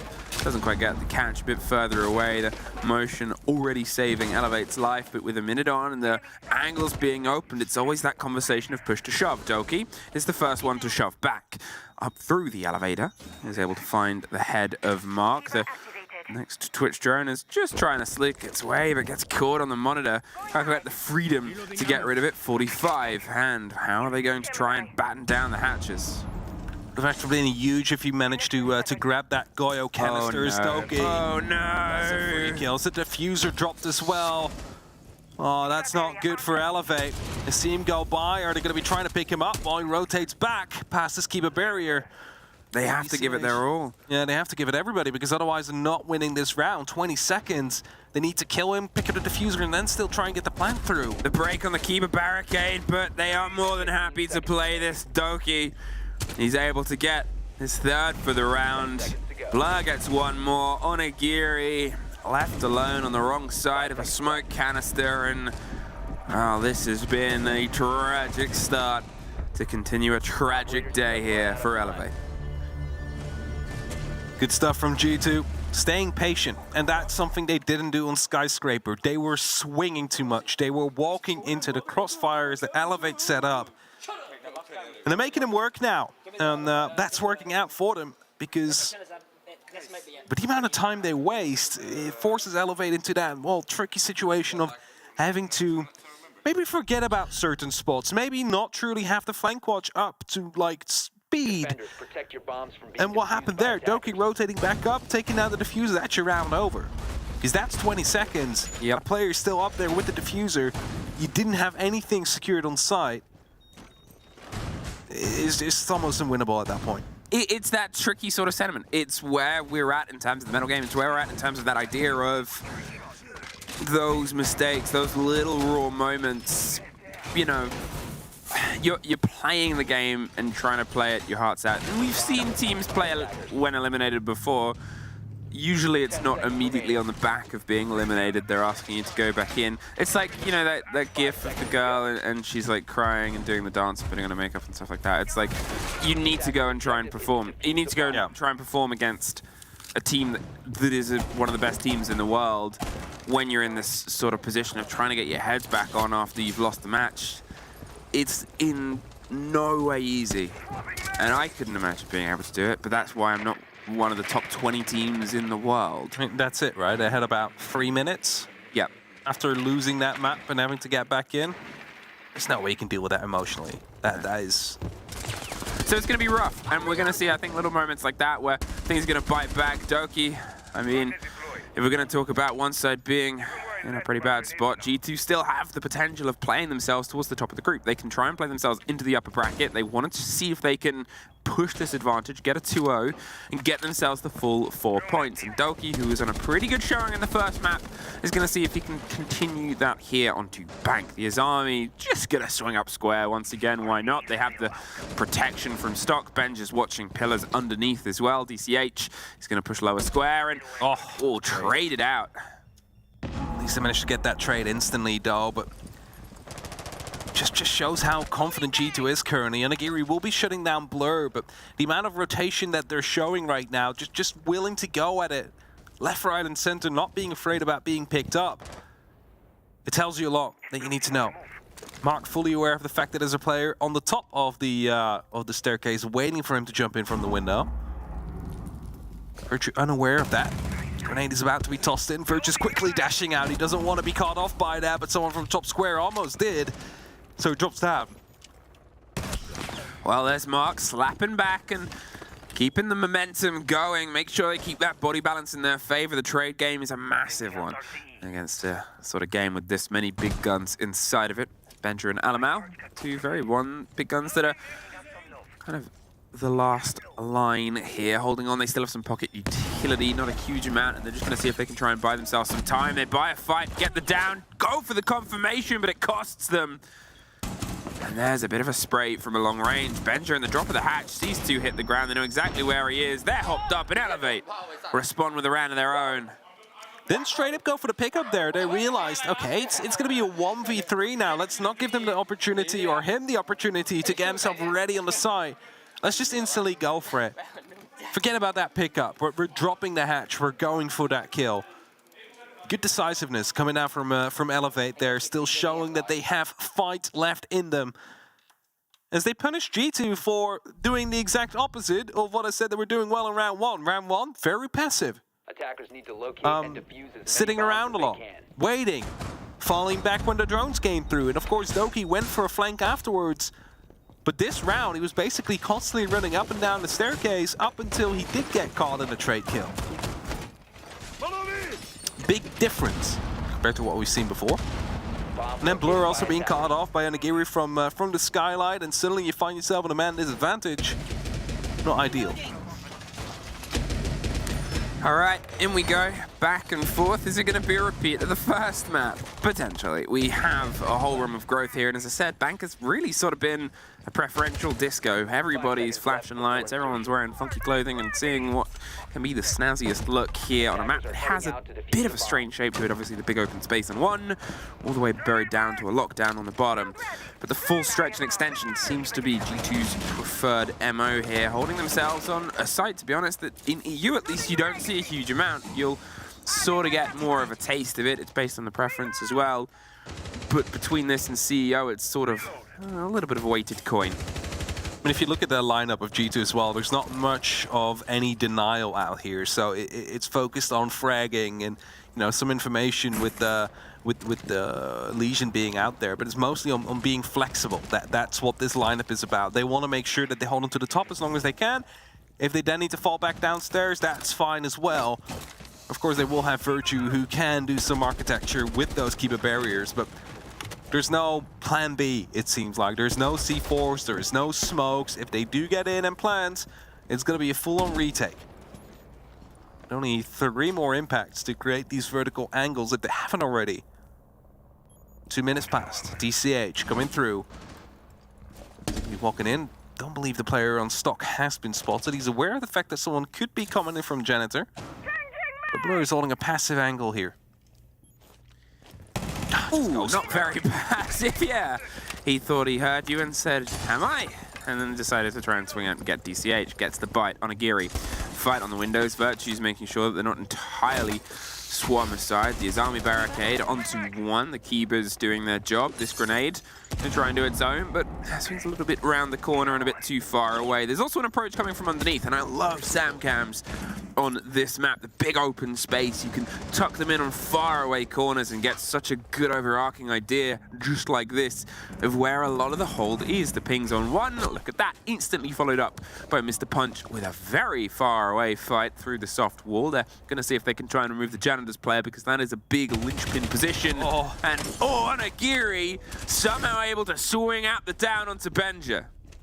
Was supposed to get away with that. Benja not able to drop the hatch. Mr. Punch will be able to secure him in time. That means man advantage is back into favor of Elevate here.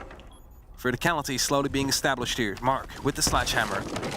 Opening up.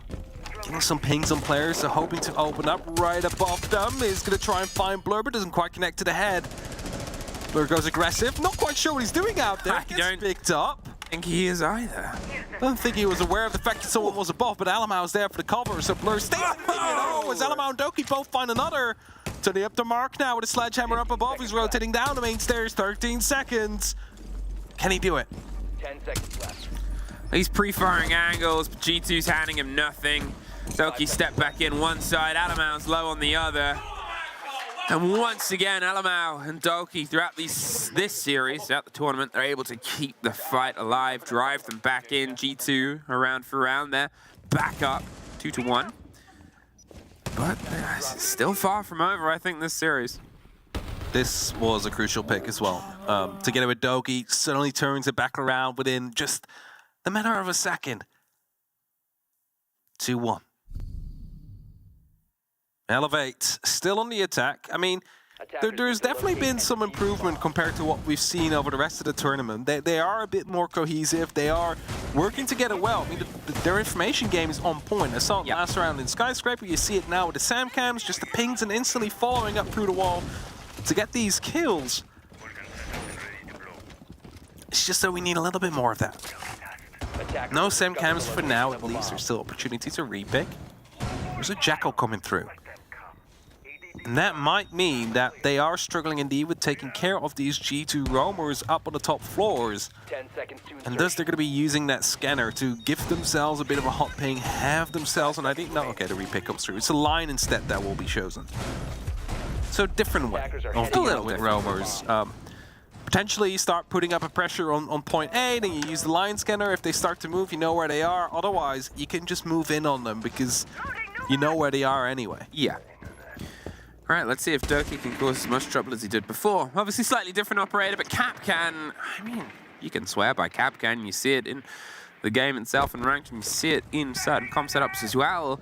They're just so malleable. They can slow people down. Even if you're playing like this on the roam, you're just buying time. You're making them second guess everything. You see a Capcan, and suddenly every single door gets a question mark over it, and you've got to slow down a bit of a pace. And time is something that has been a bit of a punishing factor here. The player should just get the drone out. They think they have an idea on where Doki is. They're going to see if maybe they can surround him and get a lockdown. There's a bit of rotation underneath. I don't think they've actually droned him. I think they just went through.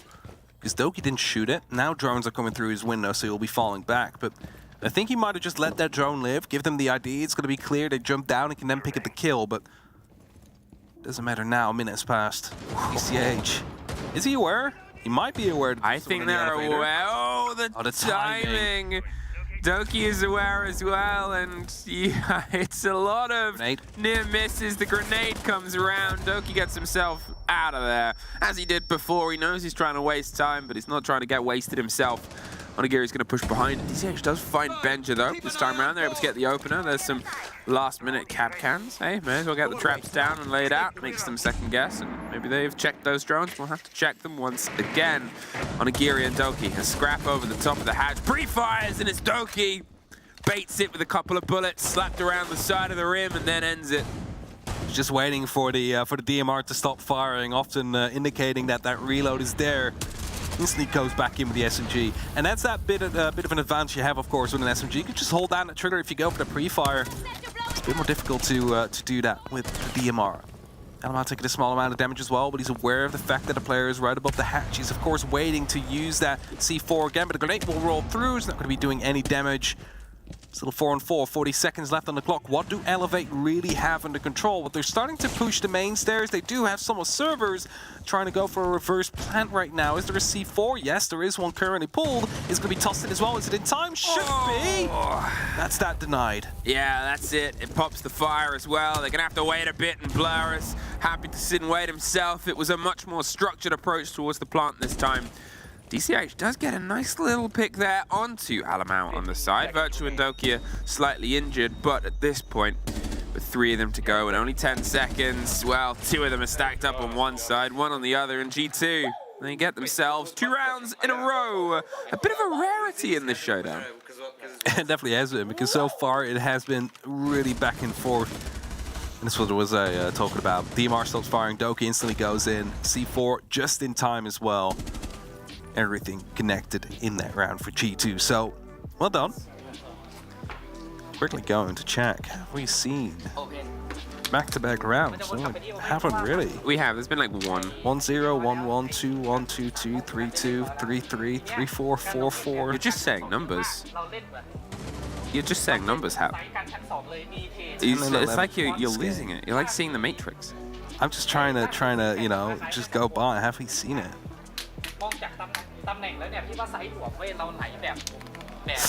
I wish I could tell you what they're saying. I cannot. Yeah, I don't know either. But maybe there's some Thai fans watching. And we find ourselves slinking back into the game. CEO will head up to the top floor. See if we can, I guess, G2 try and keep pushing on this advantage. Elevate between them and the rest of this map. The only timeout that will be ahead of them, I mean, maybe attack, but attack will have to be G2's favor. Can they force them to it? These next 2 rounds will be massively telling. If they don't find themselves an even half here, things could be a little bit spicy. They are better on their defense. There's no 2 ways about that. Yeah.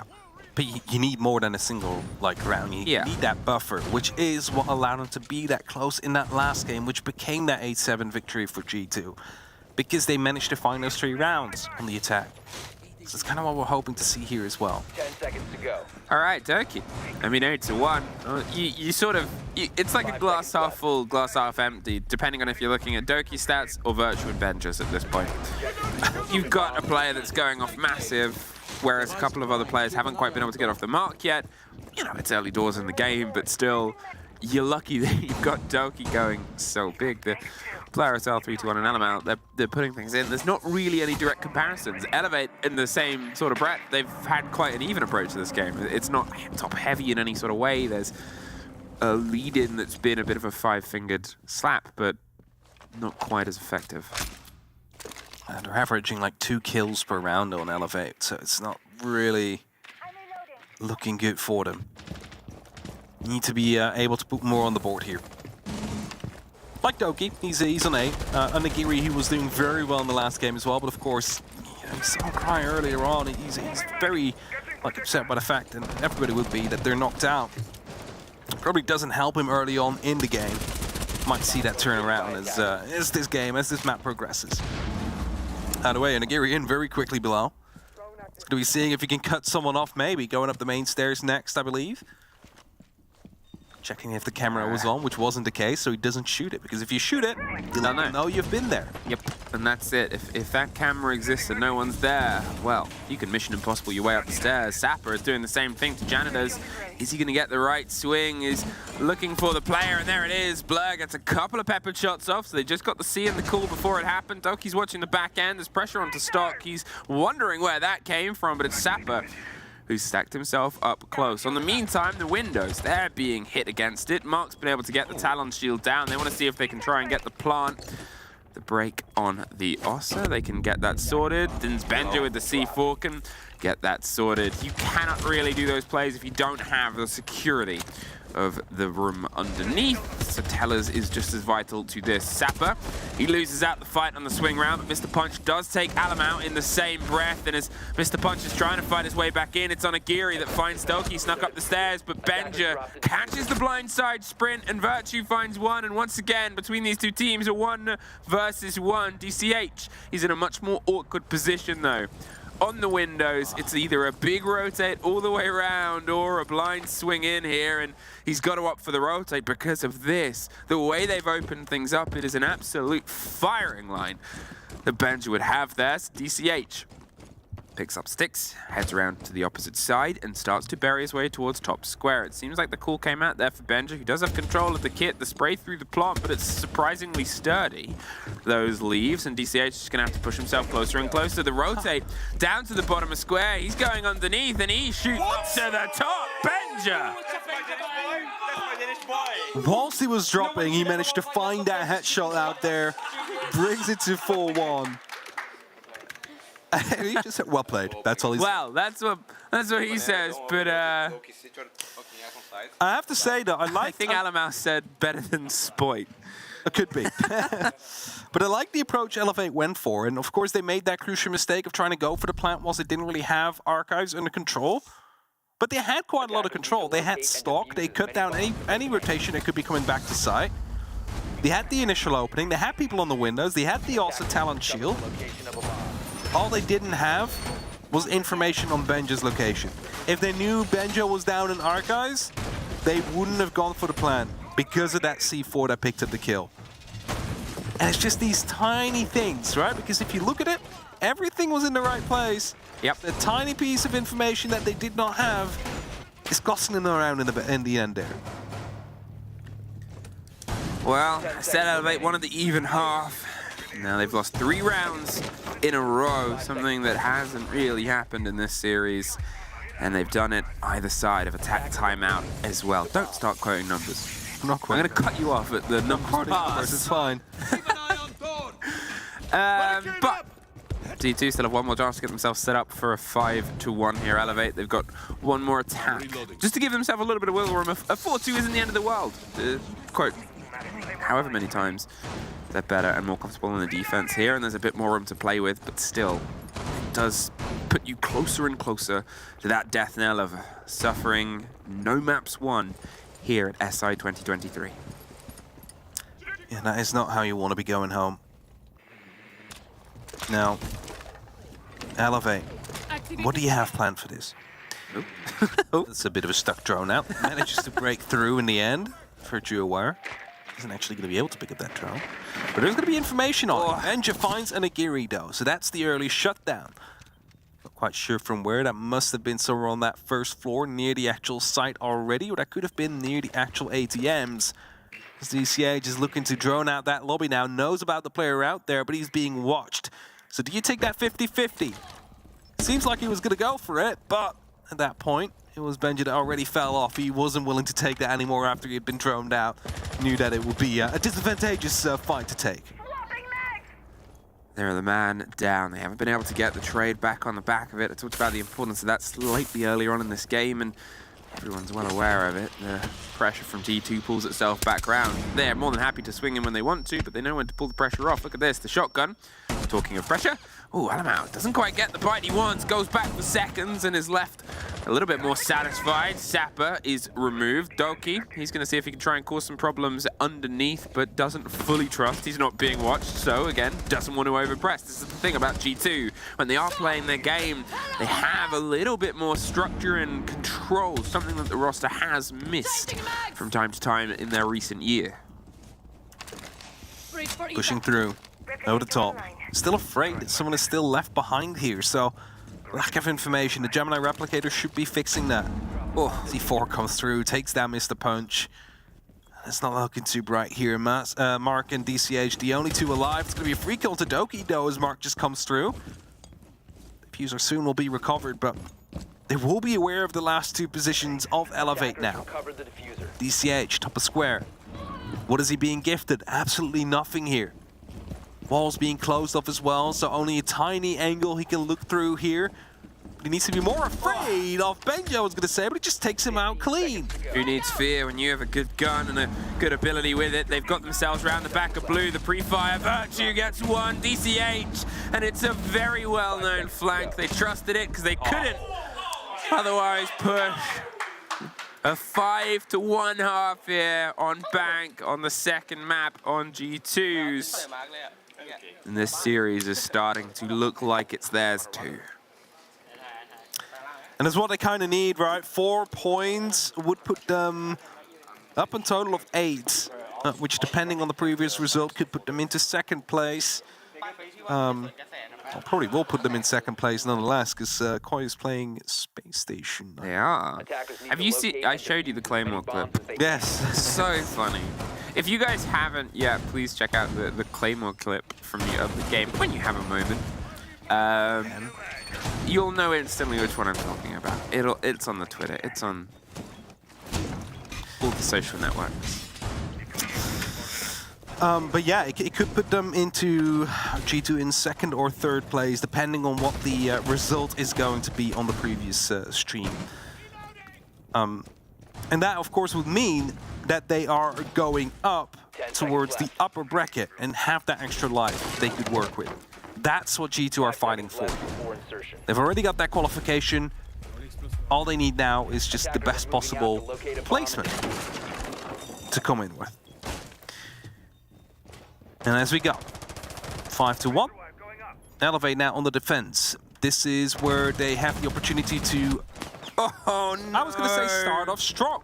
But Benja gets a wall wing through on Nagiri. That is not how they want to start this off. Oh, that is the worst possible moment there for that to happen. Doki quick with the zip up to the top floor. They're trying to get this done with the pace that they needed. Onigiri locked out so early on. Yorick's the freewheeling huge gun of Virtue making quick work here of Archives of the middle of the floor as well. It's just this from G2. It's pointed, it's direct.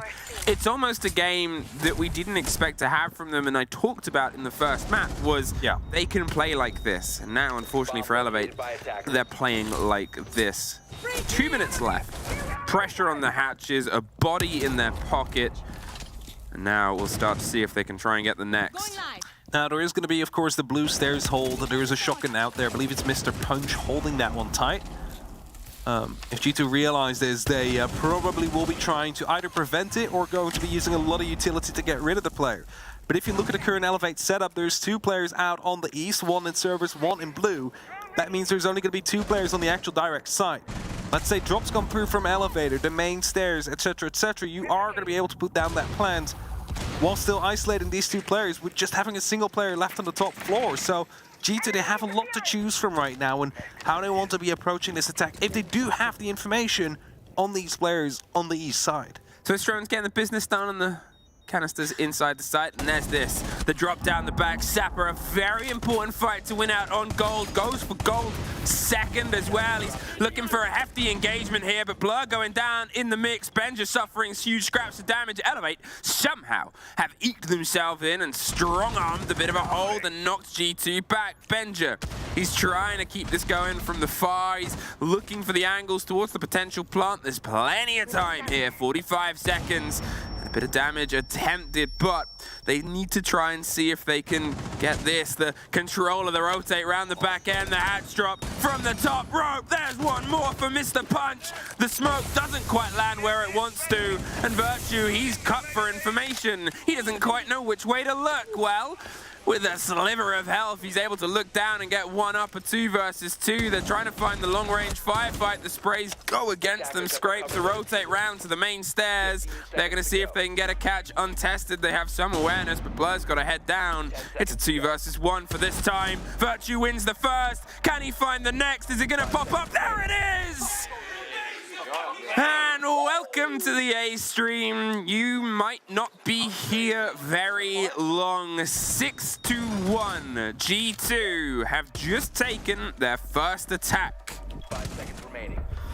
And as I mentioned, they could be going for these vault drops, for these elevator drops, because there is these 2 players out on the east. However, there's always a bit of risk with that, and G2, you know, they suffered from that. They lost some players, 1 with DBNO.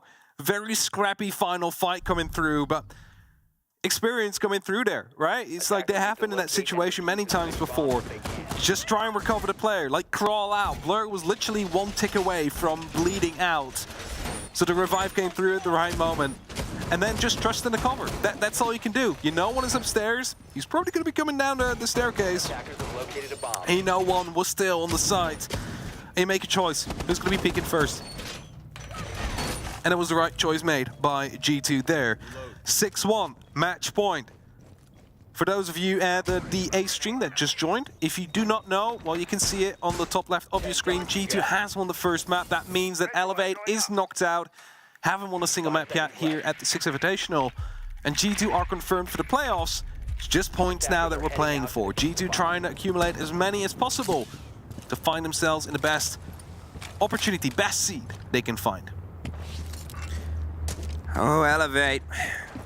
It is a long, long road back if you want to try and claim a single map from your appearance here at SI 2023. It's come close, even so recent as the most recent map. But unfortunately, as we sort of said at the start and as we saw the players, I mean, how emotional would you be if you found yourself knocked out and then had to go right back into the ring against a team like G2 that still has all the fight and possibility of being the top seed of their group, depending on this result and the next, and they seem eyeing and ready to try and push towards it. Kanto might be the first bit of pressure here. DCH might find himself under a little bit of a smash and grab. The angles on the windows get popped up on the side, and G2 is fishing for players. That's what I'm going to be doing now, using these grenades that Virtue and Doki carry along to, first of all, take out Keeper barriers, and second of all, potentially take down players. Mark gets taken out. I'm not quite sure why. Does that jump out?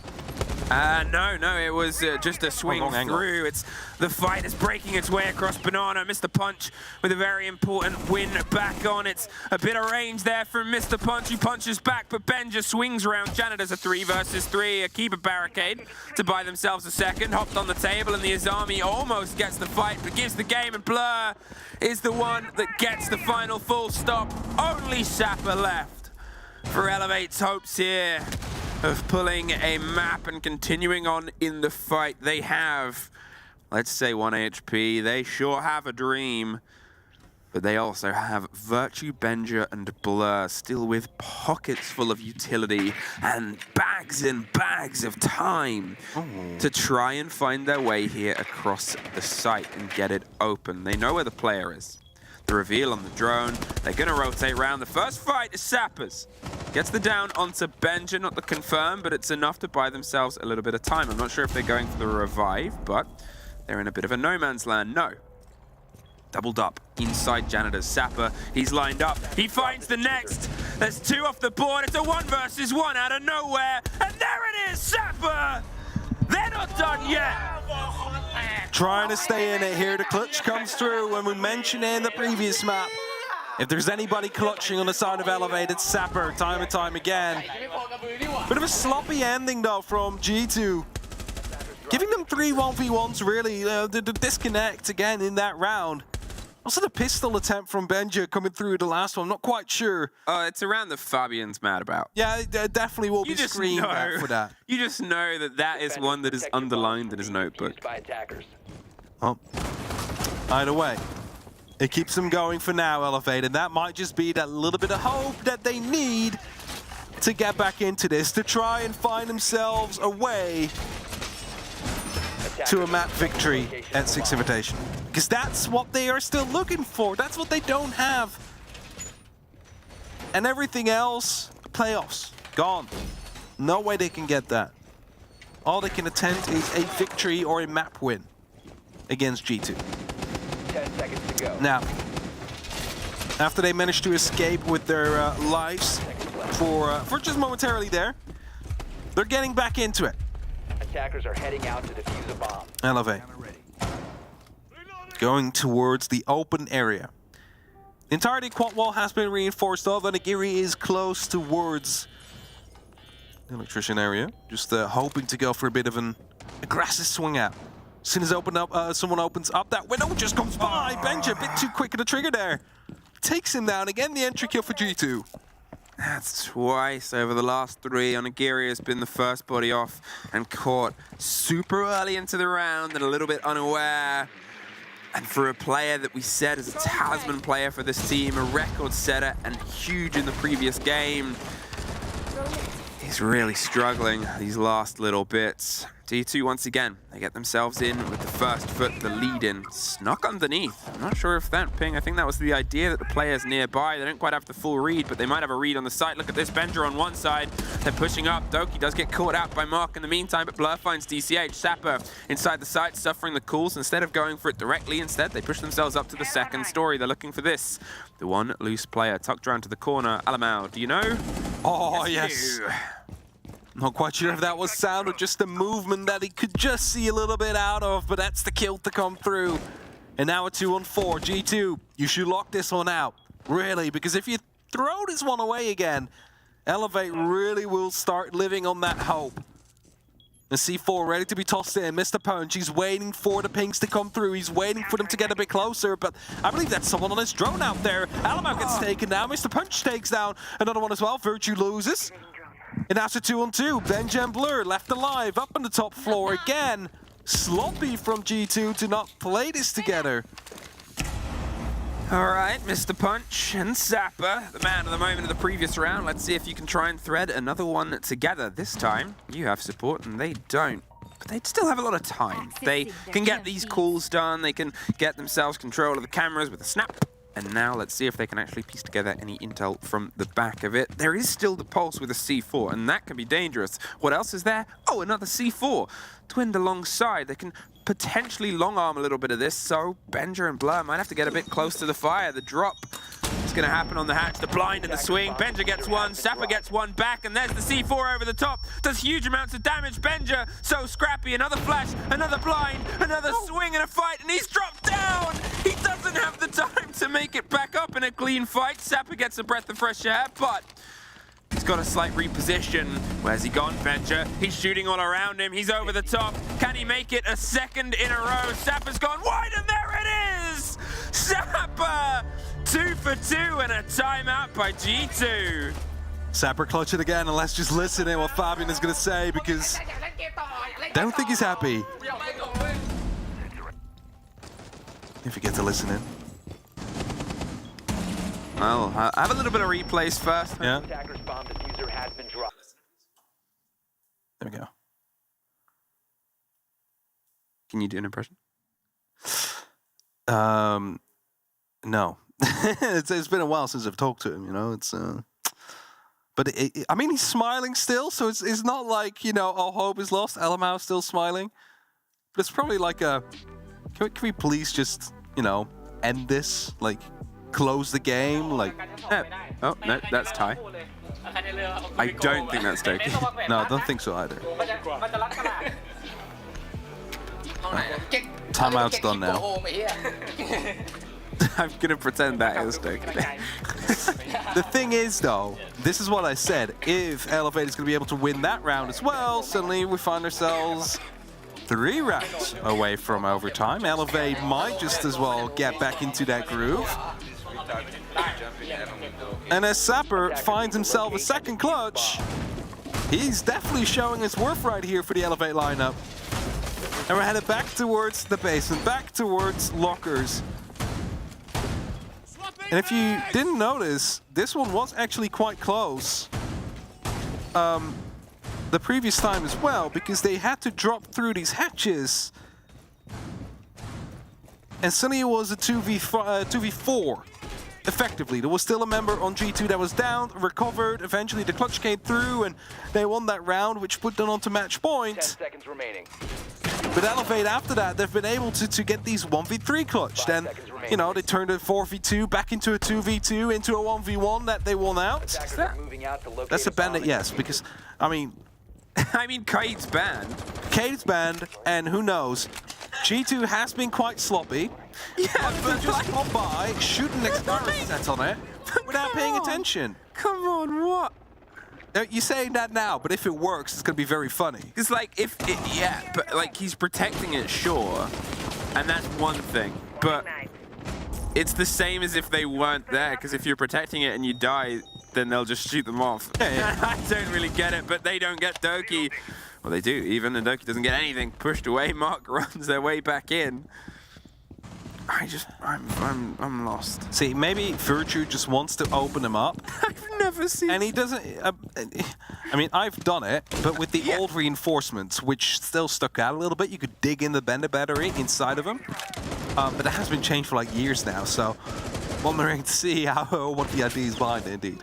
On a Gary, he's trying to protect his Bandit batteries for as long as possible here. He's gonna see if he can try and just do exactly that. He doesn't need to intently swing. They're watching angles either side. The window's been opened a bit, and well, there's the catch. Virtue had the angle ready to rock and roll and was pre-firing the next as well, seeing if anybody came up the stairs. Benja smashed his way through.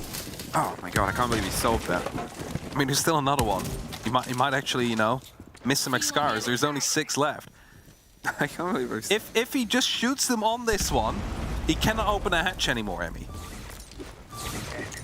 Seems like they're going for the blue stairs, though. A lot of utility being tossed down. The smoke used by Mr. Punch. He's very ready for any push to come through. I believe they're also going to be pushing in from the tunnel outside. Another smoke canister tossed in. Not sure if the hatch already has been opened up. Alamo is surely coming in to try and swoop up that player. There's no one really being there to protect him currently. Also, doesn't seem to be aware of the fact that someone is actually still on the blue stairs. Takes down Alamo. That's a big oversight on G2 behalf. Oh, and he gets one no more. way. Can he find the third? No. Virtue's the end, but Mark is the continuation. Over the top, and Blur now has to try and drop himself a 1 versus 3 Blur clutch potential. It's not the first we've seen in this showdown, but it would be the first success. Can he try and get that locked in and get G2 locked over? Unfortunately not. Sapper. I mean, Sapper activated. And where they were sad and long faces at the start of this map, the smiles and the fun is starting to come back in the Elevate side. And that's dangerous. Because now they're starting to play more carefree like we've just been seeing. And now suddenly G2 lost 3 map points and only have 2 left. They're halfway back into this game. That bandit thing still tickles me. Defenders, protect your bombs. Still tickles me. This tournament, and I guess it's always that thing, is SI is magical. It might have just been a mispick. SI is magical, I don't care. SI is magical, and you see things that you don't always see. We've seen a Gara kill. Yeah. We've seen a Twitch drone kill for the first time in a very long time, since the damage got nerfed. You know, we've seen every single bomb site, every single map. We've seen a bandit. We've only missed 2 attackers so far. We've seen a bandit electrifying hatches on a basement site. Okay, so when I think about it, it could be either that they picked bandit by accident. I don't want to put reason to it. Okay, no, we won't put reason to it. I just love that I've seen it. It's meta now. It's been used in the 6th Invitational, and they won the round. I mean, yeah, they won really the round. argue with it. We saw Grim. Yeah, true. We see the bees. We've seen bees. Ah, SI's magical. Okay. Elevate. These past few rounds, they've been spicy, and we said you were better on your defense, and you are proving it. You still only have the game ahead of you to play. There's 2 rounds to try and fight yourself towards a second OT. I'm not entirely sure if you'll be starting your defense or attack, but at this point, we still got to get there first, and that comes from this, the continuation, because let's be honest, 2 of those rounds were nail-biting. That was the only one that we've seen with a bit of the control, and now you got to head back to the top floor where it was a Sapper 1 versus 3 clutch. Yes. But that's the thing, like, all of the rounds should have basically been G2s. They just haven't been able to convert them. So I'll put them in this position now where they have 2 more opportunities to lock it out for a full 4-pointer. Because the 2nd or 3rd place seed is what they will be aiming for. The first still possible, but it's going to be very difficult. Not winning this game in a 2-0 is going to be putting some pressure on you. Oh, do they want to do a jump out? They're going to pop the E1D just to maybe stop the temptation of throwing themselves there. Doki grenades mostly himself. That is not the first time he's almost killed himself in those windows. No, I was going to say, Doki on these windows, like grenades, not really the best combination. Actually, no, it wasn't his own grenade. He just tossed one in after. His second one only just went in now. What was the explosion then? Might have been... Yeah, Virtue's grenade. Ah, so it was Virtue that almost killed him. Okay. So it wasn't Doki's fault this time? This time. Not this time. Sorry, Jack. Well, will it be the fault of that? They can't quite get this cemented and locked down on the second map. Onigiri, unfortunately, still the first off. There goes Mr. Punch to follow not far behind. Mark gets one back. Doki on the swing in, gets caught out. Bench is on the opposite end of the top square. Mark's on the bottom, looking for the fight. Just ekes it out. A great take. With the extended barrel, gonna see if he can try and swing his way up. Alamau's concerned about a jump out here, but Mark is more intent on getting himself back towards the site itself. The jump out is always that risk. It is really all or nothing, and at this point, you're playing for that, so you've got to be cautious and aware. Blur on the far end. You're looking at 30 seconds left, and he's the one with the kit, so he cannot sit around on the windows waiting forever. He won't be as well. He'll have to move in at some point. Sapper taking a lot of damage, has to rotate out, but with this, he puts himself in the crossfires of the two remaining G2 players on the other side. The grenade comes through, and that's Sapper taken out. That's the clutch factor off the board as well. 12 seconds though, they need to move quick on G2's side. They need to try and get a plan down, but they don't really have a safe space to do so. Inside the site, holding the long desk, waiting for the time to tick away, and Mark gets one more. It's a 2 versus 1 with the man's head down. DCH, round on the back. They pop up off the kid. He got the swing around, aiming at the lion. He wasn't even aiming at the partner. Oh, well.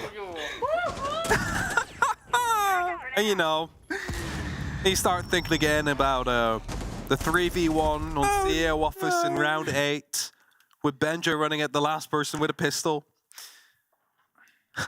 And now we're finding ourselves with a potential overtime. 6-5. Elevate getting back into this, and I said it before, as soon as they start getting hope, as soon as the joy comes back in this game, because they were beaten at the first half, they were beaten at the start of this game. But now getting back into it, and that's when it's dangerous. It's a team that has nothing to lose, basically has nothing to gain either. They're just playing their game like they enjoy it best. And that's often the most dangerous kind of team to play against. 6-5, match point. One more left for G2 before overtime hits. 10 seconds remaining. And of course, that doesn't mean that their opportunities are over on winning this game or getting full points. But it just allows Elevate to get back into it. This was a 6-1 at one point. Yeah, that's what I was saying. And then, you know, that's when the 3v1 clutch of Sapper happened. And that's when I said, oh, this might be the energy they need to get back into it. Oh, Onigiri has had such a rough time. Such a rough time over these past few rounds. I think out of, 4 of them, 5 of them, he's died within the opening 30 seconds from just being sprayed through. And it's, again, it's the worst possible time for that to happen. But the magic is happening elsewhere from Elevate. They just need to make one round of a difference, and we'll see if they can do that here. Doki, a misthrowing grenade. Flashback to about 2 minutes ago, a conversation on Windows, and Mark suffering a bit of scrape and scrap damage from another one thrown up from Virtue underneath, but now he has none left. Doki only has one, and they're still trying to clear out the position onto Banana. Mark does get caught out though. Blur holding far away on the angle. They're going to see if they can maybe get... They baiting? They're hoping. Blur gets it just through the wall. Doki finds DCH, and well, for the fight back now is the toughest bit. Ripped on C4, doesn't get the catch. He's under a huge amount of suppressor, Mr. Punch, so he pops himself behind Tellers as the E1D starts to scream out. They fire over the top. They know where he is. He tries to make a bit of a response with the SMG secondary, but he can't. Sapper, he did a 3 versus 1 earlier. It's a 5 versus 1 here, but it's not his this time round. G2. They couldn't have drug it out longer, but they just stem themselves from OT, take the 4 points. And there we go. This is why he ran out with the Deagle. Alamau just pointed at it as well. It's like, why did you run at it with the Deagle? He's like, I had no bullets. That explains. But it allowed Elevate to get back into it, just not enough to reach overtime. And with that, G2 is going to be picking up the full 4 points, stay in the fight for a top position in the end of the day, or tomorrow rather, and otherwise maybe a 2nd to 3rd placing. They'll be happy with the results, maybe not as happy with how the second half eventually played out, because that was a lot of sloppiness that they got punished for, and that's the sloppiness they need to be taken care of by tomorrow. I mean, that's entirely it. You can't really put it better than that. It's the fact that you expect more from teams at SI. You expect more from teams that have fought their way here. Not everyone can perform to a level. And if teams aren't, you have to make sure that you can, because other teams will be. And that is where we find ourselves. And where we also find ourselves is throwing to a quick break before we're back with the desk to break that down.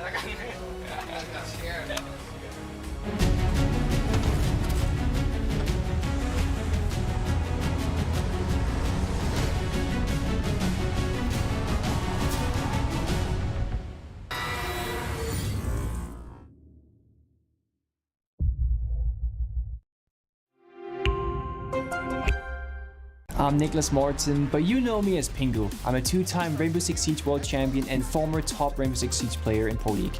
Welcome to my Siege Ranked Bootcamp. We're talking 20 seconds left on the clock, you got the diffuser in hand, what do you do? Play the way that you're comfortable with, because you have confidence when you're in this position, that is when you're gonna be at your very best. Good luck.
Hello, everybody, and welcome back. I promise you, you can start breathing again. G2 have actually closed the map.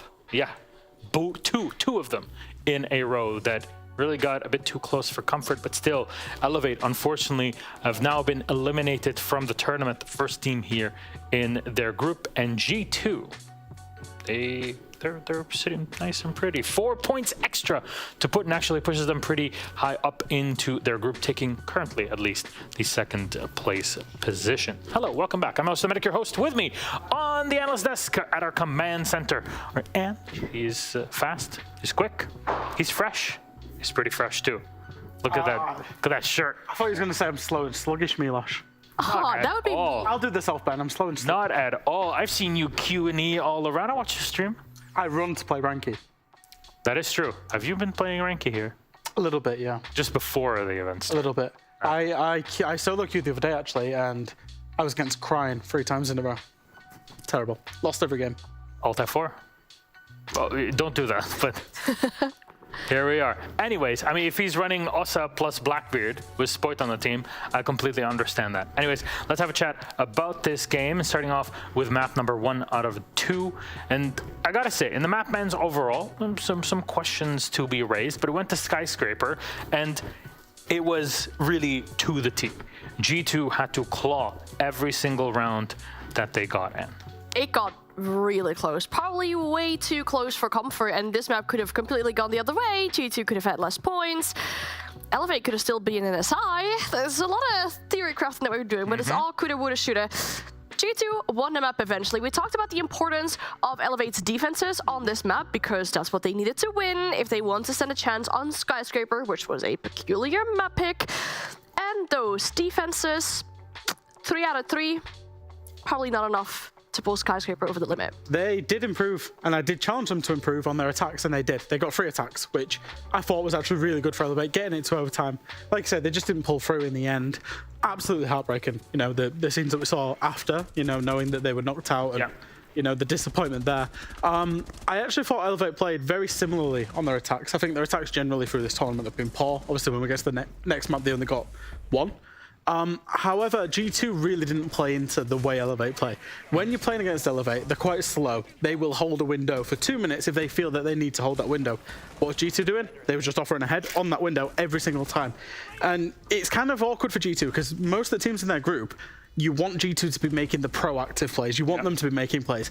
But against Elevate, you want them to be doing exactly the opposite. So G2 kind of fell foul a little bit of that, but managed to just about, and I say just about, regain it in the end.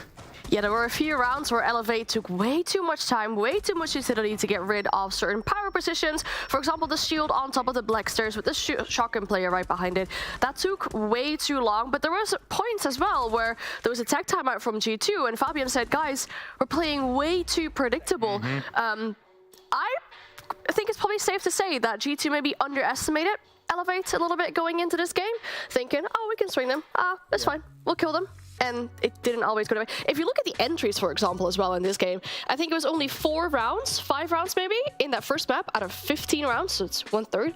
I can do maths on the spot. Yes, 1/3 of the round that they got the entry. That's not a lot of entry kills either.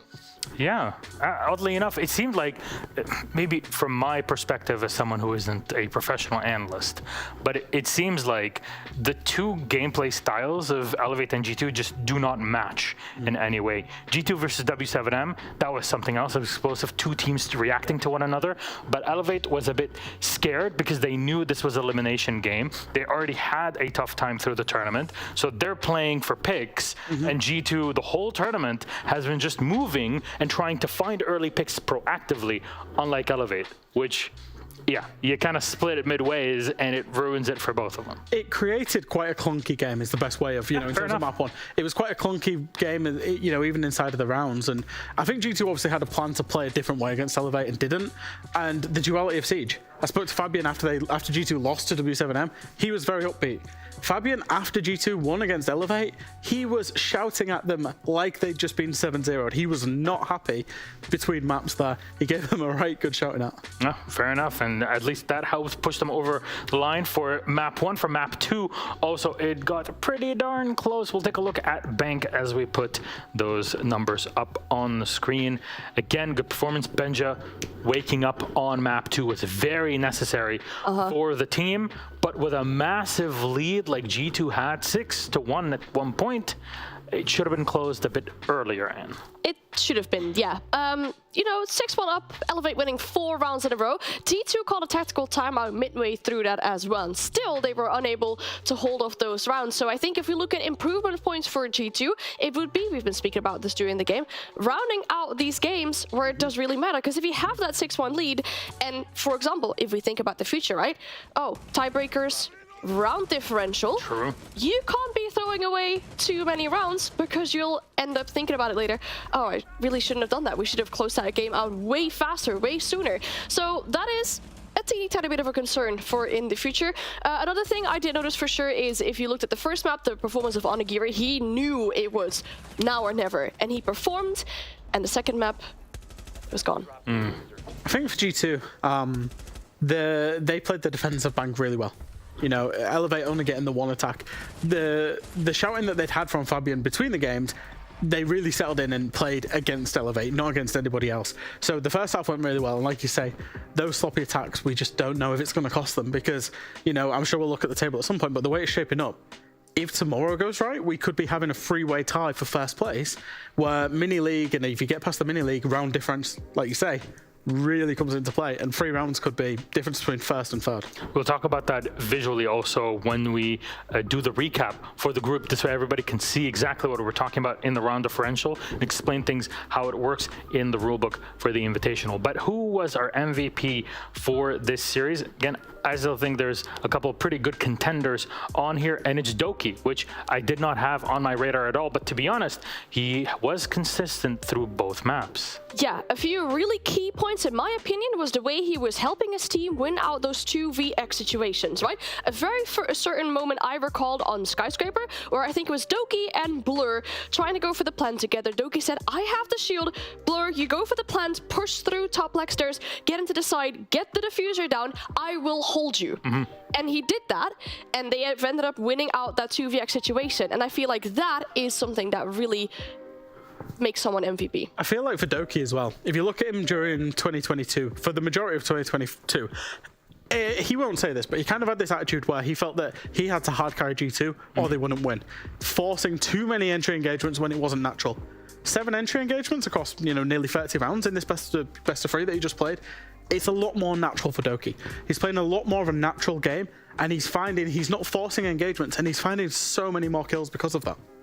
All right, now for the visual, because we know that Elevate have been eliminated from the tournament. They are the team eliminated from this group, but what does the group look like overall? With G2's victory 2-0, that catapults them quite a bit further ahead than they were, with an extra 4 points. To top it, they double their points in this victory, making it 8. Now, Koi, of course, also had their victory. It's W7M at the top with 11, 9 for Koi, 8 for G2, 4 Space Station, and of course, Elevate out of the running. But I think it's good to focus now, not just on the points, but also on round differential. I will turn to my analysts to help us make sense of the numbers. So, very quick maths, Milosh. If Koi beat W7M 2-1 tomorrow, they will be on 12 points. W7M will be on 12 points. If G2 beat SSG 2-0, G2 will also join them on 12 points. Now, the tiebreak differential is mini league, where they would all be on the same amount of points, and it would move through to round difference. And that, like I say, could separate first to third place, which is absolutely incredible. Yeah, if you look at rounds lost, for example, W7M has lost significantly less rounds in comparison to Koi, and for G2, it's even worse. So the round differential might really make a point if we get to the point where you mentioned, where all these games turn out the way you just mentioned, and we all get to the same amount of points. Yeah, and there it is. You'll see the standings again. Very important to look at the round differential. Look at it. W7M at plus 19, plus 6 for G2. There's a 13 round difference. You can imagine if G2 had better games, a better one today against Elevate, and could have been a bit different. Yes. Yeah, that would have put them on a way better down differential. And if you think about, them being so close to Koi in regards of points, and having that game tomorrow that we do have against SSG, which, having seen SSG today, you'd expect G2 to, maybe be able to clutch that out. If you do get those points, and Koi ends up not getting them against W7M, then that one round differential, that will be coming back to bite you in the...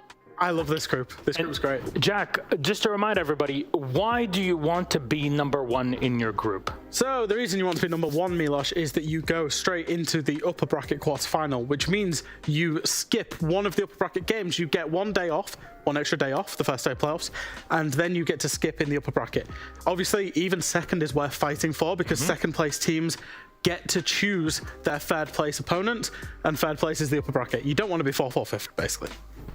Or definitely not 5th. Well, definitely not. No. Anyways, final thoughts. Closing off our game. What do you think? Do you think G2 can go deeper? Come on.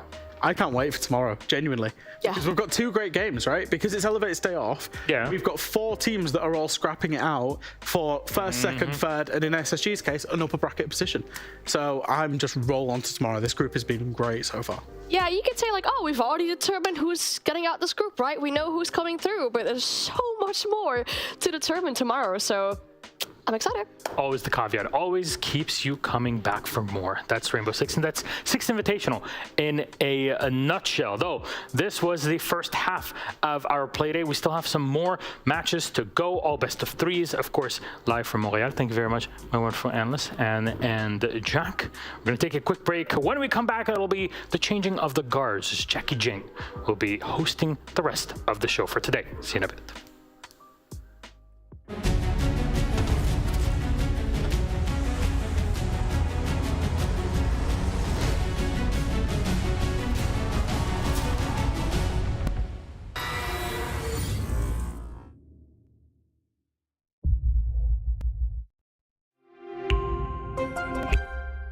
I'm Nicholas Morton, but you know me as Pingu. I'm a 2-time Rainbow Six Siege World Champion and former top Rainbow Six Siege player in Pro League.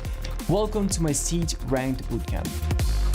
We're talking 20 seconds left on the clock, you got the diffuser in hand, what do?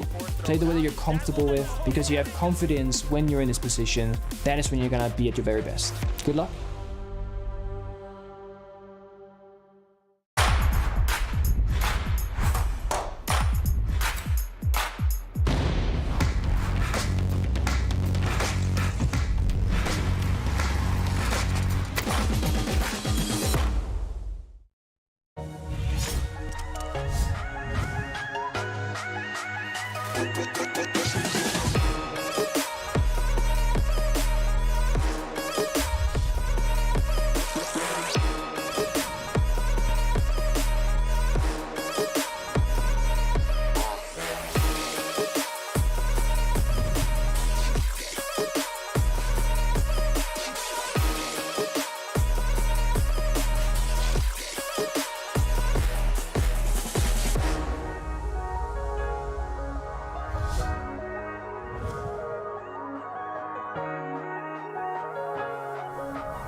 My name is William Lavstedt, also known as Spoit, and I play entry role for Team Koi. I heard about the competitive scene through Ranked, really. I met these pro players in Ranked and whatnot, and they just got me hooked into this kind of like, what do these guys play for, what do they compete in? Because I was also interested in this tag after the name.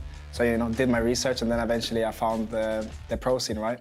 I got hooked into Rainbow Six Siege through its uniqueness and just, you know, the way you approach the game with the cool leaning and stuff. I wasn't used to it compared to other shooters out there, so that definitely got me into the game. The feelings for the first ever competitive match I played, I can't exactly remember how, but I felt very comfortable, very confident. I didn't think of it that much. I just, you know, went in there, ice cold. The Rainbow Six Siege 6 Invitational means everything. It's basically like the last chapter of Rainbow Six as a professional. And of course, having the chance to take home the crown and the title, that would mean the world to me.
Day 4 of the 6 Invitational, 2 eliminations already. We are in survival mode, people. Secret playing for their lives today. I'm JJ, and I'm with Jay and Jay.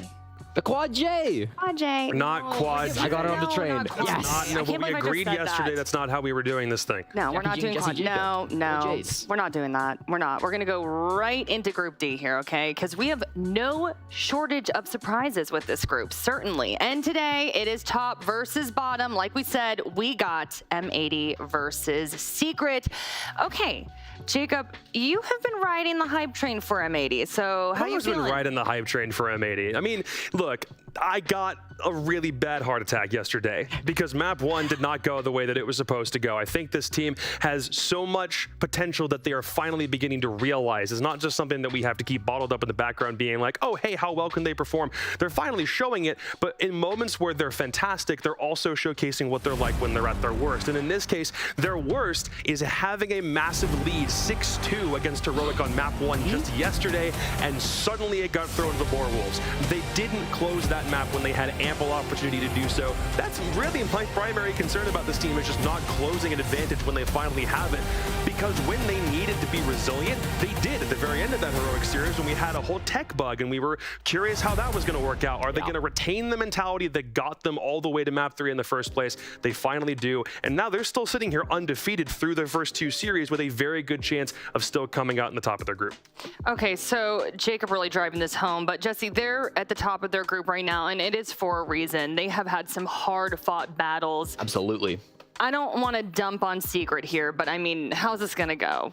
I mean, obviously, M80 are going to be the favorites. Secret have yet to win a map so far at the 6 Invitational. M80 have looked very, very good. Yesterday really tested their mental, right? They had to struggle very, very difficultly against Heroic to get those rounds, round after round. It was a very momentum-heavy game, and it's one that, you know, I really am proud of them for winning just due to the fact that they don't necessarily have the coach that they expected to have at the beginning of the year standing behind them to give those tack timeouts. Currently, they have yet to win a round after taking a tactical timeout through 3 tacks so far on the side of M80, but still, they look good with the momentum. They seem like they've got that confidence up, so that's really massive to see from them. Okay, Jacob, I want to focus on M80 a little bit more. So when I looked this morning, Diaz was the top of the leaderboard for overall rating here at SI. Well, okay, technically he was second on the leaderboard, and then we had some changes come in, and now DS Lucas is at the very top of the leaderboard by ranking. It was him in second, and it was actually Usus all the way at the very top, and then in that game against the Soniqs,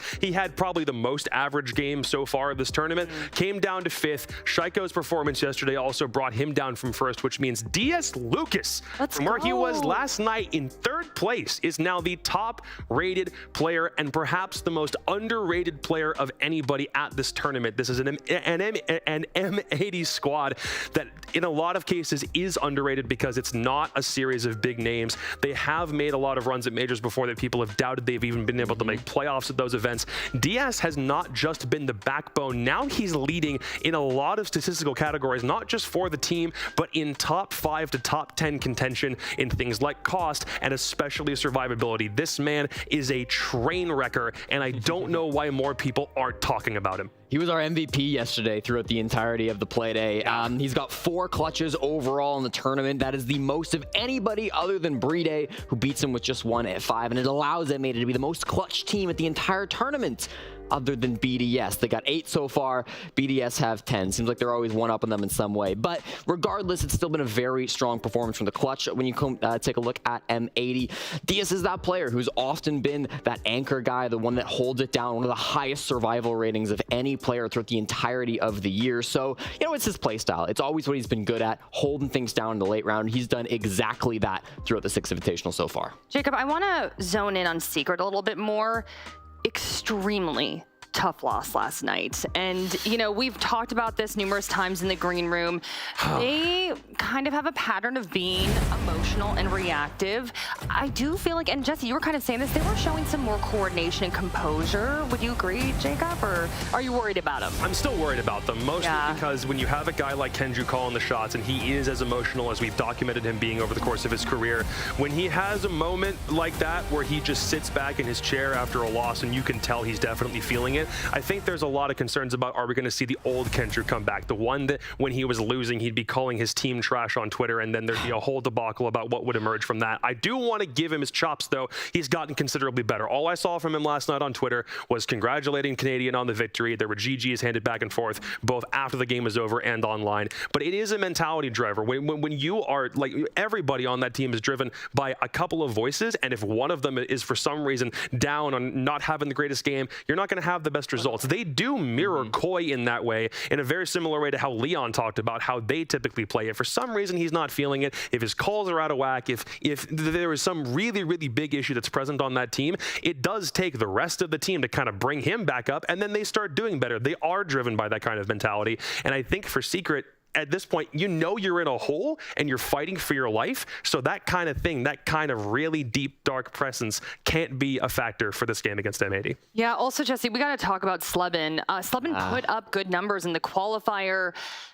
SI really has been a different story. It has, Jackie, and we don't mean this to rag on him too much, but of course he was one of the biggest reasons why they did so well through the qualifier. You can see his stats there. Second highest rated player throughout the qualifier, #1 in survival rating, great on KD, almost a 2.0 flat, but now things have really started to struggle in the actual group stage itself. Now he's on the big stage and things are falling apart. The KPR has almost half. The survival rating has almost doubled as well in terms of falling to pieces. He's not surviving throughout these rounds nearly as much as he was. So it's been a tough turnaround from Slebin. He has always been this flexible player for Secret, right? He loves to play a ton of different operators. Throughout the qualifier, he was rocking a lot of little Glaz plays. I thought his Nook plays were really amazing.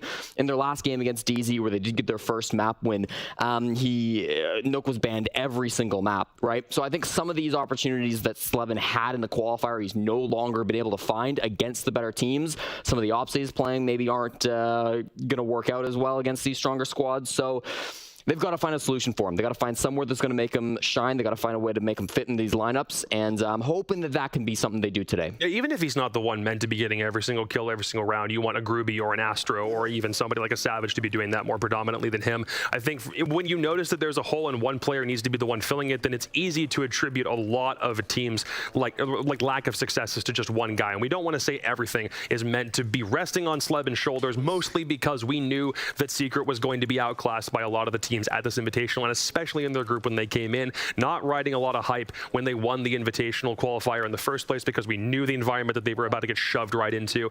And we don't have any expectations for a team that was literally 9th place in every single EUL stage last year. So we don't want to say it's all on Slebin. It is a collective effort, but we definitely need to make sure that Slebin has a better game today. Okay, gentlemen, I believe that we have our map ban info ready, so we're working to get that up on your screen right now. To play into the whole issue with Slebin, though, is this SI jitters or teams just finding ways to shut him down? What do you think? I don't think it's jitters, because he's a player who's been around the block for a long time. Yeah. We used to cover him back in NA back in the day when he was on the Soniqs, and now coming into Secret, he is kind of one of the more veterans of the squad alongside Kendrew. And they're going to try to use that veterancy to win the map ban phase. And Jacob, I gotta say, I don't know that they have. I think the clubhouse pick from M80 is not that devastating to Team Secret, right? It's one that they did win in the last chance qualifiers over Outsiders. They lost it here at SI against Heroic, but it was maximum overtime. So they could, in theory, win this in 2, especially if Border, of course, goes their way. I'm worried about Theme Park, though. I am worried about Theme, too. I think Border is going to rely more heavily on the fact that M80 threw that thing yesterday, and maybe there are some things that Secret and Twister noticed in the back that they can exploit. Yeah. You get to map 2, and Club, we've seen both Border and Club, it feels like, more than any other map so far in this tournament, maybe aside from a bank more often than not. And then you get to Theme, and there is a pretty big discrepancy overall in terms of who wins it more consistently. That falls on M80's shoulders, given their whole record and the fact that they still technically are undefeated on this thing since they brought it back in Berlin. So if we need to go to 3, I don't know how much Secret have left in the tank when we get to that point. They play it way, way more than M80 have over the past 6 months, but that has not led to a win rate of above 50% in the maps that they've played over the past year. It's a 4-game win streak on Theme Park for M80, and that's over Koi in Berlin, Pete Koi, over Auction and TSM in Vegas, and then over FaZe in Montreal. Montreal. Those are 4 really good teams that M80 have a win record on. So yeah, it might be tough if it gets that way, but I could see this being a secret 2-0. And really, given where they're at in the standings, a 2-0 is significantly more important than a 2-1 for them as well. Still a case of even if Secret were to win their own map pick, you still have a lot of questions, because if we need to go to map 3, I'm still giving it to M80 the whole way. Yeah. I was just going to ask your predictions. I mean, I think it's pretty obvious. Do you guys want to drive it home here then? I mean, no hope for Secret? Oh, your faces say it all. Yeah, I'm looking for the reason to give Secret the edge, and right now I'm just not finding it. So. Listen, I think Twister is one of the best coaches in the game. I think he's massively underrated. He's done so much to lift this Secret team from a bottom European team to a team that can compete at the Invitational, that can take maps off DarkZero. It's not out of the realm of possibility, but if it's M80 versus Secret, this is going to be a tough game for Secret. But it's do or die, so just maybe Jackie. They got that SI magic. Not impossible. One last little wrinkle to throw in on this. So far, we've seen 2 teams knocked out of the Invitational. Both of them have been APAC teams, granted, and we can argue the strength of regions, but both of them lost 3 games and are already knocked out. Secret have played 2 and have lost 2. If they were to lose this one, it's not a mathematical guarantee that they are knocked out by some miracle because Group D is so close. Maybe they still have a chance. But if they were to lose this game, in spite of whether they win a map in this contest or not, it is very dire straits the rest of the way. So they need this win over M80. M80 don't really need this win over Secret. True. Yeah. All right, well, let's get to it. M80 versus Secret, and it's no secret. My Blue and Stokes are amazing, and they're casting this matchup, but take it away. And we got the Stream B pre-show too, so don't go anywhere.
Welcome to Six Invitational. Je m'appelle Milosh. This is day 4.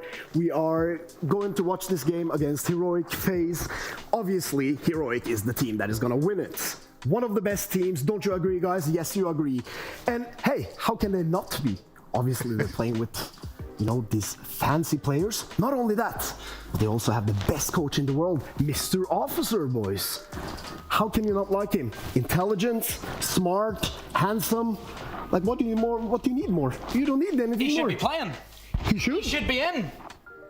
Your words, I agree. What do you think? Is this going to be a 7-0? With Mr. Officer as the coach, I don't see how it can't be. You know, Mr. Officer, it really is the full package. See, I think if he was playing, I would say 7-0, but... Well, yeah, it might be 7-1 because obviously you can't play as well as, you know, coach, so... He's played the game. Mr. Officer has played the game. Yep, couldn't agree more. Well, with that said, I just want to emphasize again how beautiful Mr. Officer is. Like, look at his hair. He even smells good. For those who haven't tried, should actually go and say hello to him one day. Even after a match, yeah? There's no sweat, nothing. It's the beard for me that gets it. Is it? It's just such a full and thick beard. I don't know. I think I have a pretty good beard myself as well. He's getting the phones, that's how he makes money on the side. Players have to pay him back to get those. Look at him. Look at him. He's probably giving a proper prep to the boys right now. Look how helpful he is. What sort of words of wisdom do you think Mr. Officer offers just before the game? Hey, honestly, I think he's focusing a lot on mental. We know that from previous games as well. But I think he brings that passion to the team, honestly. And... In the heck? This is my desk. What? I went to the bathroom, and then Milosh is here taking over. You all knew I was supposed to be desk hosting this, okay? By the way, Mr. Officer was up. I'm absolutely a big fan of Mr. Officer. He's the best. But we do have a great matchup that we need to talk about here, folks. FaZe versus Heroic. That Mr. Officer, that beard though, right? Y'all jealous. Is that all? Y'all ain't gonna say anything else? Okay, I'll be honest, I'll talk about this matchup then. I think Mr. Officer is probably running to get behind the team before Milosh pours too much poison in their ears. Of course, we've got FaZe versus Heroic coming up here. I know that this is a matchup that a lot of people are really looking forward to. Was it just me, or was Milosh super Heroic biased, like way more than usual demo? A little bit. Just a tiny bit? I mean, I know he's a fan, but like that just seemed really heavy. I don't know. Milosh can do what Milosh wants to do. Okay, well, let's start with FaZe, okay? And FaZe, group favorites going into this event for sure, but they're kind of off to a slow start. I don't want to be mean, but that's kind of true, Demo, right? Yeah. You do feel like their playstyle is strong in this meta, though. Of course it is, yeah. I think FaZe were probably one of the early adopters that we've had in the current meta, where it's all about adaptability, seeing a weakness. I've never seen a team who can pick apart a defense as well as FaZe. FaZe sit there for, I don't know how, do you know the way, like, Ollie, they have like just that 1 minute where they're just on drones doing nothing, and then all of a sudden, bang, they're in. And I think it's something that really came from, and it's almost a shame to have to bring it up, but it's something that came from Cameraman, is that ability and that in-game call that he was able to provide. Now, obviously, they've got Vitaking into the roster, so there's a question mark as to, is it actually there? Because so far, they have had a really slow start to this tournament. You know what, Ollie, let's be positive. FaZe is coming back from their day off, right? I'm sure that they regrouped, they did some analysis. What do you think that they're planning against Heroic? Well, we know FaZe to be a very seasoned team. They are a team that usually puts in a very good deep run at an international competition, so they aren't going to be too worried about having a slightly slower than usual start. There's still plenty of opportunity for them to get out of the group here, and I think going up against Heroic, they're going to want to try and bring a lot of that energy and a lot of that passion that they're able to.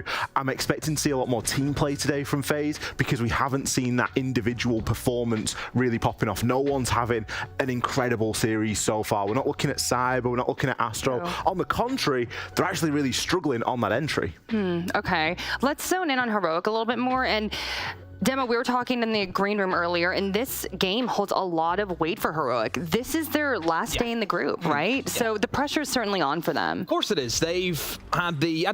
it depends. Do you look at it as it's unlucky because you have to play 4 in a row, or is it actually a good thing to keep momentum? Whatever, you know, everyone's entitled to their own opinion in terms of what they want to do, but they've had to go 4 in a row.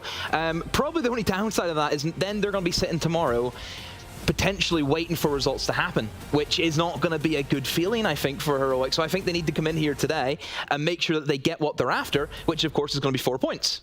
Okay, Ollie, I know you've been doing your research, so you want to focus on opening picks, and you're going to do a comparison of these two teams, right? Tell me your findings. What did you discover? That's my magnifying glass. We had a little bit of a dig, and we wanted to talk about opening kills and opening kill conversion. This is obviously two very different stat lines. One, do you get the opening pick? And then two, if you get that opening pick, do you then win the round? And obviously, for the side of Heroic, the numbers are very, very similar. We've got 58, 59. It's basically the same for all intents and purposes. However, you look over at the side of FaZe. Now, I mentioned a little bit earlier on that FaZe was struggling on that entry. Astro in particular, -8 on the entry so far. However, when FaZe do get that opening pick, which is, as we can see, 41% of the time, they win that round 74% of the time. So if they get the opening pick, they are very likely to win the round, but they don't get the opening pick very often. And that's a little bit of a problem. Would you like to weigh in there, Demo? Yeah, I think it just shows the depth of FaZe. I think if you're able to still win those rounds, sometimes whenever you're behind, I think it shows the real mettle of a team. Again, Heroic, it's a tricky one for Heroic for me, because obviously coming into this competition with everything that's happened to them, you know, they're fighting with one hand behind their back right from the get-go, which isn't a nice thing for them to do. And you have to admit, the siege has been very scrappy from Heroic. It has been, at times, a little bit chaotic. They're just trying to do anything they can to win their rounds. I'll be honest, Ollie, I think Heroic, for what we expected, me and you, they have actually done really well so far. They have. They have, yeah. I think they were the top of the group yesterday, right? They've done really well. One of the important things that you can look at for Heroic and say is that they've got points out of every fixture so far. They've won 4 maps, lost 4 maps. They've done quite well. They've not walked away from any best of 3 without getting any points here. So that's obviously fantastic, and it's one of the reasons why they are currently sat at 3rd inside of this group. However, as we've already mentioned, they don't play tomorrow. Now, they're going up against FaZe, who are also on 5 points right now, so it puts a lot of pressure on this match. I'm not going to sit here and tell you that it's an 8-point game, because, you know, these two teams are going to be vying, because obviously FaZe has the game in hand, but there is that chance that Heroic need to get some points out of this today, because FaZe have a lot of opportunity to catch them up tomorrow. Okay, I believe that our map ban process is through, and we're working to get that information up on your screen. So, Demo, you're in the hot seat first. Ooh. What are you thinking? Okay, so Chalet comes in. Again, EU favored. We know all the EU teams will play Chalet if they need to, and I think for Heroic, it's definitely one that's going to be in that map pool. We've seen them play against DZ. Of course, didn't go as well as what you were expecting. Taking FaZe, though, the Chalet, I think's a bit of a risky one. Leaving, it's not even the fact that you've left it up for FaZe to pick.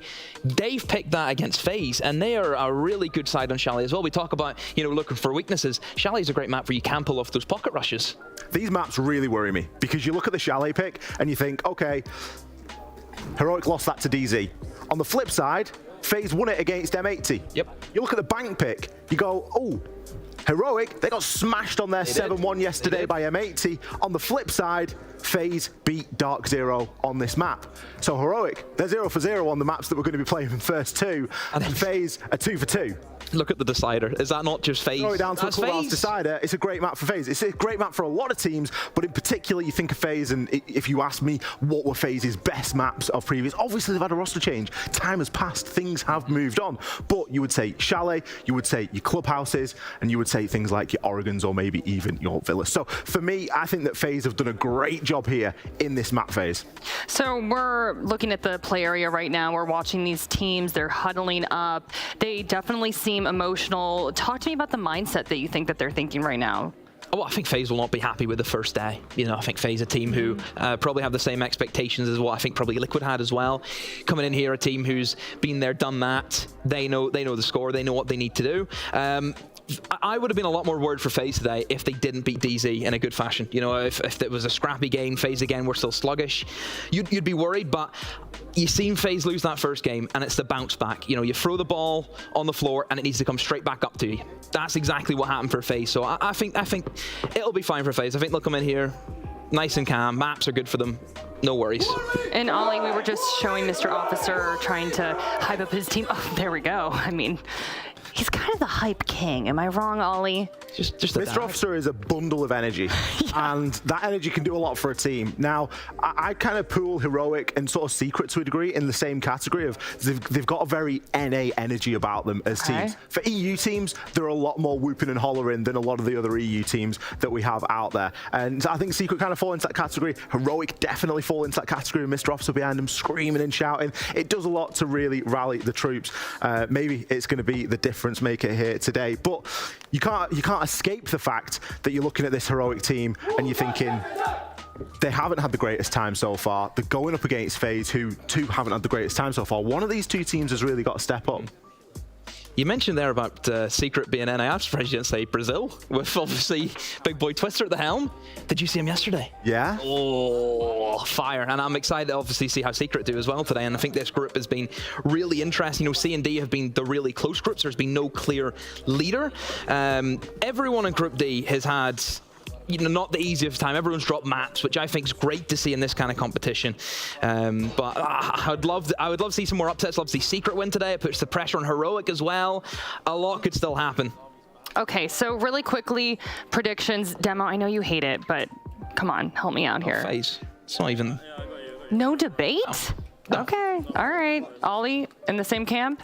If somebody comes up and helps Souls, because poor old Souls is busting his back at the moment for this FaZe roster.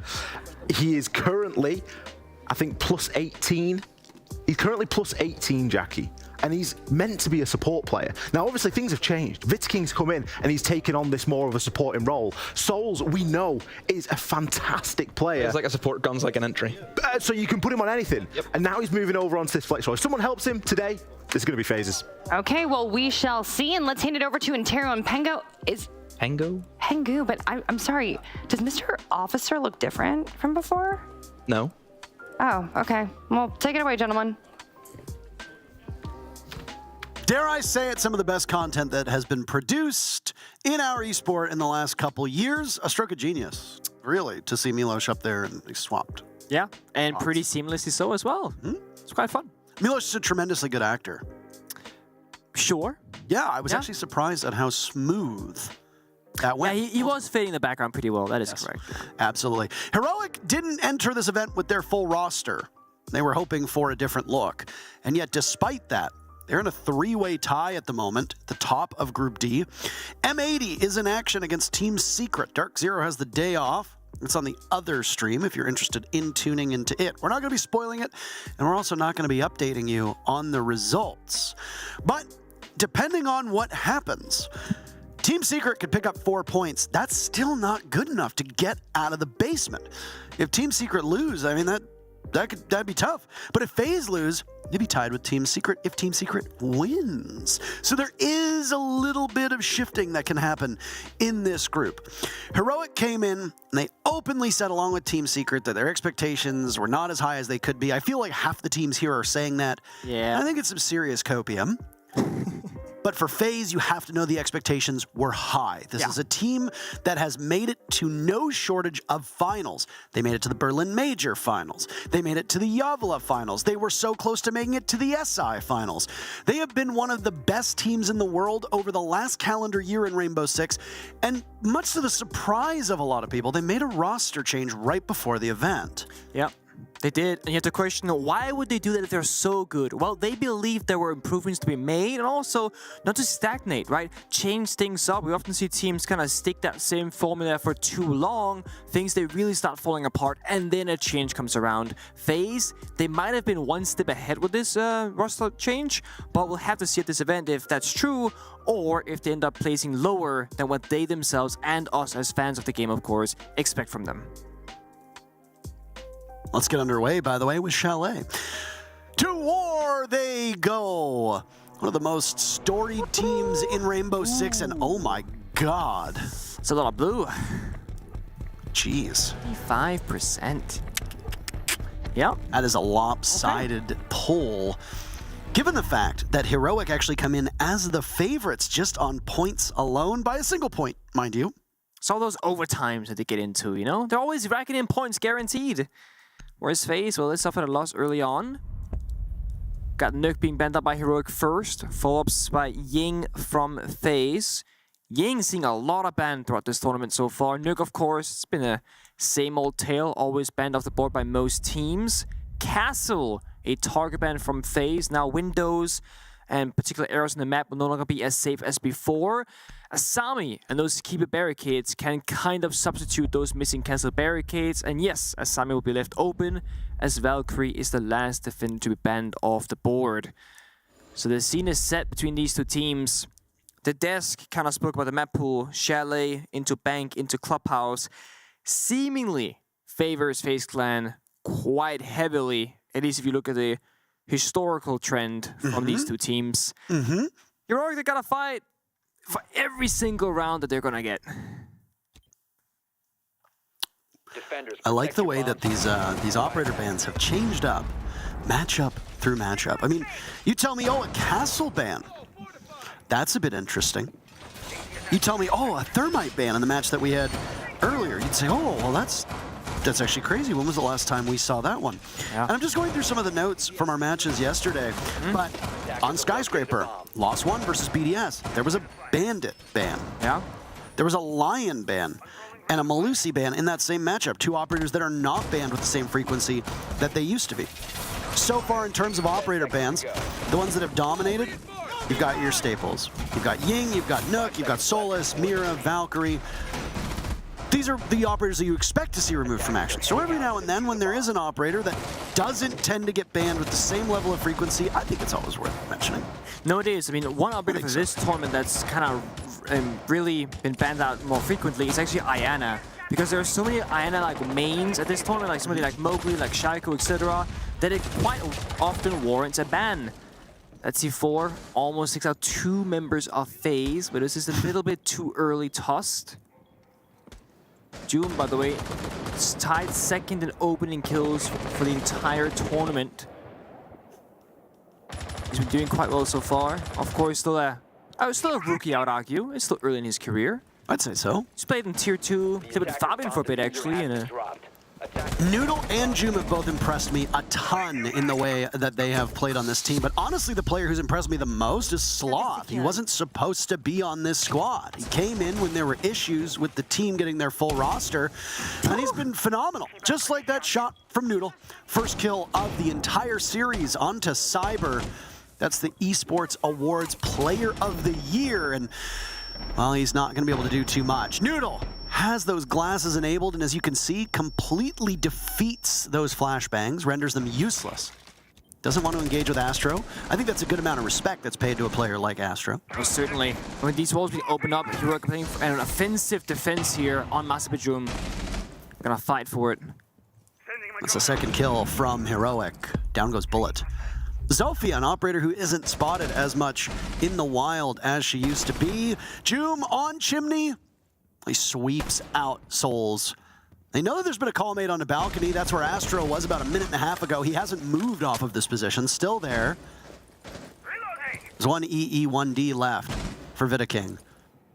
You can make 10 seconds, 5 seconds, give or take, where Heroic won't want to contest or challenge. They're both posted up on the balcony now. Yeah, I mean, you gotta wait for Heroic to swing in this scenario. It's a 2v5. You can't just walk on in. There are so many crossfires. You see it. One member prone, one member boosting the table. You're not gonna win that gunfight. So we're waiting instead for something to happen. Knowing Heroic, though, you know, somebody like Noodle, like Joom, they might get a little bit antsy. Yeah. Go for a pick. That's exactly what Joom did. Pop down from Chimney. Astro and in pursuit. Vidaking jumps in the library. That's a spot that was held by this Heroic squad. Noodle will continue posted up. They don't know that Astro's fallen off of balcony. He's the last one left. He lurks down in the lobby. A flawless round to start for Heroic would be a statement, that's for sure. Can Astro do something about it? Stop it?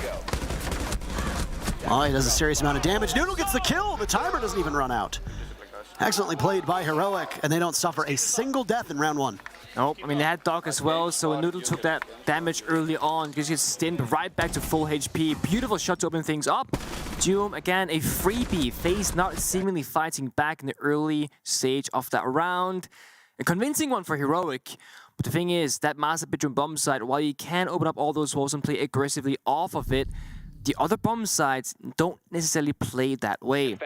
Bar bomb site itself, not very defendable. That's why I gotta go up one floor and extend somewhere else in the map. You can't just play inside a bar itself. Of course, the basement bomb site, same story.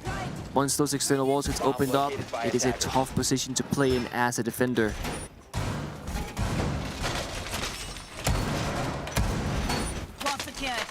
The lineup that's being brought out by Heroic. One operator that we don't see as frequently as we used to is that Wamai. Wamai and Jaeger's pick rate has actually fallen in comparison to where they used to be, back when they were almost always must picks on every single map, and especially on Chalet. If you were defending that basement, a Wamai was a requirement because it helped keep those doors closed to the garage. It would also help save your behind in wine when you were looking in the other direction. But I think the prevalence of Azami and Frost coming into Chalet as well as being a must-pick for a lot of teams has completely changed things up. You're not so worried about these grenades. Also, the fact that fewer operators in the meta have access to grenades has made a huge difference. Yeah, I was about to say that. You know, Maverick and Fink, that changed to those operators both losing the frag grenades, made a significant dent in the utility economy of the attacking lineup. And therefore, you are now safer than ever before in the past. Noodle hiding by this fridge location. Takes the engagement. He loses. Soul's actually not taking a single point of damage either. Uncharacteristic for Noodle to whiff in that scenario, but sometimes that happens. Opening pick for FaZe. They immediately burn an E1D on FaZe's side to ensure that there's no refrag, no trade. Now that there was a follow-up to be had from Heroic, Noodle was largely playing by himself. An unsupported roam. There's only certain teams that employ that style, Nick, because not every team has the confidence to let somebody play off on their own. No. Some teams play aggressively for trades, and others play like individuals. Heroic seemingly doing a nice mix of both at the moment. Always aggressive when they have to. Doom there leading the front again. Second Lion Charge comes out.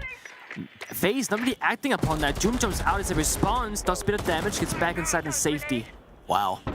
Missed opportunity. A window prime. Flashes go out. Joom spotted by the window. Vidaking, his first kill in this series. Cyber as well on the board. Heroic falling to pieces. FaZe are a single kill away from a flawless of their own.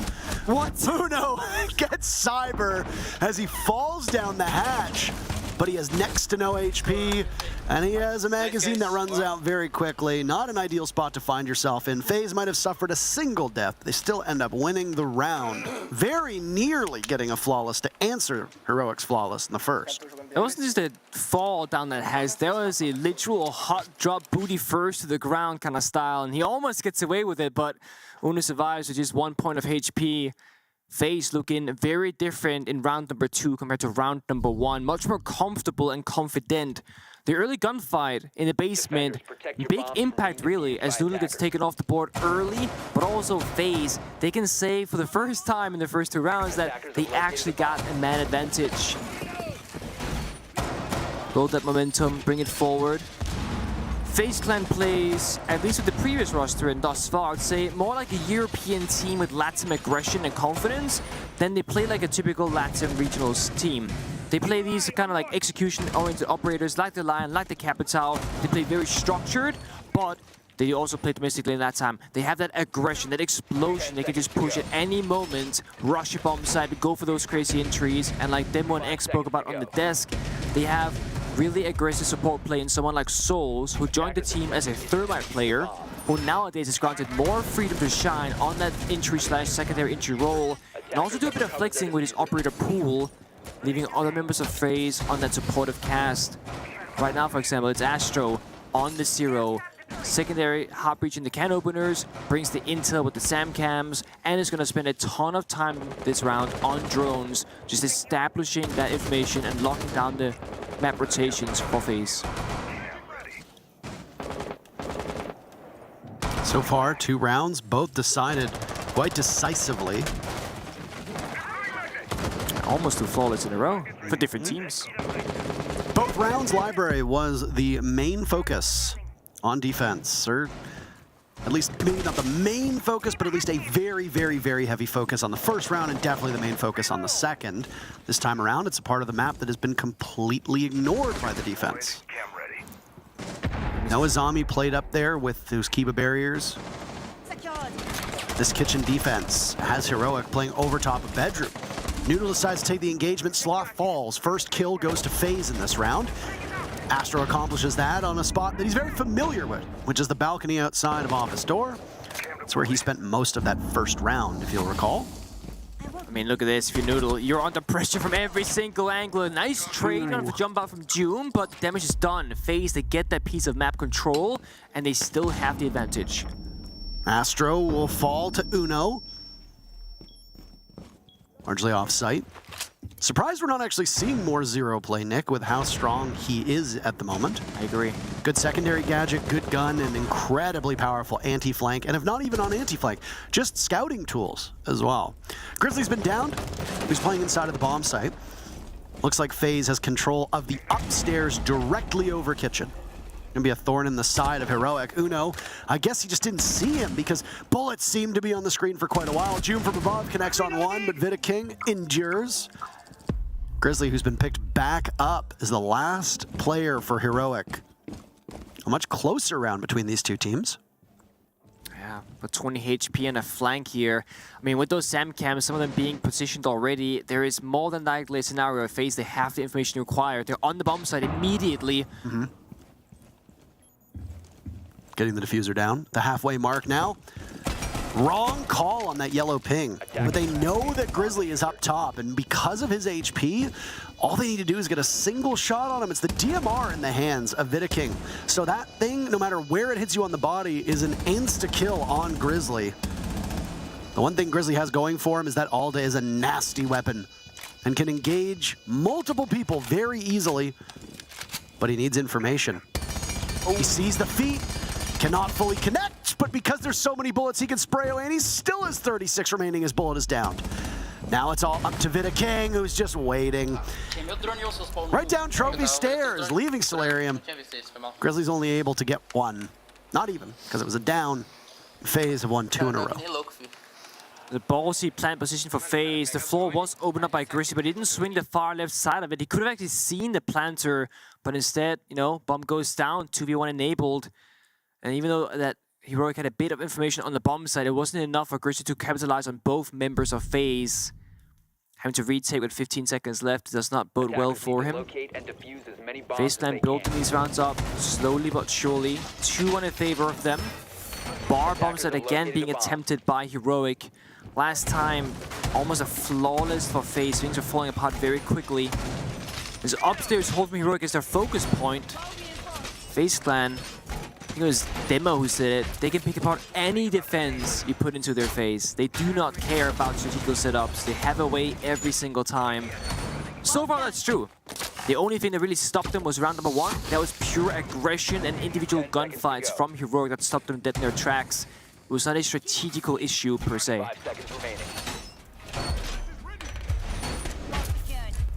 Back to Bar Gaming. The upstairs bomb site is open yet again.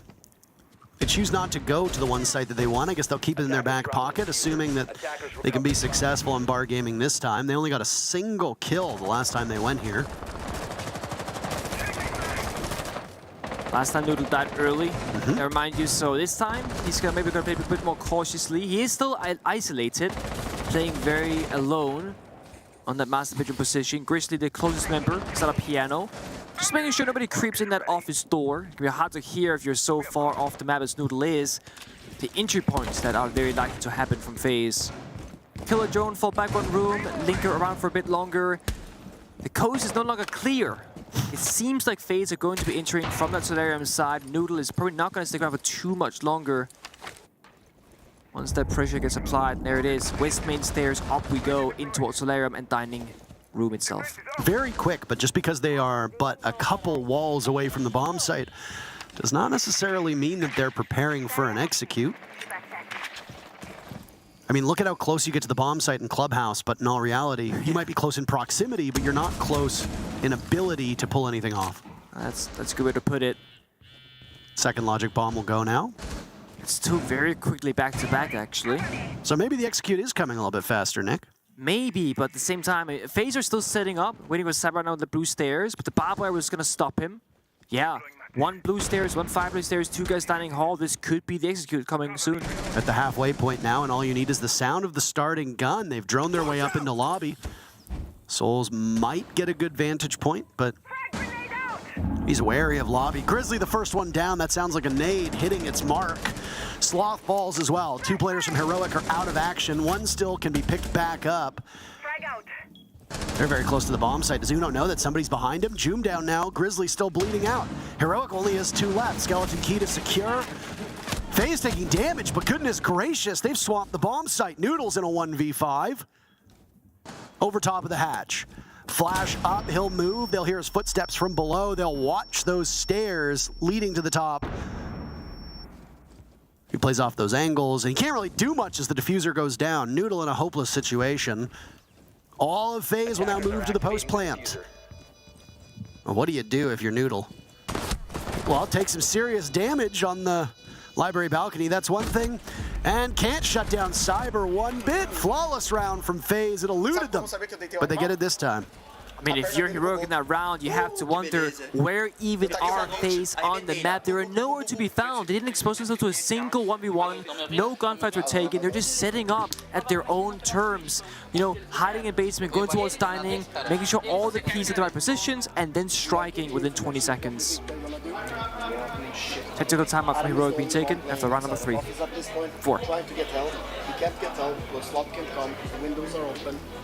This is because we don't react on the calls even earlier when it's being called. We're just holding angles. We're just standing there like this. Let's be a bit proactive, man. It's actually contestant. Let's not give them all of the map control. If they're not coming my way, it's one guy there. Why do we need 3 people holding it? Come on, wake up, boys. Let's go. Very good read by Master Officer. Very, very good read. Noodle was isolated, rather solo roaming inside a Solarium Master bedroom. He knew that area of the map was clear. Then you have 4 members on the bomb site being like, well, the bomb site's clear too. But then, like, what about everything else, essentially? They are just holding angles and corners, and like he very, very nicely demonstrated, just standing like this with their finger guns out, essentially. That's not the way you gotta play against any team for that matter, unless you're fearing a site rush, for example. Contest the map, get out there. You can spread thin initially, see where the injuries are, then fall back. It looked like they were doing that early on. Grizzly and Piano, Noodle inside of Solarium, they were playing off the bomb side, but they very quickly fell back.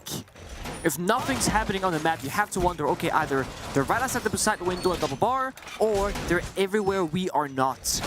If you're checking the default cameras as a defender, you can also tell where the attackers are going to be coming from. If basement cam is dead, and basement cam is dead, and you're defending bar, or they're hitting you from the north side of the map on the main floor as well as the basement. So you can quickly kind of figure out where that strike will come from and then act accordingly. Either stop them from achieving their plan, or just fight them right before they feel comfortable to execute. It's an early Lion, Nick. Again, yeah. Very early Lion. It's the anti-spawn peak Lion of some sorts. A little bit of C4 again. My toss out the window. Did it last time in round number 1.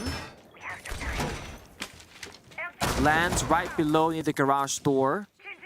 Right next to Vidaking. There it is. Nitro Cell, though, doesn't connect. Second time in 4 rounds? It's rather frequent, yeah. I think my guess was probably somewhat correct. I obviously don't want to pat myself on the back here, but do it. I think the idea was, okay, we can tackle bar gaming this time. We feel confident and we feel like we fixed our mistakes. We'll go to bedroom. We've already won that once. That's 2 good rounds for us. Obviously, bar gaming did not turn out the way they want, and now maybe just trying to stick with that plan. They're all the way back here at the bedroom.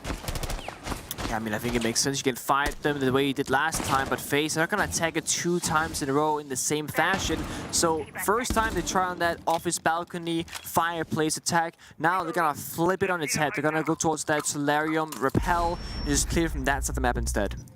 Not give them gunfights.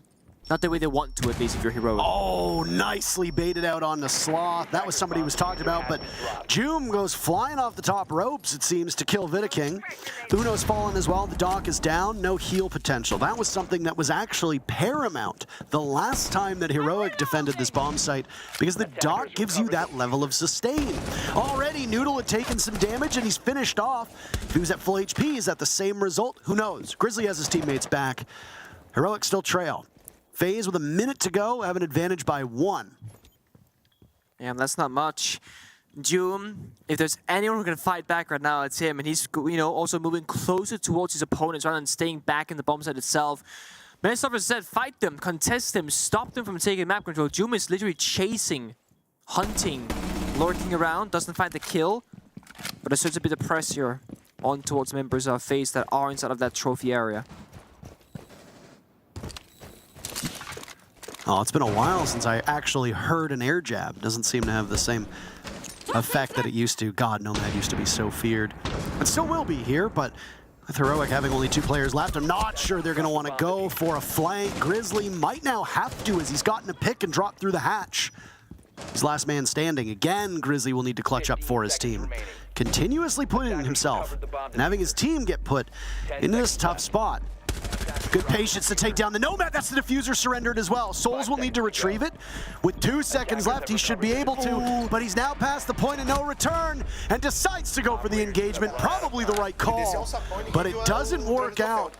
And each team has 1 player up, but the clock gives the round to Heroic. Disappearing Act heavily favoring Grizzly. Killed 1 member, fell down the hatch. It looked like it was not necessarily intended for him to drop. Whether that was, I cannot say, but it worked out beautifully in his favor. He stealthed up the staircase, walked ever so slowly to make sure he was not heard from the opponents, and it paid off. 3-2, still in favor of FaZe. And they got a couple of operator tricks up their sleeves because they are keep flexing how they want to approach these rounds. Capital, the Nomad, the Zero, the Lion. Now next up, possibly the Munty. We've seen a fair bit of Munty play throughout inside 2023. And I will say, it has not been with the most amount of success. Median Bank, they had that scenario happen against Heroic yesterday where they lost the round. The Soniqs, they played it twice earlier today. They lost both of those rounds as well. Not the most success. And FaZe, they gotta change away from it as well. From Munty onto Thermite instead, bring that hard destruction to the stunning bomb site. Heroic keep extending all above, of course, as you should. Bunch of soft walls, long lines of sights. Deployable shields to play behind to grant you a bit of cover. The keeper barriers from Asami, very noteworthy at that, because you need this operator to play as aggressive as Heroic they are, to patch up holes, to create angles and safety areas, and sometimes double punch prep your own barricades. Downstairs to kitchen, 1 bomb site in particular, absent. No garage play just yet. My thinking is that FaZe is such a heavy execute team that that's kind of how placement plays out. It's heavily favoring the execute style of Rainbow Six Siege. Because Heroic did play basement last time they went to Chalet, so it's definitely some bombs that they are comfortable with playing. And none of these operator bans suggest that it's a weaker bomb site by any means.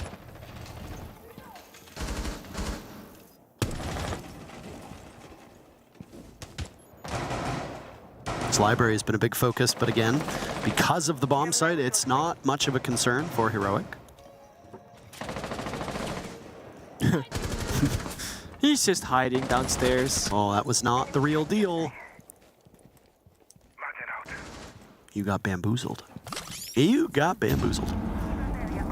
Joom has intel.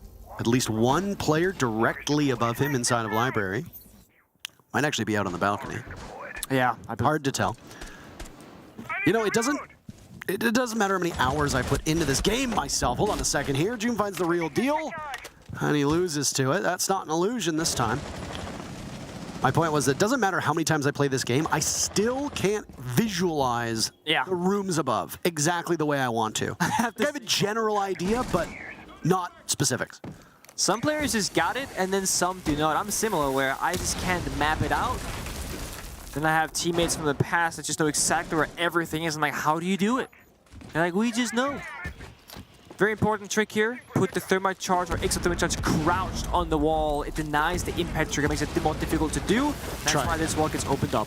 Yeah, absolutely. They try again, 45 seconds, and there's a bit of swiftness. Souls from below. This is why he's widely considered to be one of the best support players in the world. This is a common spot. It should go, but there's nobody in the proximity. Noodles playing up top on that bathroom hold. Sloth not too far away. Sloth having a particularly rough game at the moment. Work to be done. Diffuser at the halfway point. FaZe getting it down next to the bomb chassis. Sloth and Noodle are gone. Uno to stop another flawless round for FaZe. This first half for the Brazilian team has been very impressive. Doesn't seem to know where they are. They see him though. A bullet or two will tag Vidiking, and Bullet gives the flawless. So close. We could have had 4 flawless rounds if only FaZe had not surrendered a single death in round number 2. 4 of 6 rounds could have been flawless. That is outrageous for this first half. Oh, it is. It's very impressive. And the discipline as well now, 1 versus 5 post-planned. Everyone's just kind of picking their area, waiting, and then when they got sick of it, they swung 3 people at the same time to take out Uno for that flawless round. And it seems like FaZe haven't skipped a beat, even with the roster change. Now, we are having a technical timeout for just a second here. Unsure exactly why that is. We'll update you if we get that information. The coaches cannot talk to their players during this time, but the players themselves can, of course, interact with one another. It's like freezing. Can you explain exactly what is Something's happened, but that's not in our game. Like I can feel it, I can see it. Yeah, okay. Yeah. Ghosts in the machine. Yeah. A tale as old as time. Technology can be tricky sometimes.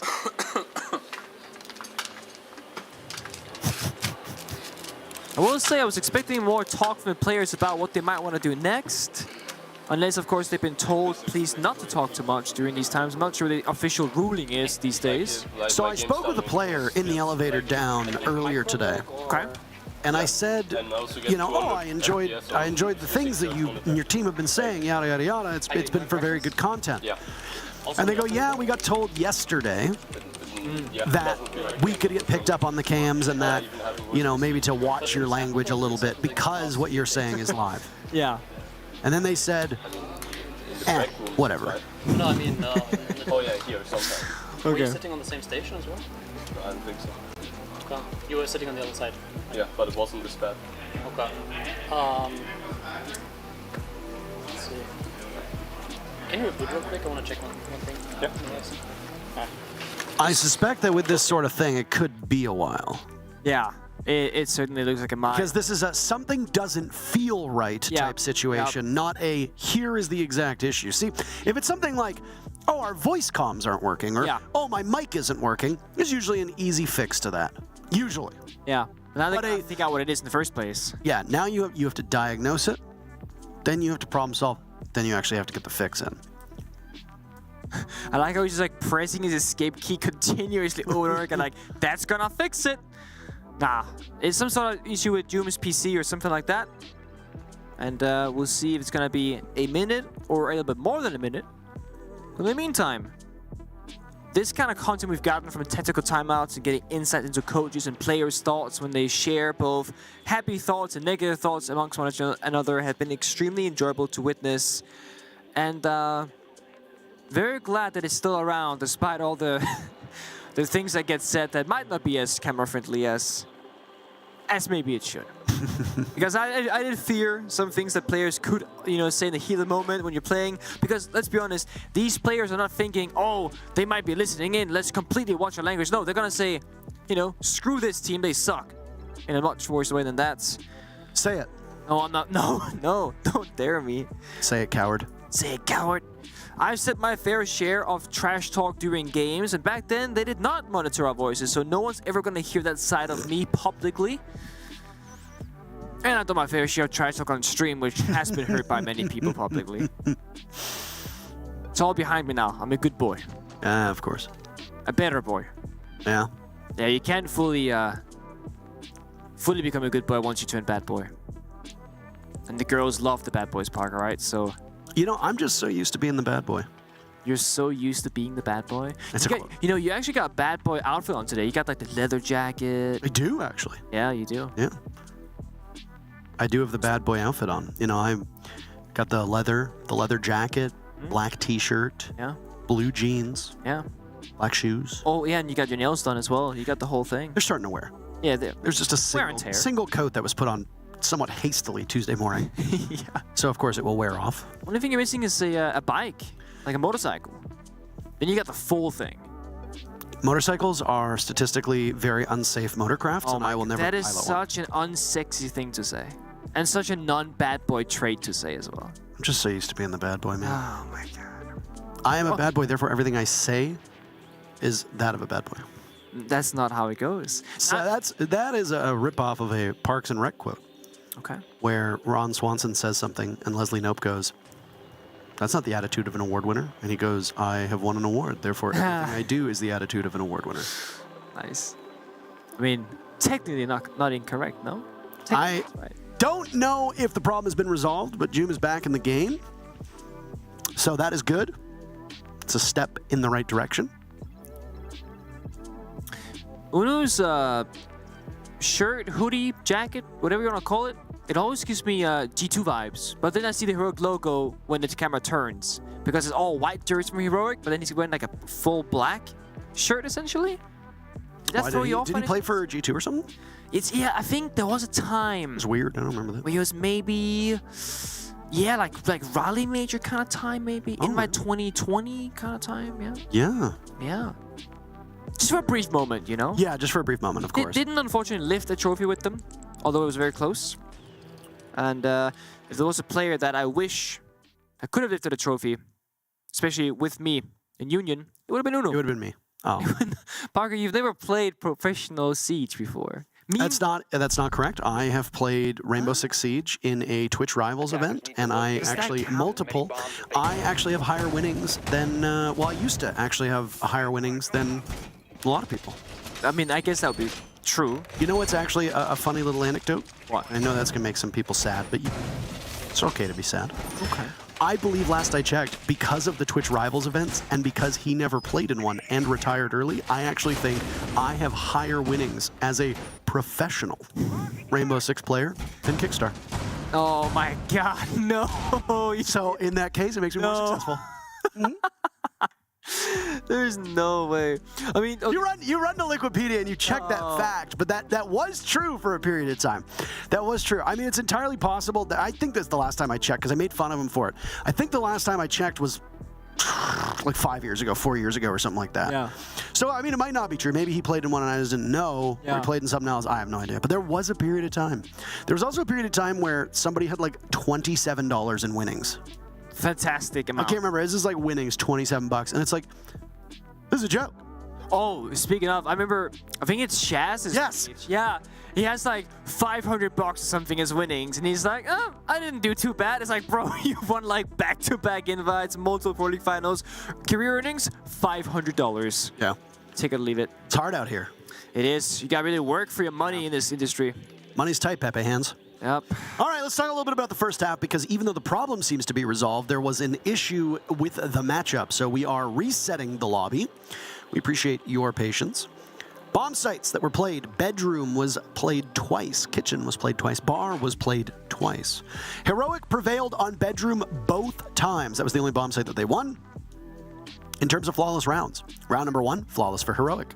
Round number 4, flawless for FaZe. Round number 6, flawless for FaZe. Round number 2, FaZe suffered a single death. Yeah. So pretty close. That means, though, in half of the rounds played so far, Heroic only got a single kill. Yeah, that's true. Which is a brutally, brutally bad stat. That is as bad as it can get. It's terrible. Well, I mean, technically 0 would be as bad as it gets, Nick. Yeah, but almost. I mean, technically 0 plus team kills would actually be as bad as it gets. Oh my God. I'm actually curious about the team kills statistic for this tournament so far, because we've seen a fair share. We've actually seen a lot of them. Double team kill grenade kill in the Soniqs game earlier that we cast. Which, by the way, did you see Grixer's tweet? I did not see his tweet. He tweeted out something. It was like, just for anybody's information, do not need this. That's a wonderful tweet. Bar Gaming is going to be the first bomb site for FaZe Clan as they move to defense. Yeah, it's their first time, of course. Here's something a little peculiar, though. Okay. There is no Azami, which means that Library is going to be defended very differently than we saw through the first half with Heroic. Correct. And there are no deployable shields, which means that upstairs hold on chimney top roof, there is also a bit of to held differently than typically. Which means that pretty much you're going to look at probably a mirror window on that double panel reinforcement that's just across from chimney, and there it goes. You're going to exert phantom power. Phantom power. Heroic also bring out some not so common operators for this bomb site. Doom on the glass, Noodle on the Nomad. There aren't really any jump outs here. And I'm not quite sure what they're gonna do. I mean, the glass typically is either bomb site rush, you're trying to attack the upstairs with smoke grenades, but I mean, Soul's got the Warden, he's ready for it in that regard. Heroic just kind of sitting up right now. Maybe taking a page out of FaZe's book themselves. Taking it nice and slow. Yeah, we're just gonna go. They're in. We're 45 seconds into the round. Diffuser's in the hands of Uno. Cyber, though, taking 2 of them down. Heroic's rush not really turning out the way they wanted to. Cyber's been dropped. Diffuser goes down all the same. Cyber secured by Doom. Playing on glass. And I imagine that Heroic are going to get far enough back. Yeah. FaZe are going to be in a really tricky position. Down goes Bullet.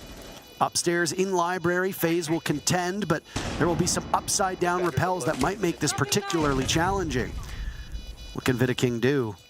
Souls is still there. Astro on the diffuser. Nitro Cell goes out. Joom is far enough away to get good coverage on this. And there you go. It's a glass. Is that 4 kills for Joom? Goodness gracious. Yeah, no, they were fucking ready, bro. Literally, I heard one footstep and poof. I'm like, okay, never mind. He just followed through the door and helped me in as well.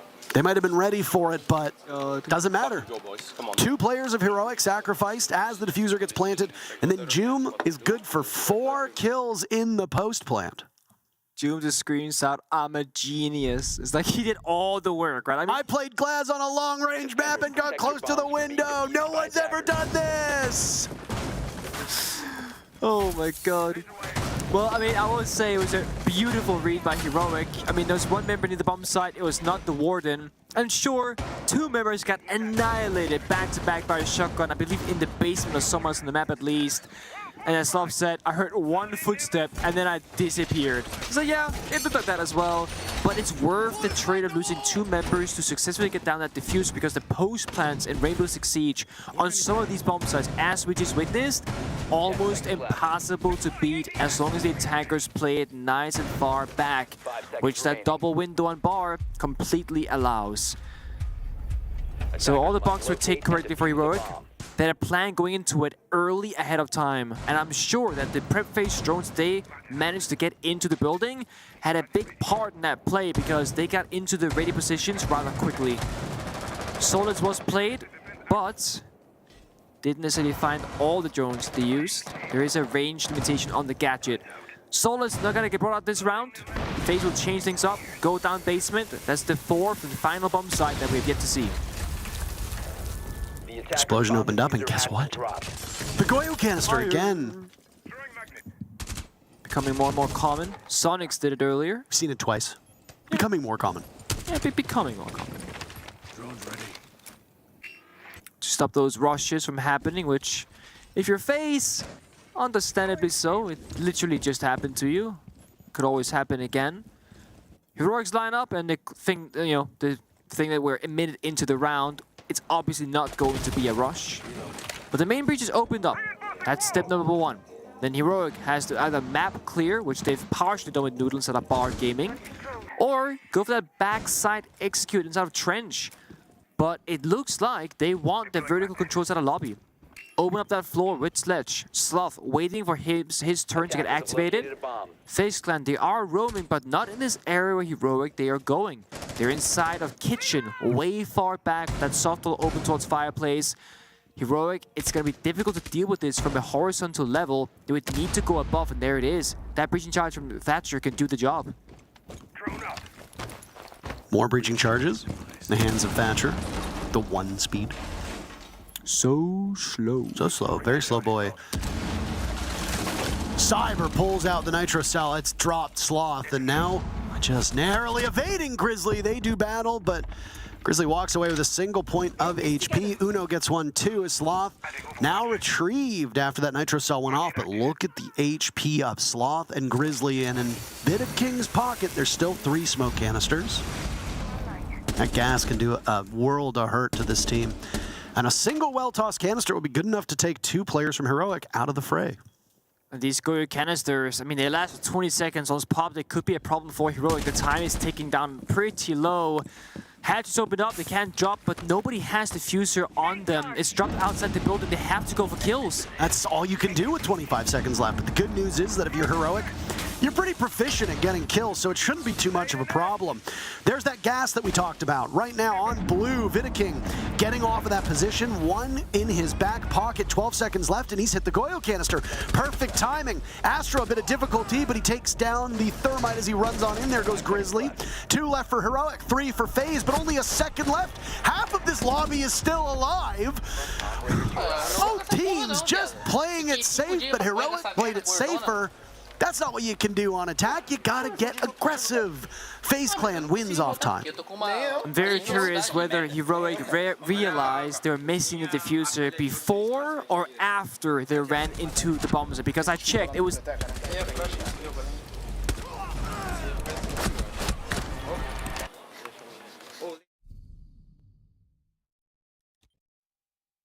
Attackers need to locate and defuse Check. as many bombs as they can. Hello, hello?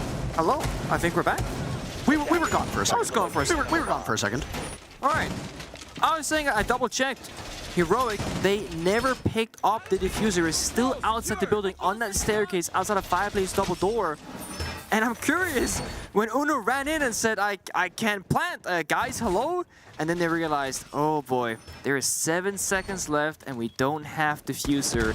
Because Heroic, they like half committed to the execute. So it seemed like they didn't fully understand what was happening. And now did FaZe. FaZe are expecting a plant somewhere, waiting for it to happen, and it never did. Absolute confusing from both sides. Attackers are heading out to defuse a bomb. No, FaZe Clan on Heroic's map so far looking strong. They'll bring the Azami this time, but likely for a different setup. Azami and Miro, when used together, not gonna be a lot to cut through if you're on attack. Good news, there are explosives for Heroic. They've got 4 Rotero drones. And right now, dare I say it, the best utility clear for bulletproof gadgets is probably Flores. Yeah. Yana was definitely up there at one point, so was Zof. Is there someone I'm forgetting? Maybe Sledge if he gets close to the gadgets with his hammer, but from afar, all he's got are the nades. I think you're absolutely correct. Kali technically has 4 lances. Yep. That's not too bad either. Gets to be played still at this tournament. Sloth is having a very rough game. Since coming back from the rehost, he's yet to get a kill, and I cannot recall if he got a single kill, but there you go, a caster cursed him.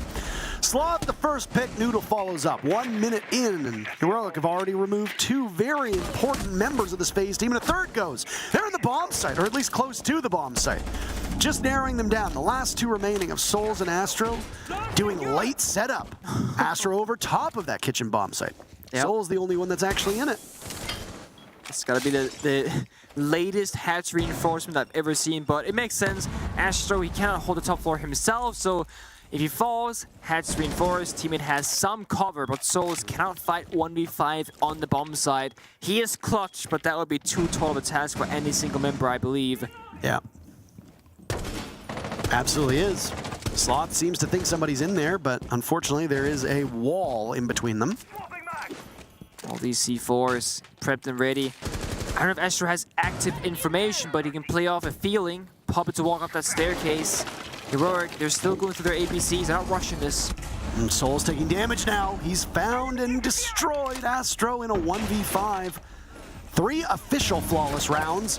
Almost a 4th was had earlier in the match. Will we see yet another? No, we won't. Astro denying a flawless round to Heroic. Looking to add more bodies to his tally. He's far back in trophy while the diffuser goes down in the hands of Uno. 4 players in Heroic now in the post plant to scramble and watch over. And it's from above. Sloth started things off, and he ends the round as well. Get some energy. Come on, let's go. Heroic keeping it close, and Mr. Officer trying to pump up the troops. These have been exceptionally decisive rounds. I know I said it earlier, and I might be saying it exactly the same way again. But they are. But when the team wins a round, it's not usually that close. No. Speaks to the strength of both teams, but also the weaknesses, perhaps, right? When one member falls, you know, all of a sudden you start lashing out to try and even back that score, and then more fall time and time again. We saw 3 members of FaZe Clan fall in the same 20-second time span, and everyone rather far from one another. We lost one member to a grenade, one member to a jackal track, and the third to a gunfight. FaZe gotta get on the same page on those isolated members, or perhaps just bring more Nate deny, because once again, look at this, no Jaeger and no Wamai on the board. And you said, Parker, Wamai's and Jaeger's pick rate is a lot lower nowadays than it used to be. But if you're dying to grenades so frequently as FaZe are, it might be time to bring one of those top raiders to reduce those amounts of deaths. You bring in the Mossy and the Kaid. Those can both very easily be changed to something else. Of course, the Kaid is a strategical element. Reinforce both upstairs hatches. FaZe Clan unlikely looking to surrender the top floor once they've burned enough time, or maybe just from the very beginning, and let Heroic problem solve that throughout the round instead. It's not very common to deal with as an attacking team. Those hatches often open up for you, and then you just have to try and get in. Now, it's easier to get in, but then you gotta deal with hard breaching these hatches open, which is gonna be proving to be difficult. Almost guaranteed all 12 rounds. There go those Rotero drones, at least one in. Nobody has a set of eyes on that deployable shield at the top of library either, Nick, so down it goes. No contest. I'm sure Bullet could have possibly shot it away. Same with Vidaking. Heroic doing that slow approach of setting up, not giving away too much from their side. Sloth, in fact, is holding onto the rotation on Solarium stairs. Almost called it Astro stairs. Also, Astro playing in Villa. It's like Astros and Astro. It's always been tricky. I remember playing against FaZe myself, and we were worried about that being a call, being like Astros and Astro, and they're like, what? See, Astro's a player, and it's a call out. It's complicated.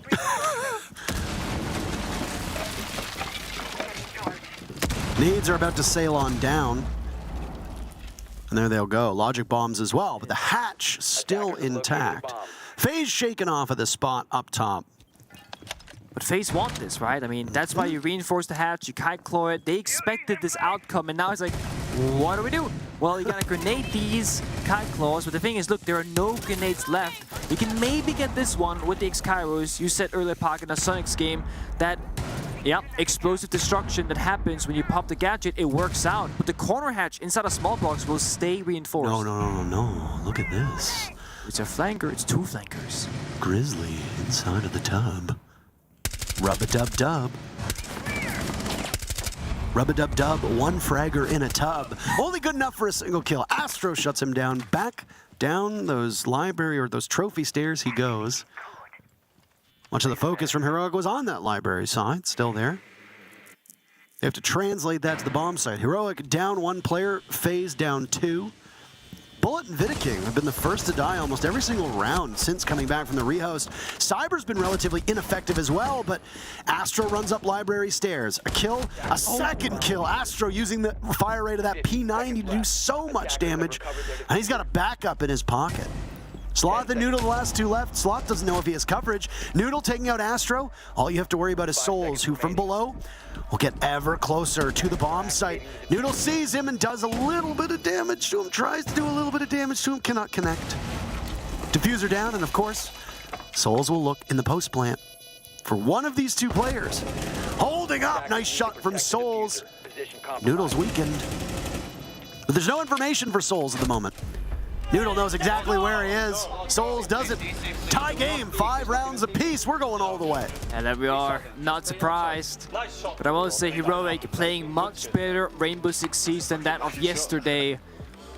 Much more confident pre-planned. I mean, they are in the right positions and they know how to deal with the problems that are portrayed in front of them. I was worried for them about that double hatch reinforcement with the Kite Claw. Unu nicely problem solved it with the X-Kairos, and they didn't even need the second hatch. They just dropped on in, took the gunfight straight out effectively, got the plant down, and that posted again, reigned superior. That's a timeout from FaZe. That's the last timeout in this first map as both teams have not burnt theirs. So let's keep on building on that. One thing though, like Uno said, we need to be careful when we're in man-advantage, boys. We really need to be fucking careful. Don't give them anything, especially post-plant. Like, just go far away. We had all of the information we needed. Come on, this is our game. Let's fucking go. Let's go. Yep. Heavy objective play seems to be favored by Heroic. They really want to get that plant down and get into the post-plant, not have to unnecessarily fight FaZe before that if they can avoid it, and it's working out so far for them. Heroic are, I believe last I checked, top 4 in plants. Of course, the statistics that we have are a bit sometimes hit and miss because some teams have only played, you know, 3 games. Some have played 4, 2 and 3, whatever. Some have had a day off, is what I'm trying to say. So, like, all these guys have planted not that often. But it's like, well, they've only played 2 games instead of 3, so they played less. There's less chances for them to plant. But Heroic, they are good at playing around the objective, and so far in this first map, every single time they get the bomb down, they're basically guaranteed the round.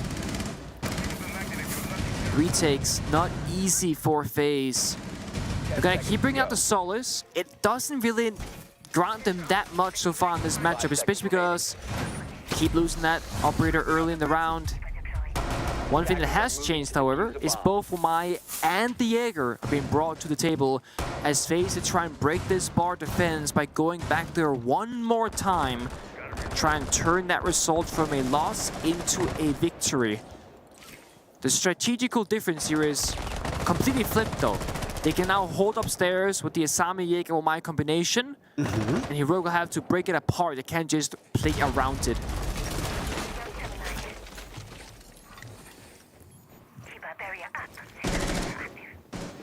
Keep a barrier still generating 4 souls. 30 seconds in, quiet. Lots of quiet.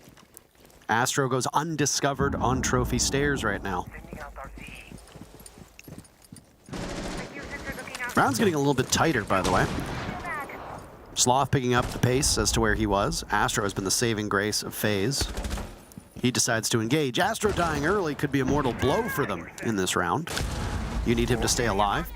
Nitro cells were botched by Heroic on defense, and we just saw one from FaZe as well, tossed out the library window.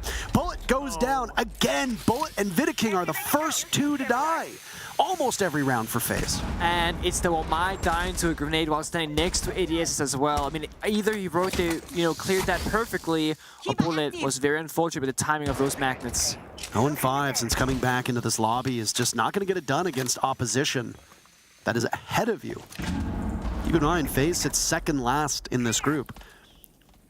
FaZe now, they can't just wait around. They have to act and respond. They've lost one of the half of what they care about top 4, that library hold. There's no real backup now for the last remaining defender. If Sloth can close the net here, yep, there we go. Force FaZe back into passive positions. Heroic can slowly creep on up. It's been a very strong spot for Solis to play off of on library stairs though, Nick, so it doesn't matter if it's Vidaking with just a single kill or, well, the Ghost of Betty White. I mean, you can still do good things from that spot. A powerful position to be in. Now it's Souls to engage, over by Chimney. He's got a soft wall next to him, but no real way to breach through it. Spotted by Joom, who's hopped in library and will continue the assault towards the main stairs. But Astro's still up. FaZe still very much in this, even though they really haven't done much to dent this Heroic offense. Only Sloth has taken a bit of damage, and it's not much. Again, Heroic, they get the advantage. When Sloth is set, don't give them anything. Play it tight together, play for that post plant. They gotta get that diffuser down or go for an execute soon. Cyber trying to control that SMG-12. What a thankless job that is. Joom continuing his incredible performance, and it's another flawless round. Good lord! Look at this guy. What is he doing? What are you doing, bro? What are you doing? Let's fucking go, Joom! Fucking go. Yeah, good job, Jimmy. Good job, man. Did I enter the wood? Yeah, you did. I'm not making excuses. No? But FaZe performed really well in that first half, and Joom was just not effective. Now, we are looking at an attacker-sided Chalet. 4 rounds on attack for FaZe, and so far Heroic have 4 as well. Assuming that this pattern holds, FaZe Clan should win this round. We go to overtime. Okay. I mean, this is Heroic's map, so maybe they're just a better team on an attacker-sided map, and they'll win 5, we don't know. But Joom just wasn't playing up to snuff, and he was the one who had the tech issues. So they restarted, seemed to fix things, and now since coming back to the lobby, 9 kills over 5 rounds. It's impressive. But the thing is, we can talk about Heroic when they're doing well in terms of numbers. FaZe, 0-5 Bullet, 1-5 Viking. That's not exactly where you want to be on the board, especially because they're not the supportive, network that are playing on the bottom side, that are playing 2 versus 5. Not at all. These are the first 2 out of 3 people finding contact against Heroic, just loosening their opening duels time and time again. And it's not even to guns half the time, it's to those damn grenades the Sloth keeps tossing on out, just hitting their marks. And sure, Bullet, he keeps bringing the Wamai nowadays. He wants to stay safe. It was Bullet last round on the Wamai that died to a grenade. Obviously, you don't want to rag on a player who's having a bad match. But I think calling attention to how their contributions are not helping the team is important in this case. Bullet is obviously helping with utility. That's indisputable. But Bullet also dying early on and not providing any firepower whatsoever for FaZe. That's a huge hindrance to the team at this point. In this map in particular, Bullet has been largely invisible. That certainly is problematic. Heroic again with the utility clear, slowly but surely is taken away step by step. First to be the magnets, second the deployable shields, third the positions that FaZe they want to hold on to. Bullet aggressing forwards, does some confidence left in him. Noodle engaging with Astro. Astro will get away. The Oryx capable of covering great distances quite quickly. Bullet first to die on his team, but technically not the first to die overall. That was Noodle, but it's a trade either way. No team walks away with an advantage. But again, Bullet in a position where he's hunted down. Play him in sheltered minutes. Play him in a safer spot. Right now, he's just not getting the job done. Shield gets clear from Heroic. They get the info with the Gemini clone. FaZe, they're still fighting for Master Venture, but they've lost office control. And the walls seem to be closing in quite fast, Nick. Heroic fired up. Look at that. Another kill. Everybody's dying. It's just souls upstairs inside a Solarium. About to become his literal namesake right now. Call him Alives. Bodies, if you do. 1 minute in a 1v4. A 1v3 if you consider that Joom is down, but gets picked back up. Business as usual for Heroic. Uno with Diffuser getting planted. That's yet another objective in the column of the European team. And it's Sloth, who had a bit of a struggle to find his footing, but recovered quite gracefully. Heroic take their map 7-5. A great start for Heroic, and then FaZe, they really turned up, but some timeouts, some tech timeouts, and Heroic, they find their footing, and FaZe, they're looking to make the next map of Bank go their favor. The last 4 rounds, FaZe only mustered 3 kills? Was that by my math? 3 of 4. 1 kill in round 9, or 2 kills in round 9, 1 kill in round 10, 1 kill in round 12, none in round 11. It doesn't matter what team it is. It doesn't matter if they got here through qualifier. It doesn't matter if they just formed right before they made it to SI. That's just not good enough. No, it really isn't. FaZe were not the team on Chalet. They were on attack. Defense not the case. Heroic end up doing quite well. And now both teams will reset to go to FaZe's map of Bank. But of course, before we get there, the teams are going to want to talk, and you're going to want to watch some ads. We'll see you soon.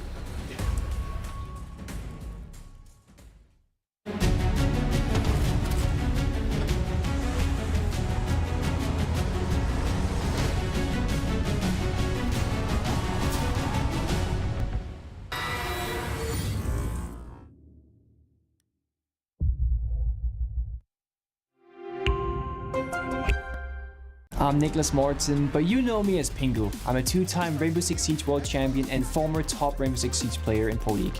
Welcome to my Siege Ranked Bootcamp. We're talking 20 seconds left on the clock, you got the diffuser in hand, what do?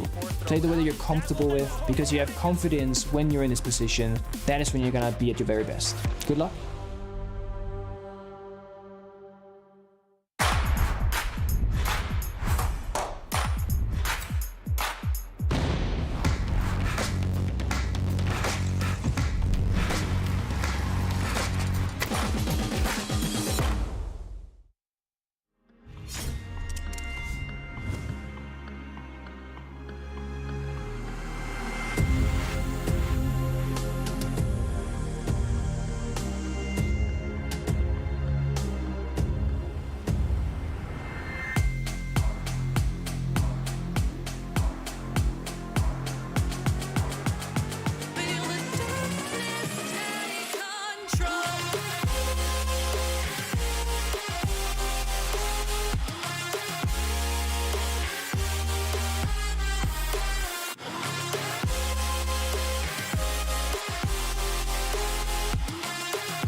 insane how one-sided almost every round was, Nick. If you look at rounds that contained 1 to 2 kills, you're looking at half of the match.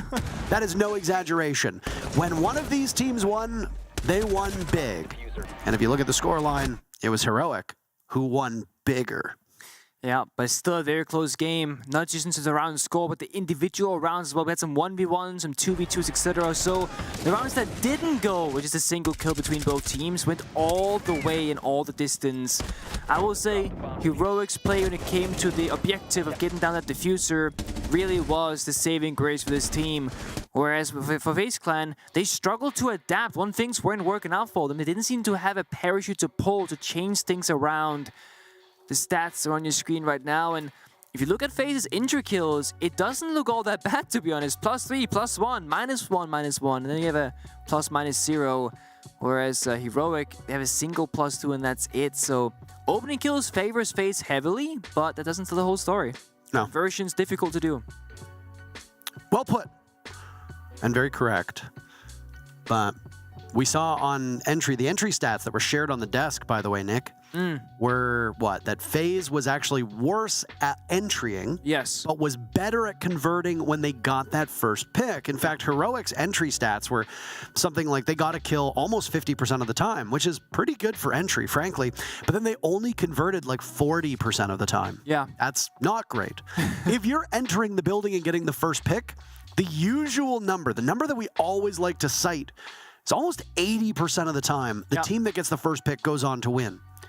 Now, obviously, entry doesn't tell the whole story because obviously you don't enter when you're on defense. No. So those stats obviously skew the number. But if you're on attack and you get that first pick, you get so much map control usually, and you take out an operator whose utility is no longer available typically.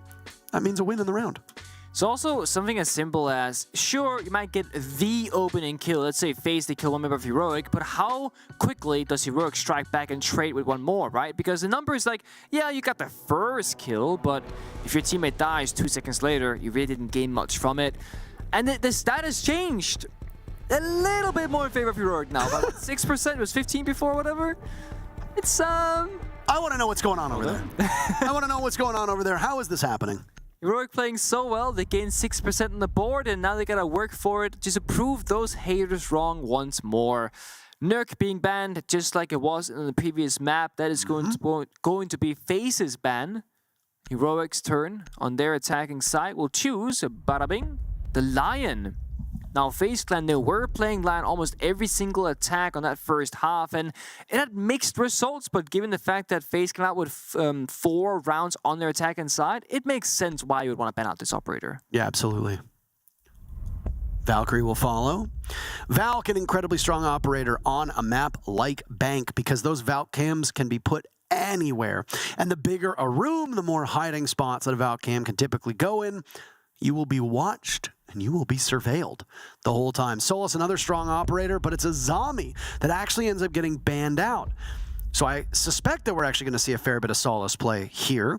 Nook is a no-brainer, not just as a counterban against teams, but because Nook is probably one of the strongest operators on Bank.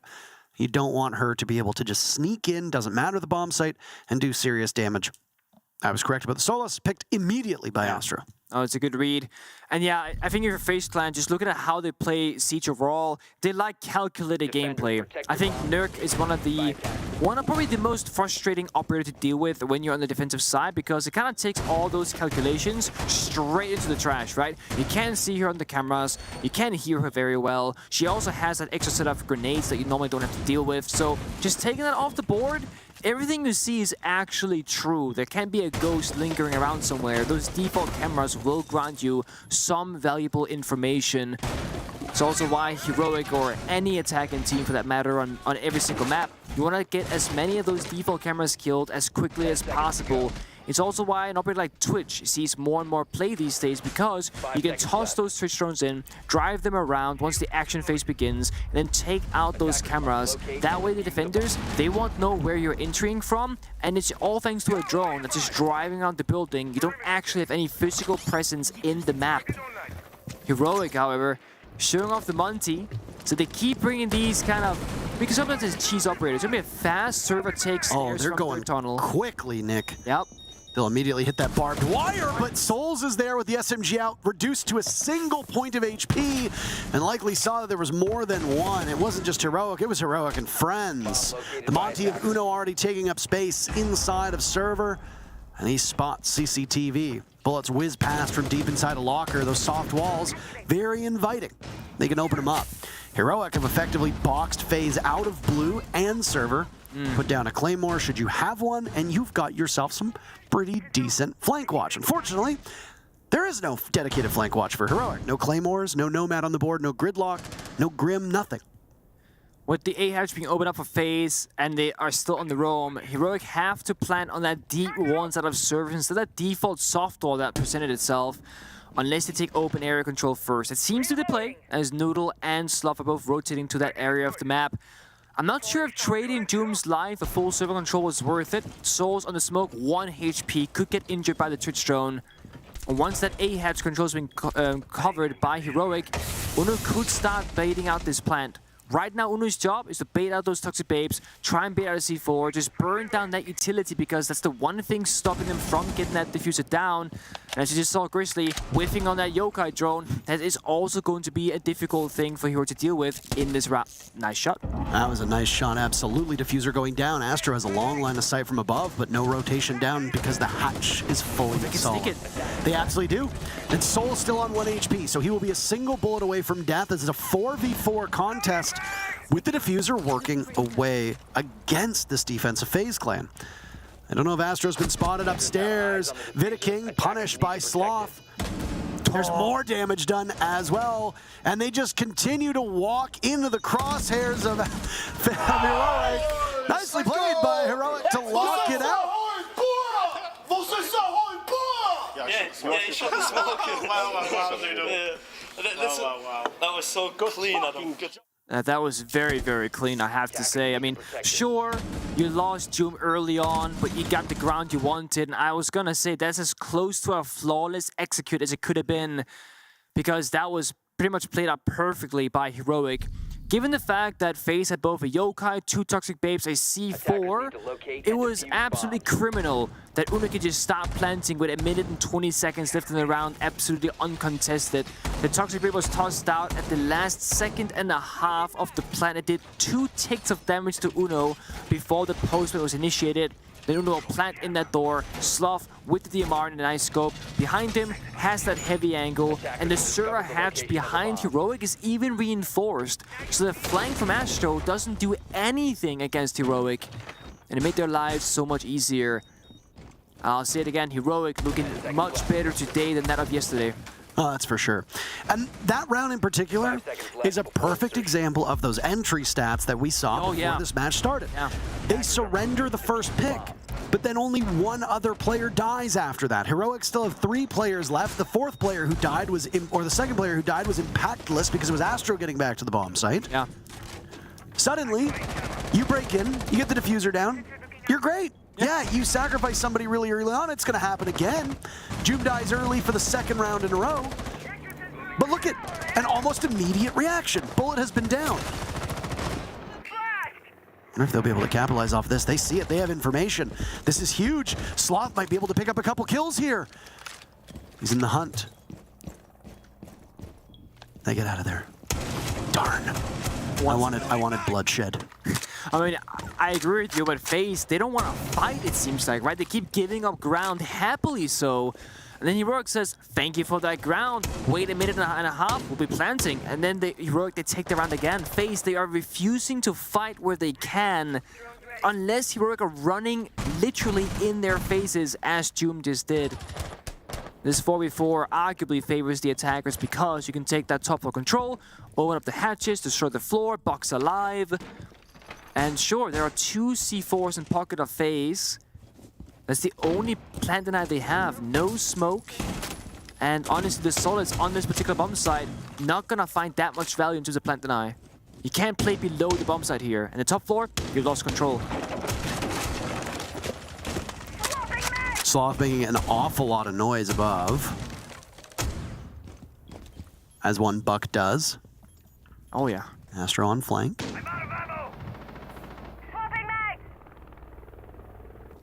Noodle might be able to catch him. He got a good read on the side of Heroic up top early on, but then everybody scattered. And so the drop on those main stairs. Uno might be going in blind. I haven't seen it. Oh no, there's a drone directly in front of him by main stairs. Sometimes those silhouettes are hard to see. Yeah, it's been that drone and Sloth clearing it vertically with the box shells. Uno is still clearing some corners, thinking maybe it hasn't been cleared for me, but it has. Note, Sloth in the box does not have the can opener, so the corner hatch of office cannot get opened on up. That's gonna be a slightly problematic. FaZe has less angles to worry about. Flashing their way in, Astro gets spotted and he has to go back downstairs. It's a long run, a slow round for both of these teams. The aggressive roam was working out quite well, but now Heroic are in trouble if they don't quicken the pace. They have no intel, they run right in, Cyber pushes them back, but there's 2 kills from Heroic, and Uno might save shelter to get that diffuser down.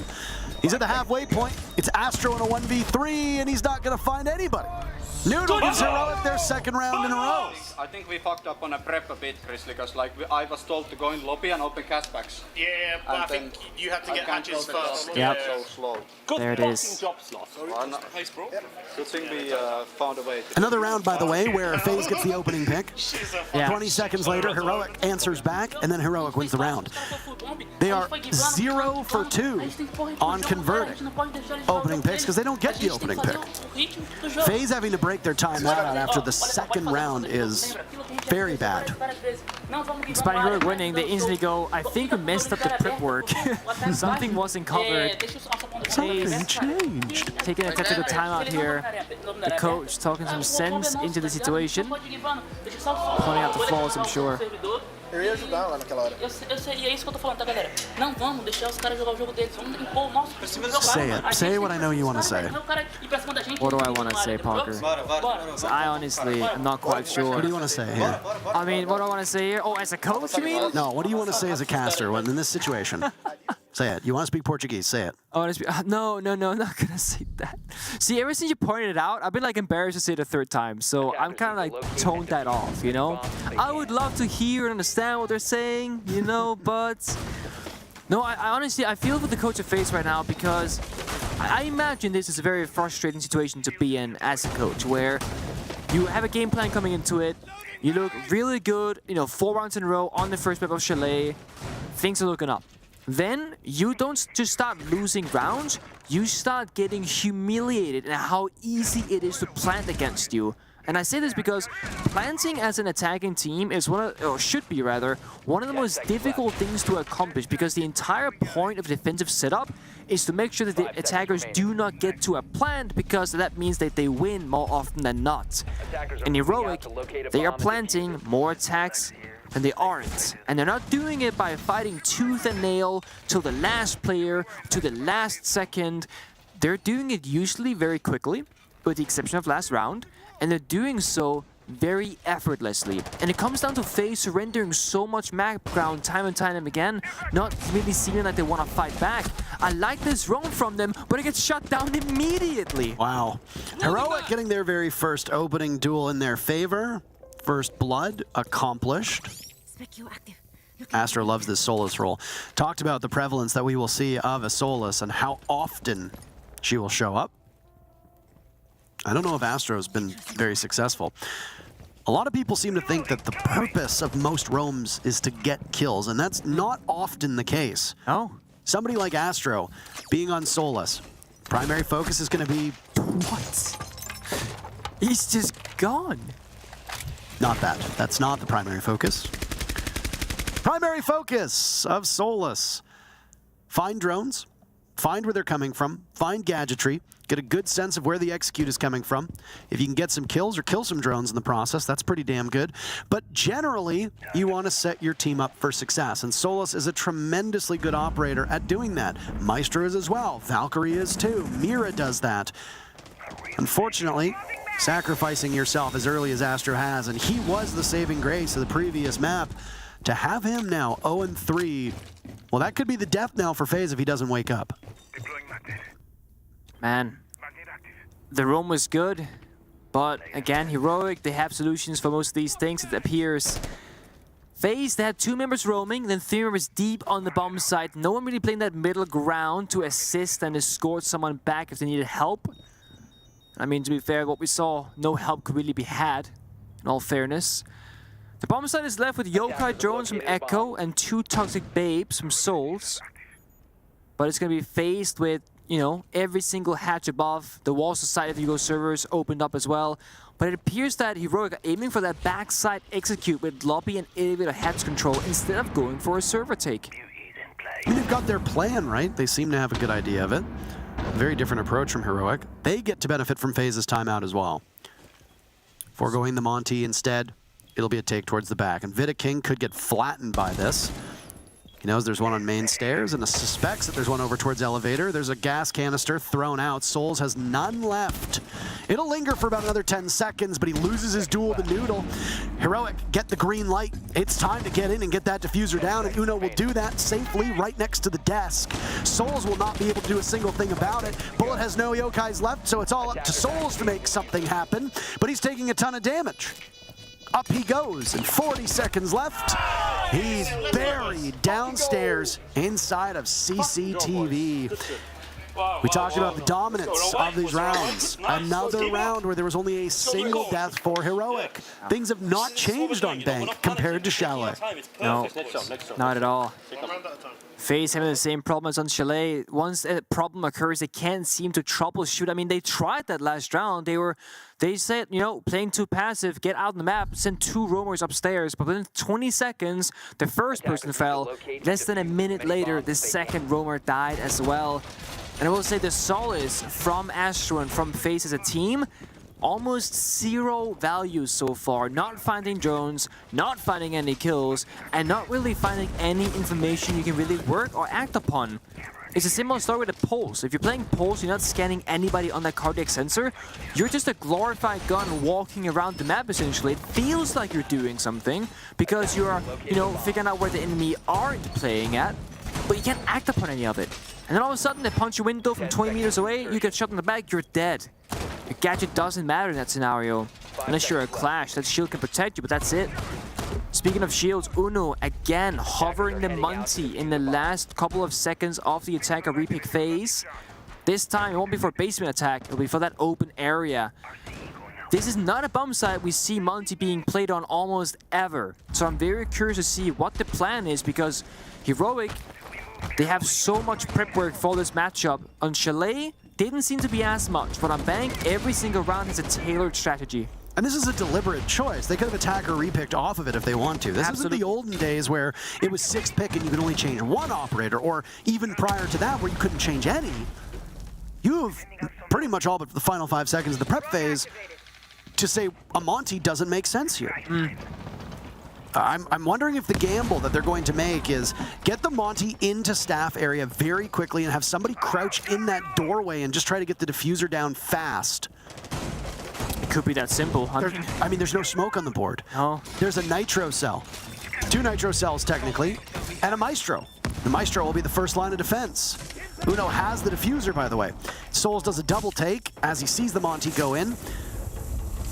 Impact grenade's good enough to take out the Selma. Cyber the first one to take some damage. Sloth goes down. First blood for FaZe. That's big. That's very big.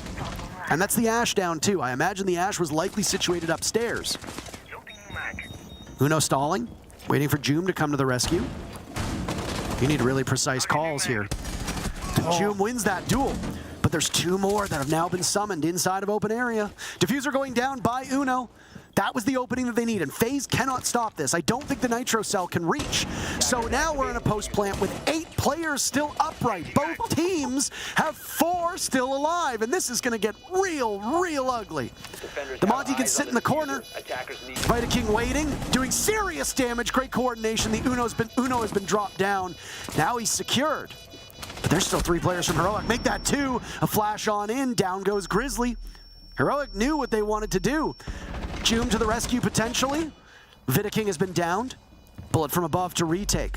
The timer's running out though. 2 players from FaZe perish. It's all up to Joom to save this. They take him out, but they have 2 seconds to get on it. Cyber saves the day. He's close enough. But your heart's gotta be beating because with a second and a half left, FaZe are able to disable it and pick up their first round on their own map.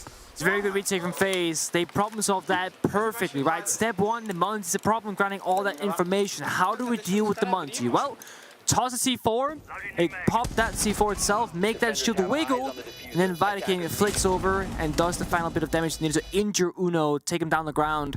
No one from Heroic on that deep server stairs position might be the biggest mistake that they made so far in this matchup, because one member inside of that janitor's closet can't get the angle towards the diffuser or white swinging the door itself, then you're exposed. The other member was bottom heaven with a flanker up above. If you are on that blue stairs, the server stairs, you can swing the person diffusing without exposing yourself to any of those positions yourself.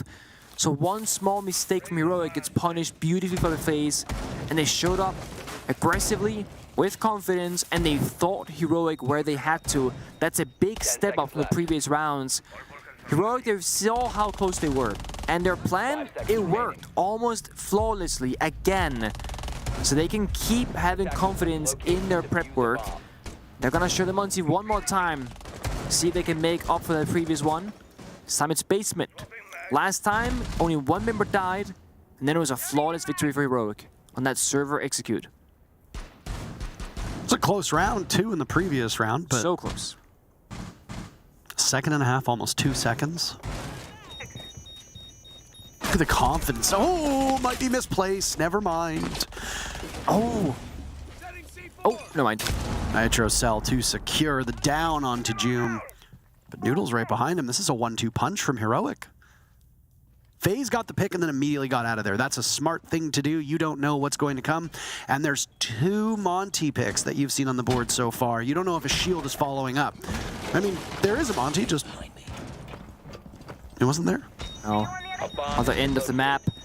Uno has nobody behind him right now to escort him down that staircase, and a team injury, I believe, from an impact grenade or something. A C4 rotate, maybe? It was a C4 that popped from Cyber, at least, it looks like. That's a bit confusing.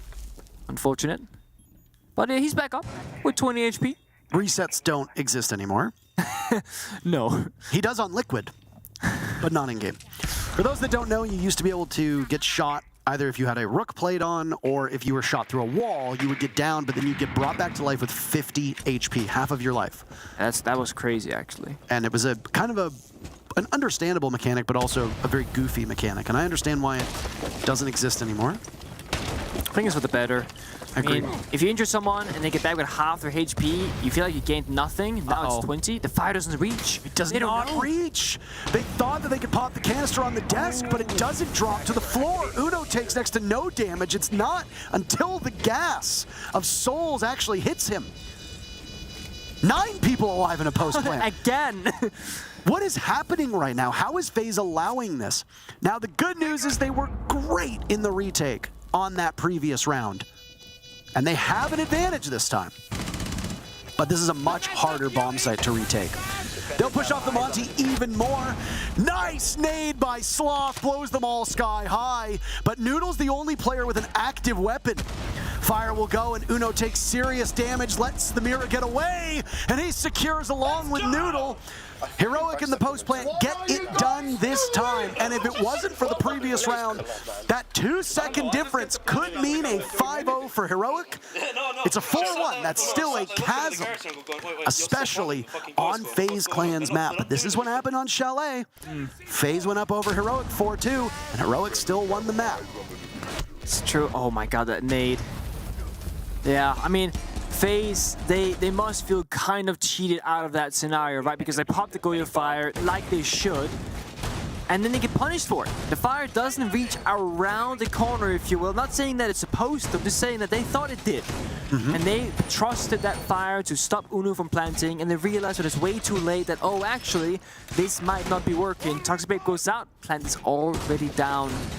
Heroic have planted basically every single round so far in Bank, both when they win and when they lose the round. It's the final attack for Heroic, and I don't know how they're gonna do in defense, but FaZe, no matter what, how strong Heroic are on side swap, they need this second round so they can go 4-2 into the night, and they can start attacking on Bank. Bank historically, since the rework and even before, is an attacker-favorite map. However, at SI 2023, we've seen a lot of defender-sided bomb sites and maps being played out, and that's for various reasons. Matchups, operator bans, etc. So it could just be an attacker-favorite bank. Could be that simple.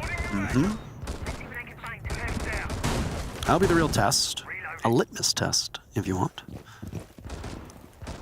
It's Vidiking now playing on that Solus. They've taken Astro off of it. They're going to give him a sheltered role. I think that's a smart idea. I agree with that. Give him some breathing room. Cyber below the C4. I mean, FaZe, they have been getting more active on these roamers, and it's going better and better round by round.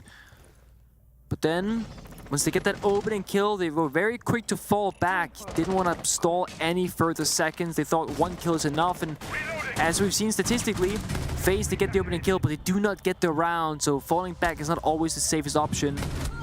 Nice shot, but it's a trade and a half, if you will. Sloth goes down. FaZe have got 5 of the 6 first bloods, but only a single round to show for it at this point. Swapping back. Not necessarily where you want to be. In terms of conversion, FaZe are getting these opening picks and not winning the rounds. Yeah, they're not on entry, but they're still not converting these 5v4s that they keep finding themselves in. In this case, it's technically a 5v3. Cyberman just needs to be retrieved. Part of the bomb site now opened up.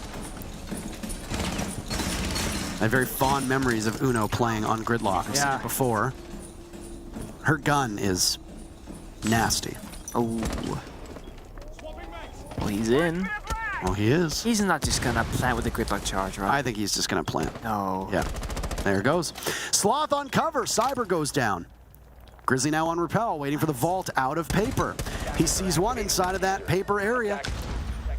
Nitro Cell goes out, another Nitro Cell will go in, and they all look for the same target. Uno's no more, but Diffuser still goes down. By the way, 6 rounds, 6 successful plants for Heroic. That is a stunning statistic. They're 50-50 on the post plant, though. This Wallet's waiting, and he gives his position away. They know exactly where he is. Only 2 players from Heroic. Timer starting to run. Somebody's got to get on it. Astro on the jump out. He's dead to Grizzly. Another goes out. It's a clown car, but there's the Nitro Cell. Oh, Noodle able to do some serious work. Vidiking will need to hop on the Diffuser. Has no time. Another good post plant from Heroic. What are we witnessing here? This match is absolutely nuts. Open your eyes! How do I get these plants down? Yeah, you can see it on his face. How do I get the plant down? I don't know, bro. Do you know what? You know, go back 6 months, you didn't get a single plant down, you know what I mean?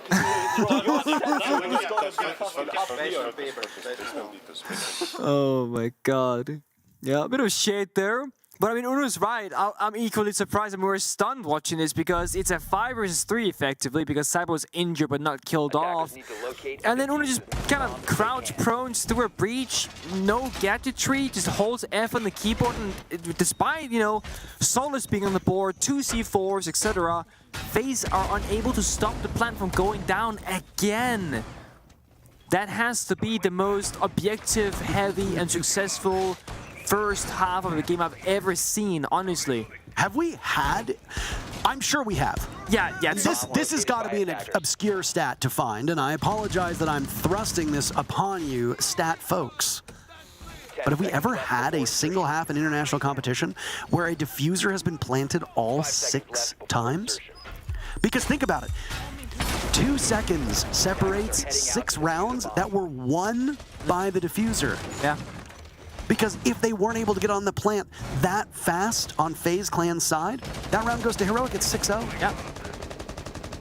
Wow. I couldn't tell you from memory that we've seen at this level of play ever, international competition at least. And it's certainly not in recent history. Sloth looking for a jump up. We've seen tons of these in this tournament, and there's another. Oh, this one's gonna. This is gonna be tough. Ooh. He almost got it. Astro 1-6, by the way. It's his first kill. This has been a rough game for Astro. June playing off of square stair door very confidently, and again, as June saw in the previous round, that confidence very much misplaced. FaZe slowing things down. They are getting things under control after that early piece of tomfoolery from Sloth jumping out the window. The Toms were indeed fooled. Certainly were. Now this is going to be, of course, the first defensive heroic, so trying to find out what pace is appropriate here, and same thing goes with FaZe Clan Force, feeling each other out really. How fast are we gonna go, and where are we going to be attacking from?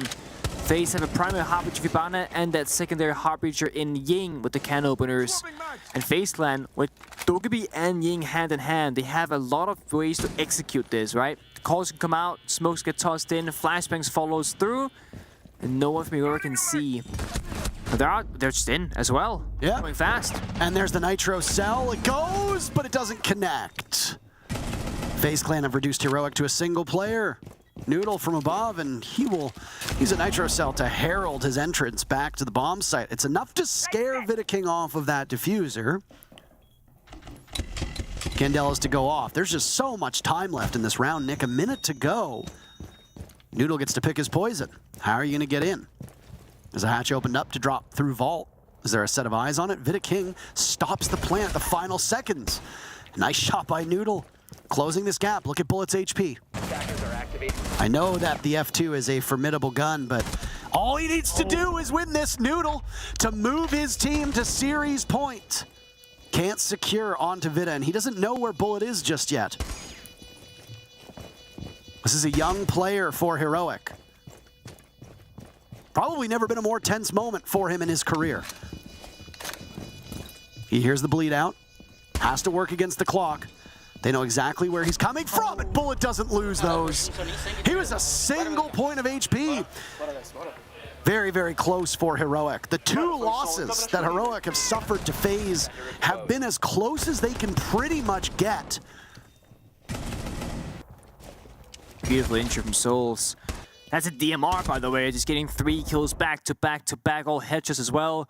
Uno got that 1 kill when he was defending the bomb site, but C4 went wide, didn't land on that second kill. Uno couldn't stall for time because FaZe did a really good job of just brute forcing their way through the bomb site. Recognized that if Uno stays alive much longer, backup will be approaching. That's when they can no longer plant. So Souls did a really good job of just getting in extremely quickly and granting his team that opening. That's how much one single player can do in some of these rounds. Open area bomb side, change things up for Heroic. They got a big lead, right?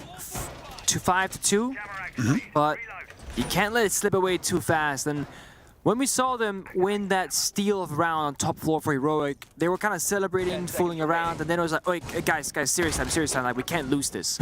Because when you can't get ahead of yourself when things look very easy.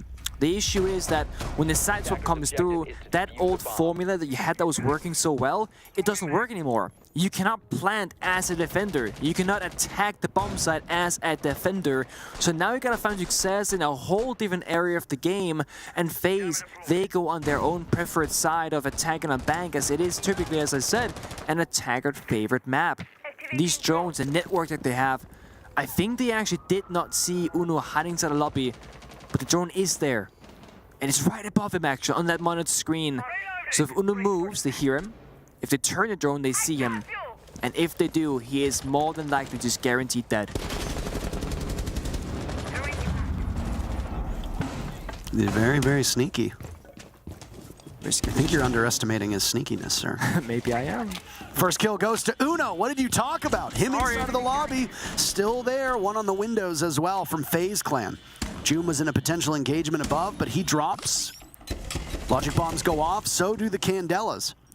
Sloth might give his position away. I think he has a red dot under barrel sight. Yep, got that laser. Down goes Astro. Heroic sitting so pretty. There go the Candelas, and Sloth will drop. Nitro Cell ripped! Not close enough. The arc of the universe. You need to be taken into consideration there. FaZe walk away, Nitro Cell will go down. Cardiac sensor now giving Uno greater information, but on the other side of the wall, that's a bit cheeky, isn't it? We spoke on that part, didn't we? We can't map the room above us. Neither can Uno, apparently. I remember in one play day in NAL, Astralis, I think it was NAL, it might have been actually at a major, Astralis Nitro Celled a solid floor. Yep, it happens, man. Trying to memorize every nook and cranny above you. Well, it's quite a challenge. There was a drone on Uno that entire time. He gets dispatched by a nade, thrown out by Bullet. Not his namesake. Damn shame, isn't it? Uno's been phenomenal so far in this matchup. Joom, who was very good on Chalet, has been quiet on his fragging rolls. Died a couple times on entry needlessly. His team still went on to win despite surrendering that first pick. FaZe Clan have all but one first blood so far. Well, two technically if you count this round, but the round's not over yet. Not yet, but we're nearing the end. 30 seconds in FaZe. They're looking to execute, but with very limited entryways. Window and main stairs door is the only option they have. They have no map controls to support those entry points either. Vidaking gets taken down by Sloth. Nade in towards the elevator, but not where it needs to be. Bullet gets spotted by Joom. Joom looking for more than just 2 kills in this matchup. Win or lose, I'm sure he'll be unhappy with the performance. Bullet into small office, he gets taken down. Administrative duties, you know, they're not very sexy. Neither was that death. Soul's in a 1v4, and he's miles away from getting to the bomb site. Desperation sets in because of how dominant Heroic were in the first 2 rounds. FaZe had to take their time out early, and Heroic have been crushing them still since. There's no way to stop this bleeding for FaZe. They will continue to bleed as it's Heroic on series point, up 6-2 on FaZe's map. I'm not that big of a fan. Oh, he's not a fan of something. Sloth, tell us you're not a fan of, man. Come on. Spit it out. Spit it out. This is where FaZe Clan, they need something similar to a miracle, right? As you said, the parachute has been pulled. No tactical timer that was called very early on after round number 2. Heroic, they have theirs still, but knowing Mr. Officer and knowing what most coaches, how they perceive tactical timeouts, you don't want to take your timeout unless you absolutely need to, because if you take yours as Heroic, you give FaZe and their coach a chance to get back into this as a team as well. So I would not be surprised that Mr. Officer would hold on to that call all the way to 6-4, 6-5 if they have to. Maybe not even take it at all, go all the way to OT if you have to. Because you could be giving your opponent a way back in, and that's all on you. This is a Teller's defense? Yeah, it is. It's Teller's defense. This is very unusual. One of the lowest pick rate bomb sites in all of Rainbow Six Siege, together with Villa, Study Library bomb site as well. This used to be the, secondary bomb site back before the rework, back in the way old days of Rainbow Six Siege. And this bomb site was absolutely atrocious. And it is for this simple reason. You cannot hold upstairs of CEO very easily. And that's also why Heroic, they aren't really playing here. The moment FaZe Clan gets top floor control, they can break the floor of the entire bomb sites, and you can't play there. So as a defender, you have to pick your fights early in the round and just win gunfights on sheer gun skill, because strategically, you don't really have any easy ways to fight onto this bomb site itself. That's why you see Heroic playing upstairs, looking to go aggressive and finding these kills, because if they don't, then FaZe Clan can run away with this round rather easily. Vidaking wants a fight early. Only 1 minute off of the clock on the double window rappel, midway through this upstairs portion of the map. Upside down, dueling going on. Sloth blinded from that, Grizzly taking damage. Not sure why these teams are so keen to attack the way that they are. Oh, Sloth will lose it to the Candela. Swing in, nope. Instead, it's Astro. 1 and 8, oh god, he's on Monty duty.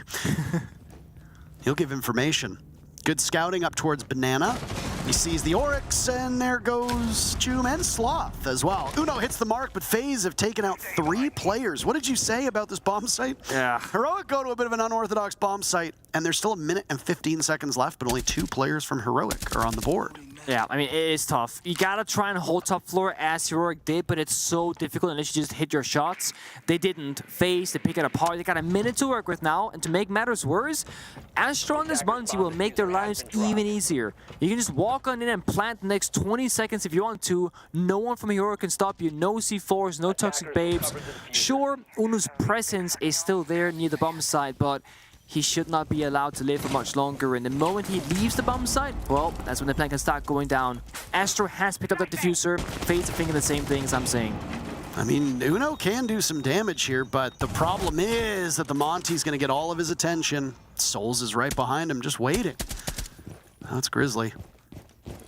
1v4, no real information. Inside of open area, he's got at least one call, but it's a mercy killing by FaZe. They're going to need a couple more of those rounds to stay in this. They trail quite heavily, and the lead for Heroic means even one slip up, and you lose the series. Yeah, mentally, of course, a tough game for FaZe, but also just in terms of sheer focus, this is going to be a long series if FaZe wants to go third map of Villa. Heroic, in terms of mental capabilities, had a relatively relaxed bang so far on that first half on their attacking side, and I am corrected. Tactical timeout, taken early by Mist Officer. They want to win right now and not take any further. I don't think this is a poor idea, to be honest. I don't disagree, but I am surprised. Our time now. Let's listen in. Let's show that we have learned. Okay? Yes. Okay, boys. Yes, sir. Give me some energy. Give me some energy. Fucking go! Boys. I didn't hear any strategizing whatsoever. No. That was purely a motivational timeout.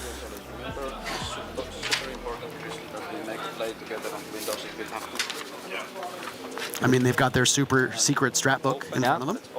With super important things, if certain things, they happen in a certain order. Right. Sequence of events, as Una said. And honestly, watching Heroic now for a couple days in a row, the one thing that they always keep trying to improve on is like the energy, right? That let's go, motivation, hype, etc. Because every single time Mr. offers a can, that's what he will tell them. And the thing is, Uno as a leader is very much the opposite version of the let's go boys motivational. He is a proper Finn. A man of few words, wants to get the job done, and then go to his zone and have a nice relaxing day. And that's it.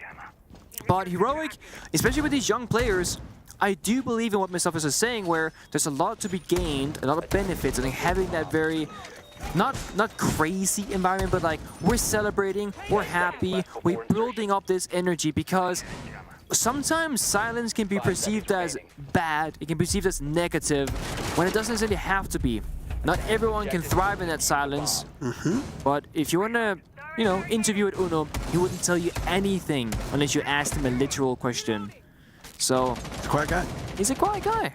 There's nothing wrong with that. Noodle having an incredible performance so far in terms of raw numbers, 11 and 3. Of course, Love second, right behind him with 10. Then Uno on 9, despite playing Monty for 3 rounds in a row. On the side of FaZe, it's pretty much a full team effort. Numbers are very close. There's one exception right now, and it's unfortunately Astro. And sure, he played Monty in that previous round, did a great job at both securing map control and the plant, but 1 and 8 so far has been a quiet map for him.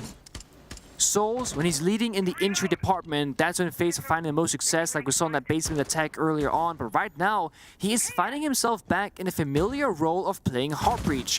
That was his primary role before the roster change that we just saw in stage number 3.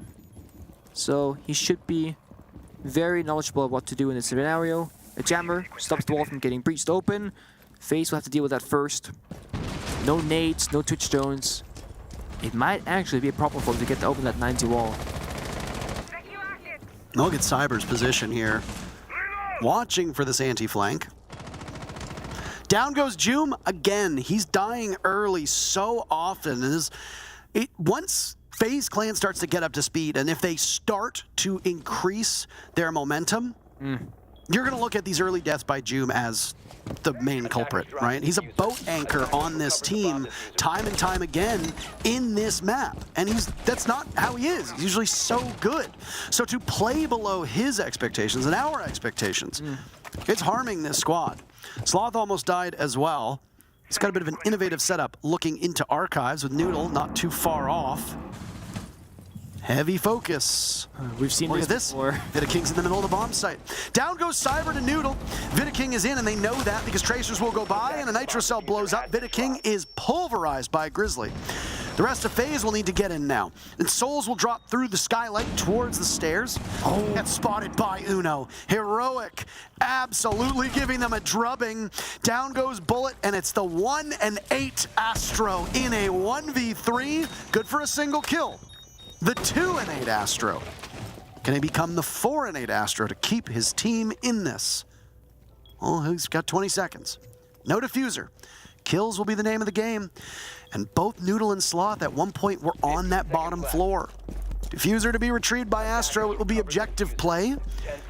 He will forego the kills. Maybe bait them in. He's pretty much at the point of no return, and he has to get off that diffuser and gets off to his doom.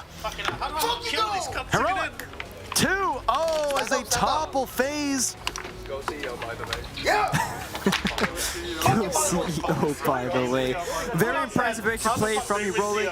FaZe, they had to work on denying those plans from going down. That cannot be a problem going forward in the future. And honestly, I thought this would be an incredibly tight series. And while the score is 7-3, there were some close rounds in that. However, most of them very one-sided. Yeah, oh, absolutely. And I mean, even the stats in the second map. On Bank, Heroic got 6 diffusers planted. FaZe got 2 diffusers planted. That's 8 diffusers in 10 rounds being successfully planted. An incredibly lopsided Bank that very much favored the attackers. In terms of opening picks, Heroic only got 2 uncontested opening picks that entire map. And yet they won 7 rounds, enough to win it. I'd be defeated if I was FaZe. That's a heartbreaking match. Yeah. I mean, they're still in it. They are. But Heroic have surprised us. They've surprised me.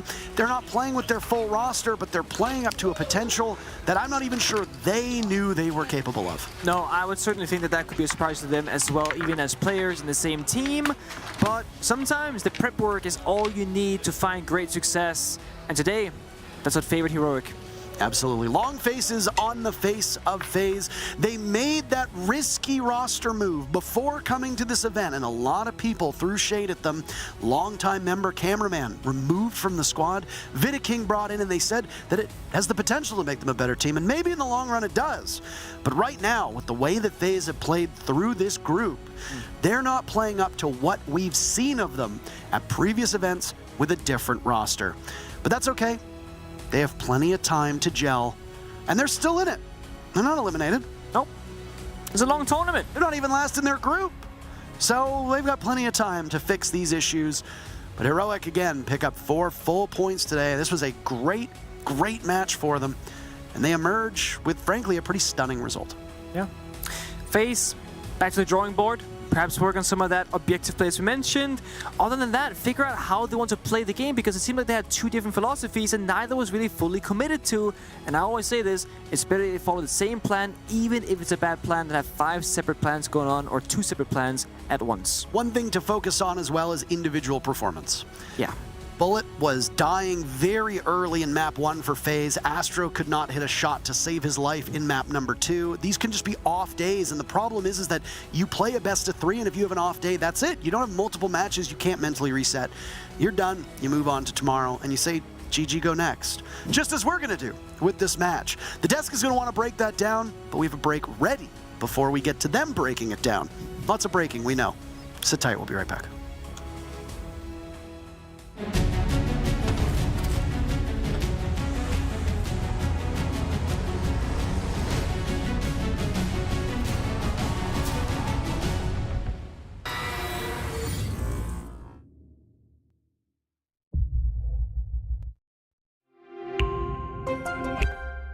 I'm Nicholas Morton, but you know me as Pingu. I'm a 2-time Rainbow Six Siege World Champion and former top Rainbow Six Siege player in Pro League.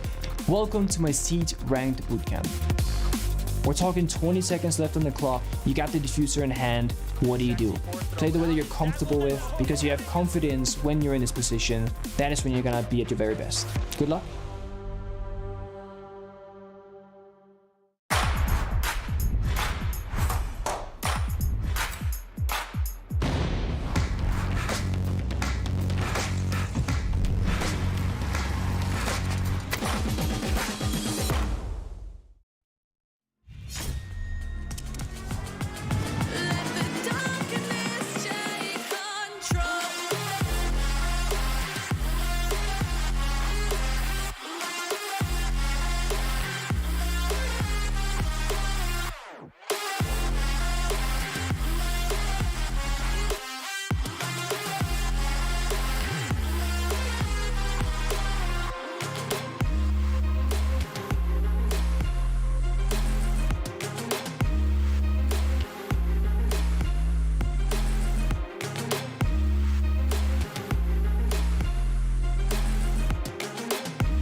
Milos gave them a little magic when he was here on the desk.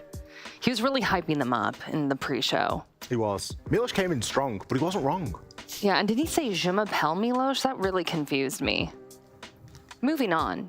So you guys picked FaZe in predictions, and now I get a laugh. Ha ha! What happened? Who did you predict? I didn't do that. Exactly. I'm Switzerland. You already know I'm Switzerland over here, okay? But Demo, what happened there? What was that? I was adjusting my big brain glasses. You guys both have your glasses on. Right. You know what? Give me something here. Give me some energy. Demo. All the energy. Ollie, all the energy I don't is know gone. what to do with all Demo. the energy has gone to Heroic. Is it? tonight. Okay, I think that- apparently. and quite rightly so, because what a performance. Yes. You know, granted, we both did sit here and we both said that, you know, we think that FaZe have got a good chance here. We weren't counting Heroic out, but that performance was one of the most convincing we've seen so far in the group stage. And you know what, Ollie? You did want to focus on opening picks, and that was quite important.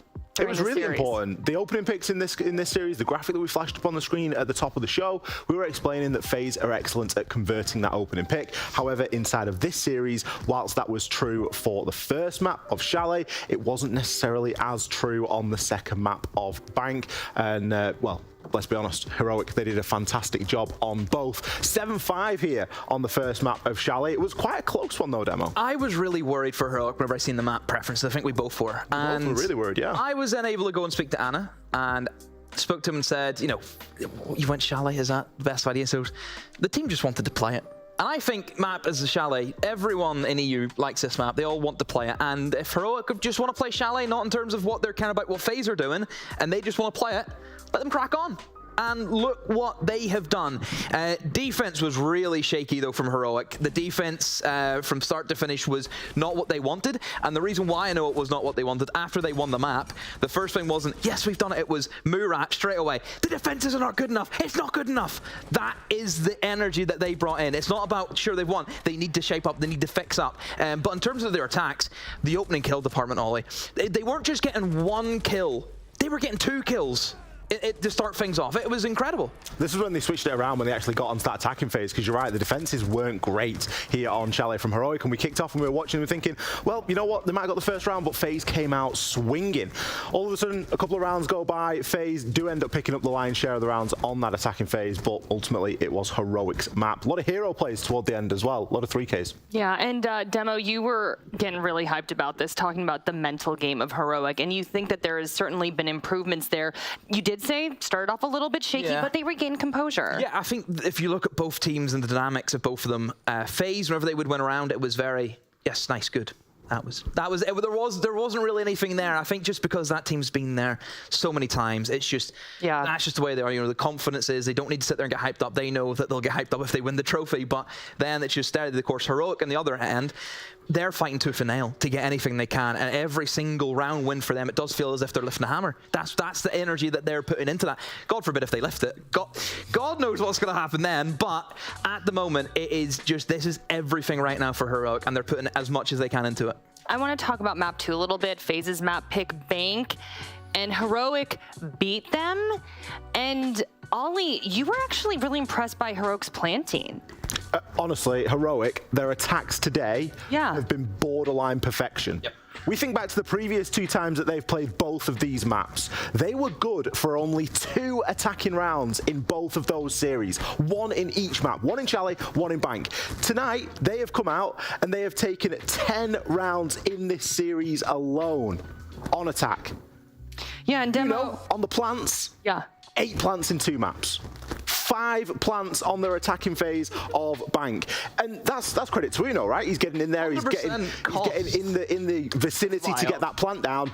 But the team is also there. There was some really nice little plays that we saw, particularly with Sloth when attacking downstairs. Sloth was playing the sledge. FaZe were trying every trick in the book to keep it difficult to get that wall open, and Heroic had answers at every turn. I'm happy you mentioned Sloth, and I think Sloth on the defense side of things throughout the course of this week for Heroic, he has not been too good. There's been a few 0-6, a few 0-5s on the defensive halves. If you look actually whenever the side switch happened, I'm pretty sure they just told him, Sloth, play for your ones. He was jumping out of windows, just getting one trade like this right here.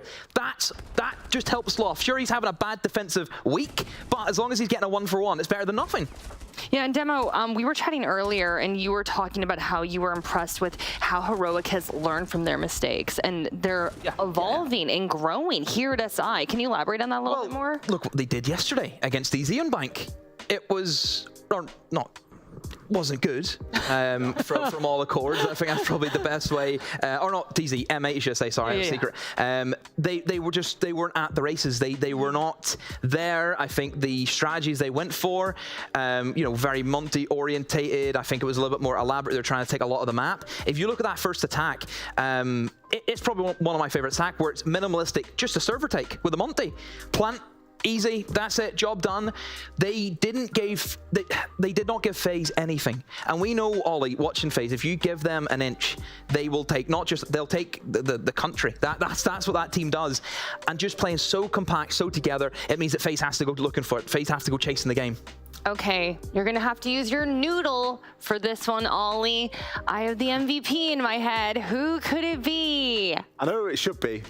And Noodle. there are two people that it should be. Okay. Noodle, fully deserved. Yeah. But just to give a shout out to all the supports before we go into Noodle's stats here, we've got to give a little bit of a nod to Uno. I've already given in the props, but it's not easy to get the plant down that many times. Trust in the team, trust in the process, and be in the right place at the right time. However, we like to point out the flashy players here on the stats and on the graphics, and Noodle certainly was that 133 rating, plus 10 on the series. He only died 10 times total, Demo. At what point do we say that he's actually the best rookie at this competition right now? Because he has played well in every single game. Even win or loss, he has played so well. We sat here on day one and we said about Benja. What's this team going to do without Benja? He was the consistent player for the full year. The reason why they were doing really well, drag them in, you know, big matches, being able to show up. Yeah. Who's going to replace that?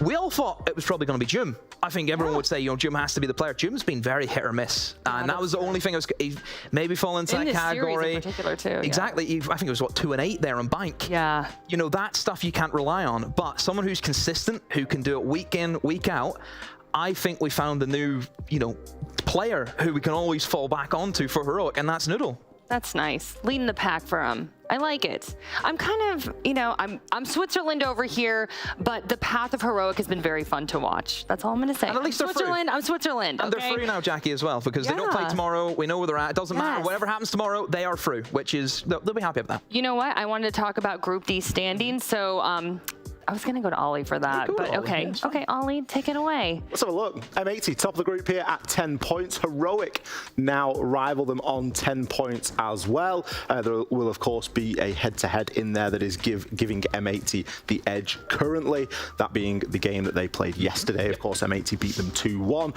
However, looking more toward the bottom of the group, FaZe have a very difficult day ahead of them tomorrow, and so does Secret. There is still a chance that Secret actually make it out of this group, I believe, if they beat FaZe tomorrow. It would, however, take a clean 2-0.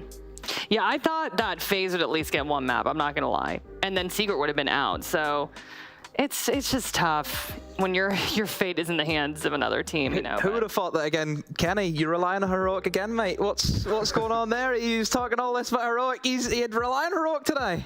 I do not know. I feel like I end every series being like, I do not know, because that's just the way SI is, but particularly Group C and Group D, which we've been covering. But for all of you watching at home, we have some more Group C and Group D and Stream A and Stream B action, so do not go anywhere.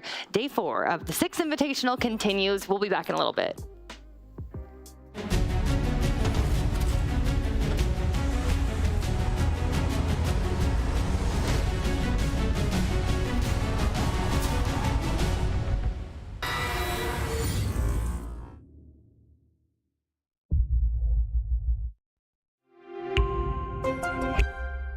I'm Nicholas Morton, but you know me as Pingu. I'm a 2-time Rainbow Six Siege World Champion and former top Rainbow Six Siege player in Pro League. Welcome to my Siege Ranked Bootcamp. We're talking 20 seconds left on the clock, you got the diffuser in hand, what do you do? Play the way that you're comfortable with, because you have confidence when you're in this position, that is when you're gonna be at your very best. Good luck.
My name is Murat, aka Mr. Officer. I'm the head coach and manager for R6 team at Heroic.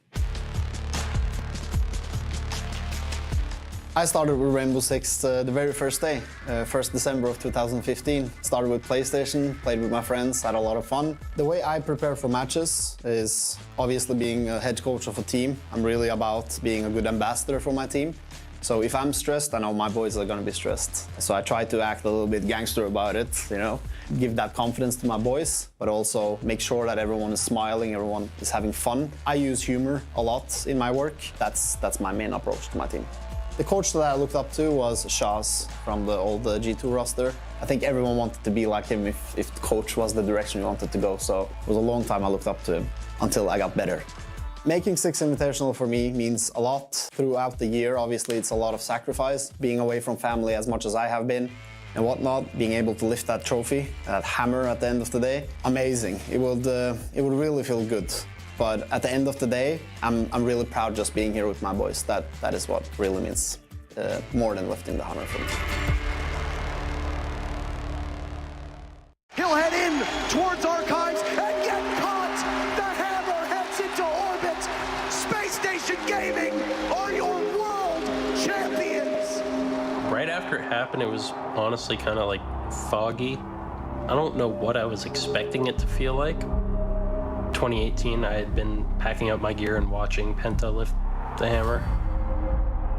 So just being on that huge stage in front of the crowd and just everyone chanting, the amount of passion that our crowds have is just like something really, really special.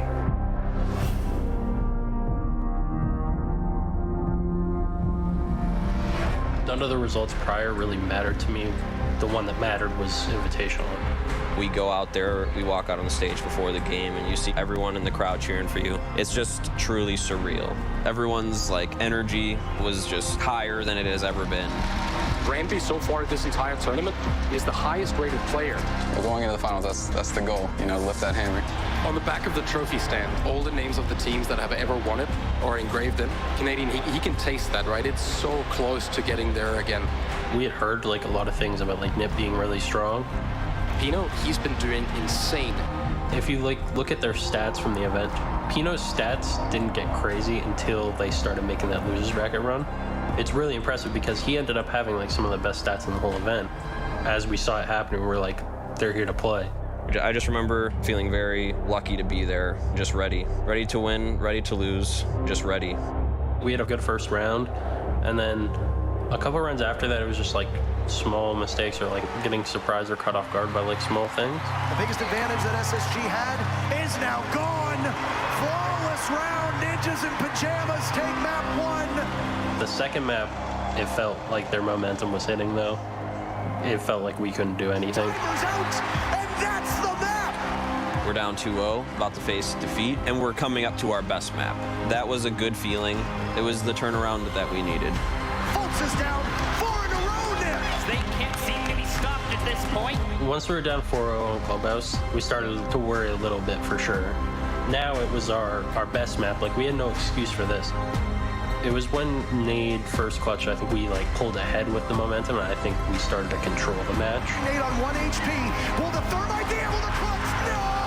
Plenty of time! No match point for Ninjas in Pajamas! I remember just looking up in the middle of the series at the crowd and seeing all the lights. The crowd was with us. It was like looking at stars, like a galaxy out. That picture is still ingrained in my memory. We could just tell after that moment that we were like in control of the match. For me personally, the crowd was one of the main reasons why I personally was able to keep myself in it mentally, and I'm sure it was the same for the whole team. America! Space Station Gaming are your world champion! An absolutely massive win for SSG! I definitely feed off the energy. I feel like the crowd does the same with me. Like so many people like cheering for us and believing in us. I'm really glad I got to share that with the crowd that we did. My name is J9L, and I play Lurk/Flex for Astralis R6. first got introduced to Rainbow Six Siege in, I think, Season 3 on Xbox, and I thought it was a really cool game, and yeah, I started grinding it, so it was really fun. I got hooked on Rainbow Six Siege just by like the mechanics of the game and like kind of how unique the game was. Like it's not like any other FPS. Before my first ever official game, I was very nervous, but once I got on stage, like the nerves kind of went away and like I was just feeling good. The Six Invitational means like a lot to me just because like I've been watching them ever since like, I don't know, like 2017 or 2018. It's like the biggest tournament, so I'm excited to be playing in it for the first time.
The battle of the top of Group C. Will Los One lock down first, or will Astralis foil their plans? To be determined very soon, and I cannot wait for it, and neither can Jesse and Jacob. Hi. Yeah. I love the enthusiasm, and I love the Jackie. smile and the thumbs up. Oh, okay, we are excited for this matchup. Okay, so let's talk about it. Astralis versus Lost One. You know what? I feel like you guys have both been kind of fans of both of these teams. I haven't felt any bias. Well, Is that wrong? I mean, I think obviously we're Astralis fans as NA. I was gonna say, yeah. I mean, Lost One's just a team with a great story, right? Struggled all year long, came into the Latin American qualifier, beat Fantasy and Furia to get the spot here at 6th Invitational. Kind of underdogs, I think, coming into this event, so you can't not root for them. There's also a bit of a chip on their shoulder, and they really want to come out here and prove themselves like immediately straight out of the gate. But that's also the same case with Astralis having to bring a new player on the team. We've also talked about this to no end at this point, but I do like the fact that Astralis have managed to keep themselves in it. It was a bit of a rough loss. It was a great bounce back win against CAG last night, and to be fair, if CAG had somehow managed to come back and win that game, I think we'd be talking about Astralis as the team that again had potential and were destined for greatness, and then let complacency get in the way. Luckily, they got that win last night, and they absolutely deserved it. It's just a matter of continuing that momentum. Yeah, I love you bringing that up. Narrowly lost to OXG, beat CAG. Los One is a different team, though, Jesse. Yeah. I mean, we'll see for Astralis, right? They've had their ups and downs. I think they've been a bit messy this tournament. There's certainly been some rounds where it felt like they could have maybe had a bit more coordination, a bit more structure on some of their takes. But in the messiness, like, it seems like they've done pretty well. I thought a lot of the rounds they were winning against Oxygen were rounds where they did get kind of chaotic, especially on defense, just pushing and taking some fights that maybe, didn't make a ton of sense, but worked out for them overall, right? So if they can keep that aggressive playstyle here against Lost One, I mean, they could find success for sure. Okay, being positive, I like that. And Jacob, you've been giving the rookies a lot of hype. I love that. And you've been singing the praises of Spiff a lot. Yeah, because again, if you're going to make a roster change right before the World Championship, then we have to look at that under a microscope. But luckily, Spiff has delivered. Not only is this a fantastic stat line by itself, if you were to take out all of the different things about Spiff, the fact that he's a rookie, that he just turned 18, that he hasn't touched Tier 1 play before, all of that, and you looked at this in a vacuum, it would already look fantastic for somebody meant to playing Frag Ops. But the other thing about it is he's the highest rated player on his team through the series that they've played so far,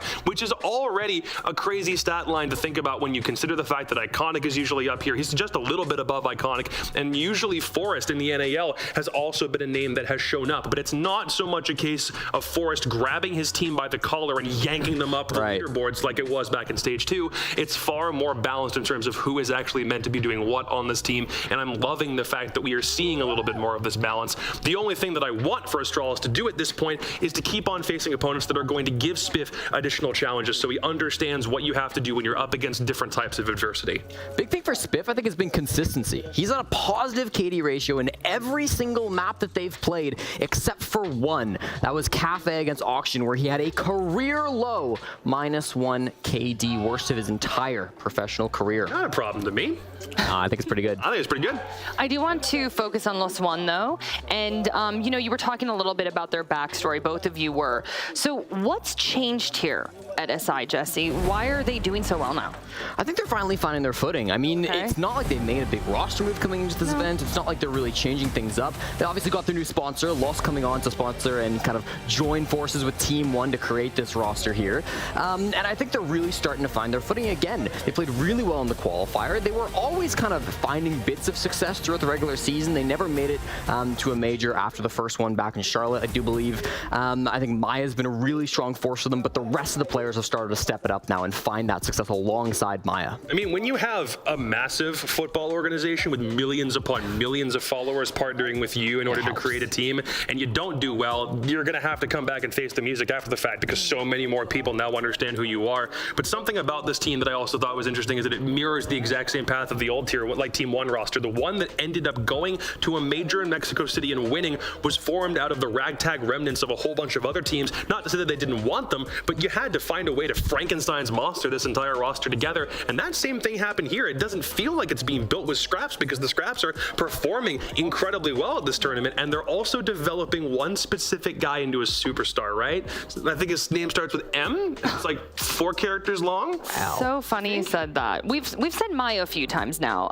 Jesse, I know that you've done some research and you really want to hone in on Maya. I do. I want to hone in on a couple players. And Dash? Maya and Dash. Maya's obviously the one that people are going to think of when they think of the Lost for One big fragger, because he's been good all year long and he's been kind of that star player for them. But I just want to compare him to Dash, who's also a fragger. He also gets in and gets his kills. Only 2 kills less than Maya through this event, so they're both up there getting involved in the action. But they play so differently in their styles, right? Maya is the mechanical god. He goes back and forth. His headshot ratio is incredibly high, 76%. Yana, Oryx, these are operators that really require mechanical skill, getting in there first, doing well. Obviously, his stats back that up. And then Dash, also ridiculously well, right? 54 kills, 104 EPS. He's doing well. He's getting his kills.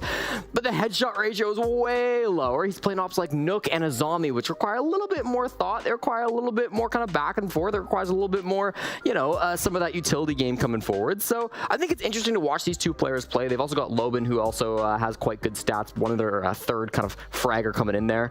But I think it's just interesting that you can have 2 players who do such similar things results-wise. They're both getting quite a few kills, but their play styles are so separate. Think about where we are at this moment right now and wonder whether any of these guys on Almost One will suddenly develop into the superstar that we think they might be in the future. We didn't know if any of the guys in BR6 back in the rise of Brazil over the course of 2021 were suddenly going to turn into household names and maybe even, I don't know, fly across an ocean to join a European team. We're looking for guys on teams like this that have been underestimated for a while to shine in an environment like this, because a lot of people were probably putting Los One at the bottom of their bingo cards for this event, and suddenly we're seeing them do things like they did against CAG and BDS. I'll make the point that Los One should be winless right now because they had map 1 theme park against CAG go all the way to overtime match point, so by the skin of their teeth they end up winning that series, and then they play BDS. And what did they do against Shaiko? They make him look a little bit more mortal than usual. He's still rocking a 1.5 KD for the event, but they still took points off of a team that is favored to win this event, or was coming in by a mile by comparison to plenty of other squads in Europe. So we're looking at a Los One squad that has the beginnings of something great, but it's a matter of keeping that exact same form consistent over time. Can they do it? I think they have a pretty good shot. Okay, well, we're taking a live look at the play area right now. Our teams are getting ready to go. They're doing their huddle again. If we cut back to Astralis cams, they're doing their huddle. I love the plushies. I think it gives a team a little bit of a buff, but that's just my expert opinion. But okay, as you guys can see, the map in info is up right now. Oh, wait. All right, Jacob, what are your thoughts? I'm seeing a problem here. Astralis typically have 2 permaban maps. They've banned one of them, but the other one has slipped all the way down to Decider. They've gone for theme park, which I think is fine. I think the fact that they've already played it in this tournament and won, it's a good sign for what they're able to do, like past that, but I only see 1 permaban here, Jesse. Yeah, it looks like a pretty good map ban phase for Los One. Their pick ended up being Border. It's a map that made up more than half of their matches in BR6 Stage 3. It was a 3-2 record before coming into SI, and then they beat CAG 7-2 in their very first match of the tournament. So very comfortable map for them on that. And then, yeah, Clubhouse getting to the Decider. I'm just worried about a map 3 because this is a map that they have deliberately banned every single series, save for one, the Charlotte Major Grand Final, and they played it against DarkZero, thinking that they had some interesting strats and lost it. So if we need a map 3, I don't care how hyped up Iconic is going to be. Maybe. All right. I love this so much. Jacob's like, that's nice, but yeah. I mean, Jacob's not wrong. They're going to need it. They're going to Clubhouse, a map that Los One are on a 5-game win streak on too. Yeah. It's not like you're, picking or having the Decider be your permaban against a team that's also not great at it. Los One, 5-game win streak on Club, undefeated since the Charlotte Major. Now, a lot of their opponents were kind of the lower teams in Brazil. They beat Double O Nations, Guardians Imperium, INTZ, Black Dragons, and 6K, who are from Mexico. I mean, there's some rough teams down there, some Challenger League Brazil teams as well. But all in all, still a good record, right? It's not a map that Los One are scared of. So I'm ready for Astralis. I'm ready to see what they've got. I'm loving Astralis' spirit right now. I mean, if Los One gets this win, they will lock down first, right? Do you think that I know it's a little shaky. It depends how the other results. But that's a lot of pressure, right? I mean, do you think that that's going to affect their mental game at all, or you think they don't care? They're just like here to do their thing. Their mental seems pretty good. This is a team that's always laughing, always making fun of the opponents. You know, a little trash talk in there. On the opposite side of things, if you're looking for an intimidation factor, Los One went up against a team with literally one of the greatest players in the world on it, said, I don't care, and like dumpstered him on a couple different occasions and had plenty of clutch moments. They are prepared for moments like this. And I don't think a team like Los One, if they're unintimidated by Shaiko, is going to be intimidated by 5 Americans all getting in a circle and chanting. So, yeah. I mean, you talked about how they had plenty of clutch moments. The numbers back that up as well. Last segment, we talked about how M80 were the second most clutch team at the tournament. Well, Los One are the third. They've got 1 fewer clutch than M80. They've got 7 clutches overall through the tournament, which is a fantastic stat line to have. And again, it kind of shows that resilience as a squad, the way that they're able to come back and win some of those rounds that maybe they shouldn't have. They've also got the 4th most kills per round of any team at SI, averaging 3.79 kills every single round. They're frag machines, and it's not just one player that really carries the squad like it is on some other rosters. It really is a team effort. Maya, Dash, Loban kind of being that 3-pronged spear that do the majority of the heavy lifting. Okay, I do want to talk about predictions a little bit. I know some analysts hate it, some love it. I think you both actually kind of enjoy to be fair, predictions. I built a whole career about getting predictions wrong.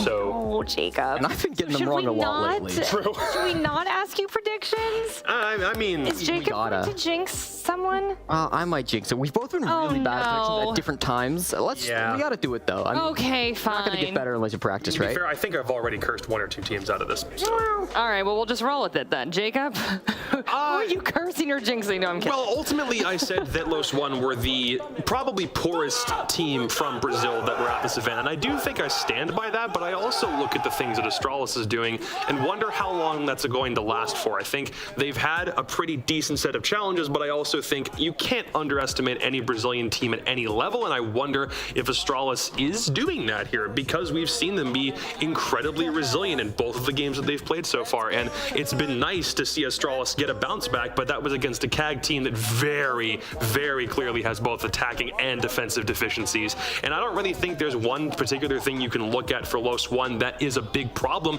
They seem to be just as good as everybody else in every major category, and they don't have one big thing that you can exploit, and I think you can find that more with Astralis, especially when it comes to pressure moments. It might just be me. I think I'll take Los One just kind of on a whim here.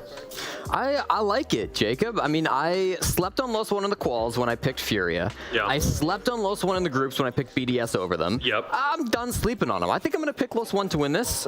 We might be both cursing them, but I feel good about Los One. They're a good team. Which might help, just, given the brand we're trying to represent here. It might help in that case, but... All right, gentlemen. Well, I believe that our teams are ready to go, and they messed up the black crop top plan on day 1, but today they promised me that they're both going to wear their mesh shirts, so I can't wait to see it.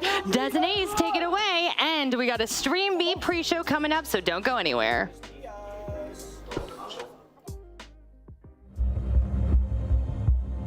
I have to win this round for the grand finals now. And there are so many ways to approach it. Teammates always get into kind of bad situations that are tough to clutch, but you sit there, you watch, and you hope they can pull through. Diffuser in a position where they'll have to see when the Hibana goes through. One will cover the doorway. As they start to defuse, Hengu goes for one on the Young. Can he go the second?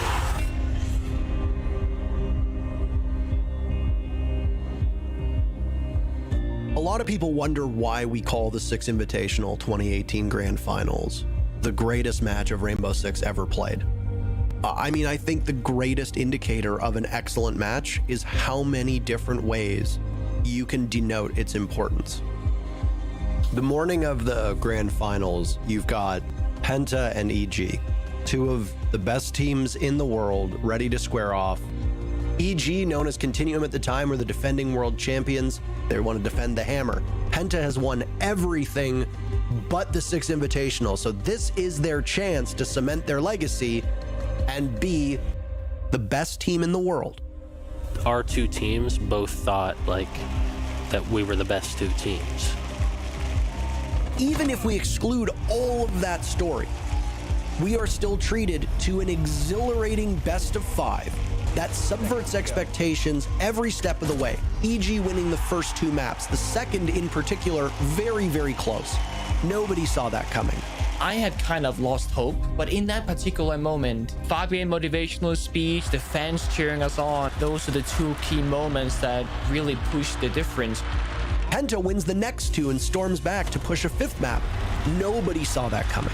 Once it got back to 2-2 after Cafe, I guess nerves kicking in a little bit, right? Because in the back of your mind, you're like, oh shit, is this happening? Map 5, Penta almost wins outright. But then EG claws back and pushes us to overtime. Nobody saw that coming. And honestly, I was kind of mentally exhausted, and I didn't have any like super logical answers to like try to close rounds and just trying to kind of create some chaos. Doorway, they don't have to really worry about a window. Canadian, a spot peek, really? The glass goes down! He returned fire, a crossfire in overtime! Why not? And then in the final hour of the last round, it's Pengu of all people who clutches it. They're often known as the best team in the world. Penta are your world champions. When he announced me as a world champion and a winner, I teared up. It was achieving my lifelong goal, and I felt for the first time the massive amount of success. The storyline and the match itself is still one of the best we've ever seen, but when you add context, that's what really pushes it over the edge. And it honestly is, in every sense of the word, the best match of Rainbow Six Siege that has ever been played.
battle of the bottom of Group C. Who will survive elimination? The pressure is on for OXG and Cyclops.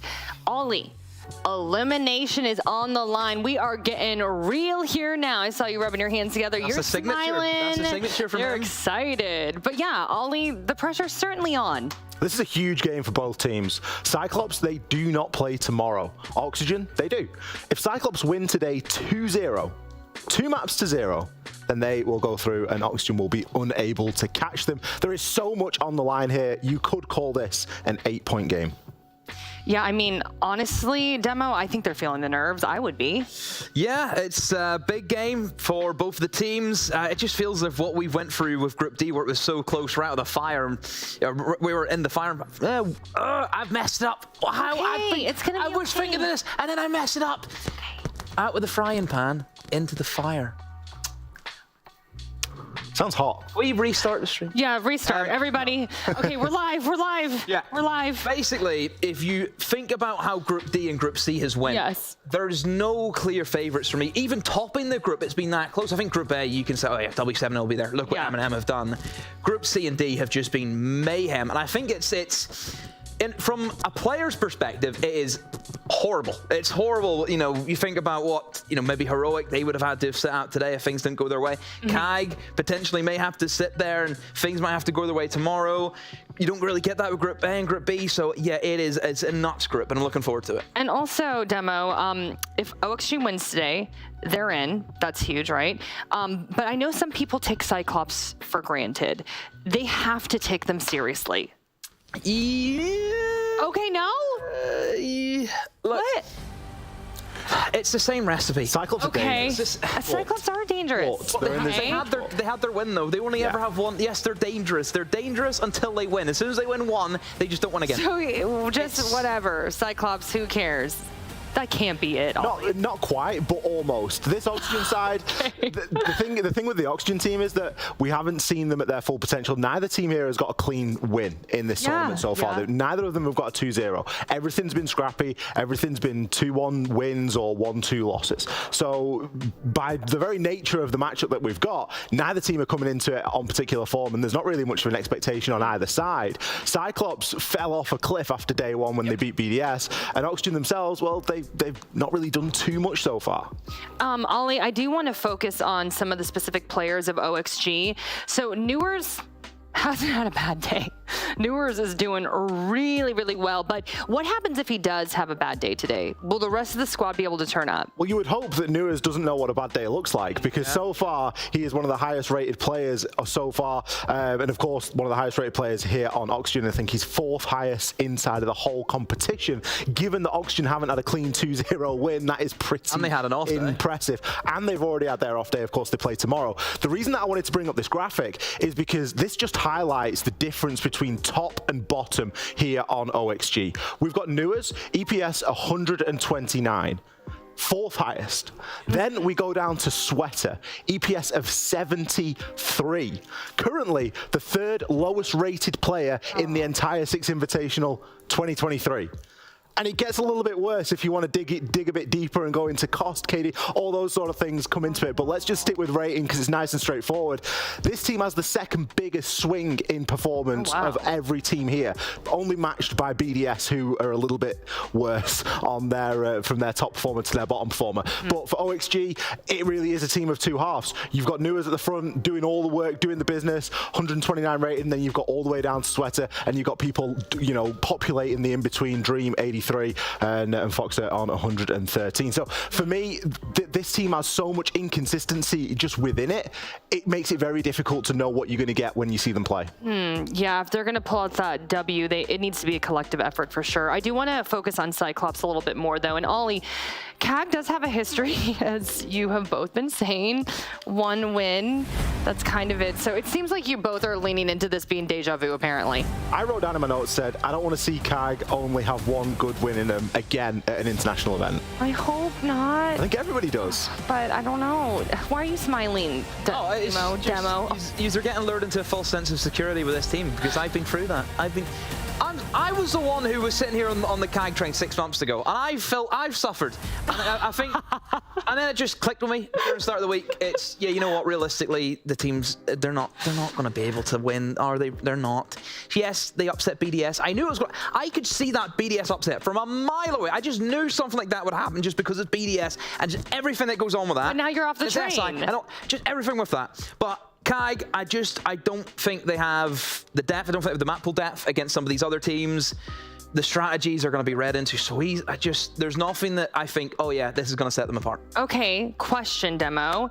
We've been saying chaotic Cyclops over and over again. Have they ever looked coordinated? Is that possible for them? And if they're able to hone into that, if they're able to do that today, can they pull off a win?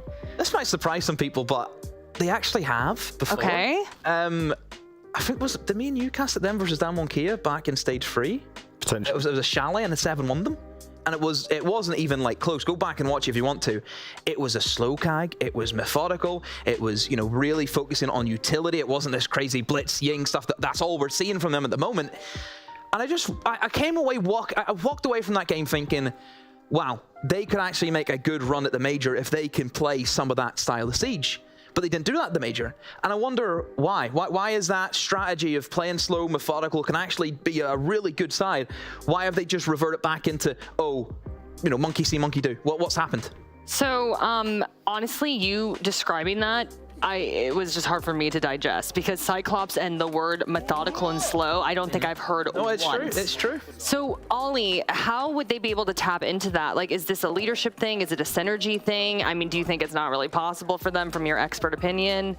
The thing with Cyclops, it's very difficult to tell. We can go and sit behind or sit in front of an English-speaking team and we can get a pretty good read about what's going on. Yeah, when we can see the Cyclops guys playing, it's very difficult for us to understand. Yeah. So we don't really know if it's... Did you not down there? Unless we get a bit of Google Translate on the go, but it's going to be pretty difficult to understand that sort of thing. So you could make a guess and say that teamwork and synergy-wise, maybe it's not there. Obviously, they brought Arcully in at the start of SI, replacing him for Gatorada. So there's going to be something lost and there's going to be something out of place there just in the fact that they've got a new player in. But we see teams that bring new players in all the time and they don't do terribly. There is some base coordination already there. But there's obviously a deeper problem here with CAG. We don't often see CAG really losing every single gunfight. Now, CAG are a team that are known to be incredibly mechanically skilled, and they have that ability to stand toe-to-toe with the best in the world. They're not doing that at the moment. Nobody on the side is positively rated in terms of KD. They're not consistently winning those gunfights. Siege is a shooter at the end of the day. You can talk strategy, you can talk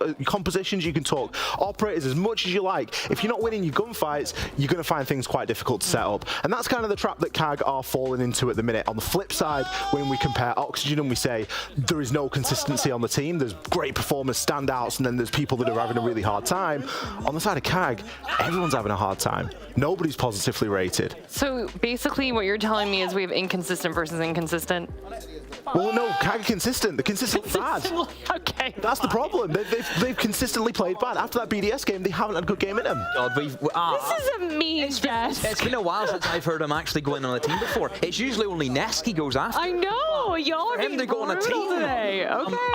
Dude, I like this. This is more my kind. Y'all are being real, and I love it. But we did have our map ban info up on the screen, and I think you guys have the information in front of you right now. So I do want to talk about that a little bit. Yeah, Border, first map. Coming into it, it's a map that obviously CAG have played. As we know, throughout this competition, it was a map that they won against BDS. It was the first map that they won against them. And then they played it again against Lost One, and they lost it then, quite in convincing fashion as well, 7-2. So to see that come in, it's hit or miss. I think for CAG, it's probably one of their better maps out of the pool, but it's also a map to Oxygen. They will go there. We played it against Astralis. They beat BDS on board. BDS seems to have a bit of an issue with board at the moment. Yeah, that's the common theme. That's the theme we have, but both teams have won it. Both teams have lost it. It's one thing that I would say about the Oxygen loss on Border is that they actually did take Astralis into an overtime. So it wasn't necessarily a clean-cut loss. It was a game that certainly could have gone either way. I have a bit of a problem with the map bans. Obviously, we've seen CAG struggle a little bit. I think that the maps going into this one do favour Oxygen. We talk about the Clubhouse coming in as well as that second choice. We know Clubhouse to be a map that CAG do tend to favour. They sort of do ban it a few times. Toward that map. They have banned it a couple of times in this tournament, but up until this tournament, it was a very high preference map choice for them. But you look at the side of OXG, it's second preference for them as well. And it's a club. Anyone can play your clubs. You can't play ranked strat style Kaig in Clubhouse. That ain't going to work. It's not going to work. Nope. Okay, so Ollie, you're kind of saying when we're taking the maps into consideration here, you're favoring OXG? Predictions time. That's what I'm saying. I'll be honest, I'm not really reading where either of you are kind of leaning. How about we read into what you're thinking? No, I'm Switzerland. I'm not. I'm telling you all right now, after listening to both of you, I'm confused. Do you believe in Kaig? We're confused, You're telling me that OXG is inconsistent. They got newers, but then it's like, is the whole team going to show up? But they're more consistent than Kaig. Compared them to Kaig. And then you're saying Cyclops got their one win and now it's over. Yeah. So I'm OXG then for both of you? Yeah. Okay. What about you? What are you going for? I'm still trying to wrap my head around it. To me, it seems like a slight leaning towards OXG, but slight. Put it this way, Jackie. Okay. OXG need a win today to make things nice and straightforward. It's possible without, but they need a win today. Okay. Will it happen? That's the question. Our teams are ready to go, and I am happy to report that Hap is back. And I'm happy because I love Fluke. We're happy. Yay! Fluke and Hap. Take it away. Oh, why do you always... Thank you so much, Jackie. We love you too. What a lovely throw. What a lovely throw. That is Hap. I am happy that Hap is back. I'm happy, yes. I'm Fluke. You're happy as well? I'm not Hap, but I am happy. Yes. And what am I happy about? Did we get a game in our hands? How did you know? I was just looking at the screen in the middle right here, and it's like, yeah, that looks like it is going to be a banger. I mean, you kind of want it to be, don't you? Especially opening up on board 8. You've got two teams, they're fighting at the bottom of the board, and this is Cyclops' last chance. This is their last game. They've played every single day. This result is the only one that they can get, but if they get a good one, if they get a 2-0, they're guaranteed to escape groups. Yeah, they will basically be guaranteed indeed, based on the tiebreaker rules that, you know, might not be very clear to everybody, but surely will be highlighted later on. And that would mean they would go through. Now, as it stands, they could still go through in number 2, 3, or 4 seed. First should be possible as well, even. So that means that there's a lot to play for here for Cyclops still. It's not like, you know, it's just survival. It's just a battle for the bottom for now, but this could turn out to be maybe even 2nd or 3rd seed. It's kind of spicy, this group, and I quite like that it's still quite spicy. You look at some of the other groups, they've been locked in, they've been sort of cemented at this point, and you've also got to look at the fate that's befallen APAC, which isn't a good fate. Both other APAC teams today were the first 2 teams to be ridden off, gone. Yep. Cyclops don't want to be the 3rd. No, they don't want to be in. And for now, they are still the best performing team from APAC. They are the only ones that currently have a win. Yep. Let alone points on the board. So they have been doing well in that regard. But of course, we want to see them go to the playoffs. It's also one of those teams that often gets a lot of people behind them if there is the opportunity to. I mean, we all saw the flag in Jönköping that was being brought along. Yeah. You know, a lot of people are going crazy right now in socials and in the Twitch chat as well. Their own verbs. I'm not going to say I got threats, but I had reminders of a promise that I maybe made in the Cyclops chat. Well, okay, I made a promise. You know, I know. If you're worried, you have to hold yourself. I don't. Worth means nothing. Do not worry, people in chat. That will be fulfilled. However, you got to choose the right moment. That's very true. It's got to be magical. Do we tell them about the warm-up cycle of Cyclops, by the way? What, playing deathmatch against Easy? Yeah. Cyclops warmed up playing deathmatch against the Observers. So there it is. An apology for banning the Monty. 2 different reactions. Ayageda, who doesn't play it, no problem. Anadin, who does. God. God. At this point, they're probably used to it. It's always going to get banned against them. Story still comes through, but the story still comes through. The OXG, I mean, had to be done. There's no bigger sign of respect in this game than being target banned. Well, that's it, right? It really shows you doing something well if a team chooses their one attacking ban or defensive ban to go up against you because you are a problem otherwise. And especially on border, it could become a very, very big problem very quickly. So, you know, it shows that the player is doing something well. But that's taken out now, and that means Cyclops will need to find success elsewhere. But starting off on the defense first. So before we find out how they do that, we're going to have 6 rounds of defense first. That's it, and that's how we get ourselves into gear here. And as it was sort of talked about on the desk, Border, well, it's a map that Cyclops enjoy.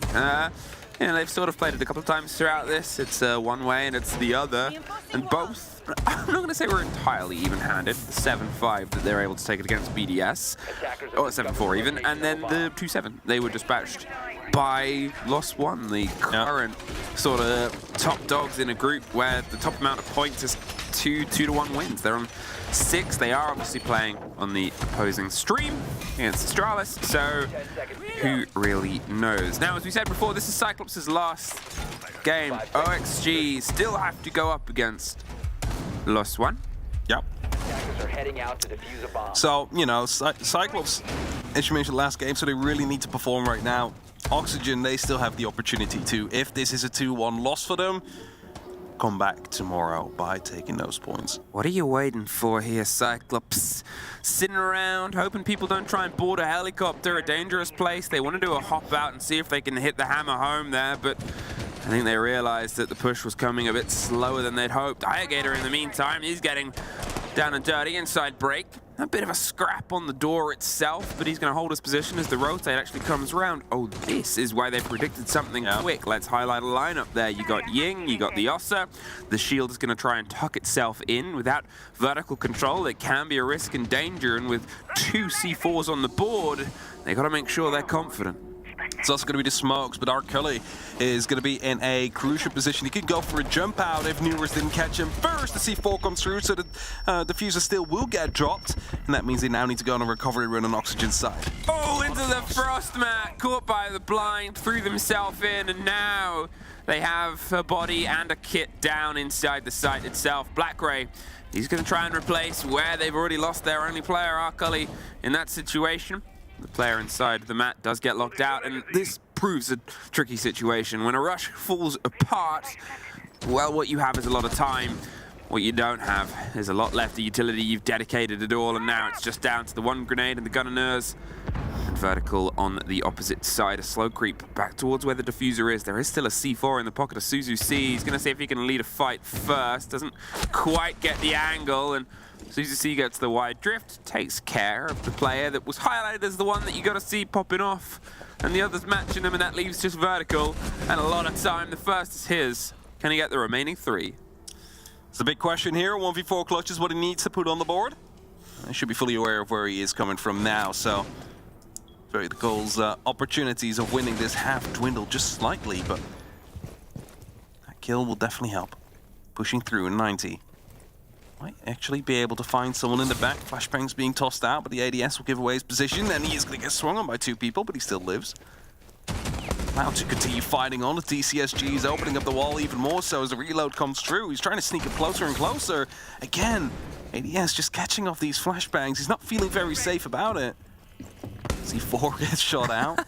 Don't need to worry about that spot spawn. That's a 1v2, but Suzuki instantly replies afterwards. So that's the first round for Cyclops.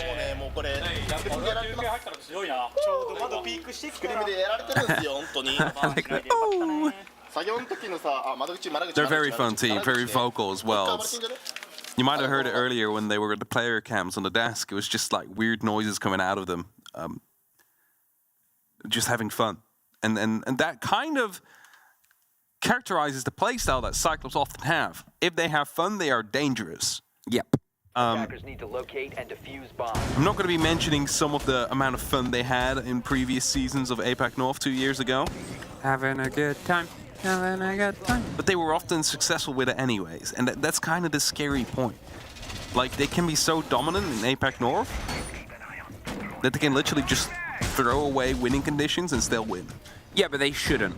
No, they shouldn't. That's the problem with Cyclops. But they do it on purpose anyway. This is the problem with Cyclops is rounds slip away from them and it's often at their own fault, so... They're their own worst enemy. Yeah, but we love them all the same and they love this game, and OXG, well, whether they love fighting against them or not, it's time to see if they can bring it back round for the second round. It's obviously a very different approach here, slower structure, with potentially the chance of Foxay slipping in loose on the opposite side as the Nook can trying to cause some problems. It's a lot of grenades as a way of trying to fish against all the softs, the potential angles. You can bounce them down even from the tippy top. You can see if you can force those players out from above the site itself. It is often a vertical hold, a vertical extension, and forcing those players away from the bathroom is how you can get most of the control. Yeah, the top floor also important, of course, due to verticality, and that's why Sweater is brought on the sledge. I think Arculli just now will find a player up on the roof now, but almost missed that one. Could have been a grenade that suddenly lands in Sandwich and could be detrimental. See a lot of them already being put in hand by the Oxygen players. They're hoping to isolate one of the Cyclops members, get themselves an opening kill, but as a lot of pressure comes around from Break, Black Gray's gonna go aggressive.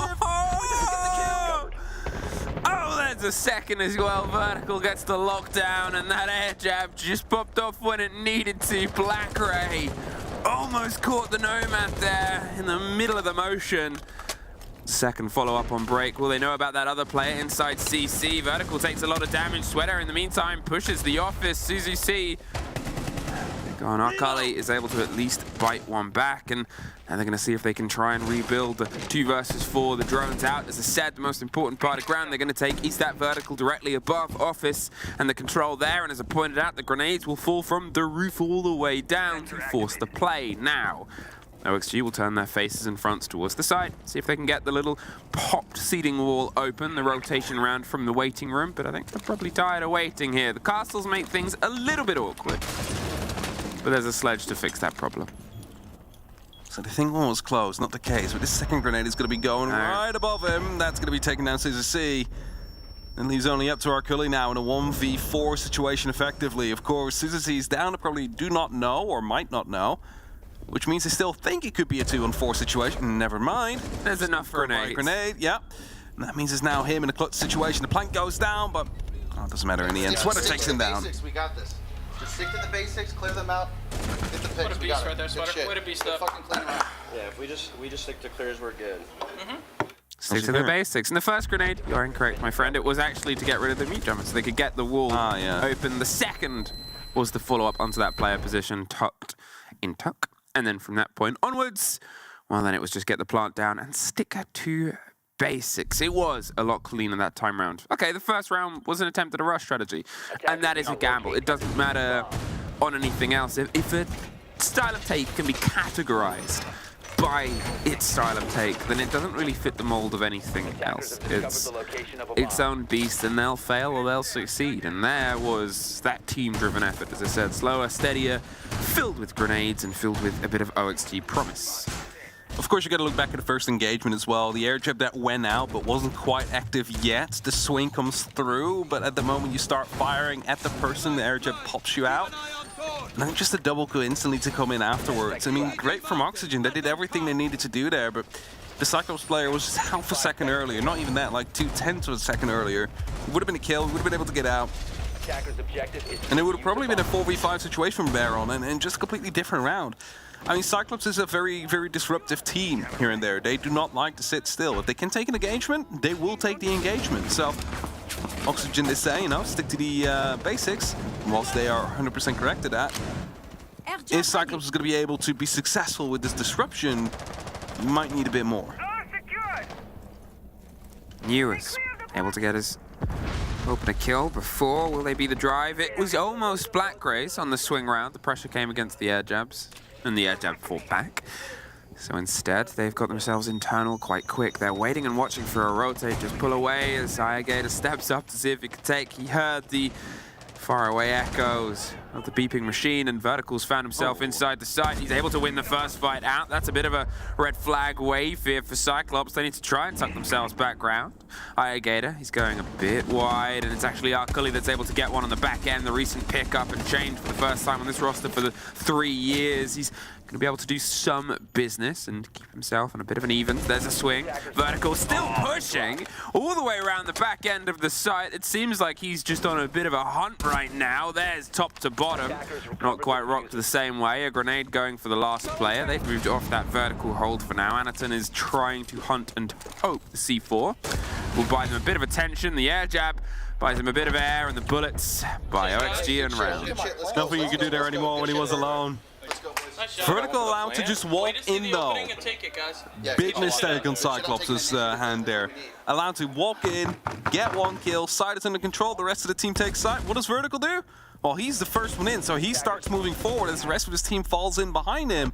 Clears up the players in the bathroom as well, and suddenly all that's left is the people up on the top floor against the 5 Oxygen players, all in the site. I mean, no bad entry. Why not? I mean, this is okay. So this is a situation where a drone rolls in. It's like, hey, seems pretty clear, right? Oh yeah, it's not a planned entry. No, and Vertical's like, well, I'm closest. Do I take? And like, yeah, go ahead. You know, shoot your shot, and he goes for it, and he's successful at it. So all we can do say is well done by Vertical in taking the space, and good calls coming in from Oxygen by taking that round so quickly. Because that round was basically over as soon as he found himself in the middle of the site with a first kill. All right, this is where the game started. This is where the site was lost, and this is where OXG can reset themselves and sort of reposition for a continual run through this. The last 2 attacks have been very, very clean. There hasn't really been any proper bite back from Cyclops. There's been little moments. Yeah. Those are little moments where Cyclops have been able to strike as OXG is setting up. It's not that they're, I would say, arguably before the setup has come, but almost during it. And if they're a couple of steps ahead, maybe they win. Maybe they get those incidents. The point is that they're not, though. That's OXG keeping the pace up. Here's a very scrappy opening fight as an attempt to see if they can reset that evaluation. Gator, he's trying to be that first point of contact and cool. He's got himself around 90. They have the shield, but you can see already players are above this, the split, the sandwich window. They're going to see if they can get some support from his army, but otherwise you feel like something's about to start rolling down from above. Getting lots of information coming down from Oxygen. A lot of free space already being taken on the outskirts of the map. Bennett's trying to go for some Bennett tricks here. Might be able to get one, but surely they've gone for a bit. Oh, the grenade over top, yes. Well done. Gator though replies back instantly, goes for a second and finds him as well, right behind his shield. And was that could have been, well, is the entry for Oxygen. They lost 2 in return.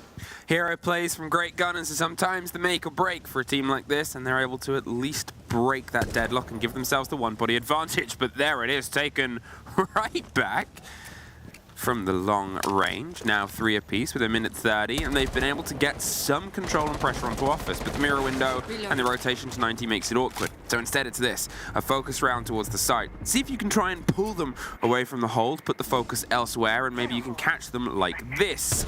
Another great pick, Gator. He went a bit adrift, he hoped he could try and get a surprise, but they sort of just fell into the trap. And this is kind of the Cyclops, well, not really a paradox, it just happens all the time. Whenever they're finding themselves in a pretty good situation, they just keep peaking. As we said, they're their own worst enemy. They just keep going at it, and they start losing buddies as a result of it. Now finding themselves 3v2 and a potential post-plant coming in as well, because Dream is putting down that diffuser. There's no one there to try and stop him. Now they're starting to move, but 45 already on the clock as Dream finds one. Newers is quite low. He's about to be taking a fight with Black Ray, but he fell off just in time. No, he's not. He's not going to take that fight. Out of there. They have 1 player watching the kip for now. The other 2 are repositioning so they can get themselves structured. I'm not sure if they're going underneath. No, they're just keeping it from range, tossing a couple of grenades. The Zami keep a barricade, but that grenade's going to get it broken open. He doesn't have enough to cover every angle, though. Dream with the 2 kills to get the end, and 3 rounds in a row for OXG. Well done. They're doing well. I mean, it started off beautifully, right? They knew the Bennett was Bennett tricking, they get the grenade over, they get the wall open. It's just a bit unfortunate you lose 2 players quickly afterwards by Gator behind the shield. But so be it. They stayed calm. They punished Cyclops as they walked back in. A timeout. You know, it's their map, it's where they want it to perform, it's been hit and miss for them before, they want to make sure that they can try and keep some control. I wish I could offer more insight. Yeah, I was going to say, I don't speak Japanese either. What? I'm sorry. I thought you did. Oh, no. Oh, no, that's Pengu. Yeah, Pengu, the 2-times world champion. Just ask the 2-time world champion what to do when you've got 40 seconds left. 20 seconds left, diffuser in hand. What do you do? Translate Japanese. Translate in Japanese, yeah. Yeah, it makes sense to take the time out now. It's early doors, sure, and this is a map where you can get your attacks done, but if they don't have an even half, you gotta look at how the control is going here, and that Cyclops have none. OXG, since they've gone to the structure, as they said it themselves, play the structure game, play the basics, get things done. Yeah. It's doing it, and it's doing it so cleanly. There's fights, there's always engagements, it's a gun game by the end of it, but the fact that they're able to get themselves the control of the sites so they can build and execute, which is something that as a team, they do love building behind. Against Cyclops, they're not really finding as much on-site countenance or that pressure as they need to, and it's working very, very well with how OXG like to approach the game. The thing is, in the first game Cyclops played in the tournament, they've shown a different side of themselves, a side where they could be patient, a side where they could, you know, hold onto themselves if they had an advantage and not go over-aggressive. Just that ever since they won that game, they completely seem to have tossed that out of the window because they're just peeking everything again and throwing away their advantages very often. It's just not something you'd like to see. We need to get that Cyclops back that, you know, they do have the disruption kind of gameplay, but they also know when to be passive. You say that, there's already engagements going on. Sweater takes a bit of damage, and you can see Foxay fired a bit back there, and there it is. Sweater is able to get the opener, takes care of Arcully, pushing their way across, but there's a C4 from underneath, and Suzuki bites it instantly back. There was the flitter of the player at the top of the stairs. It's Black Ray being a bit mobile, being a bit aggressive in the middle, and trying to just cause some attention around Metal. Heads back down and back up and all over the shop. He's drawing focus, and this is a dangerous game because, as we said before, this is where the close down comes. The Echo drone rolling around is pretty good. I quite like that adaptation because it gives him a little bit more intel about just what is coming and where from. And if, as I said, Cyclops can disrupt the approach of Oxygen, if they can time themselves with a step or two ahead, which is a game that they can be very good at, then well, maybe we might start to see a different result. There's almost the opposite though. The break on the castle and the player just behind. A great OXG pinch. Again, a great pinch by Oxygen. There's nothing we can say about that. Neuros just walks in, kills everybody as well. It's only left up to Anaton in a 1v4 clutch. Might have some Yokai drones left. His castle barricades are going to be opened up right now, and he cannot even get into the bathroom before being taken down. But this is, again, like, I mean, I'm not going to be blaming the player right there. But it's like you got drone out. You know Oxygen is playing, like, from outside, trying to get that first pick. But you still stay around. I was about to commend him, like, great job for going back to the office and just waiting there for a second. But he steps back out, he gets spotted, instantly banged through the barricade. That's the entry kill. That is an opening they can then use. And they do use on Oxygen's side. Oxygen is playing this perfectly against Cyclops right now. Like, no notes from me. They're doing everything perfectly for this situation. Yes.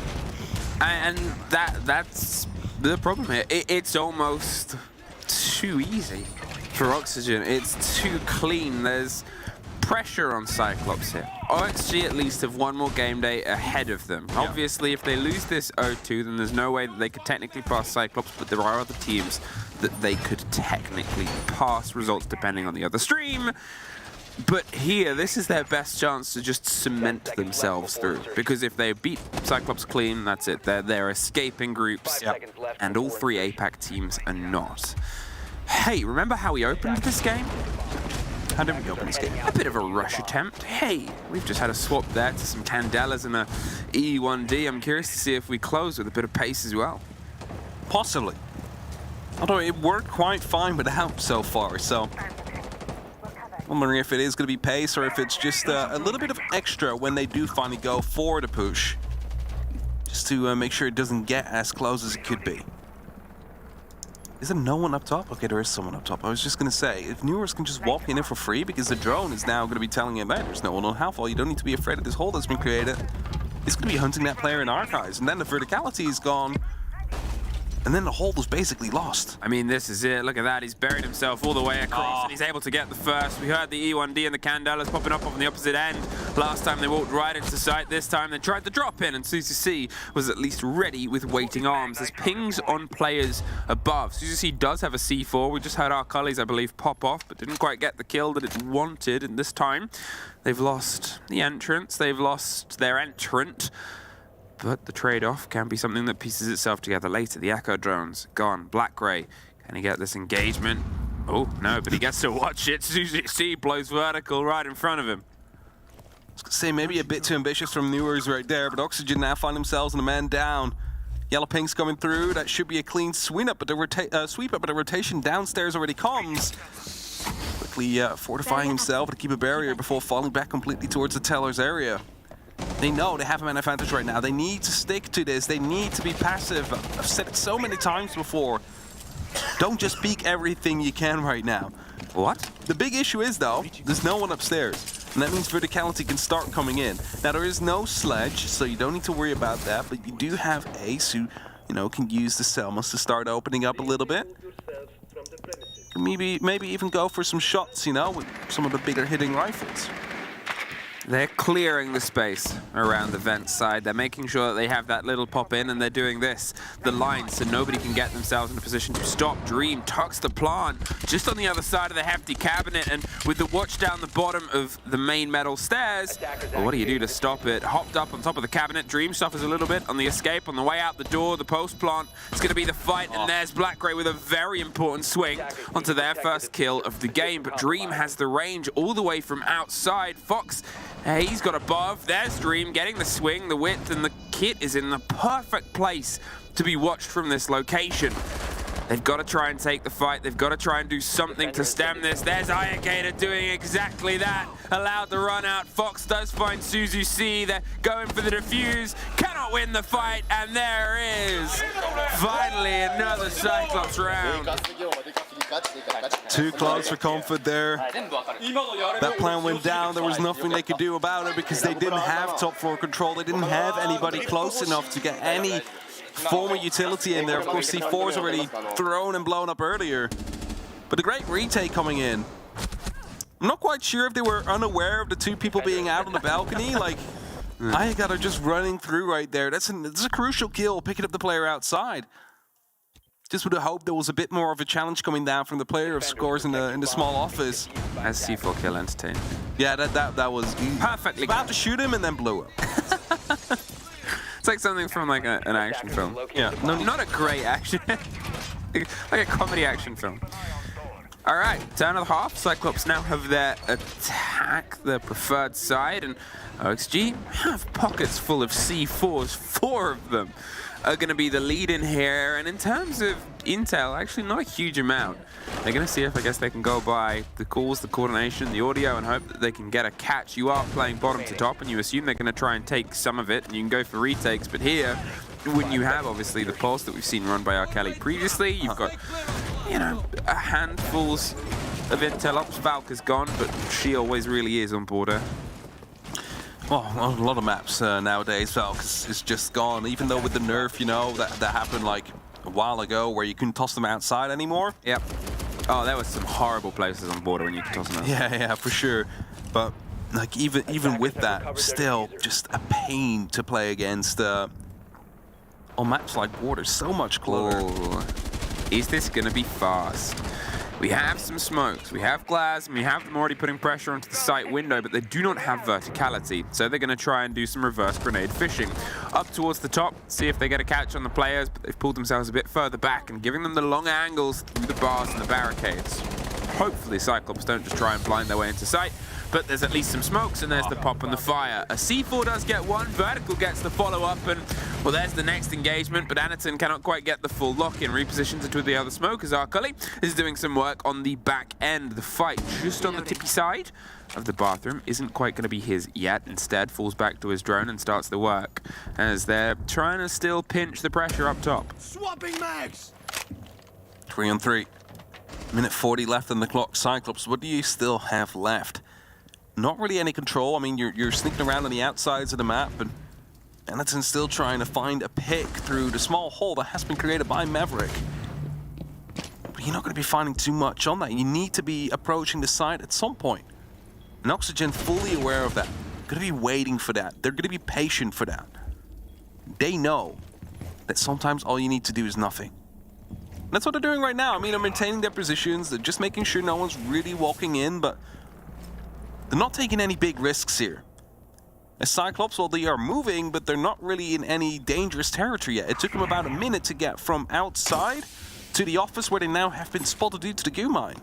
That's it, and they're gonna just throw the flash over the top, but it bounces back and doesn't quite get the full taste there. There's Ayagator getting the cover on vertical. Do they know about Fox? There's one, they'll know now. He swaps to the shotgun, just gets it with the hip swing, and that puts us into the 2 versus 1. The Glaz cannot quite get it. They hot-footed out of there. They're gonna drop themselves around with the diffuser buried inside the site. Dream's got the position, but he's not got the best gun for this sort of range, so he's just waiting for maybe the swing to come against his way. It's almost 2 extremes, the shotgun versus the sniper rifle, and hits the bulletproof and maybe baits the plant. There's 20 seconds. They're gonna have to push this together. The pings come, the players leave. They've gone up. There's the first fight down the middle. Keeps hammering it, gets one. But where are you gonna try and stick this? The players above you, you know there's hatches open. They can get a call. They can get some motion. The pings are there. Dream's got a shotgun, and I think he's got a Dream. Just gets the kill. And OXG, are they going to get the revive? No, but he'll live anyway. There's no need to get the revive there. Let's go for the round win. Put yourself up 5-2. Cyclops, Hanaton rather, almost able to clutch that one out by getting that first down. It was a bit, because they were both around the metal stairs. Suddenly one fell back, but the other took the fight. Could have made into that 1v1, but Oxygen, they live. They got that round. Cyclops, they tried to go a little bit quick, then failed, and, you know, took too much time to really get something on the way. Leaving them 3 rounds behind right now. And we're headed towards the bathroom and the tellers, the site where Oxygen can put themselves up onto a map point against Cyclops, which if they do cash that one in throughout the remainder of the match, they will find themselves in a significantly better position tomorrow, meaning that they cannot be eliminated today. It's a pretty good feeling. That's a pretty good feeling. There's also good motivation for that second map, or maybe even third, because, well, all you need to do today to qualify is outscore Cyclops. And then all 3 APAC teams would go home, which isn't fun. No. I would describe that as not fun. Yeah, no, I would agree. But if you are up against the APAC teams, then, you know, that's considered collateral damage for making it to the playoffs yourself. It's not very Kaggers. No, it's not very Kaggers indeed. So 5-2 RXG. Can you keep this momentum up? And Cyclops, this is your map. You've lost the first, but there's still plenty of time to try and bite back. Hey, if they can get 4 attacks, why can't you? Why can't you get even more? Let's find out. They have the pulse this time to lead with a couple of C4s that they've got. Just very much enjoy it when you've got this much soft covering the entire boundaries of most of these sites and engagements. It's just free intel. And Intel is working against them over the top. There's nobody currently in CC. The drones will roll through, and Suzy C wants to maybe take a direct fight here, but look at this direction. Arcully, he's tucked himself in. Foxay's sort of tucked tail and got out of there. I think he realized just how much pressure was coming his way. Yeah, definitely did. And as the rotations are coming through, Arcully now pushing through. Careful to not activate any of the beeping sounds around the map. Let's just stay hidden, of course. Bomb located by attackers. So gotta be careful to not walk through any of the Capcan traps, because, you know, those have been placed around as well. Needs to make sure a drone goes ahead of him. Agator wanted to pop off ahead there, but wasn't quite able to hit it. But he's right next to the actual next player, Maestro Dream, who takes his head off cleanly instead. So it is Cyclops that take the entry, definite entry, double kill actually. As Dream just raining fire down with the Elder before finally being taken down. Black Ray hits one back. It's only a second of the game. He struggled to quite get into the pieces and the pace of this engagement so far. But to be honest, it's been the unfortunate tale of Cyclops throughout this whole tournament. All of them starting this game on a negative KD, and it's a little bit of a difference there on Oxygen's side, where there's a couple of them that are positive and negative, but still, the fact that they've always had these players that have stepped into engagements and they're stepping in right now means, well, maybe you got to do things like this. By Anaton, taken off the board, and the kid actually stopped being planted, and that's probably why all the pressure came through. They were hit by the C4 and then shot in the face. Black Gray. They said I wanted to see him get a little bit more activated, and now he's going to see if he can do that, but it's the trickiest situation. 40 seconds, 2 stories and 4 players. They know exactly where you are. What do you do? I was going to say they're about to be like peeking him with 3 people at the very same time, so he needs to be trying to isolate them. It's a very difficult task, as Oxygen not taking too many risks. I mentioned it before. They are staying passive. They're not actively hunting. They're not taking the gunfights for the sake of taking the gunfights. Is that one went behind? Black Gray spotted him. Gonna try and go for the chase, but someone is coming out of the workshop there, and that's it. Foxe Great first fucking 2 picks, Mitch. picks him up. Good shit, boys. Good shit. Compliments coming out to Dream for the double kill with the Maestro. I like all the like. Compared to you, Like, yeah. these guys are ass. Some spicy language coming out there. But I like in and amongst the spicy language from Mitch. It was just a thank you. Thank you. Very polite young man. Armory, lockers, and archives.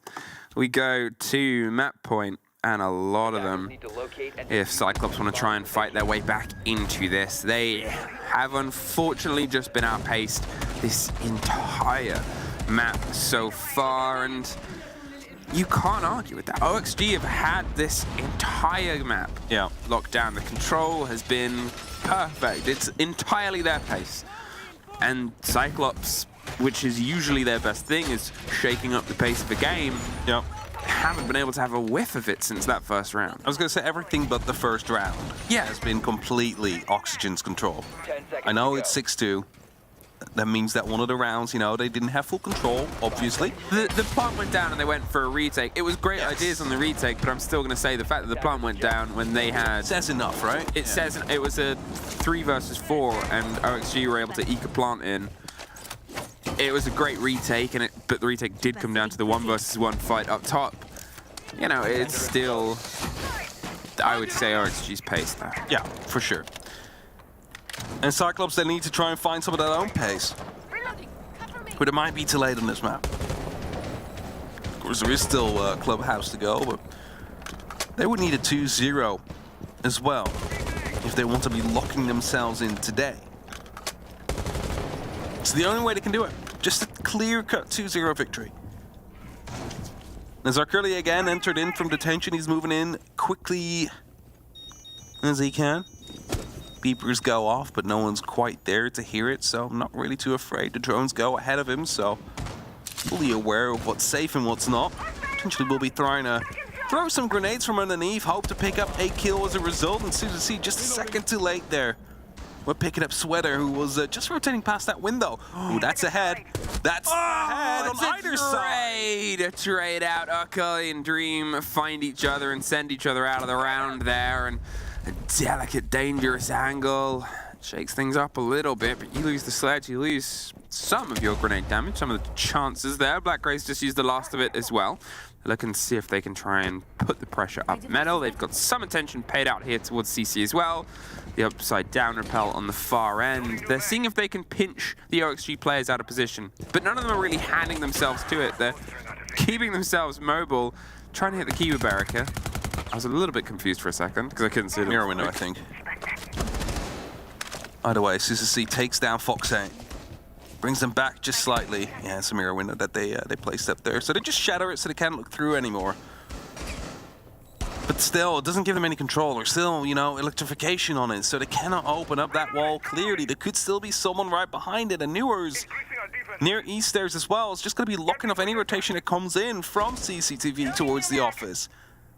And even though Oxygen currently on 3 players, they still have good control here because Cyclops, you know, they're still rotating around 40 seconds. It seems like they might be going up for some repels and sandwich to see what they can do. Maybe even a jump in from ventilation. and see if they can eke a plant out like that. The Candelas are coming in. Surely that's going to be indicating that the push is on its way. I mean, all of them have just come in on that window. They're going full guns blazing here, trying to drive their way through. Nose is going for the retake on CC. Suzu C is gone. And there is one more to follow. Vertical has a man trapped in a sandwich, but knifes his way out before being caught by Sweater. They're seeing if they can stick the plant. The Deagle does the damage, and it does the difference. OXG! They take a point. Will they take all of them? The fact they got that point, that means that at least they will be fighting to stay alive and qualify tomorrow, but that also means they have the opportunity to lock it up themselves today. Overall, Oxygen is completely in charge. There's nothing else we can mention here. Cyclops, they failed to play their own game. They were not allowed to be disruptive. Oxygen countered them perfectly. Couldn't have asked for a better demonstration of how to deal with Cyclops, and that's that sort of game, that's that sort of showdown, and I guess we'll see if they can keep them fighting. The dream isn't over yet, but it definitely just got a lot more dangerous. We'll see after the break.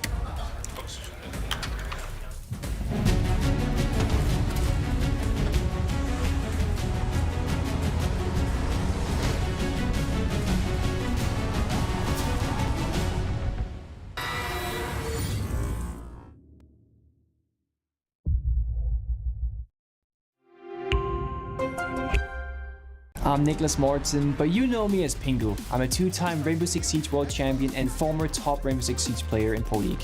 Welcome to my Siege Ranked Bootcamp. We're talking 20 seconds left on the clock, you got the diffuser in hand, what do you do? Play the way that you're comfortable with, because you have confidence when you're in this position, that is when you're gonna be at your very best. Good luck.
Well. That was a border, and not really one to forget or remember because it went by so fast. 7-2. And it was an absolute dismantling by OXG. Cyclops, they never had control of the pace. They just seemed a bit lost throughout what was their map pick, and you have to give credit for the game that OXG played because, well, it could not have been more textbook.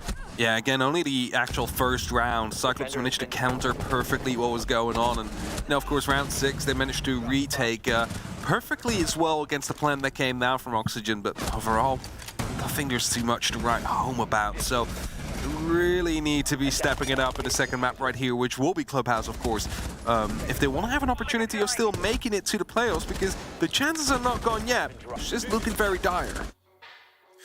So the way it works is also quite confusing as well. And we'll take a quick moment, and this isn't including the game that is in hand on action on the other stream, because I'm not really sure how that's going. But if this goes a 2-0, if Cyclops don't get any points, they are the team that will be eliminated from this group. If it goes to 3 maps, and either of these teams get 1 point, Cyclops, they can be confirmed if BDS get nothing tomorrow, because they're both on 5 and Cyclops have the head-to-head. OXG, I mean, it's also dependent on the result for them of the Astralis game. If Astralis lose 2-0, I don't know how things are going, and then lose against BDS 2-0, and OXG lose, well, they're still good. But OXG also have a game in hand tomorrow, so OXG still have another potential 4 points to play with. Their story is a lot less ominous than Cyclops's. Want me to make it simple? Cyclops doesn't play anymore. If they lose 2-0, they're out. Yeah, I mean, well, that's like the moral of the story. Yeah, I'm trying to give some hope to Cyclops fans here that it's not over. It's not over. Well, that's what I just said. I mean, they might even still win the series. Club. Yeah, that's it. We see people. You know, I think people in chat just need to remind them that it's Kagan time. It is Kagan time. Hopefully. It's got to be. Monty's gone instantly, once again. Surprise, surprise. How is Cyclops going to try and find the rhythm? Because currently, as I said before, OXG just had entire pace control. Now they're apologizing. Because the Ying is quite annoying, of course, to go up against. Second bang coming through. Or third, but second of Cyclops. Solace. The new operator has seen fair use of the operator gadget. It's been quite effective as well, so yeah, I'm not too upset, you know, that it is an operator that gets banned every now and then, because it means it's an operator that can fit inside of the meta. Yes. Last one. Very true. Exact same. You're not saying lies. No, I'm not saying that. When things get banned a lot, they are part of a meta. Yeah. In a bad way. I like how there's all Cyclops, and then Gator has the BDS background.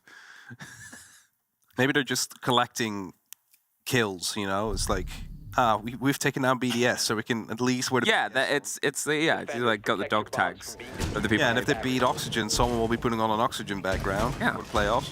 All right, well, let's see what happens here against Oxygen. Wow, Cyclops, it is time to try and activate. You're going to start on your attacks. You're driving against Clubhouse. Club is a lot more familiar.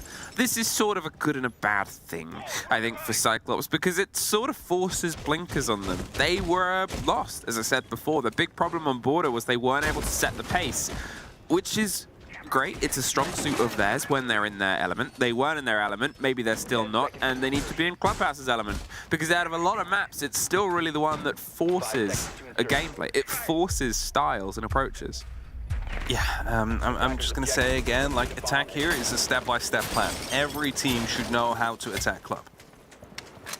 And that means that if Cyclops is not going to be able to put up, well, let's just say at least 3 rounds on the board, they're going to potentially find themselves in trouble, because if you look at the bans, no Heartbreach band, no Thatcher band, every wall should open up. There's nothing there that should stop you.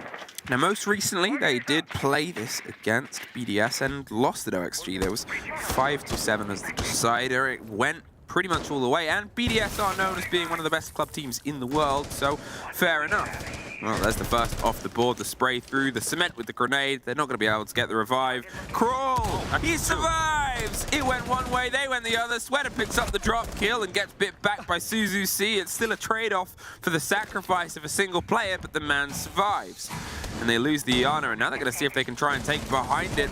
A last-second throw and a rotate, caught out by Vertical over the top of the third box. The C4 gets Eye Gator on the door of dirt, and now it's the two remaining Cyclops players having to pull themselves back out of blue, up at him, and out of the fight.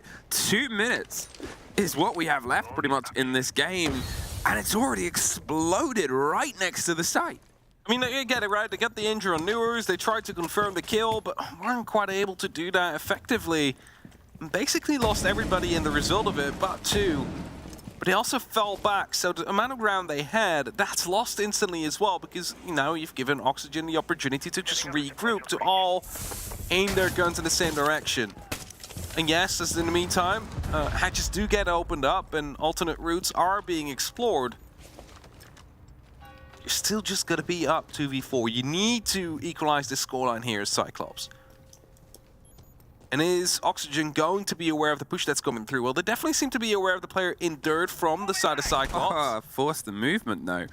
The red ping makes the player pull back. CCC's trying to move in the wake of that. They sort of said, look, put a bit of fear in them because we need the ground more than anything rather than the engagement. It's awkward to try and push into that dirt take. They have the player in blue that is being yellow pinged from the opposite end, and there's the swing round, and oh, he cannot quite lock it. Anderton at this point needs to maybe make a bit of motion because otherwise that happens. Vertical was able to cement the kill. 2 C4s, both of them get dirt, one more on the hatch. And over 2 rooms, OXG pull apart that first attack. You really did. I mean, Cyclops, they started off strong in that round, even though it might not seem like that. But they got that injured, the grenade rolled through, but it just rolled right behind the box. And it was just far enough back. And Oxygen that just threw some bodies at it. They just made sure they could go for the secure, grab a trade out of it, eventually turn it into a 4v2. And they lead. It was a very scruffy first attack coming through. A very, very, well, chaotic one at that. But Oxygen managed to hold on. Because there was pinches going through. I don't know if you saw, but I believe it was Vertical with the Vector that was stuck behind the box, being pushed from both dirt and from blue at the same time. Yeah. He goes for one, he won 80s.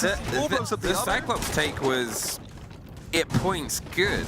It's just the response, and the most important part of that was the fight that happened around the bottom of Adam's stairs, putting the pressure behind them, because that was the one thing it seemed like Cyclops didn't expect, was that player in that position. Yeah. They dropped the hatch, they focused towards the side itself, they hoped to get the revive in progress, and then, uh-oh, he's behind you.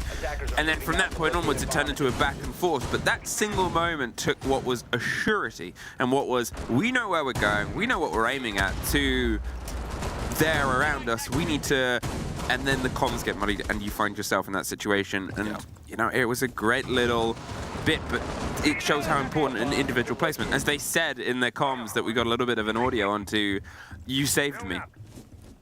Yeah, and his reply was, no, I knew they were coming. So he was ready for it. He knew exactly what was going to happen. By the way, Arcali trying to open up here onto look at this. in cash, quickly making some pace. Some Keeper Bears already tossed up, and as Fox again gets the entry kill. It is just Oxygen that keeps him going strong right here in those early stages of the round. There's Nuez getting one back as well. Our Cully is removed. They've lost the sledge, lost the Dockerby, lost a lot of control over the space without anything traded back on. Quick break. They're going to have to utilize those to get the castles open. They're concerned about the jump out possibility, and when you got the man advantage, why not? If you're not quite sure how a lot of bar takes happen, it starts over the top. Limit construction, get the hatch, and see if you can plant next to or as close to the stage on the other end of stock as possible. But with how much more OXG have right now, it's really tricky to sort of control 2 different play spaces. You can already see OXG on the second story sort of flirting with the idea of retaking logistics, swinging construction, making things awkward, because with Cyclops, you either have to try and full send it underneath, and look at that, the rotate round, and well, that was a risk, Sweater, and it didn't quite pay off. Or you have to try and take the control over the top, but Hannington in the meantime, the Nook. Oh, wow. Vertical had that watched from the Vertical. CCC now a bit hesitant whether or not to go for the pickup. Actually, this swing comes in from the billiards window. Newers finds another kill as well. Only up to Black Ray now. Finds himself in the kitchen corridor, starting to push, finds one. Is he aware of the player in the bathroom, though? Doesn't seem to be the case. Newers rotates back, gets the kill. Good shots. That's going to be 2-0 for Oxygen. And just quickly going back to the initial Good shit, boys. initial push we saw from Cyclops is, you know, they wanted to really take control of top, and that there's nothing wrong with that. You know, you want to take top floor control. They had all right to try so, but they lost 2 members as a result of it. Didn't really still have top floor under control.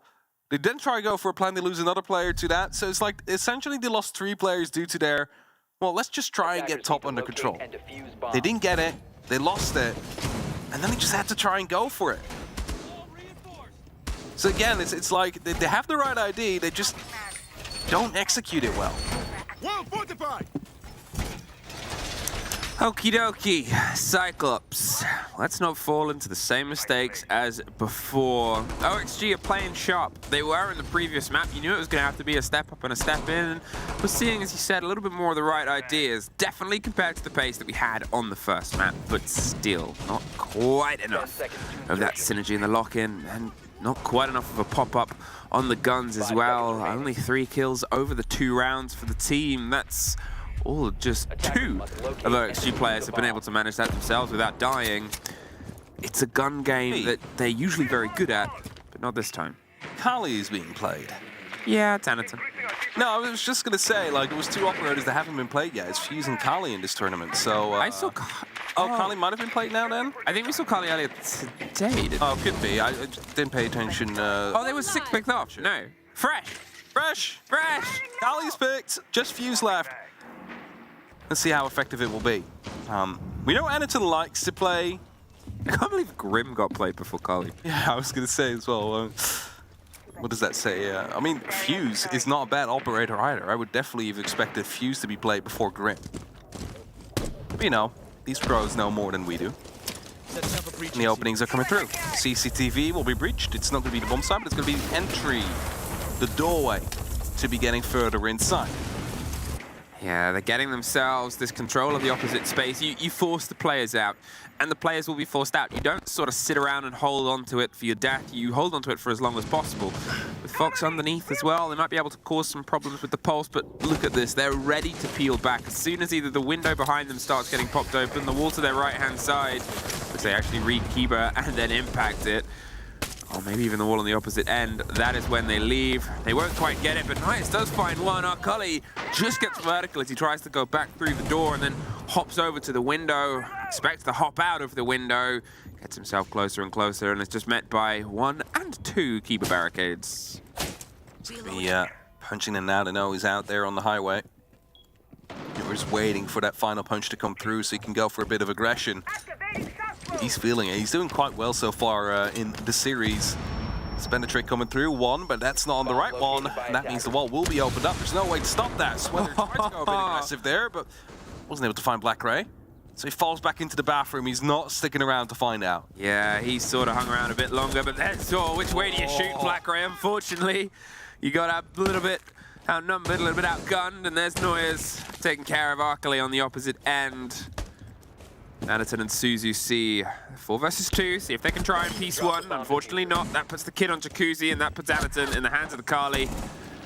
In a pretty tricky situation. It's a powerful rifle, but this isn't really in the guide on where to use it, and you'll see it in the top right. The timeout has been requested. It makes a lot of sense because that's 3 rounds in a row. Good calls, by the way. Good shit. I had to fucking assert some down minutes right there. No, I didn't have good shit. Let's quickly listen in whilst this Oxygen. It's rough. It's rough here for Cyclops. It is rough. Because they are still an opportunity where they can qualify, of course. And right now, Fuji is talking about what should be changing here during the tactical timeout.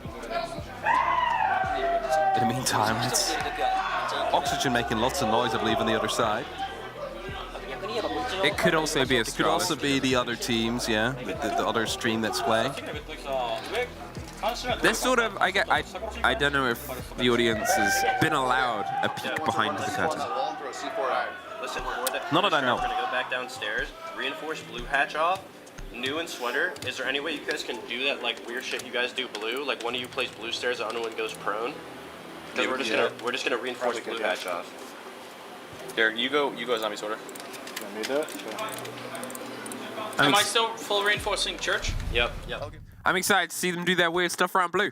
Yeah, what is the weird stuff around blue? Let's see. Reinforce it up and go prone. So one goes prone, one goes up. They bring a zombie and they do weird stuff around blue. That's how it's written in the strat book. That's how FaZe wrote it. I'm excited to see. Okay, we'll find ourselves sort of pushing on at this point, and yeah, I was sort of alluding to that before. The way that the structure is, all 4 teams are pretty much in a very long line. They're not like right next to each other, but a very long line across a big cavernous space. Yeah, very big room. With production right behind them. Yeah. And often, a couple of our analysts, a few of our team have gone and sat and watched, because there's some chairs set up in front of the players. They can't see, the lights are off. It's quite dark. It's like being at the cinema. Yeah. Sort of, yeah. If you need a perspective. But it's very cool. Okay, here's that weird stuff around blue. So the Azami, of course, will be there to provide some support over the window. Oh, how does this star scratch onto Black Gray? He bites back a little, but not a huge amount. Sweater, he's being droned out. He's going to try and slink his way back around. They've sort of said, hey, we're over here.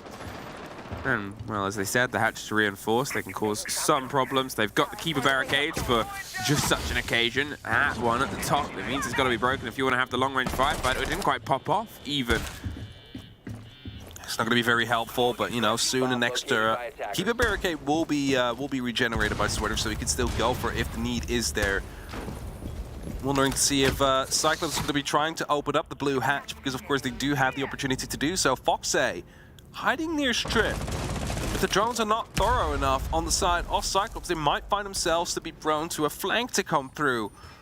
And I believe I did see Anaton's drone close to set position, and as Arcudi drops into the oil pit, they are looking to go for a bit of an approach onto blue. That's a spot out onto Legion. He was fighting back there with a T5 SMG, but not quite hitting the shots. Neither is Arcudi, though. Anaton, he's on the slow creep. There is, I believe, a player in Strip, is there? Yeah, just off on the side. And let's see if they can try and get this as their engagement. They're slowly peeking around. They have the read, but look at the time. This is drawing so much focus away. The break on the door, the catch of the drone. He's right beside you.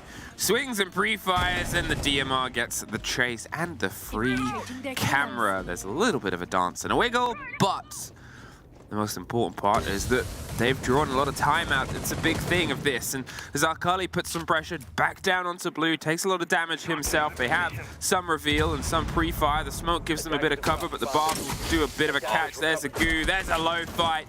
And there's Sweater doing some fun stuff and some crazy stuff around blue. Might have that been the bit of prone they were talking about, you know, just making sure the keeper bears are up there. And the only way you can actually fight is by going prone. Ooh, an impact death. Whoops. Doesn't happen often we see those happen, either way. No. Probably to stop out, or was attempted to stop some of the Hibana Xcaras that went off, so those should have a bit more free reign now and open up the hatches. I believe they already have. I believe that's not the crazy stuff. No, I don't think that's the crazy stuff they were planning, no. It would seem like a very big mistake. Oh, it's very crazy stuff. Yeah. Oh, great take by Dream there. Cuts the head off of Gator as he's trying to get the verticality, and with 10 seconds, they just got to hit the floor. But not like that. Dream, an absolute demon with that gun underneath. There's the last couple picked up, and RXG. Good fucking smart plays. Good shit, boys. Keep it up, keep it up. Let's keep it going. Great fucking comms. Nah, I'm actually a beast. Did y'all see what I just did to that dude on main? Yeah, I did. I'm a beast for that one. Bro, how'd you impact yourself? I was mid-impact trying to impact Hibana. I was going to say, he's... okay. So he was mid-impact and he impacted Hibana. Oh, so Hibana probably... like suddenly stood in front of him or something like that. How do I impact myself? You literally just tried to explain it, Newers. I do like how they said at the start that was great players, smart plays.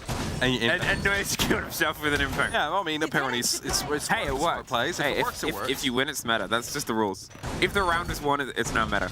Yep, I agree. 4-0. Oxygen continuing the domination they've had over Cyclops that started at round 2 of Border. Looking to make this one a quick one, get that 2-0, confirm themselves for the playoffs and have an opportunity to fight for that top 1 spot even. Because the only team not playing anymore is Cyclops tomorrow. 5 seconds to And with how close this group has been so far, if they take this with a full 4 points, Oxygen is in a really good spot to try and take that possibly.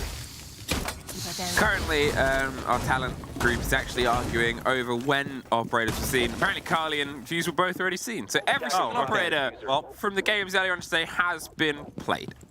Carly was played by your country folk, Deepak. I'm truly sorry. You were cast in the other game at that Please point, apologize so to Deepak. I'm sorry, Big T. Now, what Black Crow's trying to do is put an apology into FaZe via bullets, and he's not happy to receive it. Slinks his way towards the bottom of garage, checking for drones. There is a watch on the door. They don't get quite the full taste, and FaZe's going wider and wider. Actually, no, they're not watching. They're just positioned, droning, ready to swing round. Oh, they are, but it's such a narrow angle. They actually missed the movement of Fox. They're going to try and impact trick the Maverick. Oh, I hope so. For those of you that do not know, 2 or 3 impacts can kill the Maverick out there, so that's one. Both get tossed in, not a single point of damage. Neither hit. Yeah, so he was aware of what was going to happen. He was out quick enough, but now his feet are getting shot off. I don't know if it was his feet. Yeah, it was. Pretty sure it was. It was through this top hole, I think. Yeah, it was. It was upside down. Weird. They're still trying to get the opening, but they've forgotten about an anchor point, I believe. Sweater does get taken down by Black Gray from the window, I believe. And with that, there is going to be... no, actually from the Maverick hole. So there is going to be an entry here for Cyclops they can work with. Well, they're going to get the last little bits of the pillar, the old-fashioned way. And that'll allow them to be able to smash their way around. It's like a Maverick 0.9 trick. They do most of the work, and then you do the last little bits of support struts via the Habana pellets. Zakali goes in on the back end, and they get some pressure here on the reverse side. I'm not sure if they just thought they could not clear garage, so they didn't want to try and go full send into CC. They did start holding the angles. They did start with a watch there, but in the meantime, they've since restructured and repulled. Noyes takes a bit of damage. Will anyone get caught by Arkali? There is the ping on the shield. There is the slow width of the player. The Azami is currently back towards them, and the pings are there. Do they have the reveal? There's a great take. Cully hits the DMR. The player at the top of red is just going to smoke them out, buy themselves a second of time. 40 though. They'll see if they can try and put the pressure. Black Gray underneath. Vertical gets Iagad, who just hops in the main site window. Keep it up. Anderson gets one through the smoke itself. 4 versus 2. They have a little bit of safety as Dream offers some restructure, moves over towards the top of the garage. With that wall solid though, in 20 seconds, they got to see if they can actually try and get in and get the kid down. Dream's able to slip his way back. Smash the keeper on the door of the site itself, pull themselves back in. They blind and flash and push behind it, but Dream is able to catch one. The smoke on the door, Arkali fights back. 9 seconds, a 3 versus 1 situation. Cannot find his way around, and Cyclops finally find a round. I was going to say, Breach is not usable, it looks like, and there was 2 players down there in the last 20 seconds having to rotate back up, use that window, which eventually led to their success, but well done. Opened up, got the area they needed. Arkali coming in from behind, and this time no one of Oxygen playing somewhat offside. Everybody was on the side itself. They got punished there. They got taken out there. But as a result, there was no one in the bedroom. Gives free reign for Arkali to come in. Just pick up a free kill. Start putting up the pressure. Suddenly, there's no way out anymore for the defenders. And that's kind of the thing about CCTV. It is a site that everybody knows how to attack. Now, this wasn't the most default attack we've seen. Normally, you open up garage, you go for garage, and you open up the balcony wall that we saw open up that's currently being reinforced. Yep. And then you try and go on from there. Maybe send one person to construction for a bit of a, you know, a bit of pressure from the opposite side. But that's what the default take is. I think, as you said, yes, they didn't want to go for a full garage push. It is quite difficult to take, especially with Azami barriers all around. It's that sort of trade-off. If you have the stuff in the pockets to make it happen, and you think you have the gunpowder to win out the fights, then yes. But you also have to estimate how people do it, because garage will be held. Yes. How much of it is held really does change things up. The second player at the bottom of pit, the fact that they had the electrification, the fact that they had the keeper barriers, as you said, it can make it go from, okay, this is going to be like a success to, this is a bit too much. We'd have to dedicate a lot, and 6 grenades, 2 fire arrows, all that kind of stuff. You know, it's not worth it at that point. By the way, quick opening onto the CCTV breach again, this time with a exothermic, so big hole. Came right up. Able to be walking through here. Blackray in the meantime, yeah. Sneaking up on the main stairs right here. Is he going to be able to find someone off guard? That's it. It doesn't have themselves currently in a position where anyone's playing against them. You assume grenades might come up from that position if you haven't got somebody sort of playing it. Whether he's hoping somebody goes for a rotate or not, depends. You can only really sit there for so long, and at some point the pressure of the grenades is going to be the bigger buy, and that's what comes through. Catches the camera, it was being watched. The reveal is there underneath, and there's a hatch to watch as well. Pre-fires the angle, and I don't know if he's frustrated that he gave the game away. A drone comes down, the bandit tried to chase it for a second, but knew a little bit better than to swing that wide. And Blackray lets him know as well, like, hey, I'm watching this. Oh, for long actually, just taken out from I believe the drop from Newers, yeah, onto the billiard stable. And that means that the entry does go to Oxygen. The pressure they have from below suddenly gone as well. He can no longer sneak up the main stairs, and that basically turns it into a one-dimensional attack the Cyclops is going for. They are having to push mostly through the construction right now. Well, the glass is not the glass even. The glass is on the opposite end, going for the breach. The Dockerby was trying to put the pressure there onto logistics and holding down as the rest of the rotate comes through. The smoke is going to be covered on the window. They're going to move in behind it. Hope they can get somebody blind on the back, but look at that. Still causing problems with Kiba barricades. It has been such a big thing that RXG have utilized against Cyclops. It keeps just stopping them. And then this happens. Arkuli gets dropped. Noyes, he's sucked in behind the only bit of heavy inside the room, the lifting weights, and well, as you see, there's only so long you can wait. If they can't get the angle, the Gon 6, I think, comes out from range to try and buy them something, but you cannot get the breach. You got to try and strong arm it. There's the first. Gator with a fantastic take. The rotate has to come away from Jacuzzi because the wall will stay locked. But 20 seconds. I think I wanted to get rid of the bandit wires, but it is going to be the Kiba barrier that doesn't only provide protection, but also protected the bandit wires out there, which meant that they couldn't open up Jacuzzi Wall. They need to go through logistics now. I mean, that's just it, really. It sort of shows an idea of this game, swinging into a glass. Suzuki and Ayagator do find one apiece. It's a 2 versus 2. They're going for the close-tuck plant. They dove all the way through sight. Dream just has to look left. Pre-fires the angle, finds it a little too late. And there's a rotate round the back, but there it is. Fox up the stairs and just has to get the kit. Y'all gotta make me have a heart attack. Nice shot, Fox. Doesn't need to be that close. What's too close? Come on, let's close it out. Get scared a little bit by the Avenger push to come in. I mean, it was a 4v2. I overpeaked there, that's on me. I also heard I can stop the planner. Well, yeah, but I mean, planted that's, there, yeah. That's an assumption that they can't plant gold because we have top main, though everyone died, so. Yeah. No, sweater hole's connected there. It's like big I'm gonna be honest, guys. If y'all all would have hid, like I probably would have been the best. But we're like on a different side now, so it's all good. Even if we call something like. Take responsibility there as well. Yeah, I mean, hey, taking responsibility is a big part of growth as a person. Yeah, but I mean, I would dare say a lot of people, especially ranked, do not take that. Well, people in ranked don't often make it this far. No, I know, but I'm just saying, you know, if you want to grow and you're watching right now, you heard that right there? Oh, sorry, my bad. I overpeaked. That's why I was so close. Well, he's a polite young man. Yes, of course, but it's like it's important to take those accountability like that. It's the only way you will improve as a player, but also as a team. 5-1. Oxygen. They are but 2 rounds away from sending APAC home and being the last nail in that Asian Pacific coffin at SI 2023. If Cyclops do not pull a single map from this showdown, unfortunately, it is no longer Kagan time. No. Then it will be packing time. Oh, is that the opposite? I think that's the opposite. I mean, what did they say was APAC already packing, airplane coming? Something like that? Thanks, Fabian. Yeah, thank you, Fabian. Well, OXG, their attacks on the first map were very, very well put together. They had a great structure. They were able to lead themselves in, and Cyclops were just caught pretty much consistently away from the fire, and Sweater gets the lead in the Lion on the back end. Look at that. They were entirely encircling that loose player, Arkuli. He didn't want to move too far, too fast. He's got himself the Ramadash, and the drone rolls on by, so he's going to pull himself a bit further back. Xanaton pretty much saying, look, they haven't swung in. You're safe. You can hold it. But there goes the Echo drone. Arkuli Goes a bit wider, gets himself in a slightly different location, and is just trying to draw up a little bit more attention, but you've got to look at the time. They've got themselves pressure over the top floor, they're putting it on the back end of blue, and there's still 2 minutes left, so, you know, it's quite a tricky game with the man disadvantage to waste time in this situation. What do you do? Top floor, what do they have?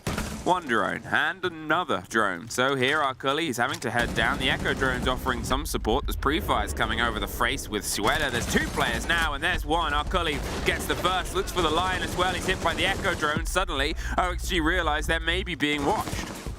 At least they managed to get that trade kill out of it. Suzuki still out and challenging for some reason. Finds a kill. Not picked up vertically. Knows what is out there as well before he finally gets shut down. Vertical.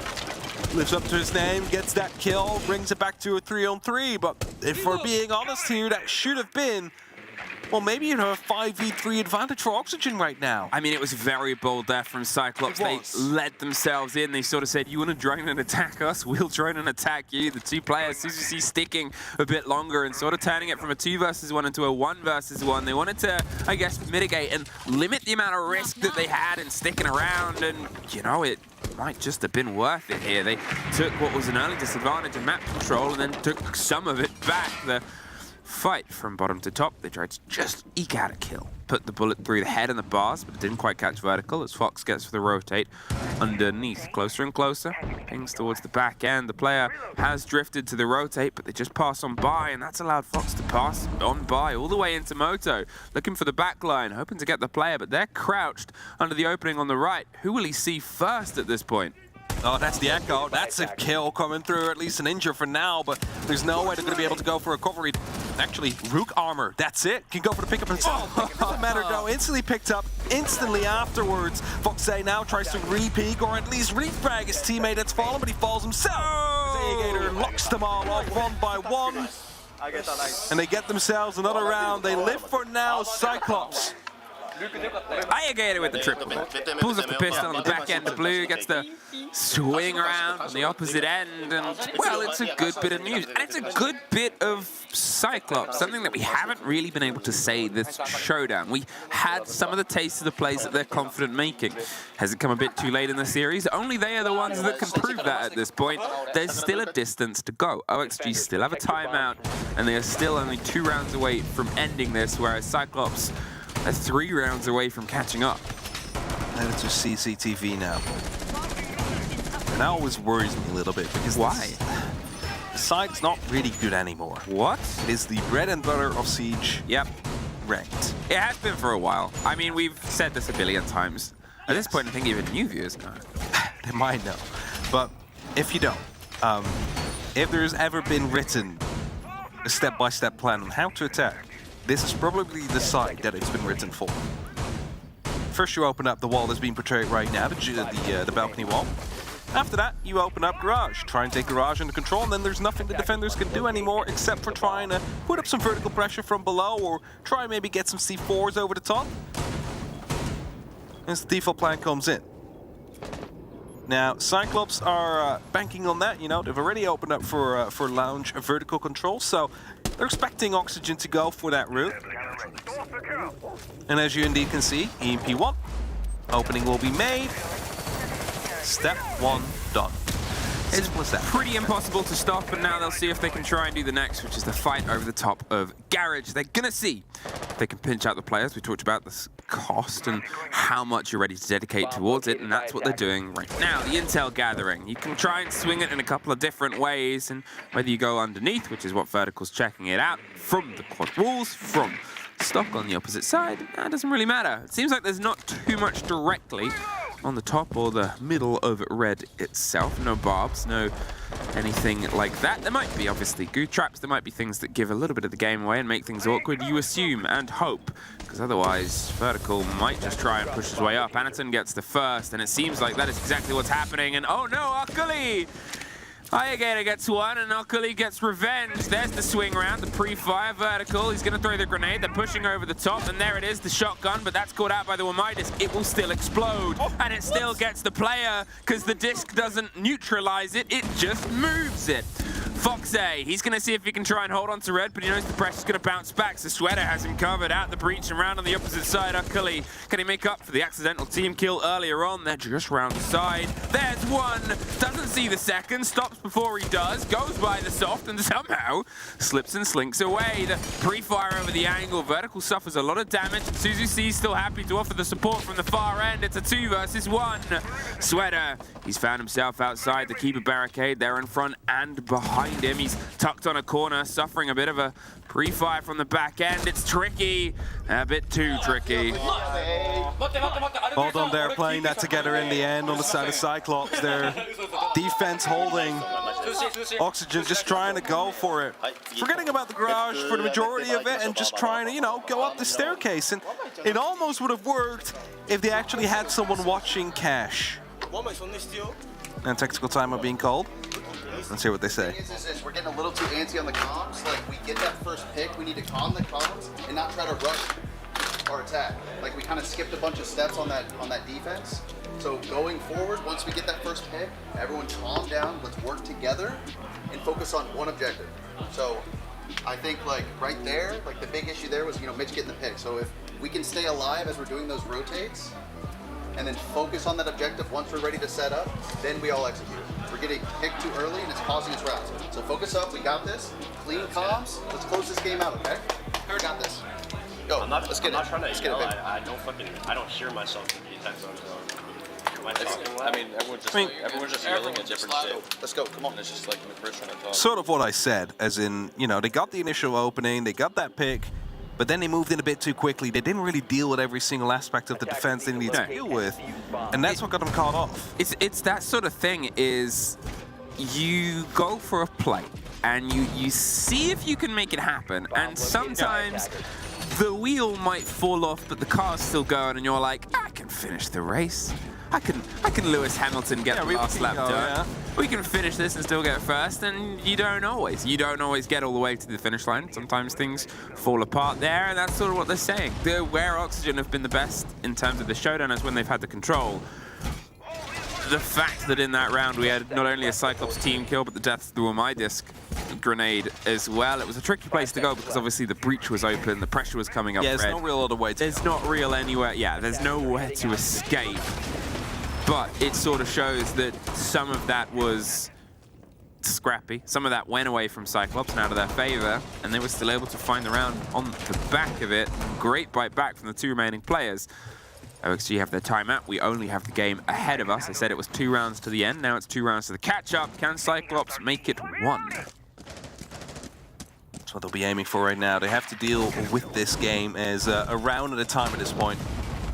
It's not match point yet. There's definitely room for error, slightly. But they cannot afford to lose this map, because then their dreams end. It's over at that point. Look at this, quick pressure on the back line of Strip. They've seen the open angle, and they're going to try and make the best of it. But with the hold being above, it's still something that you have to be aware of. You have to try and force these players into uncomfortable situations. When they're running in their pockets with, you know, things to remove utility, they're trying to draw their eyes out. They don't have smokes. They don't have the coverage of getting a plant outside of Capital bolts, which can be a little bit hit and miss, but it means there's not many of them to try and make that hit. If you want to do that kind of plant, it's risky. You also have the Echo on the board. You have Mirror. You have all this intel gathering from the side of Cyclops. I was going to say, you know, everybody is upstairs. All you really need to do is just get inside, use a smoke, have someone over the top watching the verticality that could hurt you. Yep. But Oxygen, of course, not aware currently. And the Echo drones, they make that a lot more difficult because those will only be popped out when they're needed. That hatch opening up, I'm not quite sure if Vegator is aware of that. That's definitely going to be a spot coming through. Oh. A kill as well. The Yokai drones now rendered, while not completely useless, still give information, but no stunts coming in from that. I mean, that's it. He wanted to play the late game. He wanted to see if he could utilize those drones from a bit of a distance. He didn't think he had to be on the site, and to be fair, OXG agreed with him. Now, I talked about those bolts before. They seem to be shaping themselves up to maybe apply some pressure and force a bit of movement. Sweater, he's suffering a bit from above, from the swing. He's concerned about Pit as our Cully is watching down on the hatch and hoping and anticipating, but there's the plant in the smoke. I said they only really get one go at this, and they got to make sure it sticks, and it seems like Cyclops aren't in a position to stop it. They pull back. Our Cully gets 1 kill on the route out. Dream suffers a scrape, and it's a 4 versus 3 now, as our Cully's able to double it down. Black Ray going for the back end take. A bit of a fight above here. Do they know about the player lying down on the other side? There's a ping roughly on a location, but how long do you jiggle? Dream gets one at the meantime. Doesn't see the full angle, but just needs the traces, and his only Dream left, holding on the double door. 18 seconds, waiting for the first to come. At this point, Cyclops can just try and defuse. They can just hold this angle. They do not need to swing this, and that's what I hope they do. They're still swinging it anyway, because they're Cyclops, and there's the watch down underneath. 5 seconds, another Cyclops round. Well done there, good retake. Plant somehow still came down. They might have had to reply a little bit earlier to that. But they managed to come out fragging, come out swinging to give themselves a bit of a numbers advantage there. And I mean, at the same time, it's like, do you at that moment take the gunfight? Like, yes and no. If you don't take it, they're not going to be like trying to run at it because, you know, you'll be shot in the back. But if you do take it, you waste some time. So it's a bit of the back and forth, and there was always the second player prone right behind it. But yeah, I agree. It's a bit risky to do that at that point. If you stay, if there was contact, there's a list of teams. Yeah. And please don't swing this, is the list. Yes. And at the top of that list, Cyclops. Is Cyclops. Yeah. If you were to have a list of... Cyclops' mentality is, can I swing it? Yes? Yes, you can. All right, that's it. Can I swing it? They never ask, yes, you can. Should I swing it? You don't even know the reference that you just made there by accident. Oh, what reference have I made? Can you swing it? Yes, you can. Whatever. Okay, sorry. I like how I accidentally make references. Even our Observer Easy, I was about to say... Yeah, but he's like ancient as well, so it's... I think he's just cool. Could be as well. He's threatening. I don't know if you heard that, but... No, they don't. Unfortunately, I think the way that you guys have mic'd up players, please mic up observers. All right. What can you do, HeroXG? You've had your timeout, it didn't quite work out, and you went for a pretty quick play, and this seems like you're doing something similar. You're cutting the hold in half. The break onto blue, the fact that it's softed off, the sudden amount that you've got in terms of locking off a rotation on this end, well, is it a pressure Cyclops are going to fall for? You can try and force that play around now, and you've put them in a tricky position, and it's Arcully playing around the top of red, giving them something to think about and stretch about that they're hoping they can force them off. There's Noyers on one side and Arcully dead on the other. I was going to say, it was about to be coming down to provide some pressure towards that hatch that just opened up, but the Lion drone, the drones just under his feet were enough to go for a pre-fire and get that kill. And Oxygen, they find the entry. Again, all they need is 2 rounds and they find themselves secured for playoffs. Now, slow it down. You heard what they said during the tactical timeout. You get that pick? Slow it down. Follow the steps. Don't overdo it. Don't rush things. And that's what they'll be doing now. They'll start angling themselves up. Still plenty of time. They're half of the course. If anything, a step ahead. Arcully's been a bit of a problem over the past couple rounds, and he's had, for a rookie, a great tournament as somebody sort of picked up and come straight into Tier 1 with a team that hasn't had a change in 3 years. It's always tricky, and, well, he's been able to at least hit out, get himself involved in some of these engagements, but the removal here, the fact that they can start trying to do this without the threat of him getting the rotate round on the roll of the Oryx is a big boon. The break on the hatches, the impact catches, and Kitchen staying a bit solid for now, but it's only really a matter of time till the barricades start to give them a little bit more support. Ooh. Oh. What damage actually done there? Might have been through some of the verticality there, or maybe even the small opening in the hatch, not quite sure either way. Hatch has been opened up. Now probably we'll see some pressure coming down from bottom main, as you see Sweater here, stopping any of the rotations coming back through. Well, he's actually going quite aggressive right here, he just wants to take the space. Yeah, he's driven himself inside the side. Iagator gets one, but if this goes unchecked, well, Sweater, what are you going to do? The kit comes down. Oh, there's a cam behind them, but Dream doesn't really care. Gets the pick, he's going to see if he can get the stick. They're able to stop one of those Maestro cams, looking for the bubble and looking for the fight, but it's a post plant, and they're going to have to retake. Sweater, how are you allowed to do that? Iagator does get an important pick back, but without that control of the hatch, without control of kitchen and above, it's so difficult to navigate. And now it's just Suzu C left as the only one on the ship. He's concerned about somebody watching the first rotate to the stairs. You know he's got to turn his back to somebody because it's being watched everywhere else. He's on a secret mission, but it's not that secret. OXG, map and series point. Sweater should have died like 3 times there, by the way. Look at, he was pulling out by the Evil Eyes, knew exactly where it was. It's like 3 people pushing him and he still gets one. Well done by him. Yeah, the back, yeah. I usually always do. I mean, I guess that's the sort of thing there with that Evil Eye. He crouched in the sight. You would have to go back and see what the dead player was watching at that point. And at one point it activated, it threw itself. They threw down a bit of something to try and stop it, but Impact EMP to temporarily disable, yeah. A little bit of temporary. And then a second. We heard Oxygen say as well, by the way, 1 round at a time. That's also what Cyclops need to be doing right here. Of course, the pressure is now immense. If they lose any of the next 2 rounds, it's going to be over. They are going to be going home. Entirety of APAC will be knocked out of the 6th Invitational by day 4. Could you do that to Dev Martyr and Mandy? Well, it's not me that does it. It would be Oxygen that does it at this point. It's like, yeah, I guess it's like a, you know, a metaphorical question. I wouldn't do it, no. An emotional question. I wouldn't do it to everybody at home. I mean, I want Cyclops to go on and win the Invitational as much as the next guy. Well, I'll be honest, Tap, right now, it's not looking It's not looking likely. No, definitely not. It's looking very unlikely. But, you know, it's still possible at this point. They're not out yet. It's 3 minutes. That could decide whether or not they will be, though. It's never ideal having to make a rotation within C4.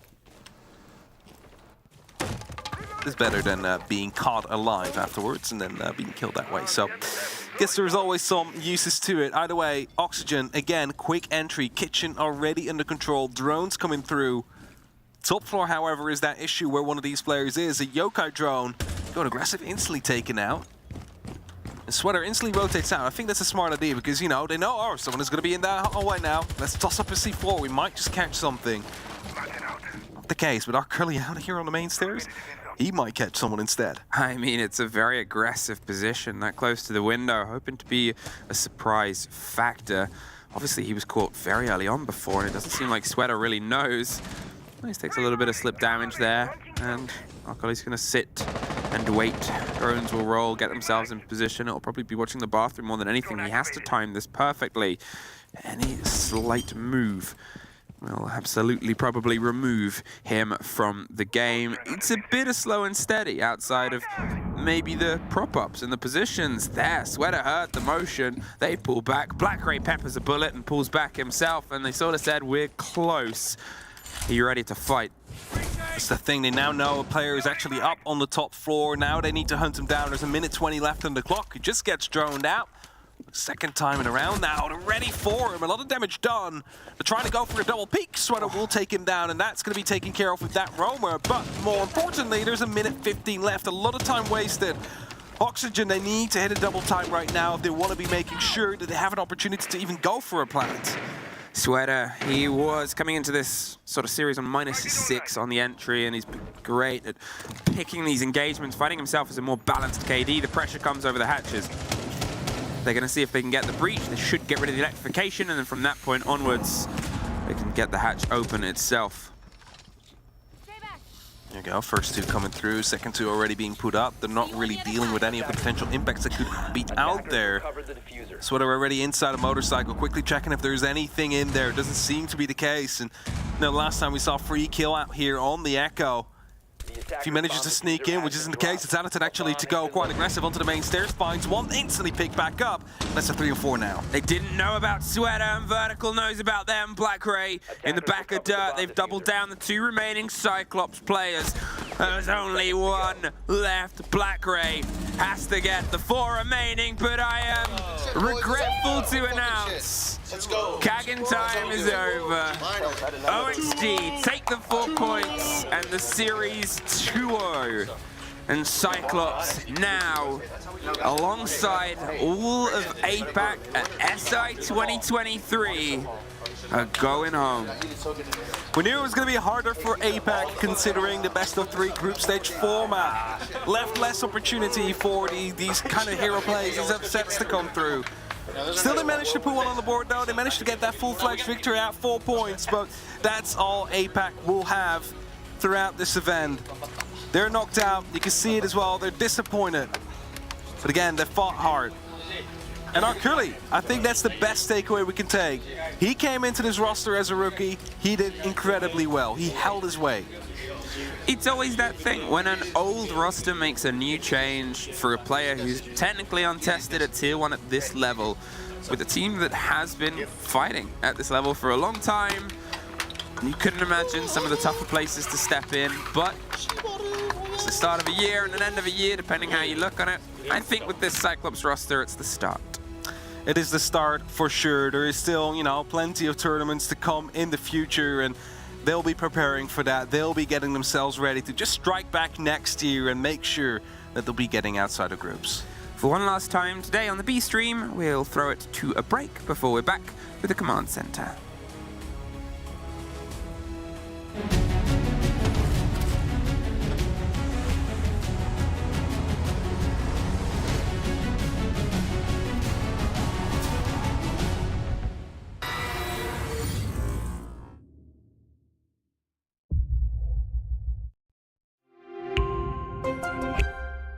I'm Nicholas Mortson, but you know me as Pingu. I'm a two-time Rainbow Six Siege World Champion and former top Rainbow Six Siege player in Pro League.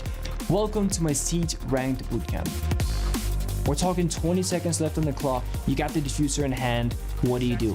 Play the way that you're comfortable with, because you have confidence when you're in this position. That is when you're gonna be at your very best. Good luck.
Thank you.